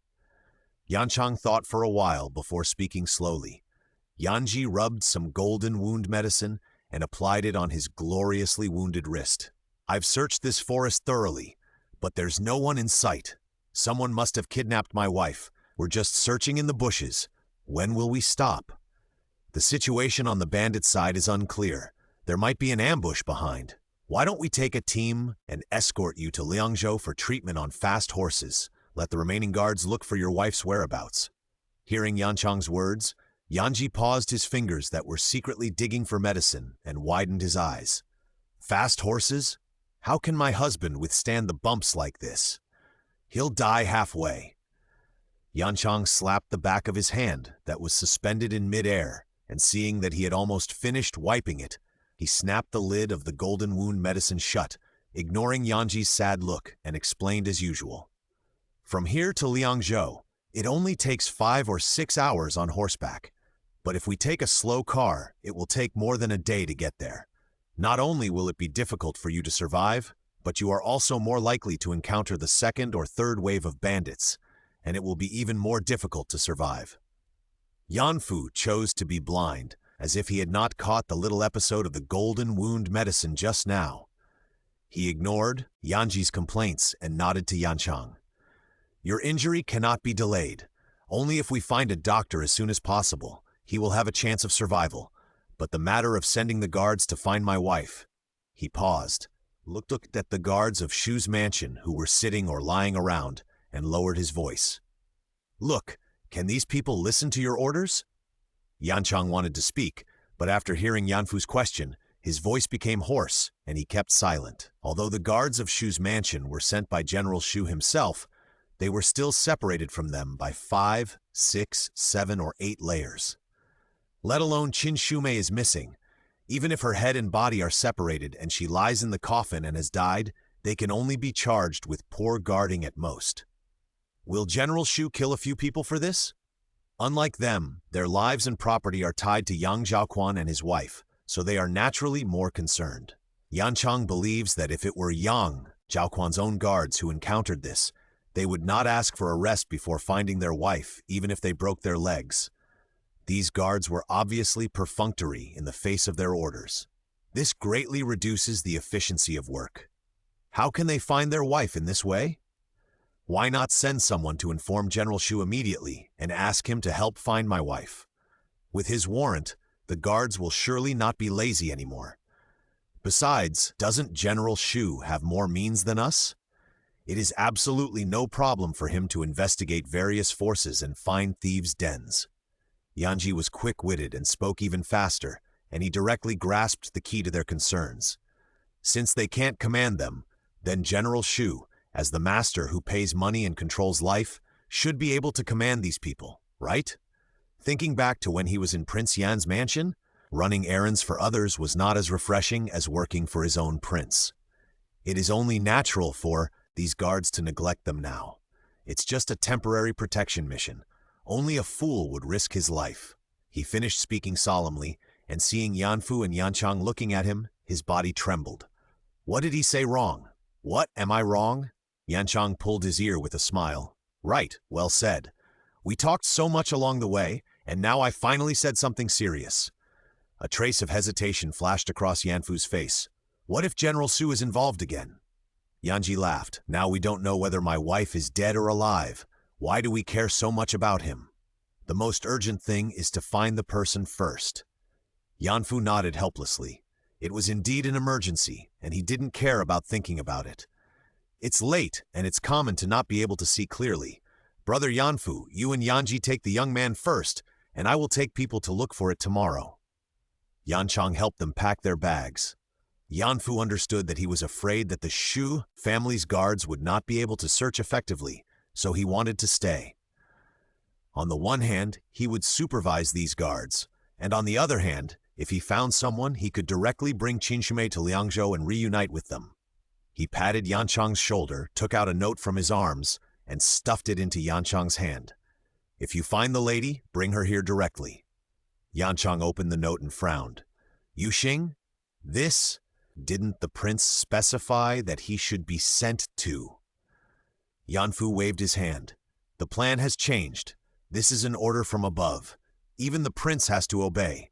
If there is still no one after 3 days, the lady has probably fallen into the hands of thieves. With this little force, I'm afraid it will be difficult to help her escape. If this is the case, you should go alone and don't let anyone from the Shu mansion follow you. Although Yanchang had doubts in his heart, he still put away the note and handed the bundle to Yanfu and Yanji. Brother, the golden wound medicine is in your bag. Remember to apply the medicine. When Yanji heard Yanchang's instructions, he deliberately turned his face away and pretended to be unhappy. I wanted to dig some medicine, but you didn't let me. Instead, you urged Brother Yanfu to apply the medicine. Brother Yanchang is too biased. Yanchang rolled his eyes at Yanji, knowing that he didn't want to see him worrying too much. He felt a little relieved and stretched out his hand to help him tighten the stirrup, saying with a smile, If your hand was injured like Brother Yanfu's, I would chase you to apply the medicine. Stop talking nonsense and go. After he finished speaking, he slapped the horse that Yanji was riding. Seeing that he was walking far away, he immediately put away his joking expression, which was not much to begin with. He looked at the soldiers lying on the ground and even started to laugh and eat, and felt angry. Have you rested enough? Get up if you can move. Keep looking. Yanchang saw that 3 or 4 of his guards were reluctant and even turned their heads to glare at him fiercely, so he added a sentence neither lightly nor heavily. If you can't find your wife, I don't know how General Shu will evaluate your responsibility as a guard. Qinshumei, who was being searched everywhere, was now completely unaware. She was lying unconscious in a mountain valley less than 1,000 meters away from the Yanchang garrison. 004 could have used electric shock to forcefully wake up the host, but after scanning Qinshumei's body, it found that the host had a fractured arm, broken ribs, and a slight concussion. Not to mention minor injuries such as bruises and scratches, her current physical condition, although she would not die, would be enough to make her suffer. After all, it is a health system, and it is a bit humane among many cold and ruthless systems. Between waking up the host and letting her suffer pain, and letting the host be unconscious, 004 adhered to humane and chose the latter. 004's level of authority is closely related to Qinshumei's points. Now that she has not even completed the first additional task, the system naturally cannot activate advanced functions such as one-click healing. Even if it wants to save the host from the water and fire, it is powerless. Now Yitong can only lie down and wait for someone to rescue her. Although 004 does not appear often, he is still quite familiar with the situation around Qinshumei. It still believed in Yanchang's search ability. It estimated that its host would be able to return to the main force and receive treatment by tomorrow morning, so it didn't need to worry too much. There's a woman here. They found her so quickly? 004 scanned over, but the person in the bushes was not Yanchang, but a group of people it had never met before. /Canon 6311291330 This woman is seriously injured. The boy who first discovered Qinshumei squatted next to her. He was sturdy, with dark skin and strong muscles. He wore a pair of sturdy leather-soled strappy sandals on his feet. His neat shorts and shirt with bare arms showed his identity as a foreigner. He was more curious than sympathetic to Qinshumei, who was lying on the ground. The boy was about to reach out to dig into the sack, but a tree stick stretched out from the darkness and hit the back of his hand lightly. The man holding the tree stick had a tiger back and eagle eyes. Although he was wearing the narrow-sleeved short robe that yin men usually wore, His muscles made it impossible for him to hide his incompatible temperament. Xuanje. He called out the boy's name. Don't touch Yin women casually. Will it become unfortunate? Qin Shumei had just woken up from the severe pain and happened to hear the man's words. She wanted to see who this person was, but she couldn't even open her eyelids. She felt that only her brain could move. The boy called Xuanje withdrew his hand obediently after hearing this and looked at Qin Shumei with a look full of inquiry. Who did she offend? She was beaten too badly. The Yin people are really cruel and ruthless. They actually hit a woman so hard. Who cares about her? The man lost interest in Qin Shumei the first time he saw her. If Xuanje hadn't squatted and refused to leave, he would have turned around and left long ago. You insisted on coming to see what this is. Now that people have seen it, can you leave now? Xuanje pretended not to hear. His feet were still as steady as if they had taken root, and his eyes were still glued to Qin Shumei. There is a Yin team not far away, and their people will find here. We have finished our work, and now we should go back early. Fu Yao's order is the most important thing. Don't make trouble. Seeing that he could not persuade her, the man didn't want to talk anymore, so he simply reached out and pulled her. His words had no power on Xuanje, but they were like a heavy hammer to Qin Shumei. Although these two people were not friendly forces, it seemed that they had no interest in harming her now. Compared with these two people of unknown origin, the Yin team mentioned by the man was a greater hidden danger to her. If it was Yang Zhaoquan and his men, of course everyone would be happy and celebrate. But if it was bandits, she had no experience of being a wife of a bandit leader. She didn't want to experience such a colorful life. And with her current appearance and physical condition, which village would want such a sickly girl as the village head lady? They would treat her like trash on the roadside and give her a chance to be torn into pieces. Well, they might even bully her before they chop her off. Qin Shumei was afraid of encountering bandits, but she was even more afraid of missing Yang Zhaoquan. The best way she could think of now was to ask these two people for help and ask them to find out the composition of the team. Qin Shumei tried hard to open her eyelids and pursed her lips, trying to make a sound, but when she took a deep breath, she felt a sharp pain in her lungs. Maybe those Yin people wanted to hunt this woman down? Maybe they beat her like this? The monkeys always taught us to do good deeds. Now leaving her here is like watching her die without saving her, right? Xuanzhang was young after all, and he couldn't be as cold-hearted as a man. He was educating the man about love and didn't feel the movement behind him at all. Instead, the person being educated noticed Qin Shumei's actions. She's awake! The man raised his chin in the direction of Qin Shumei. Xuanzhang immediately turned his head to check, only to see that the woman's eyelashes were trembling, her eyes were half-opened and dull, and her lips were moving slightly, as if she was saying something. He immediately leaned down and put his ear to Qin Shumei's mouth, trying his best to catch every syllable she uttered. The man stood on the side and watched, without any intention of helping. He looked coldly at Qin Shumei, who was struggling to speak. This woman was like a young bird that was knocked off the treetops in a rainstorm, crawling on the ground and struggling in vain. She was not yet fully grown, and she was so weak that a gust of cold wind could take away her breath. The man turned his head away in disgust at his own association. He hated weak things the most in his life, and he hated women who were so weak that they could not withstand a single blow. Ask, Yin team, who is there? Qin Shumei endured the needle-like pain in her chest and abdomen and tried her best to squeeze out a few words from between her teeth. Fought? Team Yin? People? Xuanje repeated what he heard, stood up suddenly, and said to the man with a sonorous and powerful conclusion. It was the Yin team that beat her. She said so herself. This ability to quote out of context. Qin Shumei was choked and almost couldn't breathe. She hurried to correct it, and just when she had time to move her saliva, she was choked. Cough, cough, cough! No. After coughing like this, her chest hurt even more. The unbearable violent choking and the bursting pain in her lungs made her already incomplete sentences even more fragmented. Xuanje gently patted Qin Shumei's back. Seeing her pitiful appearance, his tone brought out a pity beyond his age. Don't worry, since you have met us, we will never let you fall into the hands of those beasts again. You should listen to what he said. This young man would not understand what she meant.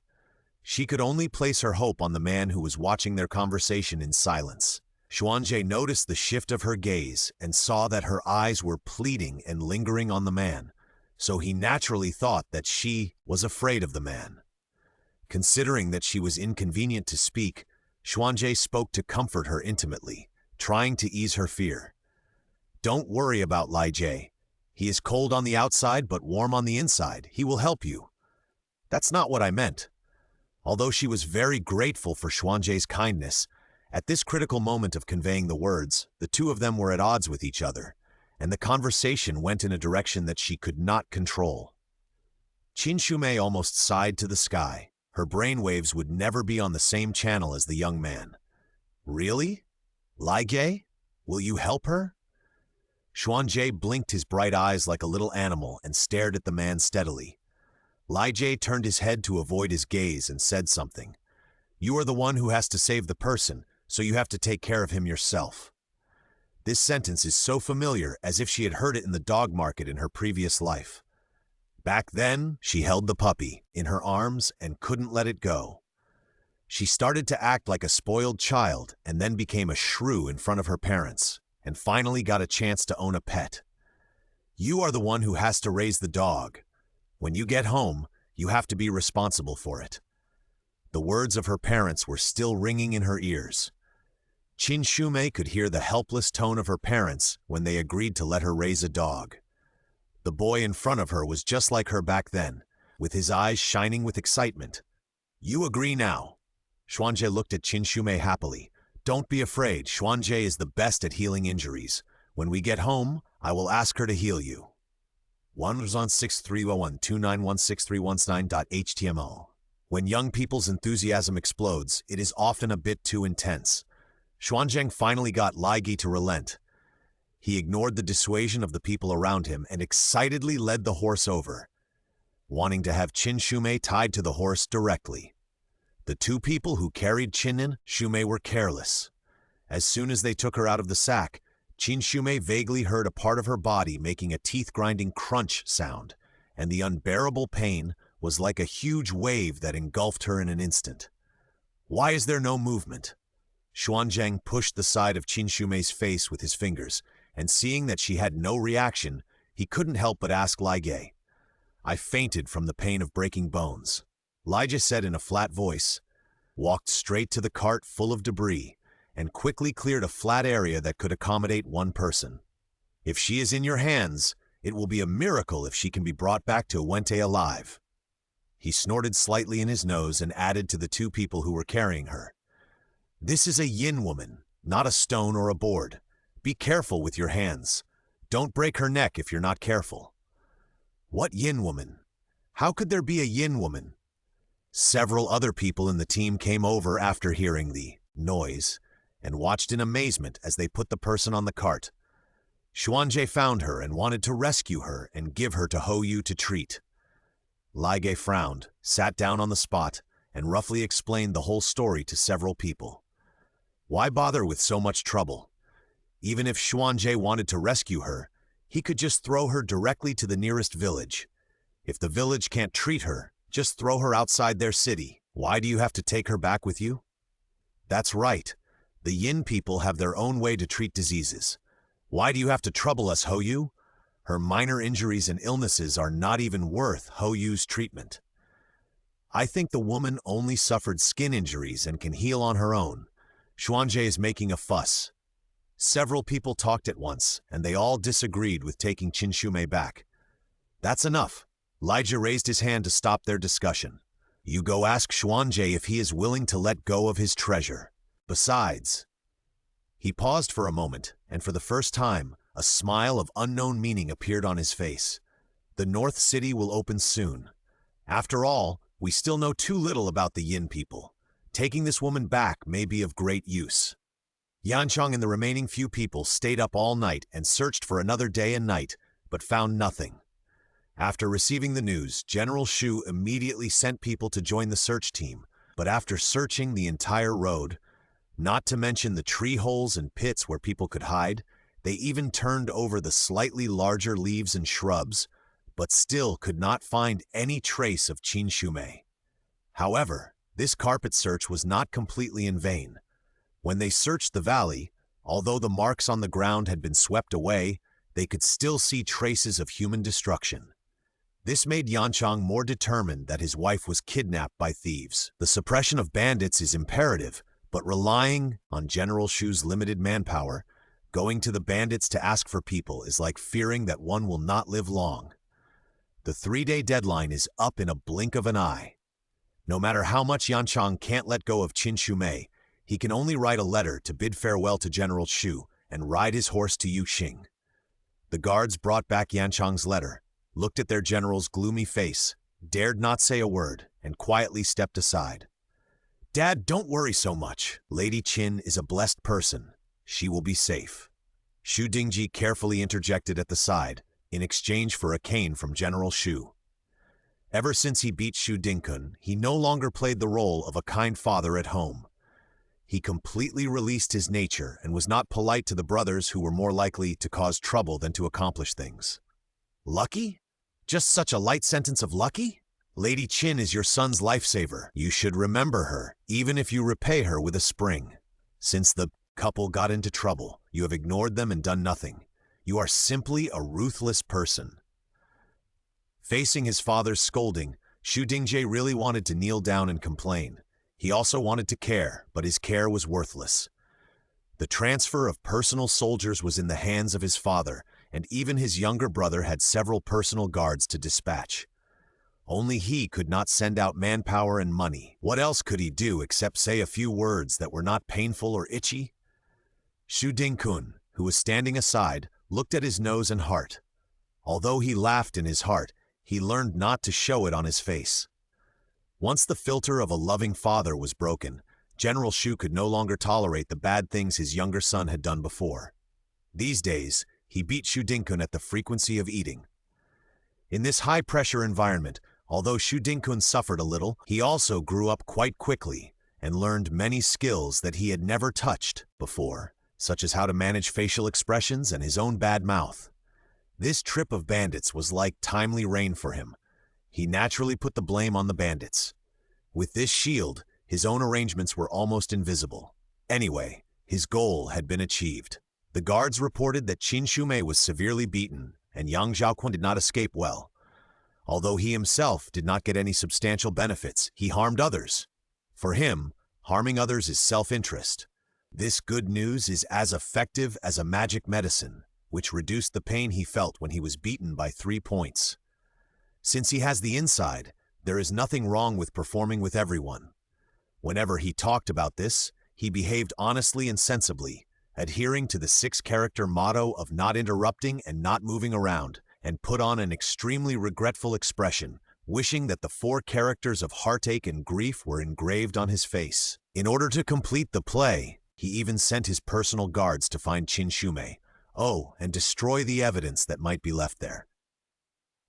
At this time, looking at his father who was anxious for the couple, although the mastermind, Shu Dingkun, did not know the whereabouts of Qin Shumei, he inexplicably felt a kind of pleasure of everyone is drunk and I am the only one awake in his heart. "Why are you still standing here? It's an eyesore." General Shu swept the teacup to the ground with his sleeves, drove both sons out, and only his old wife was left in the room. The servant who was cleaning up the teacup secretly smacked his lips. Since receiving the news of Qin Yangzi's disappearance, this was the 3rd teacup that the old general had broken. If this goes on, given the old lady's temper, it is not impossible for her to change a wooden bowl for the general to drink water. Is it that serious? The sons have all left, and the old lady no longer needs to save face for her husband, so she spoke directly. "Although Madam Qin did a favor to my family, it is only a medical achievement in the final analysis. If you count it this way, there are many people who have saved us. Who in Ningxi Medical Clinic has not been our savior? Why doesn't the general seem so worried? Why do you have to be so sad all day for a random person?" Although she likes Qin Shumei and feels sorry for the couple's experience, after all, Qin Shumei's disappearance is something that no one could have predicted, and her husband has already sent people to protect them. Now that they are in such a deadlock, the couple can't blame anyone and can only count it as a bad fate. Upon hearing this, General Shu slammed the table hard, but couldn't speak his mind. Is that a random person? That is the eldest daughter of the emperor's brother, the Duke of Yiguo's mansion. How can I compare with others? If there is no impenetrable wall in the world, then my old wife's mouth is like a broken wall that is exposed to the howling north wind. Telling her the truth is no different from broadcasting at the top of your voice. It's useless to talk to you. After holding his breath and turning around for a few times, General Shu decided to leave the hospital to relax. He originally wanted to take this opportunity to show his goodwill to Yang Zhaoquan, but something happened just when he was one step away from Liangzhou. He is really in a big headache now and has no energy to waste words with his wife and children. Shu Dingkun didn't care what his father was feeling. He was anxious to go back to the house to vent his joy that had nowhere to vent. He let the servant open the door. Dong was adding incense to the incense burner. Seeing him come back, she immediately stopped and went forward to greet him. /6/29171169.html. Master is back? Mrs. Dong smiled gently and served Shu Dingkun to sit on the couch and change his shoes. Before putting on his soft shoes, she kneaded his 10 toes gently to help him relax. Shu Dingkun hummed twice in comfort and became more and more satisfied with his wife. Ever since Mrs. Dong was punished, she has been gentler and more considerate. Not only did she no longer ask him for money, she also learned to obey her husband and developed a kind of docility that she didn't have even when they were newly married.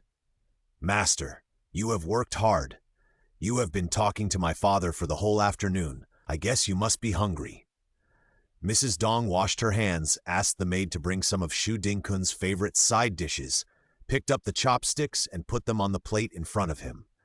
My parents haven't had a late meal these past 2 days. They must be starving when they wait for dinner. Master, eat first to fill your stomach. Shu Dingkun smiled lazily, not even moving his hands, but opening his mouth, waiting for Dong to feed him.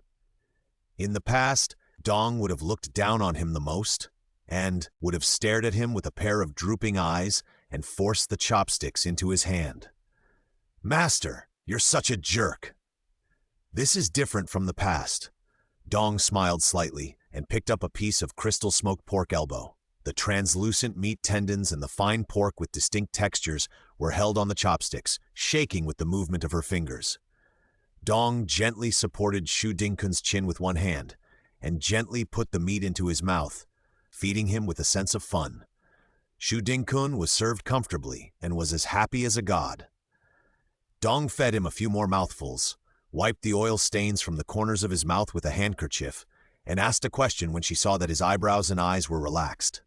That lady Qin, has she not been found yet?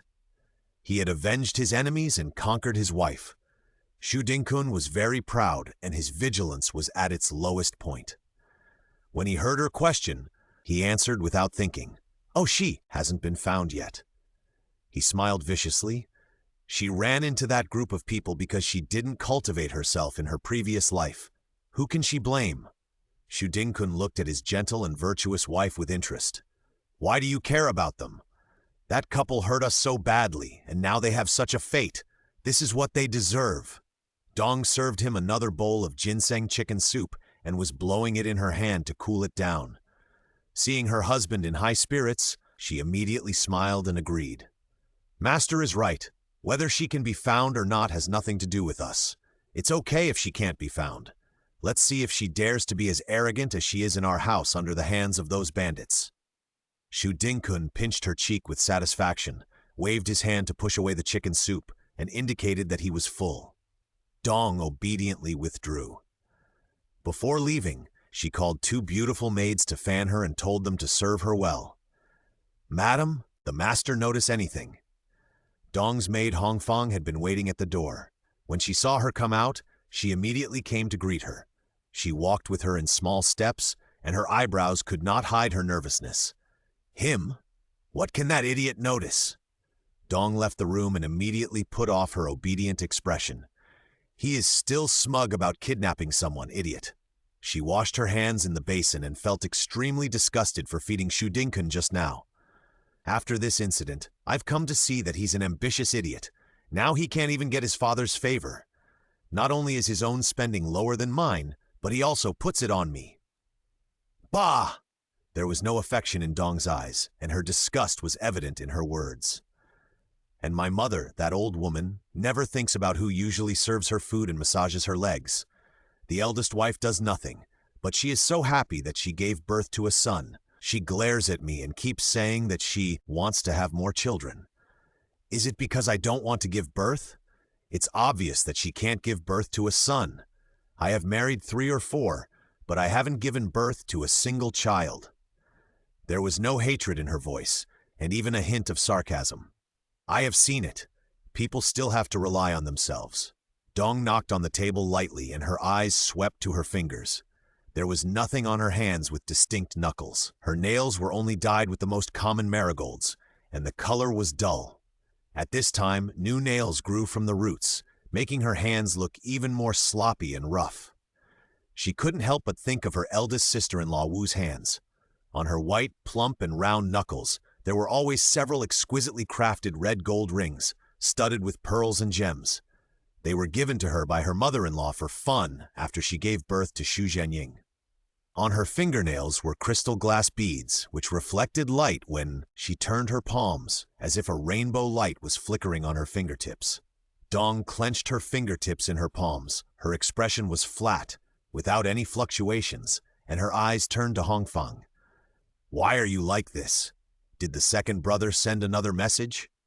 Seeing Hongfang nodding repeatedly, she didn't wait for her to answer and continued on her own. Tell him not to worry. I will give him my share as soon as I get it, and it will be divided into 30% and 70% as originally agreed, not a cent less. Hongfang cleared her dry throat and quickly took the opportunity to find her own chance to speak. It's not this. The second master has another important message. Oh? Dong moved her body, lacking interest. Hongfang glanced at the closed door and made sure that there was no one outside. Then she leaned over to Dong's ear and conveyed the message to her. Are you serious? Dong's back slowly straightened up as Hongfang spoke. When she heard the last part, her eyes lit up and her face was radiant. She seemed to be 10 years younger. No wonder, she could no longer sit still. She paced back and forth in the small room, muttering to herself. I was wondering why Dad treated those two with such courtesy. When they left, he not only gave them money and gifts, but also sent his personal guards to escort them. So that's how it is.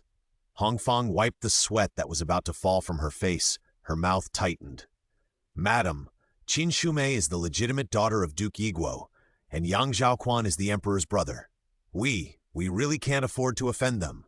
If the general really investigates and finds out that we are involved with that group of people, then... Hongfang's eyes wandered and her eyes moved around. Why don't we tell the general and the old lady the whole story now? Maybe there is still room for redemption. Pa! Dong slapped Hongfang on the cheek, her long nails scratching her fiercely, leaving several bloody marks on her fair face. You cowardly thing, you are a royal noble, a royal relative, but now you are just an exile. You are just an exile. What are you afraid of? She calmed down her anger, slightly gathered her sleeves, gently rubbed her palms that were sore from overexertion, looked at Hongfang who was lying on the ground shaking like a sieve, ignored her fearful eyes, and helped her up with her own hands. I lost my temper just now. Did I hurt you? Hongfang immediately shook her head vigorously. Her hands dropped, and she didn't even dare to cover her swollen face. We have embarked on this path, and there is no turning back. If my parents knew that I was the one who did the banditry, not only would I not be able to stay in the Shu mansion, but even Master Ning might not have a place for me to stand. Dong looked kind, not as fierce as she was just now. However, since my second brother has sent me this news, I will definitely get what I want. 106311290 pal. Yang Zhaoquan had just opened his eyes when a cry of surprise rang in his ears.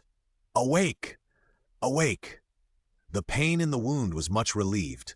The bedding under him was soft and comfortable, and there was even a faint sweet incense floating in his nose. He frowned slightly, and for a moment he could not adapt to the brightly lit environment. His vision was blurred, and young Zhaoquan vaguely saw the figure of a woman. Although he was weak, he struggled to stand up and raised his hand, wanting to touch the person in front of him. "Shumei?" He opened his mouth, thinking he spoke, but in fact only a faint breath came out from his mouth. "Brother Quan, you're finally awake!" Wenner was scared to death. The blurred double image gradually disappeared, and it was a pretty and lovely face, but it was not Qin Shumei's face. Young Zhaoquan was disappointed, and his half-raised hand suddenly fell down without strength. He turned his head to the side, unwilling to look at this face again. He knew the owner of this face. She was the only daughter of Yingchuan Marquise, Gan Yiwen. She was doted on since she was a child and was a frequent visitor to the palace. Her eldest brother was capable and shrewd and served in the court. His brother rarely participated in political affairs, but he had a good reputation among the children of aristocratic families. She should be in the pile of pearls and jade in the capital at this time. How could she appear here? Young Zhaoquan's mind turned slightly, and a soft little hand touched the back of his hand.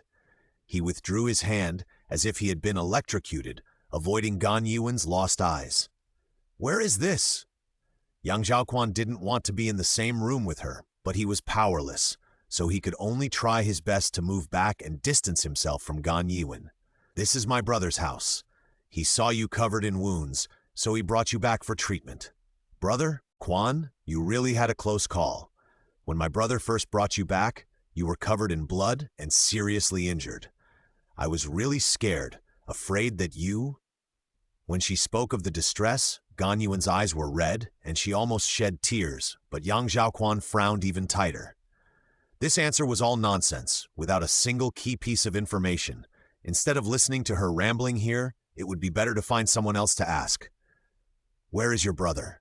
Although Gan Yiwen had more than one brother, the only one who could make her say the three words, "my brother," in such an intimate tone was her brother Gan Shoyuan. "I have sent someone to tell him, and my brother will be here soon." Gan Yiwen spoke gently, not caring about Yang Zhaoquan's indifference at all. She slowly used her eyes to describe the man she'd admired since childhood. Although he was seriously injured and his face was pale, he was still handsome.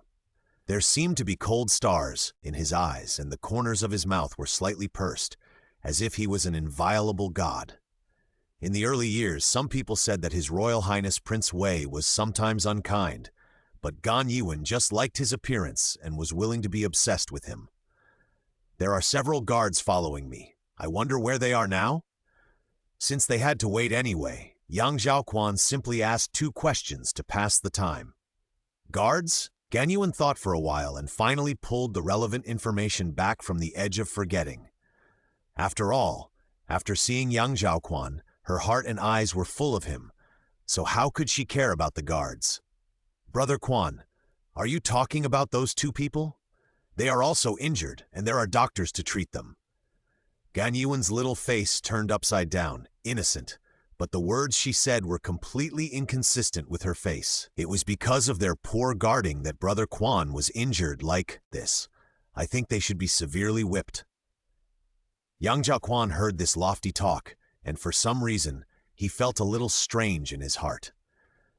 He also thought that the lives of these guards were not worth mentioning, but he was used to the way Qin Shumei got along with them. When he heard such words again, although he did not open his mouth to refute, he felt a little irritated. "Have you met my wife?" He thought again and still asked, although he knew that the probability of Gan Yiwen having seen her was very small. He still couldn't help but ask about her whereabouts. After saying this, Gan Yiwen's face fell slightly, but soon raised a forced smile. "Brother Quan is talking about Sister Shumei, right?" Yang Zhaoquan nodded. Back then, his good brother casually pointed and granted him a marriage, which caused an uproar in Xian City. Qin Shumei was not outstanding among the female relatives, but after this incident, her name was attached to the wings of gossip and flew all over the city like wings. Gan Yiwen was certainly familiar with this name.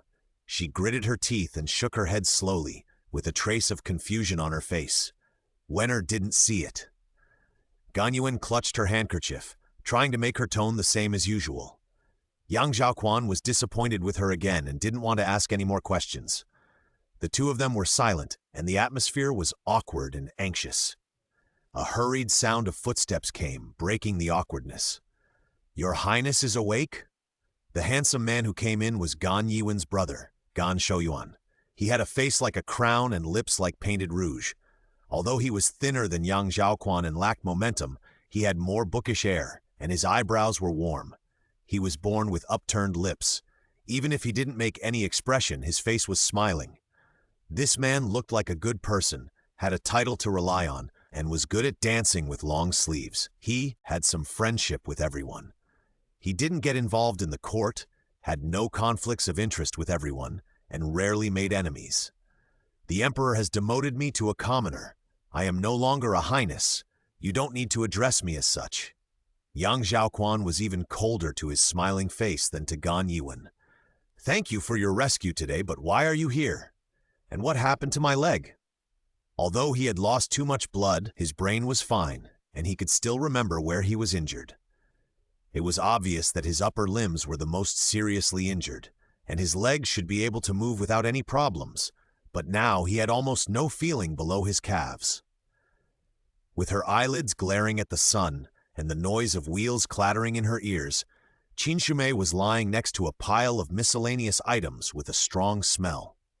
She was in a trance and almost thought she had gotten into trouble again. "Are you finally awake?" The young man's voice was clear and cheerful, and even the horse under him snorted to welcome him. "You've been dizzy for most of the day." "Who is this?" Qin Shumei didn't answer and tried hard to sort out her chaotic brain. She and Yang Zhaoquan were on their way to Liangzhou when they encountered robbers. It turned out that these robbers were very unethical. They not only robbed her money, but also her body. But for some reason they abandoned her halfway. Later, these strangely dressed people picked her up and seemed to be preparing to treat her injuries. She shook her head and felt that she had missed some key information, but she couldn't remember it at the moment, and she was too lazy to force herself to think about it. "Thank you for your help." Qin Shumei sat up from the wooden board with difficulty and pulled open her cracked lips to show Xuanzhe a standard grateful smile. "Here." A rough hand stretched out from the side, holding a leather water bag, and the lid was opened, very considerately. Qin Shumei took the water bag from Lai Gei's hand and hurriedly took a big gulp, soothing her internal organs that were so dry that they were smoking. And then she felt something was wrong. She clearly remembered that she had difficulty speaking before she fainted, so how could she drink and sit now? This self-healing ability is too strong. 106-311-2921-825 TML. After Qin Shumei drank half a pot, Lai Gei took away the water bag without emotion, closed the lid, and looked at her sitting posture as if he was looking at a commodity. The thin body of the woman was almost hidden in the pile of goods. The ultramarine clothes gave her a cool tone. The fragile neck on the collar was white and delicate, and the thin blood vessels could almost be seen. Although the clothes were stained with dirt and blood, it did not damage her grace at all. Instead, it was like the traces left by a pine tree breaking through a stone or a butterfly emerging from a cocoon. Laiji saw that although she was injured, she did not cry. Knowing that she was not a soft egg, he finally had a sense of satisfaction in his words. "You have recovered well. If you continue like this, you will have no problem surviving to Uwente. When you get there, the monkey will heal you." As Laiji's voice fell, Qin Shumei heard the proud reminder sound of 004 in her mind. The system has contributed to this. When 04 first bound to her, he painted a pie for her. At that time, he said it in a flowery and eloquent way. But after all this journey, Qin Shumei has only licked a bite of this pie now. Seeing that she had been diligently taking care of her body for half a month, the main system slightly improved her self-healing ability. With the help of the medicine provided by Xuanzhe, she quickly recovered. Qin Shumei suppressed her joy and clicked on the system interface. Sure enough, this old dog would not be so kind. Self-healing requires a price, and this price is of course to spend the points she has earned by deducting a little here and there. The 3-digit points that she had worked so hard to accumulate have now dropped by nearly 2/3, and the completion of the additional tasks has also stopped at 30. Qin Shumei is the first Yin country woman that Xuanje has been close to. He stared at Qin Shumei curiously. In Xuanje's eyes, she has a quiet posture, sad eyes, and a fragile beauty all over her body. This simple boy did not know that the beauty in front of him had a mercenary face and was bargaining with the system for a few points. You don't have to recover so quickly. Reduce the self-healing effect.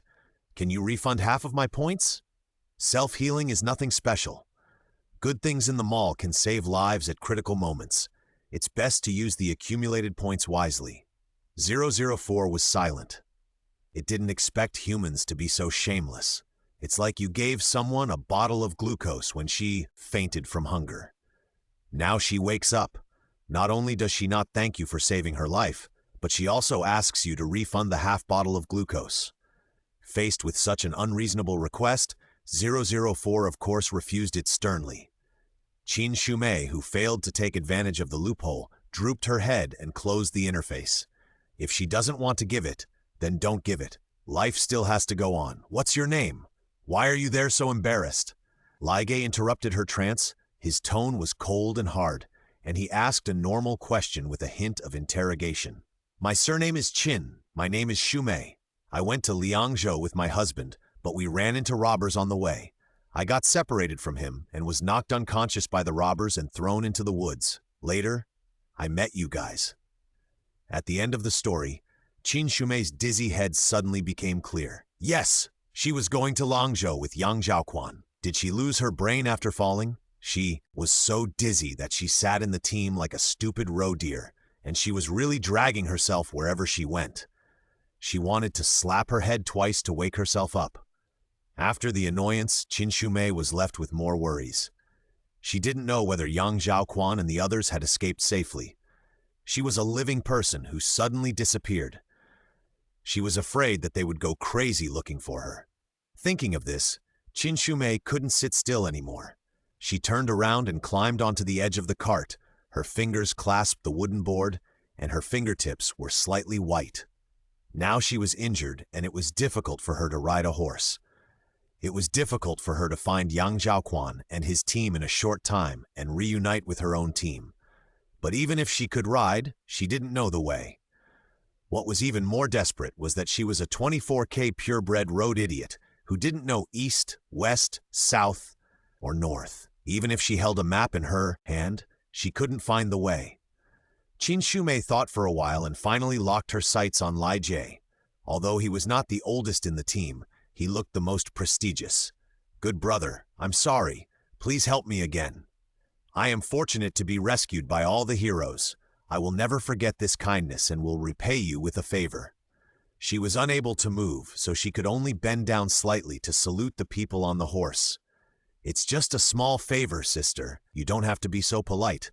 We met you. How could we just watch you die without saving you?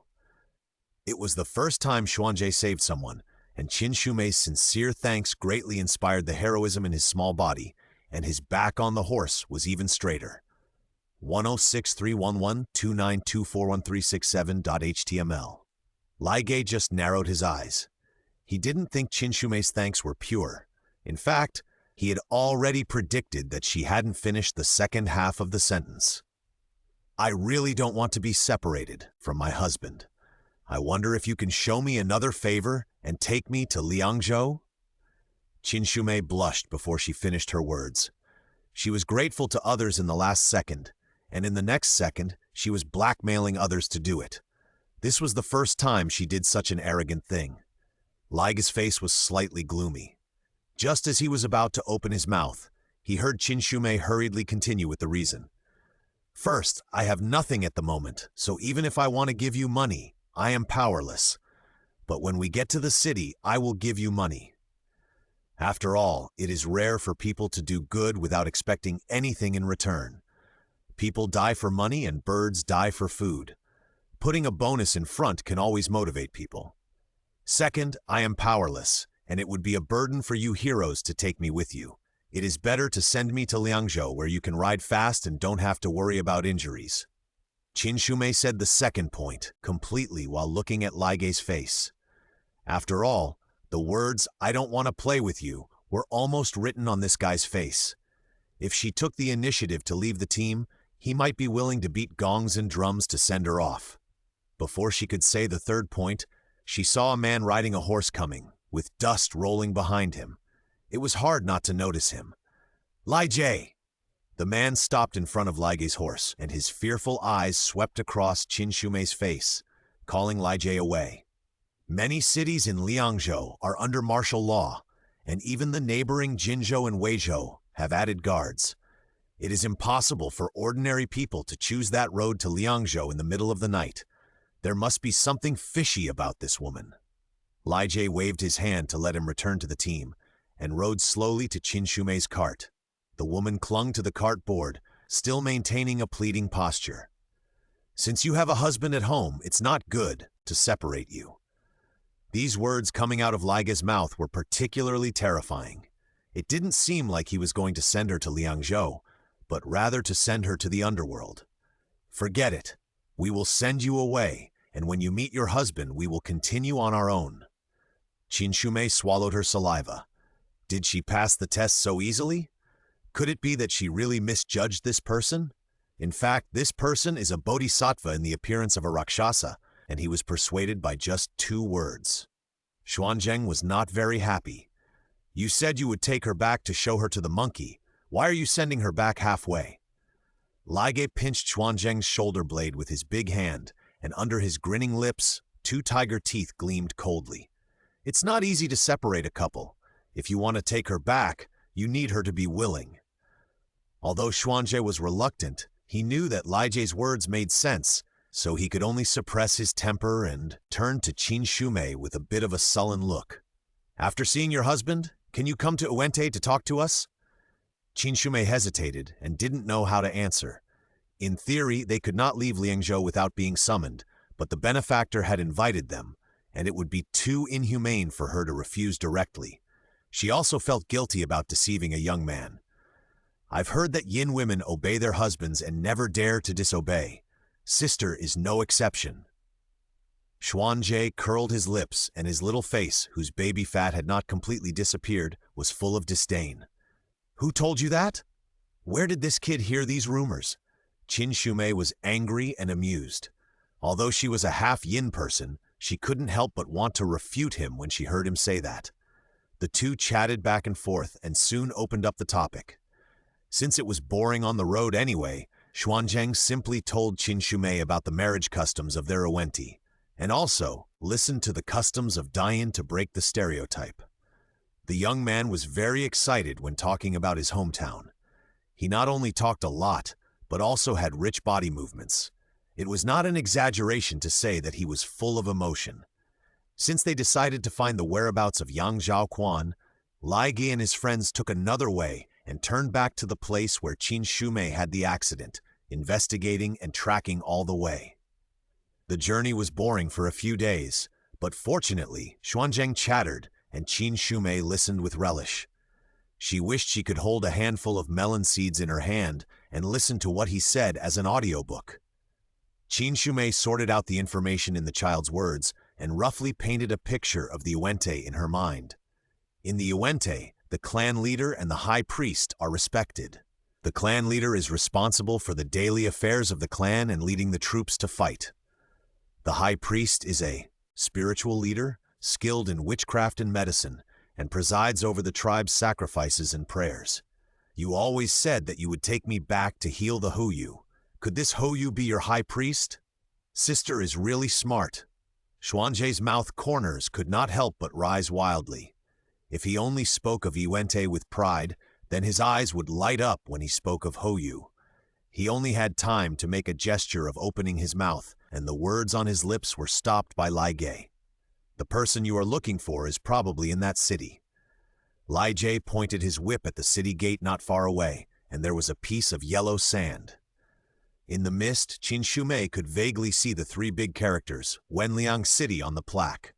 Yang Zhaoquan pinched his intact but unconscious leg, his dark brown eyes like a chaotic deep pool, unable to tell whether he was happy or angry. Gan Shoyan kept smiling, ignored his question and flattered him.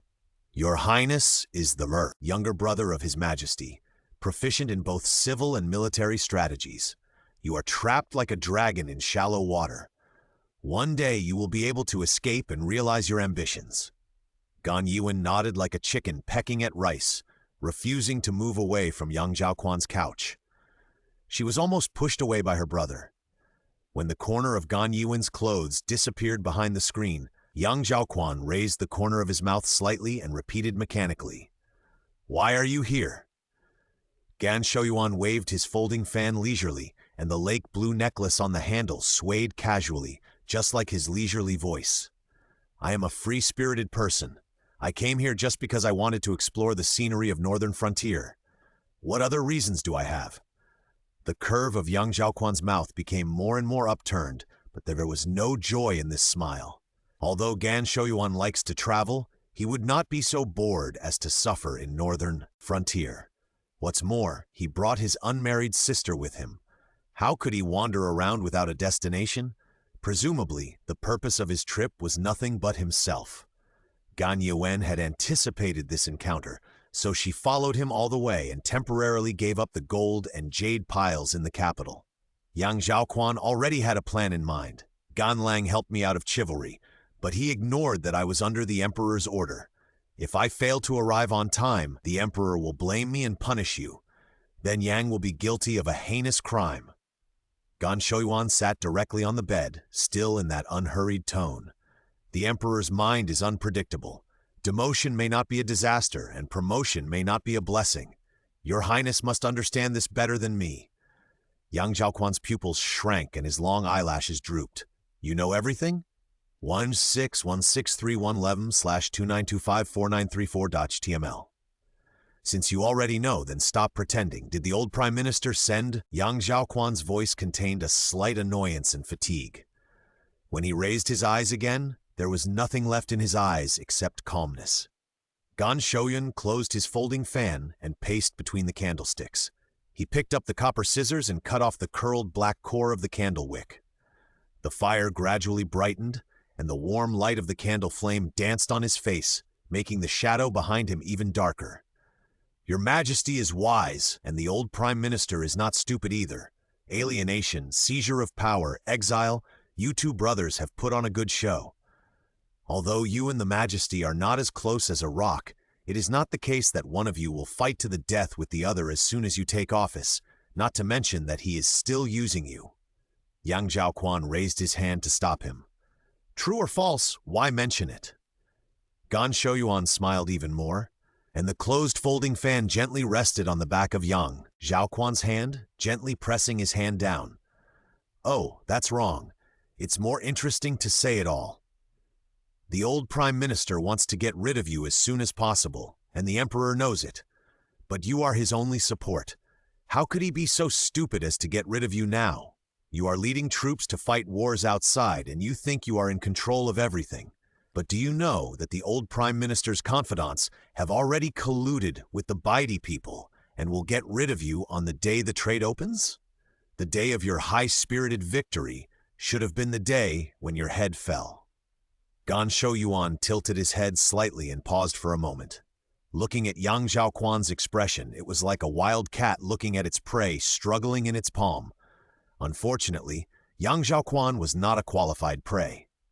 His face was like an ancient well without waves, which made Gan Shouyuan lose interest. How could there be his spies in the Northern Frontier army? Yang Zhaoquan spoke, and the voice he made was not like his own. "Your Highness is arrogant and never gets close to your subordinates. There are also people in the army who are dissatisfied with your style. It is easy to instigate rebellion. Although you are famous, you rely on bloody military exploits and the prestige of the previous emperor, not the hearts of the people. You must not know these news, right?" Gan Shouyuan was pleased. Yang Zhaoquan had been calling the shots for nearly 10 years and was unwilling to associate with these aristocratic children. He had only seen Yang Zhaoquan's back. When could he say a word to him, let alone blatantly mock him? "You don't know, but the Emperor knows. He can't bear to see you die. He summoned you back in a hurry on the pretext of your marriage to Qin, saving you from the disaster of bloodshed. But what is a good place in the capital? The old Prime Minister has spies everywhere. and the Emperor can only exile you in the name of collaborating with the enemy, and secretly promised His Highness Prince Yan to send you followers in order to save your life. Brotherly love. Gan Shouyuan slapped his folding fan on his palm, making a snapping sound. You are the old Prime Minister's man, so you speak for the Emperor. Yang Zhaoquan brushed his sleeves naturally, his face expressionless. Since he wanted to get rid of me, why did you disobey his order and spare my life? Aren't you afraid that the old Prime Minister will blame you? Gan Shouyuan fiddled with his folding fan and moved his eyes to the side. As a person, if you have value, you naturally have a life. If you have no value, you are even worse than grass. This is true for me and your highness? Then why did you spare me? Yang Zhaoquan looked straight into his eyes. Your highness's talent is like a pearl. How can it be covered in dust? The emperor eliminated the dissidents in the army and left Yang Zhaoquan with a large number of personal soldiers who were deployed in Liangzhou. Except for Yang Zhaoquan himself, no one could dispatch them. The old prime minister had mercenaries in the south and didn't need Yang Zhaoquan's manpower, and the emperor had more than one trump card in his hand. Gan Shouyuan himself, however, was conspiring with the old prime minister at this time, which was like seeking the skin of a tiger. He needed Yang Zhaoquan's life-saving talisman to seek his own stability. With an army in hand, he could attack or defend. It was more secure than relying on his connections among the children of the noble families. Your highness should know better than me whether the emperor can be relied on. Gan Shouyuan's folding fan rested on Yang Zhaoquan's calf, and his words were meaningful. Don't you know how much he fears you? Now it's a pair of legs, and after a great victory, it may be a life. Yang Zhaoquan clenched his hands. Your leg disease is not at the full right time. The heavenly family used poison, and it is difficult for us to find an antidote. It will be difficult for you to go into battle in person in the future. Gan Shouyuan shook his head and sighed. But considering Wenner's love for you, it can be considered as compensation. I don't want to see my little sister hurt. Yang Zhaoquan waved away the folding fan that he kept hitting his calves. His legs, which should have been sensitive to touch, were now as stiff as wood. Gan Shouyuan laughed dryly twice, and he was also bored. I ask for very little, but only two things. One is to marry my Wenner and fulfill her long-cherished wish. The other is... He dragged out the last word, leaned down, and his hair scraped against Yang Zhaoquan's shoulders. Your Highness, do you understand the mystery of these 4 words, Shan Shan Lai Qi? Gan Shouyuan stood up. After the matter is accomplished, Gan guarantees with his life that your Highness will continue to enjoy the same glory and prosperity as before. Should you assist your brother and fight for the precarious fame, or follow me and enjoy peace without any effort? Your Highness, think about it carefully. Yang Zhaoquan's black hair was scattered like a waterfall, covering his cheeks and the expression on his face. He did not move until Gan Shouyuan's footsteps disappeared outside the door. Although they were only a few hundred meters away from the city gate, Lai Ge led Xuanzhe to poke at her from behind, with no intention of entering the city. You are not going in? Qin Shumei was a little embarrassed. Although she had no problem sitting up, she still felt pain in her chest and abdomen, not to mention that the bruises on her legs had not healed. If she went downstairs and walked into the city, it would probably take until night. The relationship between Great Yin and northern Xinjiang has always been at odds. Although it has improved a lot in recent years, it's still not a good idea to rush into the city like this. Lai Ge took the other things off the cart, distributed them to everyone, and asked them to tie them to their horses. Dayu will accompany you into the city and help you find a husband. It won't be too late for us to ask for a reward after you and your husband are reunited. Lai Ge pulled Dayu to Qin Shumei to recognize his face. He was a tall and strong shirtless man. Except for him, the adult men in this team all wore yin clothing, so he was particularly recognizable. Although he was dressed in ethnic style, Dayu was the Awente who looked most like a yin person in the team. According to Xuanzheng's gossip, his ancestors were yin people who fled to Awente. Several generations of genetic fusion could not completely erase the traces of his bloodline that once belonged to Great Yin. Xuanzheng winked at Qin Shumei while Lai Ge was organizing the team. Dayu, you better be careful. He hates that he looks like a yin person the most. If you ask who in the team hates you the most, it must be him. Isn't this the reason why the second devil is more cruel than the devil? When the late emperor was in his prime, he had conflicts with the various ethnic groups in the northern border. The Great Yin and the northern border were at loggerheads, and the common people on both sides also hated each other like fighting cocks. Growing up in such a situation, Dayu, an Awente with a yin face, probably had a hard time among his companions. In order to show his loyalty to his tribe, he naturally worked harder than others, and his hatred for the Great Yin would be stronger. Qin Shumei looked over and saw that the fierce god mentioned by Xuanzheng was awkwardly changing into the clothes of the Yin people. The reluctant look didn't look like he was wearing clothes at all.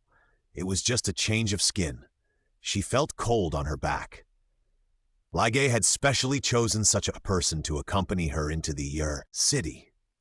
This journey to find someone would not be easy. 1-6/2927918 HTML. Dayu took Qin Shumei into the city, while Lai Ge and others found a place to camp outside the city. Lai Ge saw that Xuanzheng was depressed as if he had lost something he loved after Qin Shumei left, so he simply put down his work and took the boy aside. He put his arm around the boy's increasingly thick shoulders, and although his expression was cold and hard, his eyes were infinitely gentle. Xuanzheng's mother died early, and his father, as the patriarch, was so busy with daily affairs that he had no time to rest. To the tribe members, the patriarch was the sky, the sun, and an omnipotent existence. But to Xuanzheng, the only impression his father left on him was his back when he woke up in the morning, and the big hand that touched his head in the middle of the night. The task of teaching Xuanzheng how to ride, shoot, and write was undertaken by Lai Ge, the confidant of the patriarch, while his daily life was taken care of by his sister, Xuan. There are two important nodes in the growth process of Iwente men, namely the scimitar ceremony at the age of 13 and the hair-cutting ceremony at the age of 16. Xuanzheng just turned 13 in the first half of this year. In Iwente, all 13-year-old males are given scimitars by their fathers, which indicates that they can fight on horseback and kill the enemy in battle. After the scimitar ceremony, they will travel for a month under the leadership of their fathers to learn the survival skills of their fathers. The scimitar ceremony of other teenagers in the tribe went smoothly, but things became difficult when it came to Xuanzheng. Although he had been given a scimitar by the tribe leader, he was entangled by the affairs of the tribe and had not taken Xuanzheng to travel. For this outing mission, the tribe leader simply asked Lai Ge to take Xuanzheng with him, just as a way to complete his travel after the scimitar ceremony. Xuanzheng, you will take over as the tribe leader in the future, and you will be responsible for the life and death and honor of the Uwente group. You can't act with emotion in everything. Lai Ge tried to speak more tenderly, but it was hard to change the habit of many years, and it sounded like a lesson. Fortunately, Xuanzheng had long been accustomed to his tone and didn't care. The boy's light brown eyes were as clear as a newborn deer, and the beautiful irises were even more shining because of a thin layer of tears. "Sister, will you never come back after you leave?" Lai Ge put his hand on Xuanzheng's head and rubbed him hard twice like when he was a child, making him unstable. He staggered 2 steps and stood all over the place. She is not an ordinary woman, and her life experience is not simple. This time I sent someone to follow her secretly, and we must find out her identity. When we find out her background, Lai Ge's mouth curved, and the scar on his face moved with his muscles. It was more terrifying than kind. Her coming and going is not up to her. Although Lai Ge pointed out that the person she was looking for was in the city, he did not tell her where in the city she was. She could only rely on herself to inquire bit by bit. Although Dayu did not help her ask for directions or people and only pulled the cart in front of her, acting as a moving mascot, his figure that kept strangers away still helped her avoid many troubles, such as hooligans. Although Wenliang City did not have Ningxi University, it was still unrealistic to ask the whole city in half a day. Qin Shumei knew that it was impossible to meet young Zhaoquan as soon as she entered the city. After asking more than 10 roadside vendors without success, she simply told Dayu that she wanted to find an inn to stay in. After paying the rent for 2 rooms with the remaining loose silver on her body, Qin Shumei hesitated and asked the waiter behind the counter, "Have you seen a handsome man who is 8 feet tall? His eye sockets are a little deep, his face is oval, and his jaw is slightly angular. He should be accompanied by 3 guards." She asked these 2 sentences more than a dozen times. At first, she would recall young Zhaoquan's appearance and add some details, but now she was tired, and her lips were moving mechanically completely based on muscle memory. "I haven't seen it." The clerk pushed the copper coins he had found in her direction without even looking up. "Can you help keep an eye on them? I'm looking for that person urgently."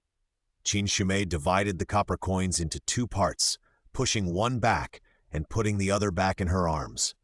The sound of the copper coins colliding made the clerk look up and see that there was still a small pile on the counter. The clerk stretched out his sleeves and gathered the copper coins, and the pile of copper coins immediately disappeared. "No problem." The clerk smiled and narrowed his eyes. "We are the only inn in the city, and we have seen many people coming and going, but I have never seen the handsome man you mentioned. However, if you bring a servant with you, madam, why don't you go to Renjeng Street for a walk? There are many wealthy families there, and the men who come and go are always surrounded by people. The one you are looking for is obviously a respectable person, and maybe he has gone to an acquaintance." While he was talking, his eyes were not idle, and he kept looking at Qin Shumei and Dayu. The woman looked a little anxious, and her face was in pain when she spoke. She was unable to move, as if she was injured. The man who was traveling with her had no sympathy for her. There was anger on his face and even a little disgust. "How long will it take for you 2 to find out? I know a few people. Why don't you ask them to help you look?" Waiter came out from behind the counter and led them to the guest rooms in the backyard. "No need." Dayu refused before Qin Shumei could and glared at him from under his thick eyebrows. The waiter immediately shut up, not daring to say anything more in front of him. Taking advantage of the gap when Dayu went into the house to check, the waiter quickly turned sideways and pointed to Qin Shumei. "If you are in trouble, I can help you report to the police." After receiving the tip, the attitude is different, and he can even provide police service. Although the waiter's guess was not entirely a misunderstanding, Qin Shumei still didn't want to make a big deal about it. After all, this not only involves diplomatic issues, but also involves young Zhaoquan's troubles. No need. She just had time to say 3 words, and Dayu's broad shadow enveloped the 2 of them. A strong sense of oppression came from behind, frightening the waiter so much that he trembled all over and immediately buried his head and trotted away. "Lady Qin, don't think about running away. I have received Ligei's order and will never hurt you. Dayu, don't worry about me running away. I can't run faster than you, nor can I beat you. I have to rely on you to help me find people." The 2 looked at each other and both showed a fake smile full of distrust. "Dayu, since you hate Yin State so much, why did you come out to take this mission?" The eyes of this iron tower were too sharp, and Qin Shumei finally couldn't stand it and gave up. "How can I not obey the order of the tribe leader? Besides, this mission is related to the safety of the Yuenti people." Dayu choked.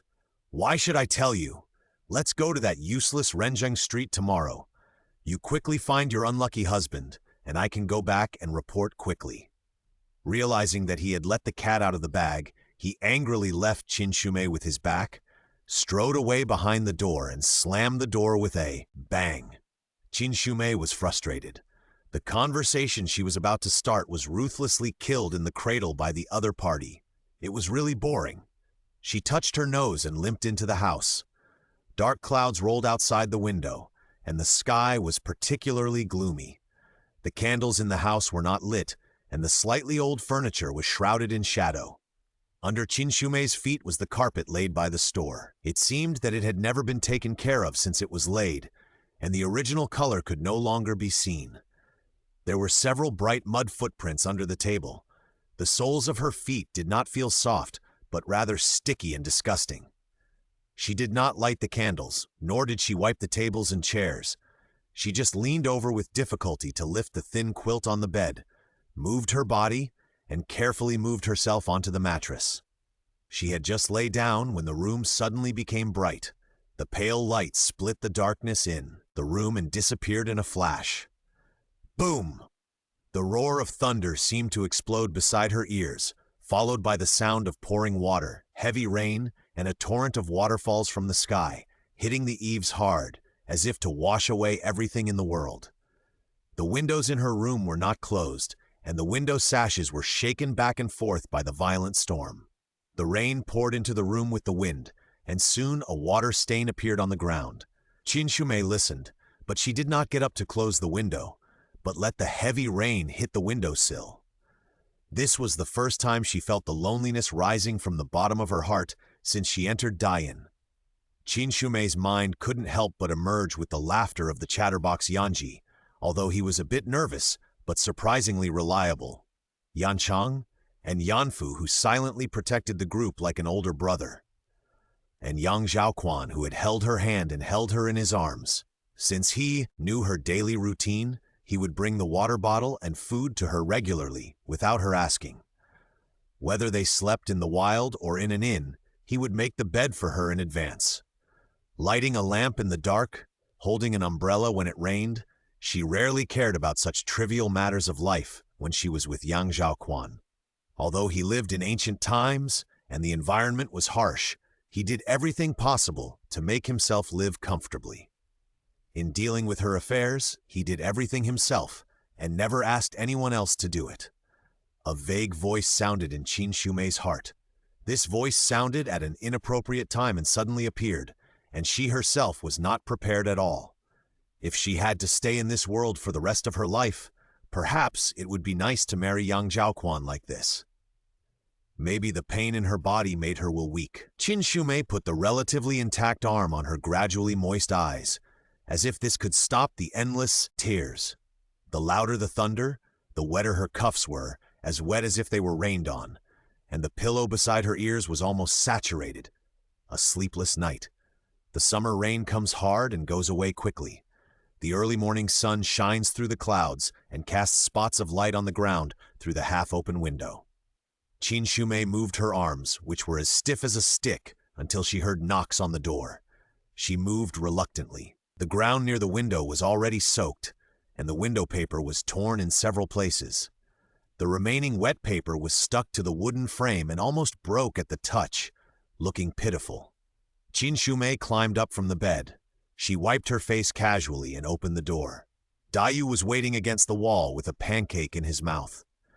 He must have felt it was not enough, so he took another one in his hand. He looked in the direction of the sound of the door and saw Qin Shumei's swollen eyes. His peripheral vision swept over the miserable appearance in the room, and he laughed dumbly. It seems that Madame Qin had a very hard time last night. Was she scared by the thunder and dared not close the window? Dayu waited with interest for Qin Shumei to retort fiercely, or at least roll her eyes and make a face, but she pretended not to hear anything, snatched the cake from his hand and took a big bite. She had not eaten dinner since yesterday and cried all night, so she was as hungry as a wolf. If she wanted to argue, she had to save her strength. After quenching her hunger, Qin Shumei breathed a sigh of relief. She took out the last silver from her bosom and handed it directly to Dayu. Ask the store to rent a carriage and go to Renjeng Street. Flat Done 610631129300985.html. The air was fresh after the rain, and the summer heat was also reduced by a little. Dayu was tired of sitting in the carriage and being bounced around like a spring egg. He patiently helped Qin Shumei onto the carriage, and he followed the carriage on foot, striding his long legs and walking briskly. In order to make it easier to find people, Qin Shumei didn't care about the tradition that women didn't show their faces, and simply hung the curtains on both sides of the carriage. She could see the scene on both sides clearly when she sat in the carriage. They went out early and walked through several streets. They just caught up with the morning market in Wenliang City. All kinds of food and toys were fresh. Although the market was not crowded, it was at least much more lively than when they first entered the city. The cucumbers were emerald green with dense and distinct white thorns on them, and the roots were still decorated with cucumber flowers that were still a little tender yellow. The tomatoes were bright red, plump and juicy. Just by imagining it, you can know how sour and sweet they are. I don't know which store has just made the best pancakes. The rich aroma of flour and the crispy aroma of burnt are intertwined, constantly tempting the hungry stomachs of passers-by. There were adults carrying young children picking fruits and vegetables at the stalls. The woman standing next to them was carrying a basket with a gentle face. She picked up whatever the child's short, fat, and cute finger pointed at and put it in the basket. There were also buyers and sellers who kept bargaining. The voices became louder and louder, but they stopped abruptly when it sounded like they were about to quarrel. The buyers took the goods away contentedly, and the sellers sat in the stalls happily counting copper coins. The half-grown children ran around with fruits in their hands, followed by a bunch of greedy little radishes. Wherever they passed, there was a commotion. This was the most familiar human atmosphere, the most reassuring picture and sound, no matter which world they were in. Qin Shumei looked at it, and the corners of her mouth unconsciously curved upwards. On the other hand, Dayu's eyebrows were furrowed and his expression was complicated, which was somewhat out of tune with this scene of peace and prosperity. The Yin people are so lucky. His unconscious muttering was caught by Qin Shumei. What do you mean? Seeing her questioning look, Dayu glanced away. Born in a fertile plain with abundant resources, isn't that a good fate?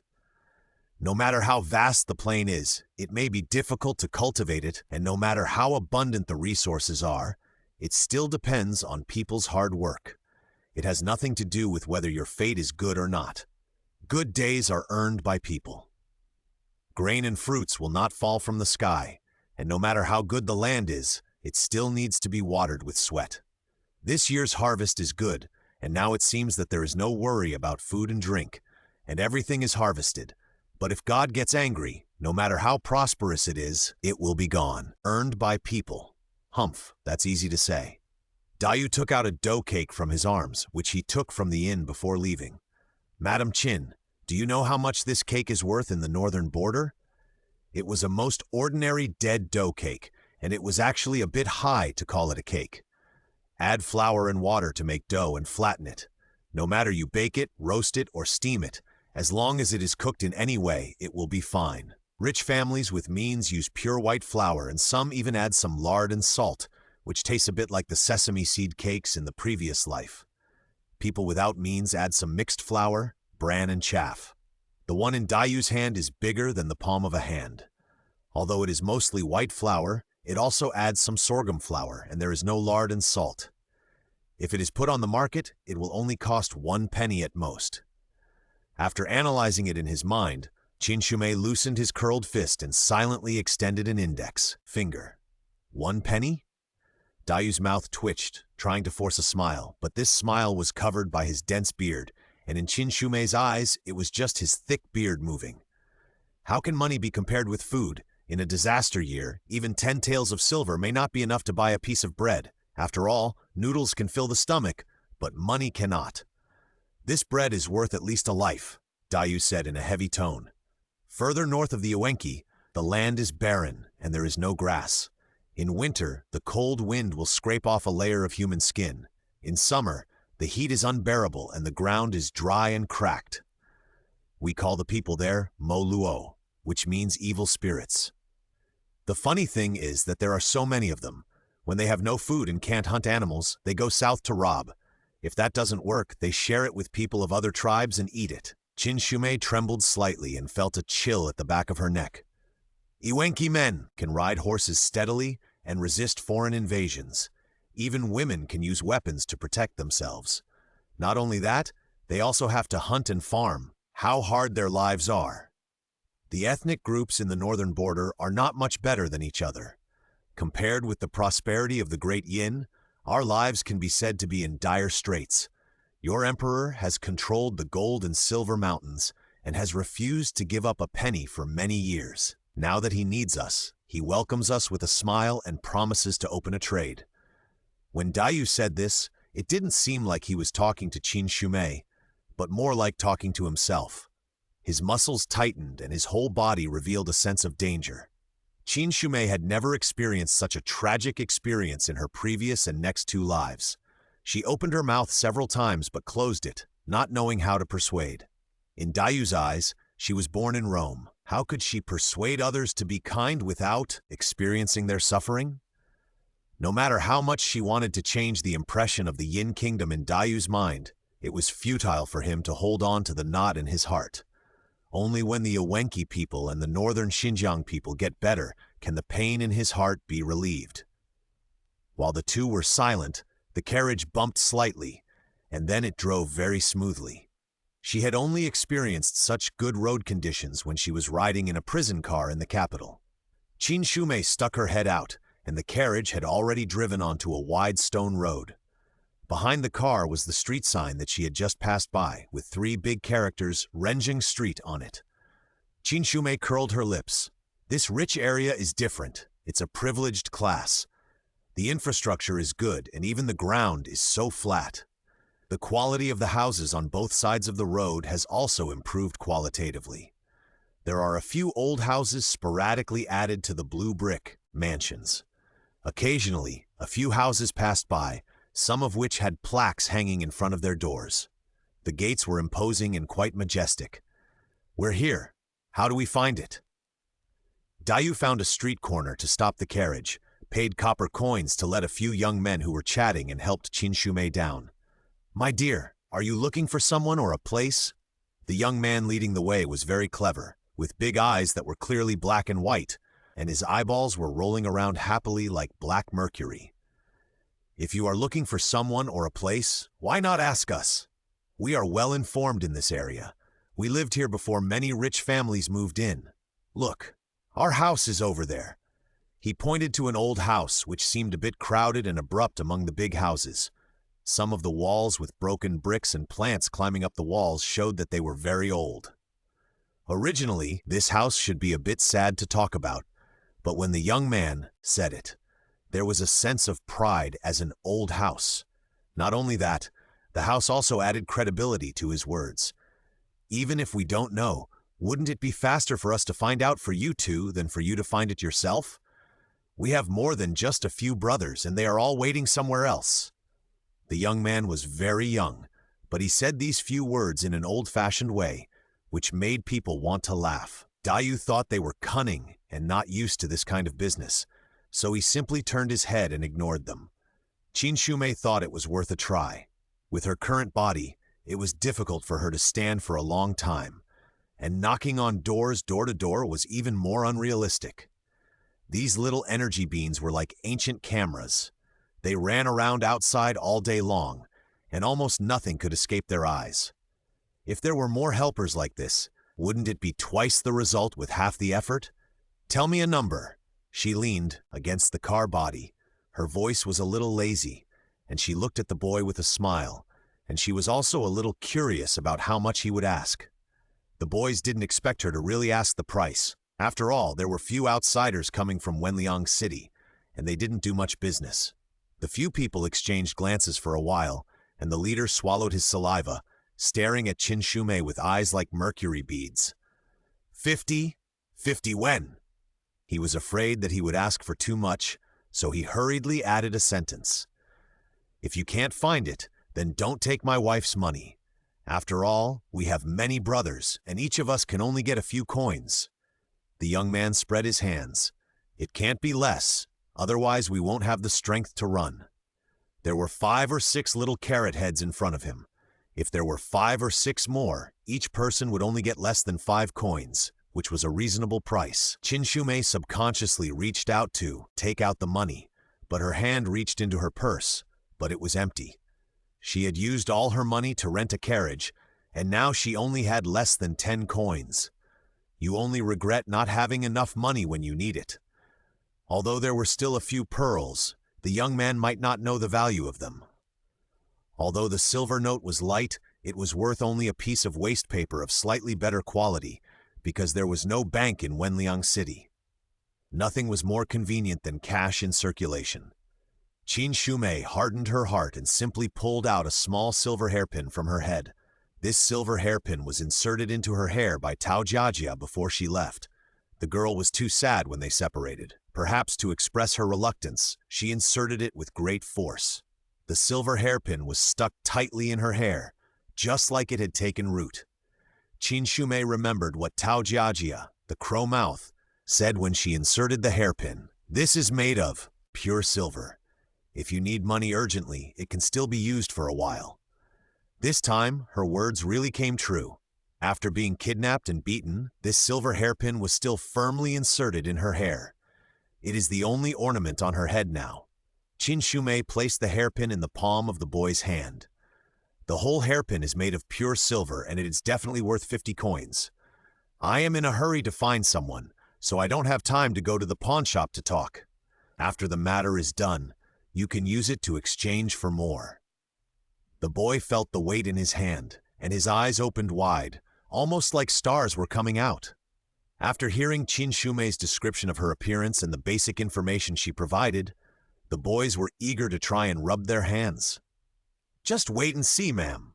Several young men scattered like little birds, moving in different directions and disappearing at various street corners in an instant. With big business in front of them, they did not forget their previous small business, and they dutifully left one person to help watch the car. What a fool! Dayu spat, looking down on Qin Shumei's behavior.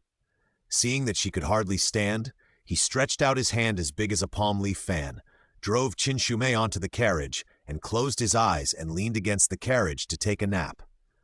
I think ma'am seems to be ill. Why don't you go to the clinic first? It's not far from here, and you can get there in 3 blocks. The little kid who stayed behind was even younger, and there were a few spots of dirt on his bun-like face, but he didn't care. He wiped his nose with his sleeves a few times, and then looked inside through the car window. I just have some skin injuries on my body. It's okay. I'll be fine after some rest. Qin Shumei could hear the child's stomach rumbling like a drum through the wall of the car. She broke off a piece of her own cake and handed it to him. The child smiled shyly, took it with embarrassment, and stammered to refuse her invitation to sit in the car. He smiled foolishly through the car window and ate the cake with Qin Shumei. How can you be unharmed by mulberry? Liangzi's search for someone is more important than curing my own mulberry. The child's mouth was full of cake, and his pronunciation was not very clear.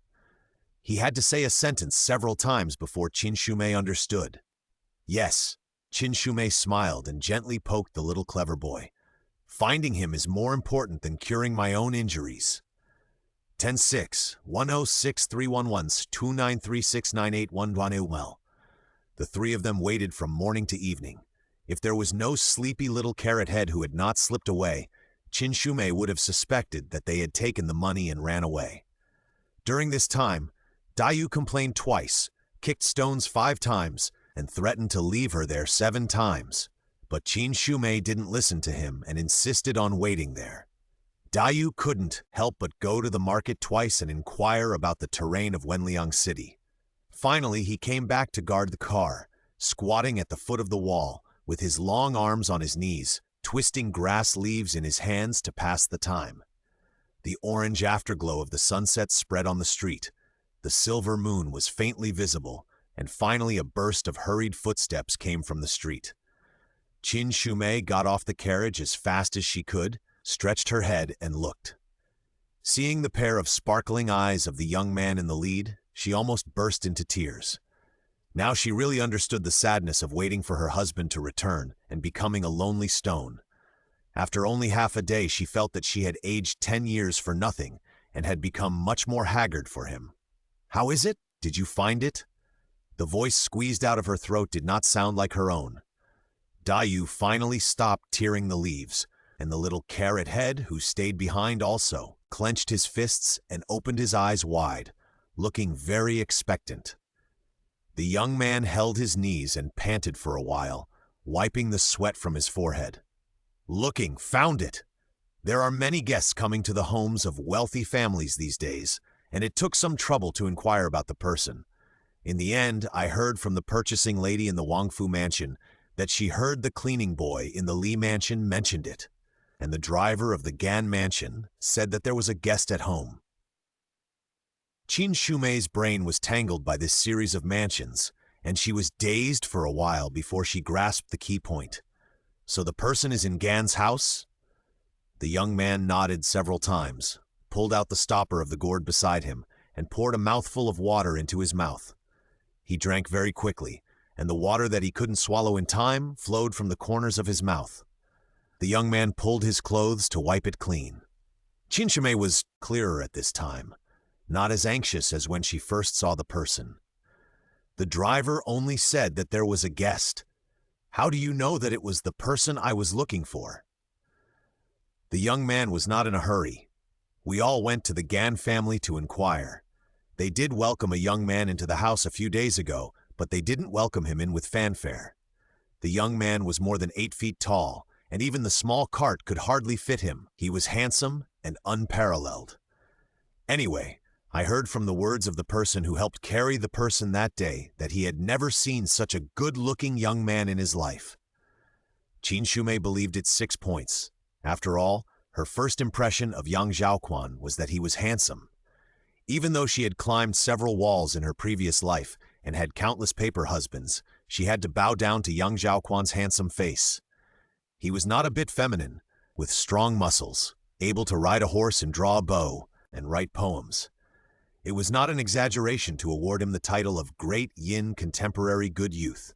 Such a god was unforgettable. Lying down? Carrying someone? Is he injured? After pondering the boy's words, Qin Shumei soon found something wrong. Yes, he was seriously injured. I heard that when he was brought in, there was an arrow stuck in his left shoulder.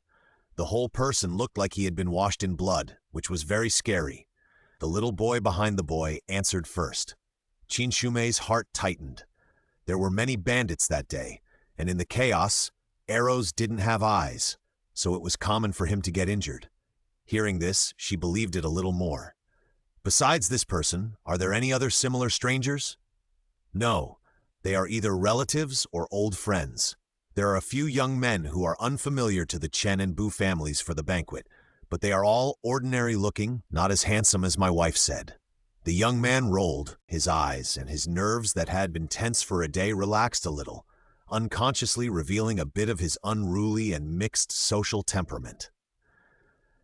Could it be that my wife's lover's eyes are full of beauty, and she said that the man was handsome? Qin Shumei was listening carefully to the first half of his sentence, but she didn't expect him to suddenly come up with such a paragraph.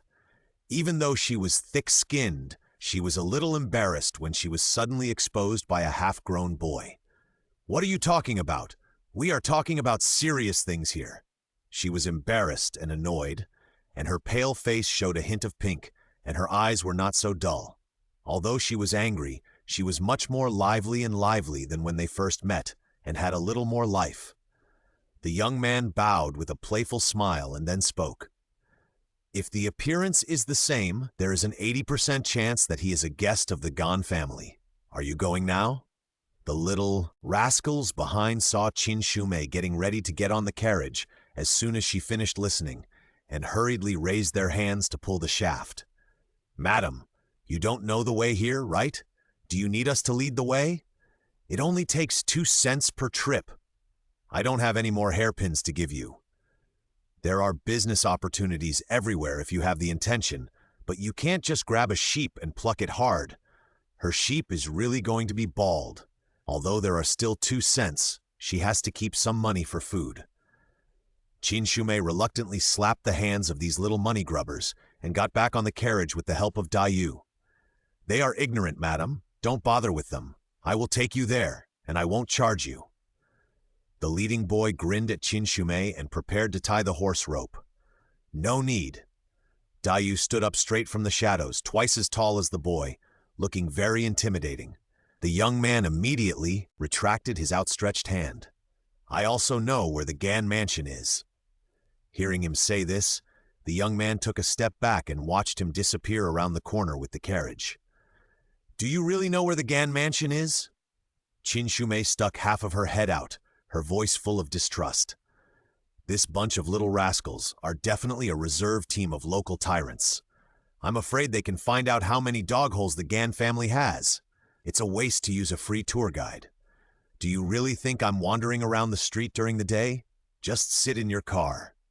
Dayu snorted twice, leaving Qin Shumei with only the back of his head, not even bothering to give her a glance. The car drove for about 3/4 of an hour and stopped steadily under a large wall of a house. Beyond this corner is the main gate of the Gan family.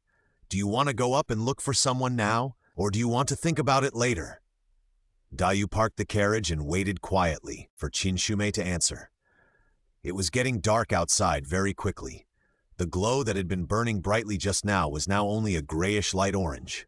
She sat in the car as the sunlight was fading. She knew the car had stopped, but she didn't move.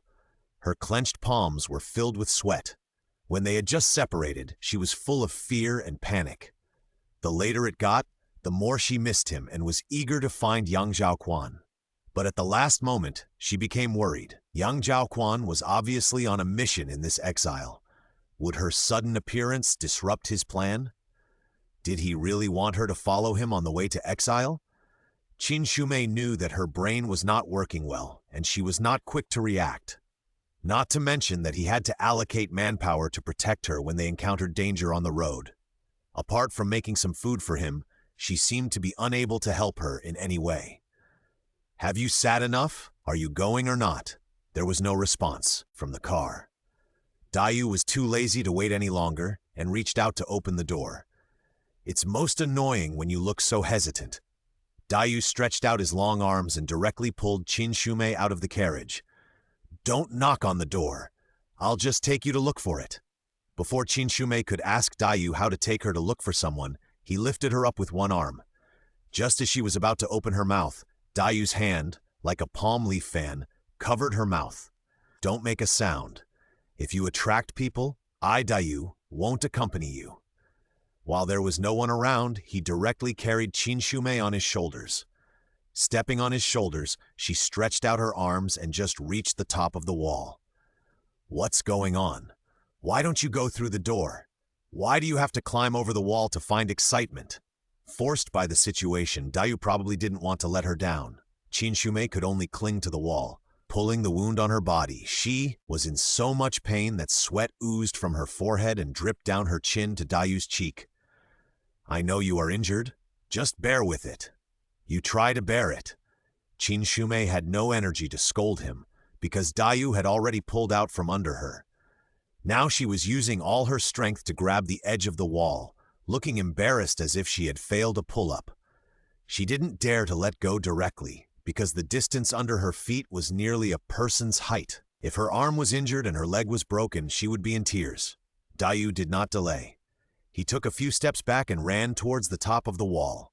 When he was still a short distance away from the wall, he raised his leg and stepped onto the wall. Using the ground as a force, his feet seemed to be equipped with springs. With a few taps, he stood on the top of the wall. He was big, but he completed this set of movements very lightly. At first glance, he was an old hand at climbing walls. Avoided Qin Shumei's injured arm, pulled her up without much effort, and brought her to the courtyard of Gan Mansion. 163/09382938. "We're here." Dayu landed as lightly as a big cat, making almost no sound. The two of them landed in a secluded place in the yard. The shadows of bamboo swayed in front of them, and the sound of their feet stepping on the ground was covered by the rustling of bamboo leaves in the wind. "Put me down first." Qin Shumei lowered her voice and patted Dayu's back gently. Enjoying the treatment of being carried down the wall like a princess? That's pure dreaming. Talking about being gentle and considerate to Dayu is like playing the lute to a cow. Qin Shumei was swung on his shoulders and carried down the wall like a sack of sackcloth. She wanted to struggle down by herself, but she only relied on her lower abdomen and pelvis to support herself, without a solid core strength. She wanted to twist her body to express her dissatisfaction, but she was powerless. Dayu put her down to the ground and took him to hide in the dark corner. They were in the dark, while the people in the mansion were in the light. The two held their breath and were not in a hurry to make the next move. Instead, they observed the movements in the mansion. The courtyard of Gan's mansion was not big. In terms of grandeur, it was several levels lower than General Shu's mansion. But although it was small, it had everything. The mansion was elegantly decorated. In this small courtyard alone, there were pavilions and landscapes. From this leisurely and elegant atmosphere, it can be seen that the owner is definitely not a pragmatist and is definitely out of the working class. This courtyard should be the residence of the female family. After the second wave of maids passed by, Qin Shumei concluded about this courtyard. Then what are you still hesitating about? I'll take you to another courtyard. Dayu's legs were numb from squatting, and he was about to stand up, but suddenly his movements stopped. Qin Shumei was wondering why he pressed the pause button for her, and then she heard the sound of the door of the main house opening, followed by the sweet and tender voice of a woman. Brother Quan doesn't like sweet food, nor does he like fishy smell. He must not have eaten well tonight. Qin Shumei turned her head at the voice, and her body was petrified and unable to move. Could this, Brother Quan, be the person she thought of? The owner of the voice was a young girl who looked only 14 or 15 years old. She was wearing a pink dress, which made her look like the most delicate apricot blossom in spring. She had a baby face, and the dimples at the corners of her mouth were looming when she spoke. She was well-behaved and pretty. Just looking at her twice would make people feel sweet, as if they were dipped in honey. This young girl was Gen Yiwen, the maid beside Gen. Yiwen wanted to take the food box from her hand, but she pouted her red lips and looked unwilling. This is what I made for Brother Quan myself, so of course I have to take it to him in person, otherwise it would be a loss of sincerity. The maid had no choice but to hold a lantern to light her way. Since my wife arrived in Wenliang City, she has been taking care of the mansion for my husband. What kind of chores does not depend on my wife? In the Yingchuan Marcus's mansion, have you ever suffered such hardships? Now that you have found His Highness, you have done everything yourself, and you are extremely hard-working. You look thin. When Qin Shumei heard the word His Highness, lightning seemed to strike through her mind. She looked grim, her eyes fixed on the two people who were still talking at the door, and she endured it again and again. Under Dayu's threatening gaze, she gradually calmed down and did not make any noise. Gan Yuan heard the maid's words, but did not care. Originally, I followed my brother out of the capital to see Brother Quan. I am willing to do these for him, and it is not a hardship. Let's go. The bone soup will be cold soon. The two of them raised their feet, and Qin Shumei also winked at Dayu. The so-called most dangerous place is the safest place. With Gan Yiwen and her servant leading the way, most of the servants and guards paid half of their attention to them. With this favorable condition, Dayu relied on his kung fu and walked out away in the dark. 2 people in the open and 2 people in the dark, less than 100 steps apart, entered a hidden courtyard. When they reached the door, Gan Yiwen stopped. You stand guard at the door, and remind me if someone comes. I want to go in alone and stay with Brother Quan for a while. The maid agreed, and together with a group of guards, they stood guard at the door dutifully, staring at their eyes like searchlights. What should be done? Shumei has neither a sharp ear nor a clairvoyant eye. People are so close, but they can't see each other. This feeling is 100 times more uncomfortable than being anxious.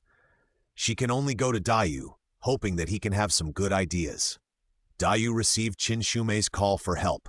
Although he looked disdainful, he was very agile. He took her and a few others to the back of the house.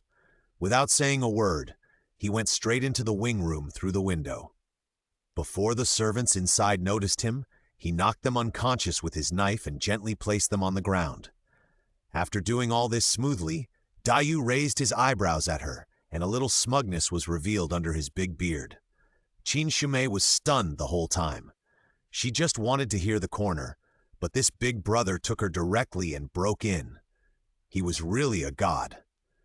Before she had time to give Dayu a thumbs up to show encouragement, she heard the voice she had been thinking about day and night. Madam Gan, don't worry so much.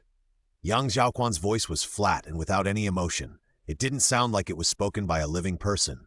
No worries, Gan Yuan denied eagerly, as if she didn't hear the rejection in Yang Zhaoquan's words.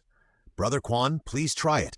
I specially added mushrooms, astragalus and cordyceps, which are the best for replenishing qi and blood. I stewed it for more than an hour. You are not able to move, so I will feed you." The sound of bowls and spoons colliding was heard, and it seemed that someone was holding a spoon. Hearing the conversation between the two, Qin Shumei's eyes were sour and her tongue was bitter. She couldn't help but want to lean over the door to peek, but Dayu held her arm.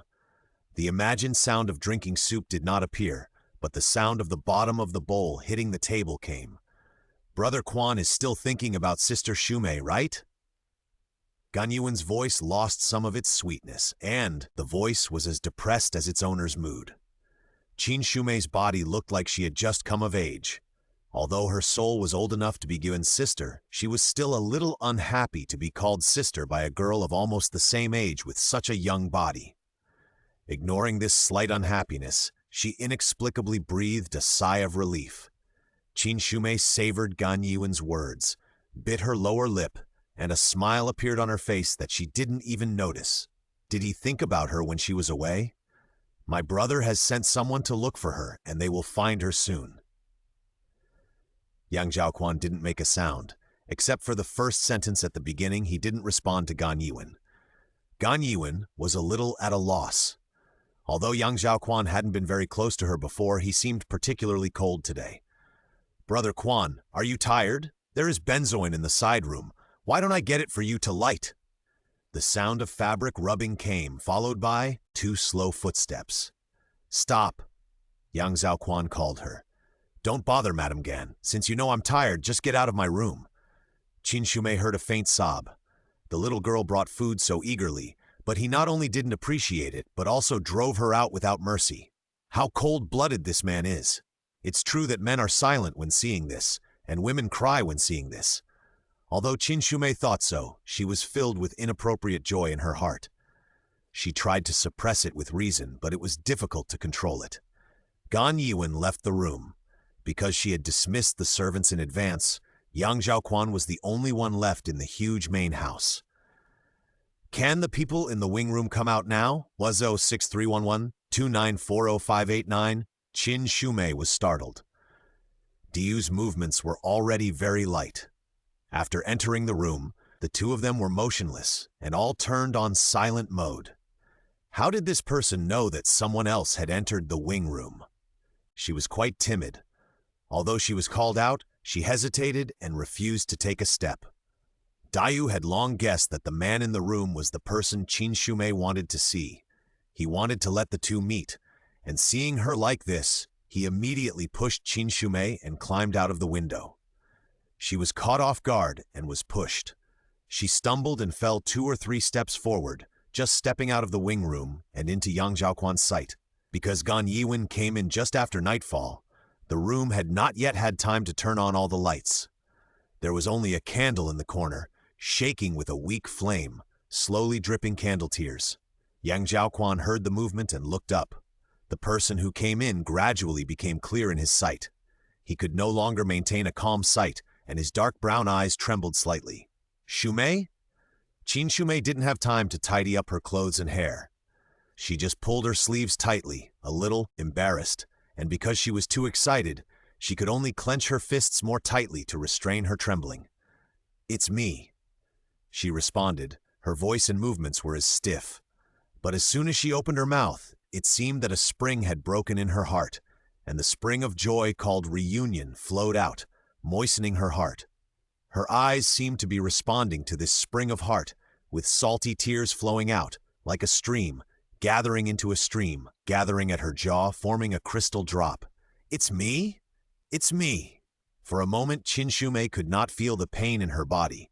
She took a few steps and rushed towards Yang Zhaoquan, who also struggled to get up from the bed.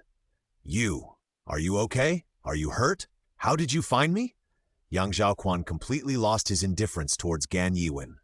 Although he was not good at expressing his feelings, he could not suppress his instinct to care about the person he liked. He ignored the shoulder injury involved, held her hand in his palm, and looked her up and down. "I'm fine, not hurt much. Someone brought me here." Qin Shumei answered his 3 questions in a trembling voice, and her eyes scanned him back and forth, and finally fixed her sight on his left shoulder. "It's much better now." After touching her hand, Yang Zhaoquan felt physically and mentally comfortable, and even his immobile calves didn't seem so terrible anymore. "How did you get separated from the team that day?" Young Zhaoquan asked gently, and his movements were even gentler. He stretched out his thumb and gently wiped off the dirt on Qin Shumei's face when she climbed over the wall and then tidied her hair. "I fell down, and I don't remember what happened that day very clearly. I just remember that someone opened the carriage door and put me in a sack." Her voice became smaller. "I was beaten a few times and then fainted. When I woke up, I had left the team." Although Yang Zhaoquan's smile was still on his face, the veins on his forehead were already bulging. "They put you in a sack and beat you?" Qin Shumei saw that he was angry and quickly stood up to show herself. "Look, I'm fine now, right? It's all over." Of course, this matter can't be forgotten. She was not a saint with a heart as big as the sea. After being hit a few times, she still asked the abuser if his hand hurt. But now she had to endure it when she should. Yang Zhao was seriously injured and had not recovered. She was also dragging her arms and ribs that were half crippled. She didn't know what the 3 Yans were like. No matter how angry she was, she couldn't fight back. Why bother thinking about this vengeance at the moment and making herself uncomfortable? Wait until the day when you can fight back and then beat them back happily. Wouldn't it be refreshing? A gentleman's revenge is never too late. Yang Zhaoquan lowered his head and was silent for a while. Since he was injured, he has been bedridden most of the time. At this time, he was only wearing pajamas with his black hair hanging down. His hair was shiny in the weak candlelight, which made his pale face due to excessive blood loss pale. "Shumei, go!" Qin Shumei was a little dazed and sat back beside him. "Go? Where to?" Yang Zhaoquan lowered his head even more, no longer as happy as before. "Someone must have helped you get into the mansion, right? How could you sneak into this room without alerting the Gan family by yourself?" Before Qin Shumei opened her mouth, Yang Zhaoquan pressed his index finger on her lips. "If I'm not mistaken, that person hasn't left yet, right?" Dayu really wouldn't leave. Lai Jie ordered him to be the messenger between the two parties. He wouldn't really leave before receiving the agreed thank you gift. Seeing her nod, Yang Zhaoquan took out a box from the pillow. "Shumei, go out of the mansion with that person, take this money and go far away." But we were exiled together. How can you are here? We just arrived in Liangzhou. This?" Qin Shumei was a little incoherent. She didn't take the box, but only caught Yang Zhaoquan's evasive eyes, trying to see something in his eyes. She didn't understand why the conversation turned out like this when it was fine just now. "This is not as simple as you think. If you follow me, you will only get more hurt. But in an emergency, the Emperor is just using our marriage as a cover. Even if you leave now, no one will pursue it. This whole thing has nothing to do with you. You don't have to be involved in it." "But I'm already involved." Hearing the intention of disassociating himself from his words, Qin Shumei's voice could not help but get louder. Her eyes widened, and she looked at Yang Zhaoquan's face through her tears, which was a little distorted and blurry. "Your Highness?" Her voice startled the guards outside, and someone with high vigilance asked. "Nothing." Yang Zhaoquan's voice was sent out calmly, and the outside became quiet. The guards exchanged glances with each other. The prince inside had a bad temper and was angry. He did not allow them to enter the house casually. Their husband also asked them to do everything according to the prince's instructions. They did not dare to enter the house rashly, but they were suspicious of the voice they had just heard. They could only leave the hospital to report to their husband. Hearing the footsteps, Yang Zhaoquan spoke faster. "They have gone to report back. Ganshun will be here soon. You have to leave quickly." Seeing that she was just crying and not responding, Yang Zhaoquan simply opened the box and stuffed the banknotes and valuables inside into her purse. "You are involved, but don't you have a chance to get out now? Why follow us through blood and fire? The battlefield is not a joke." "But we?" Qin Shumei couldn't accept his words. "There is no weeing." Zhaoquan grabbed her shoulder with his right hand, his fingers like eagle claws, looking at Qin Shumei with greedy eyes and a little erratic. He spoke each word slowly, as if he was talking to himself. "From the beginning, there was no we. There was only you and me." These words were like a heavy hammer, hitting Qin Shumei's head hard, even harder than the one she hit in the carriage, and her whole head was dizzy.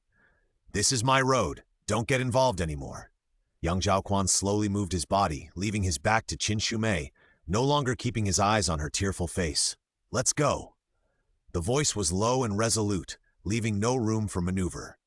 Her staggering steps disappeared in the direction of the wing room, and Yang Zhaoquan raised his sleeves to wipe the watermarks on his face.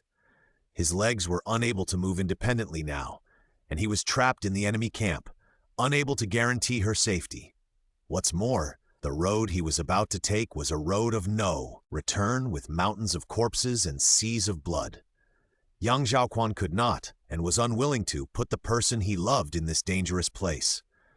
Rather than ending up with both of them covered in bruises, it would be better to let her go now and let her enjoy the rest of her life. It would be better without him in those times. /106311/294175.html. Qin Shumei didn't know how she got out of the wing room, nor did she know how she got out of Gan's house. She didn't even have the slightest impression that Dayu took her back to the inn. She was a time traveler, and in this era, she was a person without roots. Since arriving here, Yang Zhaoquan has been tied to her tightly. They got married, went into exile, and fled. Although life was hard, she always had someone to accompany her. But now he has left her behind. In this world, she has no step-parents, no brothers or sisters, no close friends, and even no intimate servants. In such a big world and such a vast sea of people, there is not a single lovable person. No one knows where she came from, and she has nowhere to go. Qin Shumei sat in the room all night, and the system's warning to stay up late did not force her to go to bed. The starlight gradually faded, the morning glow began to appear, and the sunlight became a beam, but she seemed to be unaware and just sat there quietly. Knock, knock, knock. The knock on the door awakened some of her instincts. Qin Shumei opened the door with a blank look in her eyes and did not react to Dayu standing outside. "Looking at this posture, you are not going to go back to your husband." Dayu walked in carelessly, sat down at the table, poured a cup of tea and drank it all, more comfortable than in his own room. "What's the matter? Are you going to stay here or go back to Uwente with me?" Dayu said the second half of the sentence reluctantly. If Lai Ge had not told him earlier that Xuanzheng wanted to take Qin Shumei with him, he would not want to invite the Yin country woman back to their tribe. Qin Shumei was stunned for a long time, as if she didn't hear him and didn't respond to him. "Let me make it clear first. We have escorted him, and we have helped you find him. It's you who didn't reunite with him, so you can't blame us. So, the reward mentioned before." "Pa!" Before Dayu finished speaking, a silver note was slapped on the table. He looked up at the woman who didn't even blink, picked up the banknote, and carefully examined the denomination. "Is that enough?" Qin Shumei knew that it was a banknote of 500 taels, the largest denomination among the stack of banknotes that Yang Zhaoquan stuffed into her purse last night. It was enough for her to travel around the mountains and rivers of Dayan, or buy a house and land, to have her own little world in this world, and start a new life. The sadness and unwillingness receded, and she didn't feel tired after a night of hard work. The abundant energy with a deceptive nature flowed into her brain like a stream of magma, expelling all the previous helpless emotions and replacing them with a nameless fire. If he pulled her on the pirate ship, she had to get on. If he kicked her off the ship, she had to accept it. Damn his new life. Since he asked her to leave, she walked away. Great! Dayu put the banknote in his arms and felt much more comfortable looking at Qin Shumei. Since he was in a good mood, he was willing to ask again patiently, "Are you staying in Yin or going to Uwente?" "Go to Uwente." Yanchang rushed to Yuxing according to the address, almost non-stop day and night, and even changed 2 horses. But he never saw the figures of Yanji and Yanfu on the road. When he reined in his horse under the wall of Yuxing, he was already covered in dust, and even his collar was so dirty that his original color could not be seen. The gates of Yuxing were closed, and the walls were guarded by guards. The whole city was heavily guarded, and it was difficult for even a bird to fly in. The officers and soldiers on the tower saw Yanchang riding a horse alone from a distance. When he ran to the foot of the city, the officers and soldiers tensed up and asked questions under the city. "Who's under the city? Tell me your name." Yanchang responded loudly.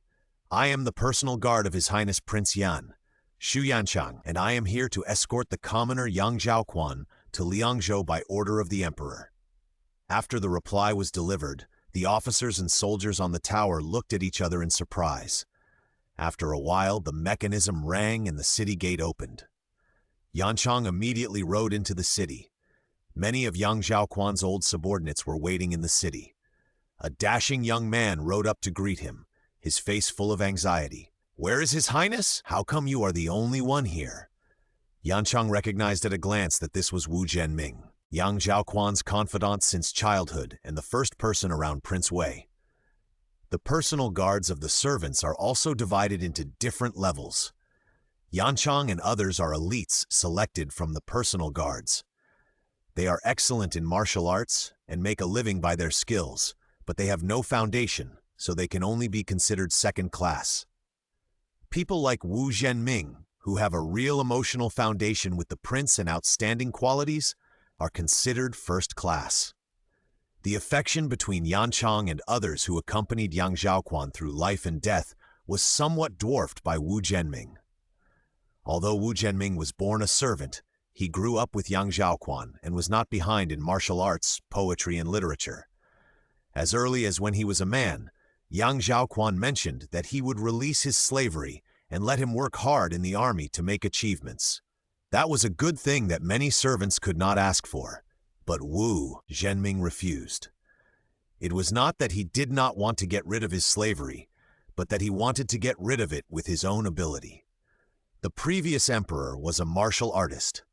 In order to encourage men to make meritorious deeds, he specifically stipulated that accumulated military merits could reverse their birth and even promote them to higher positions and titles, which was a way for the lower class to go through the world. For this idea, he was extremely brave on the battlefield. He once led 500 soldiers to kill thousands of people alone. It was this wisdom and courage that made him repeatedly make military exploits. Now he has long been freed from slavery and promoted to the 4th rank of Fengyi Zhonglangjiang. He could have risen to prominence, but he still insisted on staying by Yang Zhaoquan's side to protect his original master. He was also going to follow Yang Zhaoquan back to Beijing this time, but Yang Zhaoquan ordered him to stay behind to deal with the aftermath. So the master and servant separated. Such loyal and brave deeds made Wu Zhenming a legend in the hearts of a group of servants. His deeds of turning from a slave to an official also resounded throughout the circle of servants, and he was an idol-level figure in the hearts of countless young servants. Yanchang had only seen him once in the capital, and it was a hurried encounter when the two princes met and reminisced about the past.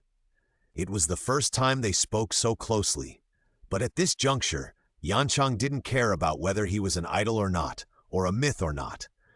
He knew in his heart that Yanfu and Yanji's horse speed would never be slow. He was delayed for 3 days, and since he didn't meet him on the road, it meant that something had happened to Yang Zhaoquan on the way.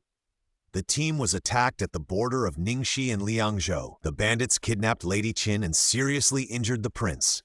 Yanfu and Yanji should have brought the prince here before me, but now they are not here.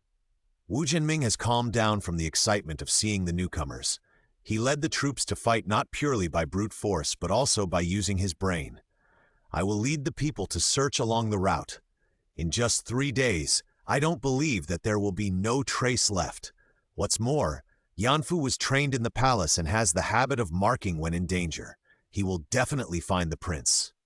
After receiving the secret order from the emperor to gather Yang Zhaoquan's old subordinates, he didn't believe that Yang Zhaoquan would really be stripped of his title.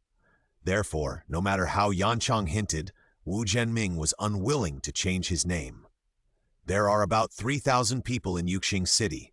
Leave 2,000 Jingwei to guard the city. I will take 1,000 people out of the city to search.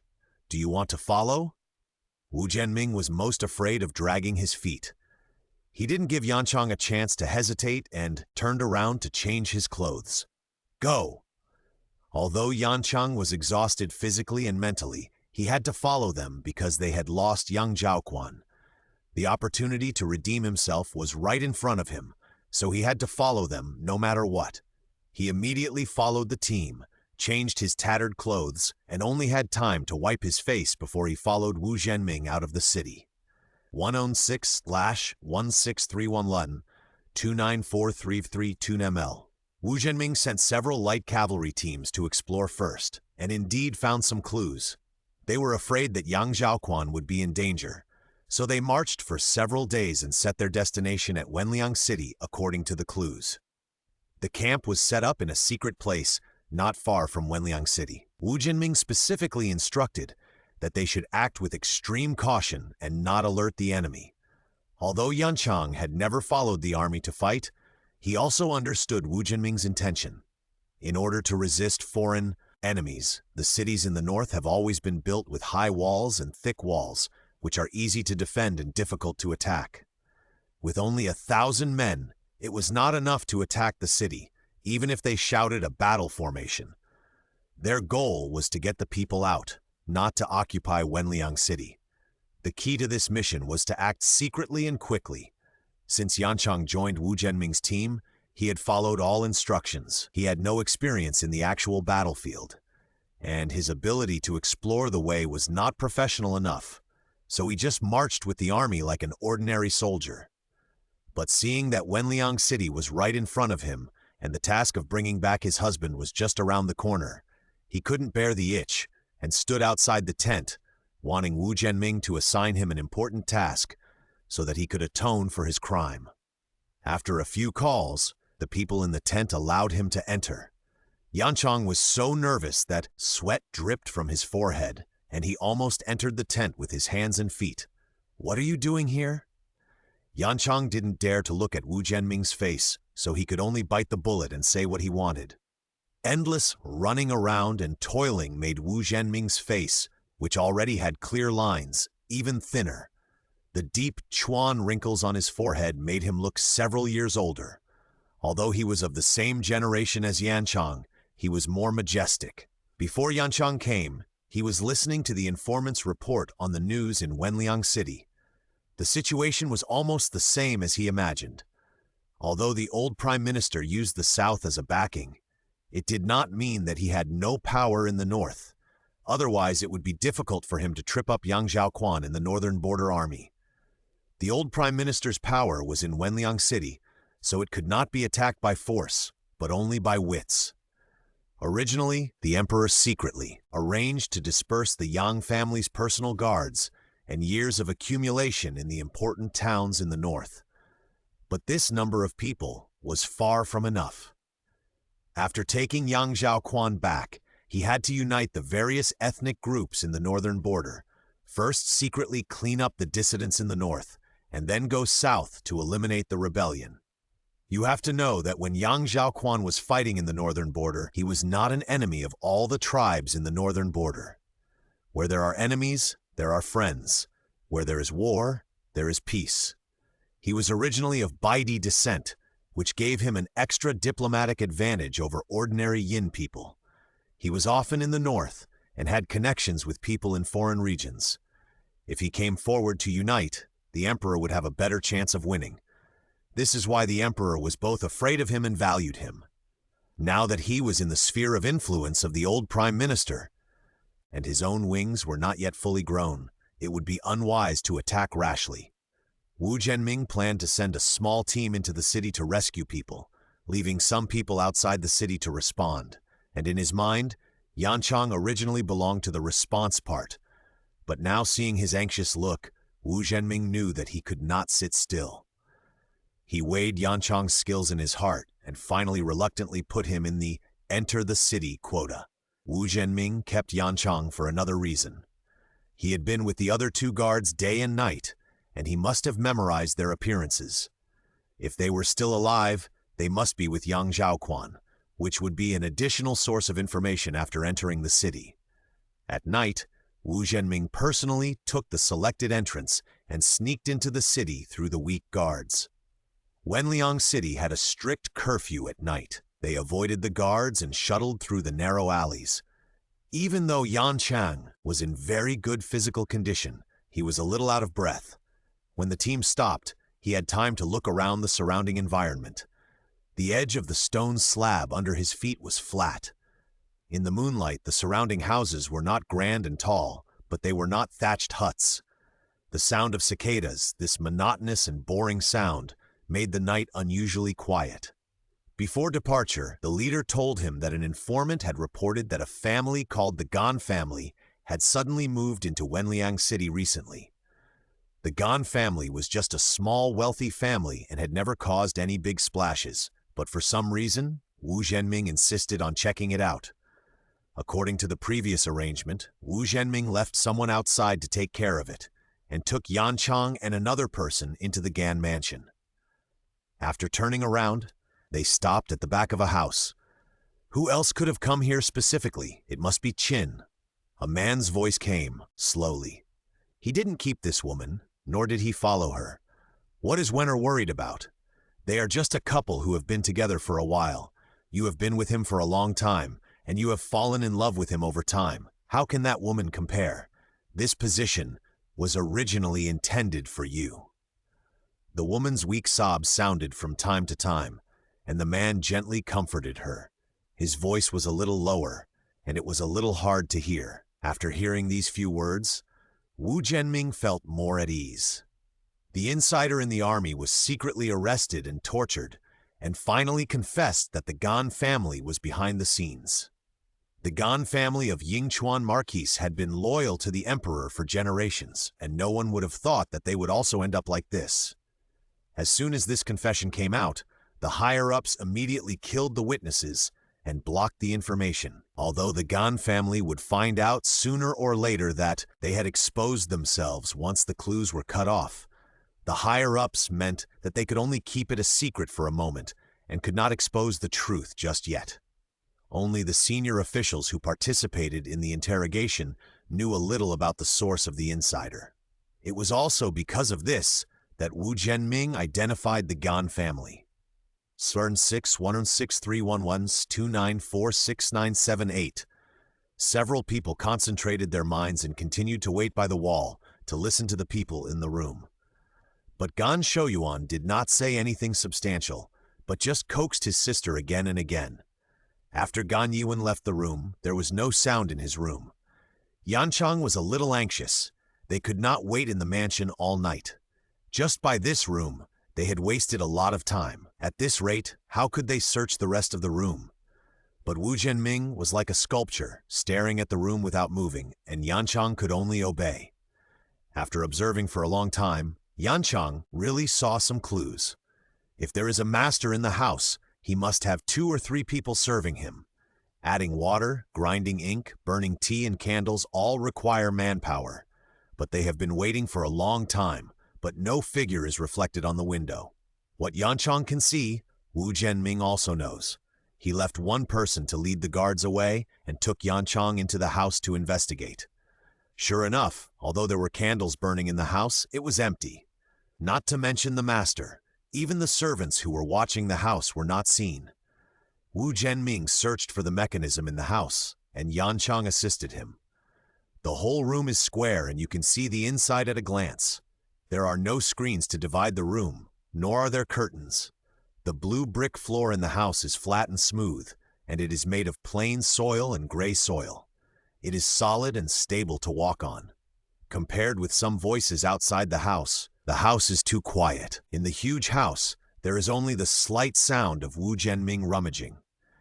It was Yanchang's first time to break into someone's house, so it would be a lie to say he wasn't nervous. Although they had wrapped the soles of his shoes with cloth as soon as he entered the house to prevent leaving footprints, he couldn't help but look at his feet, fearing that he would leave any marks. He saw something was wrong at first glance.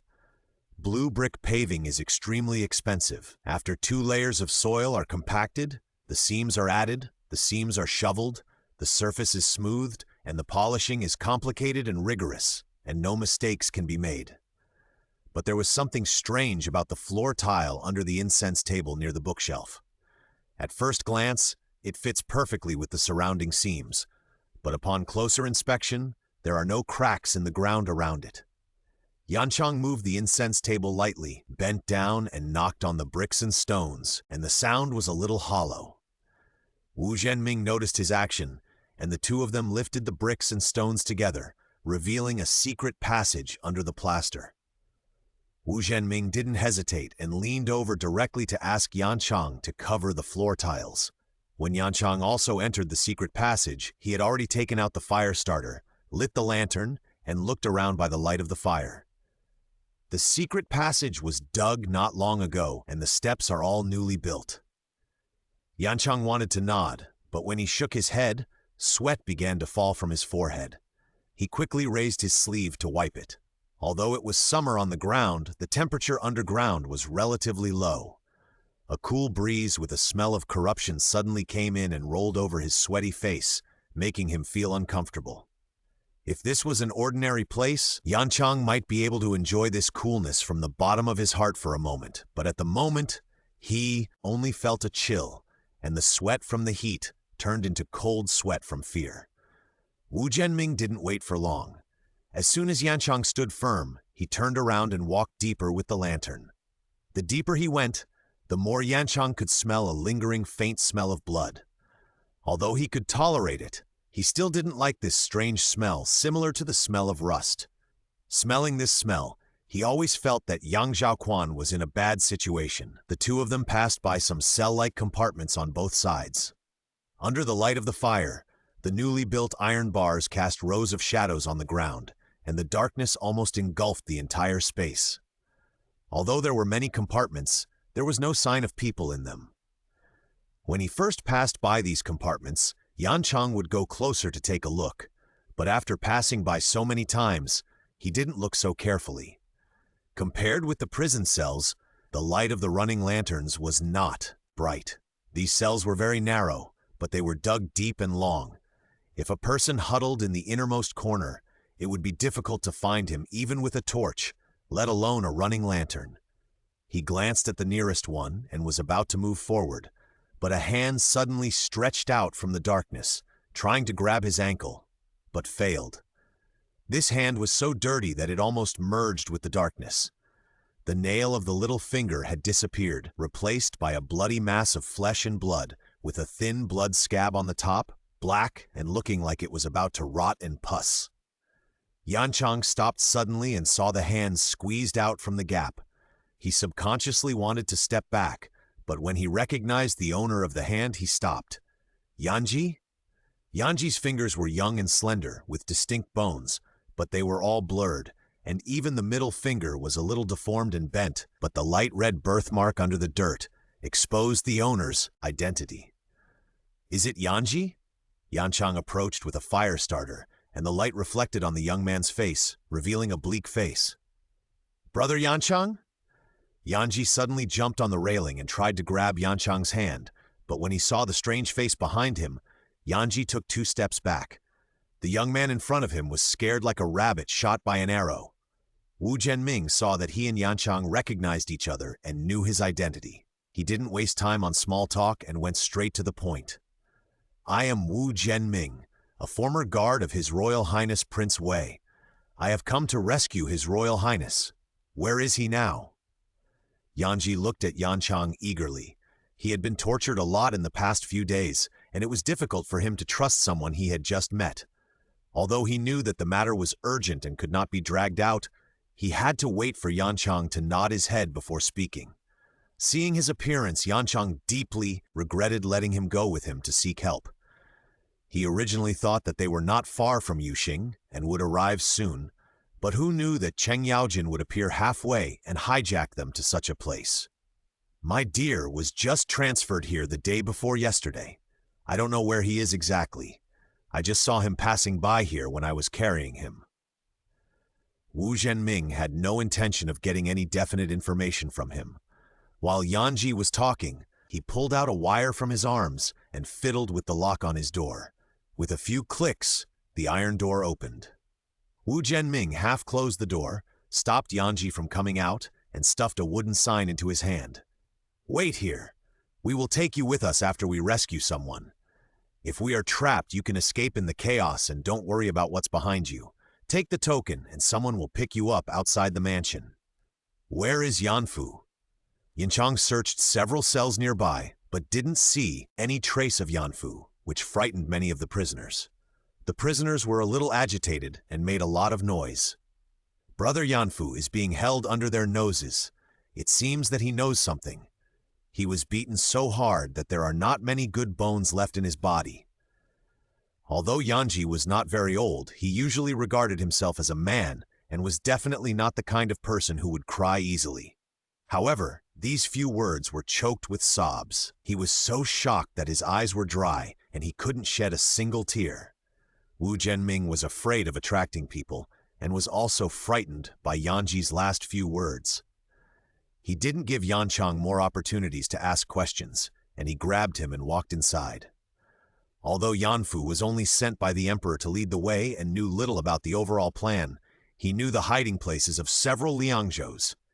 If he revealed all of them, the old prime minister would seize the initiative, which would be detrimental to the next plan. Time was running out, and Yanchang only had time to look back at Yanji before he was dragged forward. The two of them walked to a corner, and the narrow passage suddenly became wide. In the dark corridor, a bright area appeared. There were no bloody torture instruments as imagined, and no ground covered with blood and dirt. There was only a well-made high chair. The person in the chair sat facing the corridor with a pale face. That person was Yang Zhaoquan. La 106-10631 Lun, Twas Qin Shumei came. Since Qin Shumei came, Gan Shoyuan felt that he was not well prepared, so he simply moved Yang Zhaoquan to the dungeon for custody. Although the treatment was the same as before, he always looked at Yang Zhaoquan with a bit of dissatisfaction. In his eyes, Gan Yuan was beautiful, gentle and virtuous, and the best woman in the world. If she hadn't been so devoted to Yang Zhaoquan, he really didn't understand how a person with half-barbarian blood could be worthy of his perfect sister. What's more, this person clearly had someone in his heart.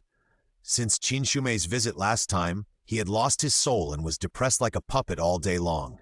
If it weren't for the great use of keeping this person, he really didn't want to face this emotionless stone again. "Are you still unwilling?" He asked this question no less than 3 times since Yang Zhaoquan came, but he didn't respond every time. After hearing his question this time, Yang Zhaoquan closed his eyes directly and ignored it completely.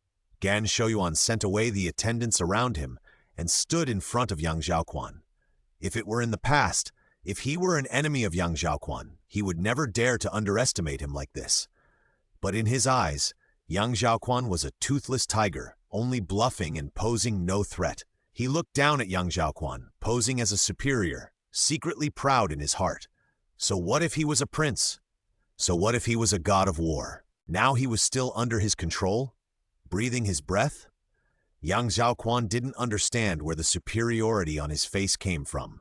He was born a dragon son and was not in a low position. Even if he couldn't stand up, he was not on the same level as Gan Shoyuan. He never cared about these overt and covert ridicules. Gan Shoyuan was a little frustrated, but when he saw the man in the corner, he became more interested. "If you agree to cooperate, I can spare his life." Gan Shoyuan took a few steps to the side, grabbed a few tufts of hair from the top of the man's head from the corner, and forced him to raise his head. The man was covered with wounds, his hair was disheveled, and under his hair was a swollen face. There was little skin on the exposed forearm, and the muscles were all exposed. Yang Zhaoquan only glanced at him and then lazily lowered his eyes. "Kill him if you want to, don't talk nonsense." Gan Shoyuan shook the man's hair away in disdain and took out a handkerchief from his arms to wipe his hands. He squatted down and spoke to the bloody prisoner. "Your husband is really cruel. He didn't even feel sorry for the guards who accompanied him all the way, and pitied you for working like a cow and a horse all the way. But what happened in the end? Didn't he get a sentence of kill him if you want to? In their eyes, you are even worse than an animal. Think about it carefully. Why do you keep secrets for them?" Yang Zhaoquan saw that the man's head trembled, as if he was stimulated by these heartbreaking words.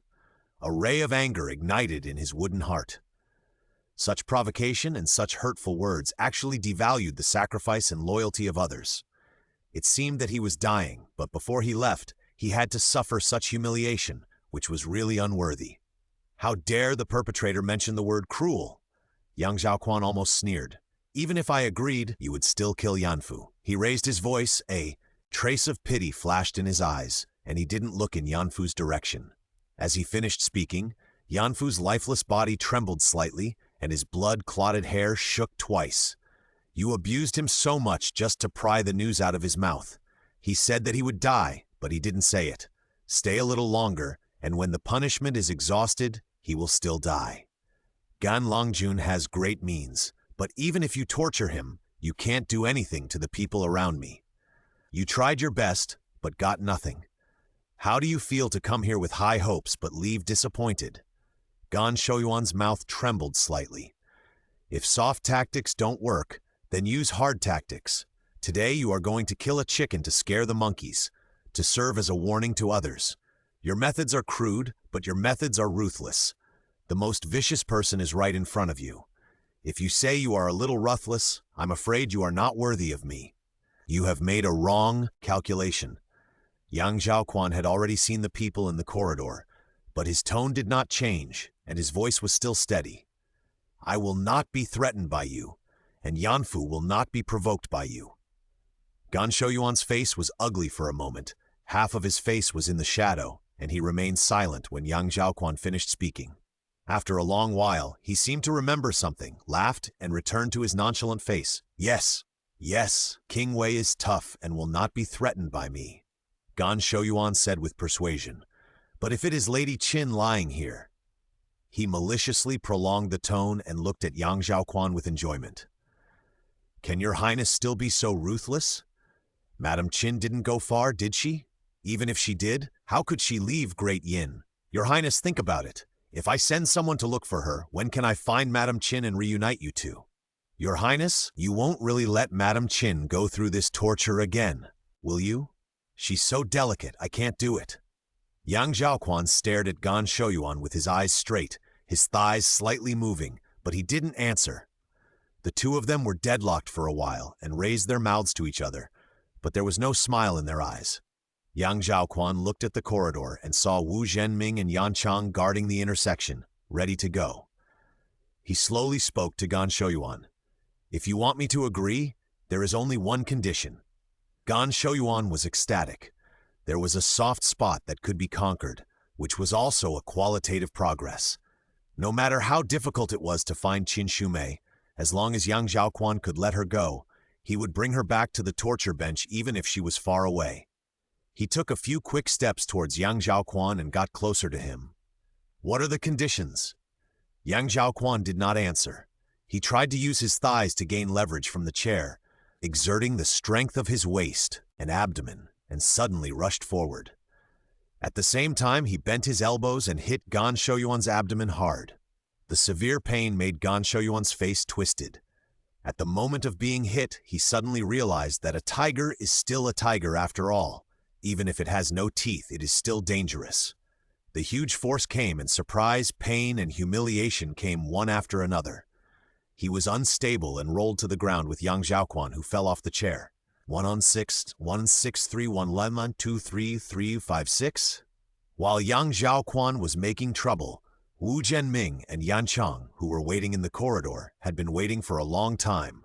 Wu Zhenming ran a few steps, and with one leap, he pinned Gan Shouyuan to the ground and chopped him unconscious with his hand.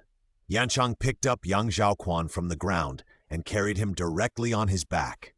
Although the men had tried their best to move lightly, the sound of an adult man falling to the ground still attracted the guards. Wu, Zhenming, and Yan Chang fought with them, knocking down 3 of them, but one still managed to escape. Wu Zhenming stopped Yan Chang from stabbing Gan Shouyuan to death and picked him up from the ground, but his eyes were on Yang Zhaoquan's legs. He moved his lips, but in the end he didn't ask a question. Yang Zhaoquan caught his gaze, but the situation was urgent, so he didn't respond immediately. With this pair of crippled legs, it would be inconvenient for him to be in the army or on horseback to kill the enemy in the future. There are 3 secret passages here, and the man just escaped from the one under the west wall. The Gan mansion is short of manpower, and it is impossible for all the passages to be heavily guarded. If we retreat from Gan Shouyuan's main house within half an incense stick, we may still be able to escape unscathed. Wu Zhenming nodded in agreement and leaned over to check Yang Yanfu's injuries. Yang Zhaoquan also signaled Yan Chang to get closer to Yanfu. The scene in the corner made Yan Chang, a man who was used to seeing life and death, couldn't help but turn his eyes away. Wu Zhenming stepped aside and shook his head at Yang Zhaoquan. They were a step late after all. Yan Chang put Yang Zhaoquan next to Yanfu and let him hold Yanfu's shapeless hands. These hands once held the hilt of the sword and resisted the fatal blows of countless enemies. They also shook hands with colleagues and pulled him and Yanji up from the ground again and again. These hands once patted him on the shoulder, as kind and powerful as an elder brother at home. But now, it seemed as if its finger bones had been pulled out, like 5 short, dirty hemp ropes, curled up listlessly beside the man. I, Yang Zhaoquan, hereby promise you that I will never betray your loyalty. The day we return to Beijing, your family will be free from wealth and honor. Yanfu tried to control his facial muscles, but he could not say anything. He used his last bit of strength to stare at Yang Zhaoquan. As the light in his eyes gradually extinguished, his eyelids slowly closed. Your Highness, it's time to go. Wu Zhenming took off his outer robe and covered Yanfu's head, which was considered to be his last bit of dignity. Then he immediately carried the unconscious Gan Shouyuan on his back and ran out of the secret passage. Yan Chang carried Yang Zhaoquan on his back, but he did not forget to call Yanji. Although Yanji had some flesh wounds on his upper body, he was able to run. At this time, he was only thinking about escaping, and even the pain he had suffered seemed insignificant. When the palace soldiers heard that their husbands were in danger, they were in chaos. They were leaderless and had no one to command them. They could only hold torches high and search for the intruders. Because they were afraid that the thieves would escape with others, the guards focused on guarding the exits. In contrast, the nobles' houses were less guarded. In the chaos, they entered Gan Yuan's courtyard and entered the main house with almost no effort. The posture of several people breaking into the door frightened the maid. Gan Yuan had never experienced such a storm. She was at a loss and was forced to leave by them. Wu Zhenming deliberately walked at the end and used Gan Shouyuan on his back as a human shield. With the Gan brothers and sisters to support them, even if the palace soldiers' arrows were on the string, they could not shoot rashly. The 4 dragged Gan Shouyuan and Gan Yuan and dodged out of the house without any danger. Finally, they met up with the people who had been waiting outside the house. When the leading soldier saw Wu Zhenming, his gloomy face finally showed a little joy. He came forward and explained the situation in a rapid-fire manner, without even having time to salute. Just as Wu Zhenming had expected, the Gan mansion was not heavily guarded, because the entire Wenliang city was behind it. After the escaped guard came up, the Gan mansion sent a team of people to report to the officers and soldiers guarding the city. At that moment, the city gates were under martial law, preparing to catch them in a trap. Yan Chang was very anxious and raised his hand to point directly at Gan Shouyuan. If you don't let us go, we will threaten his life. He hated Gan Shouyuan for what he did to Yanfu. If Wu Zhenming hadn't insisted on keeping him, Yan Chang would have wanted to kill him with a knife as soon as he got close. Gan Shouyuan was hit hard by a palm, and his head was still a little dizzy. Yan Chang's words directly made him sober up. Hearing this, he raised his head from Wu Zhenming's back and smiled nonchalantly. The one guarding the city is General Hu Ben. Even if he threatens me, he can't do anything to him. If I die here today, I must drag you all with me. Yang Zhaoquan had mounted the horse with the help of Yan Chang, and his lower body was tied tightly to the horse. At first glance, he still looked healthy and mighty. He clapped his hands and had Gan Yuan brought up. The woman's hair was disheveled, and a jade hairpin made of warm and smooth Haitian jade was tilted to one side, about to fall. However, her hands were tied behind her back, so she had no energy to straighten it. Tears were streaming down her face, and the powder she had carefully applied was almost washed away. Even the eyebrows she had drawn were blurred. Gan Shouyuan could hardly tell that the person in front of him was his sister, who had always been exquisite and refined. Wenner?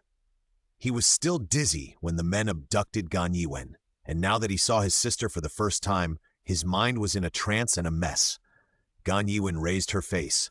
Although there were no scars on her body, her eyes were confused. Her eyes were red, and her face was swollen from crying. "Brother!" Maybe she cried too much before, so her voice was hoarse at this time, and the look she gave Gan Shouyuan was full of hope and help. It was unknown what kind of threat and shock she had received. Yanji shook his head when he saw it. Let alone threatening to beat Gan Yiwen, they didn't even touch her with a finger. Why did she cry like this? Her brother had plucked 2 of her fingernails, but she didn't even cry out in pain. Gan Shouyuan knew his sister's delicate personality, and just one look at her made his heart tremble with pain. His heartache and pity turned into anger towards Yang Zhaoquan in almost an instant. He raised his head and glared at Yang Zhaoquan, his eyes almost bloodshot. "Wen'er is just a girl. Why did you drag her into this? The dignified King Wei is now using a girl as a threat.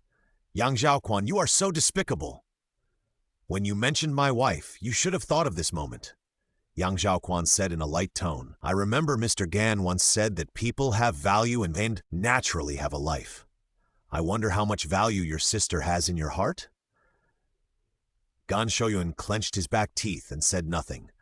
Yang Zhaoquan signaled his men to tie Gan Shouyuan's hands and feet and tie him horizontally on the horse. The soldiers acted quickly. In just 3 or 5 moves, Gan Shouyuan was tied up and placed on the saddle like a sack. "From here to the city gate, you have nearly an incense stick of time to think about it. If we can't leave the city today, your sister's life will be in danger." The city gate was indeed full of soldiers. Bows were fully drawn and swords were unsheathed. General Hubin led the elite troops to stand under the city, riding a tall horse, holding a red tasseled double-hook spear in his hand, waiting for them to approach. Seeing Yang Zhaoquan sitting firmly on the horse, General Hubin was startled, but when he saw the straps, he was relieved again. He said that this King Wei always uses fists to solve problems and does not need to communicate with words. If he was not lame, he would not use women as hostages. Commoner Yang Zhaoquan disobeyed the emperor's order and escaped privately. This general is now ordered to arrest him. Why don't you get off your horse quickly? Yang Zhaoquan gently pulled the reins, led the horse's head back, asked Wu Zhenming to let Gan Shouyuan down, and untied him. "Thank you, Mr. Gan," he said lightly, and someone escorted Gan Yiwen forward. The edge of a short sword was pressed against her fragile neck. The cold touch on the beating blood vessels made her eyes flow with 2 lines of clear tears. Gan Yiwen watched her brother walk towards General Hubin. Her always upright figure now seemed a little hunched. She had always relied on her father and brother's love to do whatever she wanted, and she was lawless and had to get Yang Zhaoquan. This time, her father and brother were against going north, but they couldn't change their temper and took her with them.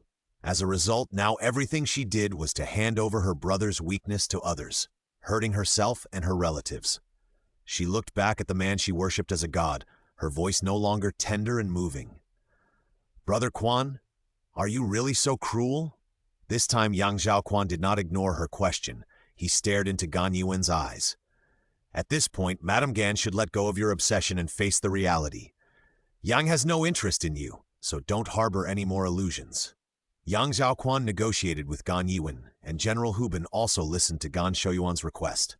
He stabbed the double-hook spear into the ground fiercely, and a cloud of dust suddenly rose from the ground. "You want me to let him go?" His eyes were wide open, and his spit almost sprayed on Gan Shouyuan's face. Now that his legs are crippled and there is no one around him, it is a great opportunity to capture him. This is a major concern of the Prime Minister. If we let him go, now, when he can revive the army and recover from his leg disease, wouldn't it be like letting a tiger go back to the mountains, which will cause endless troubles?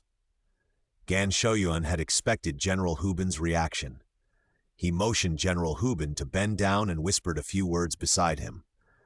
General Hubin's expression changed from surprise to suspicion. He looked Gan Shouyuan up and down with suspicion. "Are you trying to help him out of trouble?" Gan Shouyuan smiled bitterly. "He threatened Wen'er, and we are irreconcilable. Why should I help him?" General Hubin glanced at Gan Yiwen, who was almost on the verge of collapse. He knew that Gan Shouyuan treated his sister like a pearl and treasure, and would never be willing to use her as bait. Thinking of this, his suspicion was reduced by a third. Although he was still unwilling to let Yang Zhaoquan go, he had no choice but to do so. General Hubin waved his spear and shouted loudly, "Open the city gate, everything!" In front of Yanji was completely beyond his expectations. The desperate fight and the struggle of being outnumbered did not happen. When the gates of Wenliang City were opened and the soldiers guarding the city made way, Yanji still felt that he was in a dream. He approached Yanchang blankly, his eyes passing over Gan Yiwen, who was still sobbing. "If General Hubin doesn't respond, will you really kill Gan Yiwen?" Yanchang was helpless. Is this the right question to ask now? But he hesitated for a few times, and he was reluctant to scold the child who had just escaped from prison. In the end, he opened his mouth to explain after leaving the city gate. "The short sword against Gan Yiwen was not sharpened at all. You did this to add an extra layer of protection, and by the way, it also made Gan Yiwen give up the idea." He rode beside Wu Zhenming and thought of what he had said before.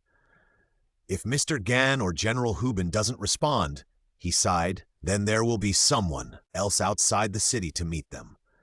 The messenger will be equipped with a bell and a flying arrow. The sound will be used as a signal. We will attack from both inside and outside. Even if it costs our lives, we will fight our way out." Yanji nodded. He subconsciously turned his head to look at Yanfu, but behind him were soldiers marching in neat steps. There was no longer the old brother who was serious but kind. His throat was choked. The lives of the guards were like ants in grass. They could be gone at any time. They were like trembling lamp beans. If any powerful person snorted a little, they would be extinguished, and only a wisp of smoke would be left. Yanji stared at Yang Zhaoquan's back, wondering what the man they were guarding with their lives was thinking at the moment. Wu Zhenming walked in the front and guarded Yang Zhaoquan. Although he was worried about his health, he still restrained himself from asking questions to protect the prince's face. Even when riding a horse, he always paid attention to falling behind 2 steps to show his different status. The late emperor might have been worried that his son's origin would bring him psychological trauma. So when he was alive, he always reminded his son that he was of noble status and could not be compared with ordinary people. Such an education made His Highness develop a higher arrogance than ordinary people in his childhood. Before Wu Zhenming, the late emperor had also arranged for His Highness to have close guards of the right age, but after all, they were just little children, and most of them did not have such a strong sense of hierarchy. The prince is always strong, but the guards are always changing. In the end, only he, who had never stepped out of line from beginning to end, stayed. But this time, Yang Zhaoquan gave him a very different feeling. His arrogance was still there, but his arrogance was greatly reduced, and he was even more approachable. "Your Highness, why don't you go back to Yuxing to rest first, and then discuss with the generals after you recover?" Yang Zhaoquan waved his hand. He knew that Wu Zhenming meant well, but at the moment, he had something to worry about. If he was not satisfied, it would be difficult for him to concentrate on the next big thing. The attack on the border of Ningxi was not an accident. It is still unclear how Gan Shouyuan learned about his whereabouts. A 1,000-mile embankment is destroyed by an anthole. If we keep this matter, there may be trouble in the future. What Yang Zhaoquan kept thinking about was the sack on Qin Shumei's forehead and the punches and kicks on her body. "Bring the men and horses. Let's go to Ningxi. We provide you with the fastest update of Bound Health System after exile by the great writer Penguin Living in the Forest. In order to check the fastest update of this book next time, please be sure to save the bookmark." Chapter 61, Rescued Free, Reading. /66311-298488464. Since sending Yang Zhaoquan and Qin Shumei away, Dong's life is not as smooth as before, but it is gradually improving. Although the old lady He-Shi deeply hated her second daughter-in-law for inducing her adopted daughter for her own selfish interests, but after all, she had been married to the Shu family for several years, and people are all made of flesh and blood. After living together for a long time, no matter what, the old lady couldn't bring herself to divorce her and send her back to the Dong family. Dong was now like a dog-skin plaster. The Shu family could beat and scold her, but because she had been attached to them for too long and too tightly, tearing her off would always take away a layer of skin. After this battle, although Dong lost the trust and love of her mother-in-law, she felt that she had gained more. For example, now, while enjoying Hongfang's fanning, she drank the high-quality bilachun that she could only envy before. For this sip, she specially picked a white porcelain cup just to enjoy this green and clear tea soup. The slender strands of tea leaves curled into snails floated in the cup, and the bottom of the leaves were as fresh and translucent as jasper. She picked up the cup and smelled it before drinking. In this bleak early autumn, her nose was full of spring, and it was fresh and sweet when she took a sip. It was really a good taste that she had never dared to dream of before. Mrs. Dong gestured to Hongfang to fan the fan more slowly and took a sip of tea. It's funny, our Shu family is one of the richest families, but my mother-in-law is so frugal that we can't have anything better to drink even if we want to. She's so stingy with her family, but very generous to outsiders. She flipped through the account book on the side, which was full of records of the bandits' loot from Yang Zhaoquan's convoy. Dad and Mom even took out the treasures from the bottom of the box. Look, this Tianrong Shengji pill. Dad only had 2 boxes in total. When Dad was seriously injured, he only took 1 pill to save his life, but this time he gave away a whole box. Mrs. Dong pointed at the account book, but she didn't hear Hongfang's response. She was talking to herself, feeling a little bored, so she turned her head to look at her maid. Seeing that she was hesitant to speak, Mrs. Dong had already guessed. Is it my second brother who is here to ask for money again? She didn't even look at Hongfang, but just straightened the satin cloth with chrysanthemum pattern on her knees. Yes, the second master feels that his share is too little. Hongfang nodded hurriedly, looking at Dong's slightly frowned eyebrows in fear. 1,500 taels can't stop him from talking. Dong had agreed to share with her brother, but young Zhaoquan and his men traveled light and didn't want to bring a lot of baggage. The things they robbed were few and fine.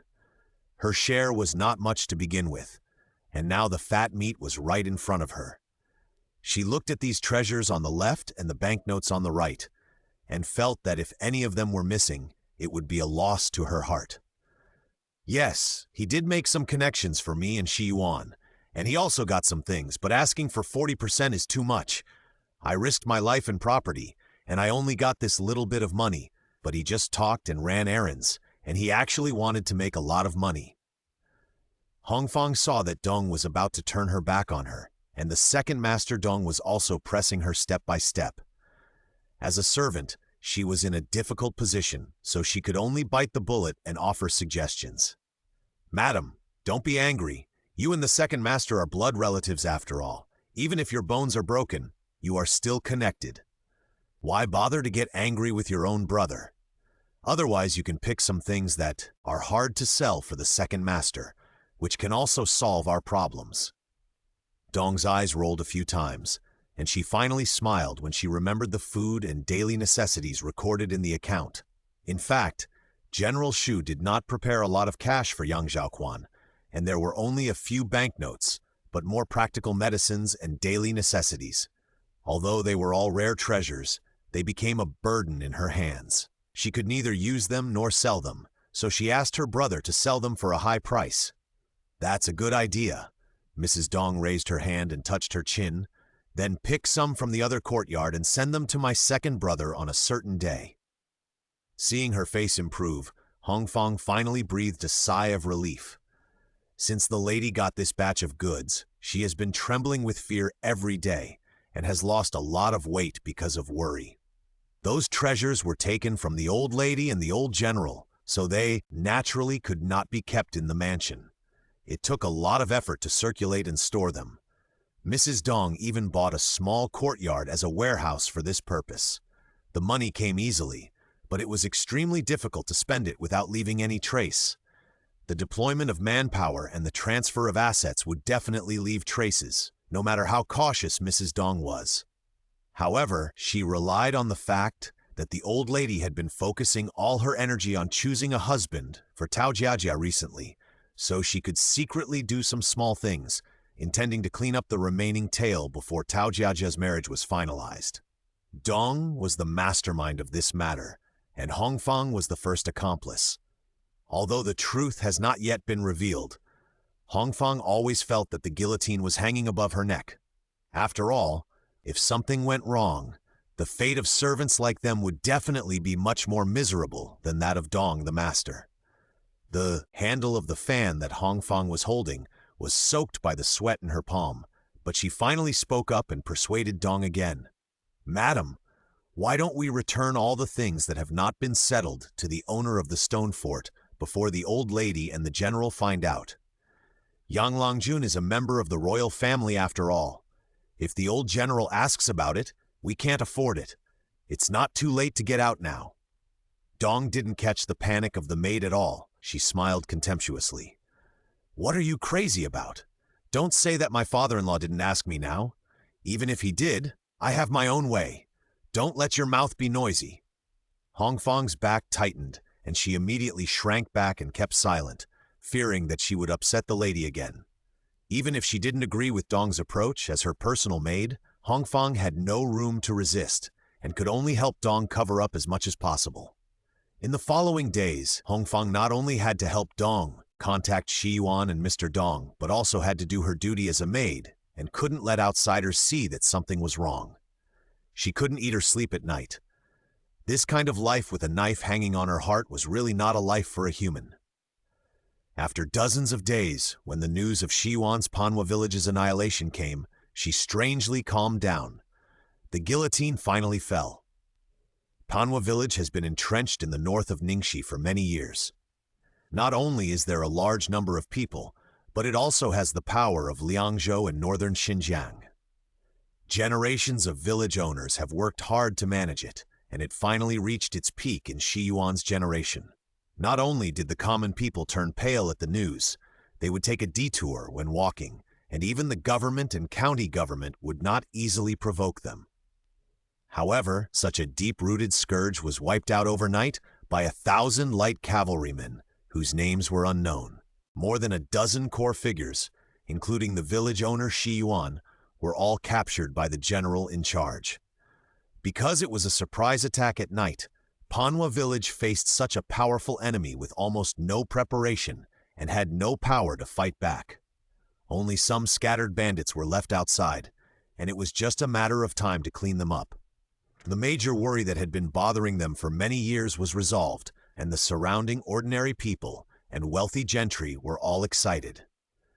For a while, everyone was praising this team. General Shu naturally got the news as soon as possible.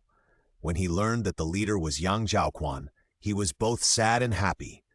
The good thing was that Yang Zhaoquan was now in charge of the army again, which meant that he had bet on the right person.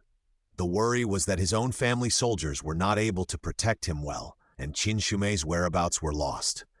He sat upright in the study and asked the servant to call his youngest son, Shu Dingkun. When the incense sticks in the room were 2/3 burned, Shu Dingkun was led into the study with his back hunched and waist bent. He glanced at the incense sticks tremblingly, and when he saw that it was not too late, he relaxed a little. He turned his eyes upward and glanced at his old father quickly. Since the incident with Yang Zhaoquan, General Shu has been increasingly displeased with this son. The more he disliked him, the stricter he became. In a short period of time, he transformed from a kind old father into a black-faced devil. Shu Dingkun, who had lived happily for half of his life, had never experienced this, and now he was half dead when he heard his father's voice.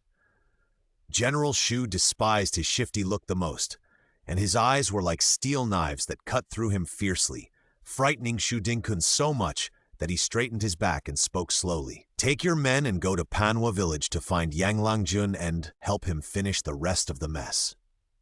Shu Dingkun had also heard that the leader of the team was Yang Zhaoquan, but he could never associate the ordinary dressed young man with the majestic and iron-blooded general.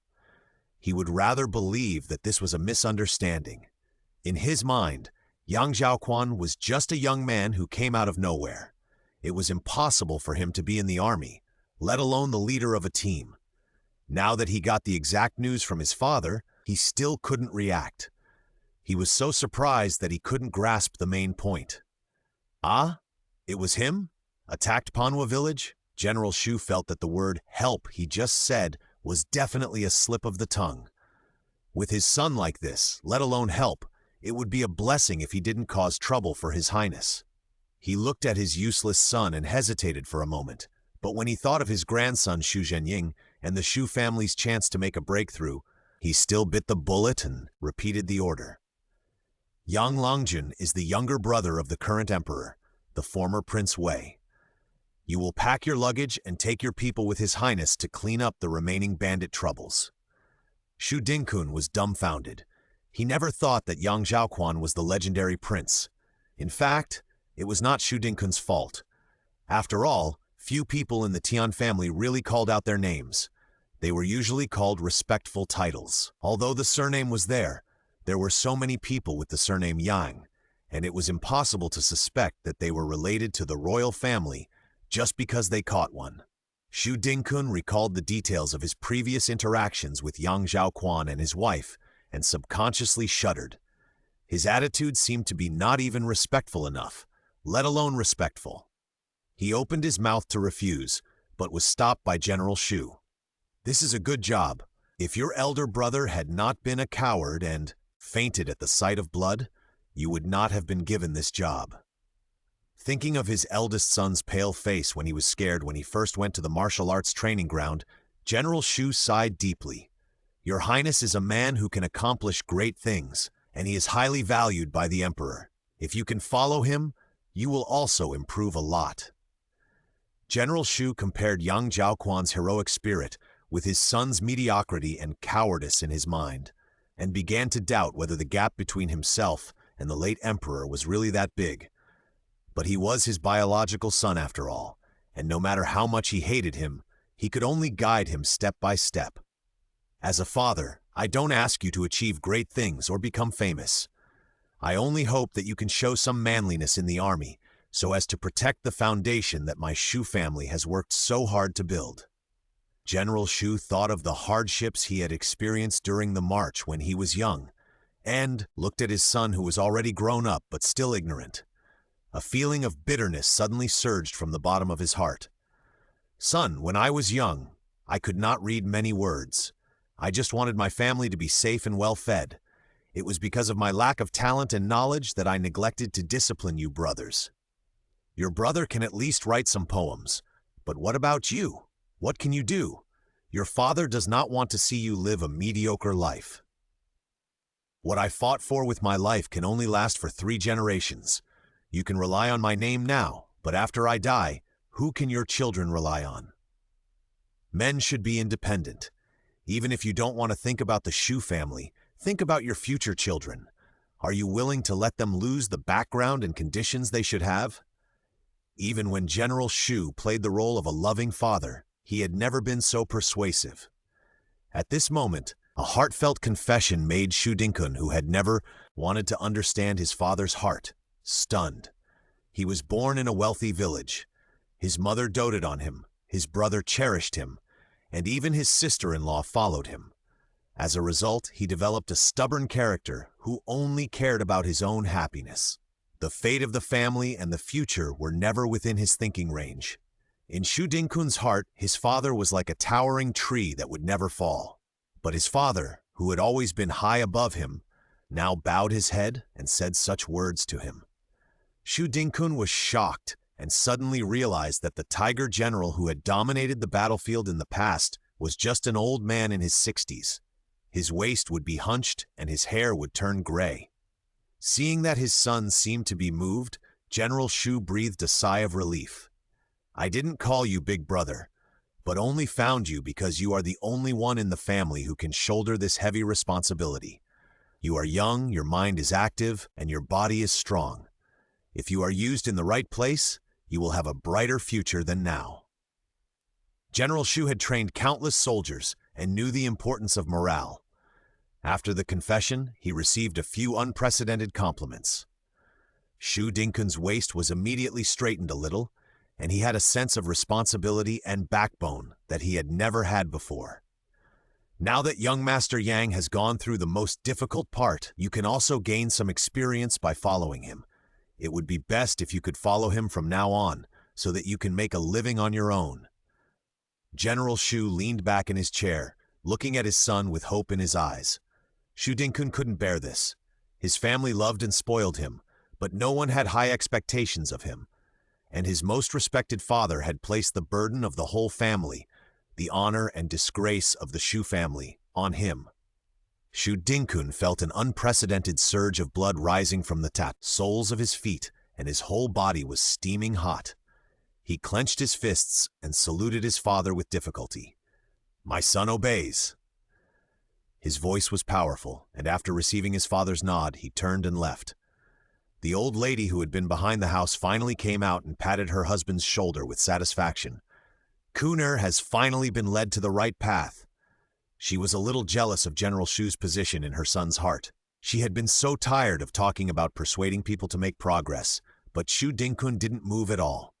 The son would pay special attention to his husband's words.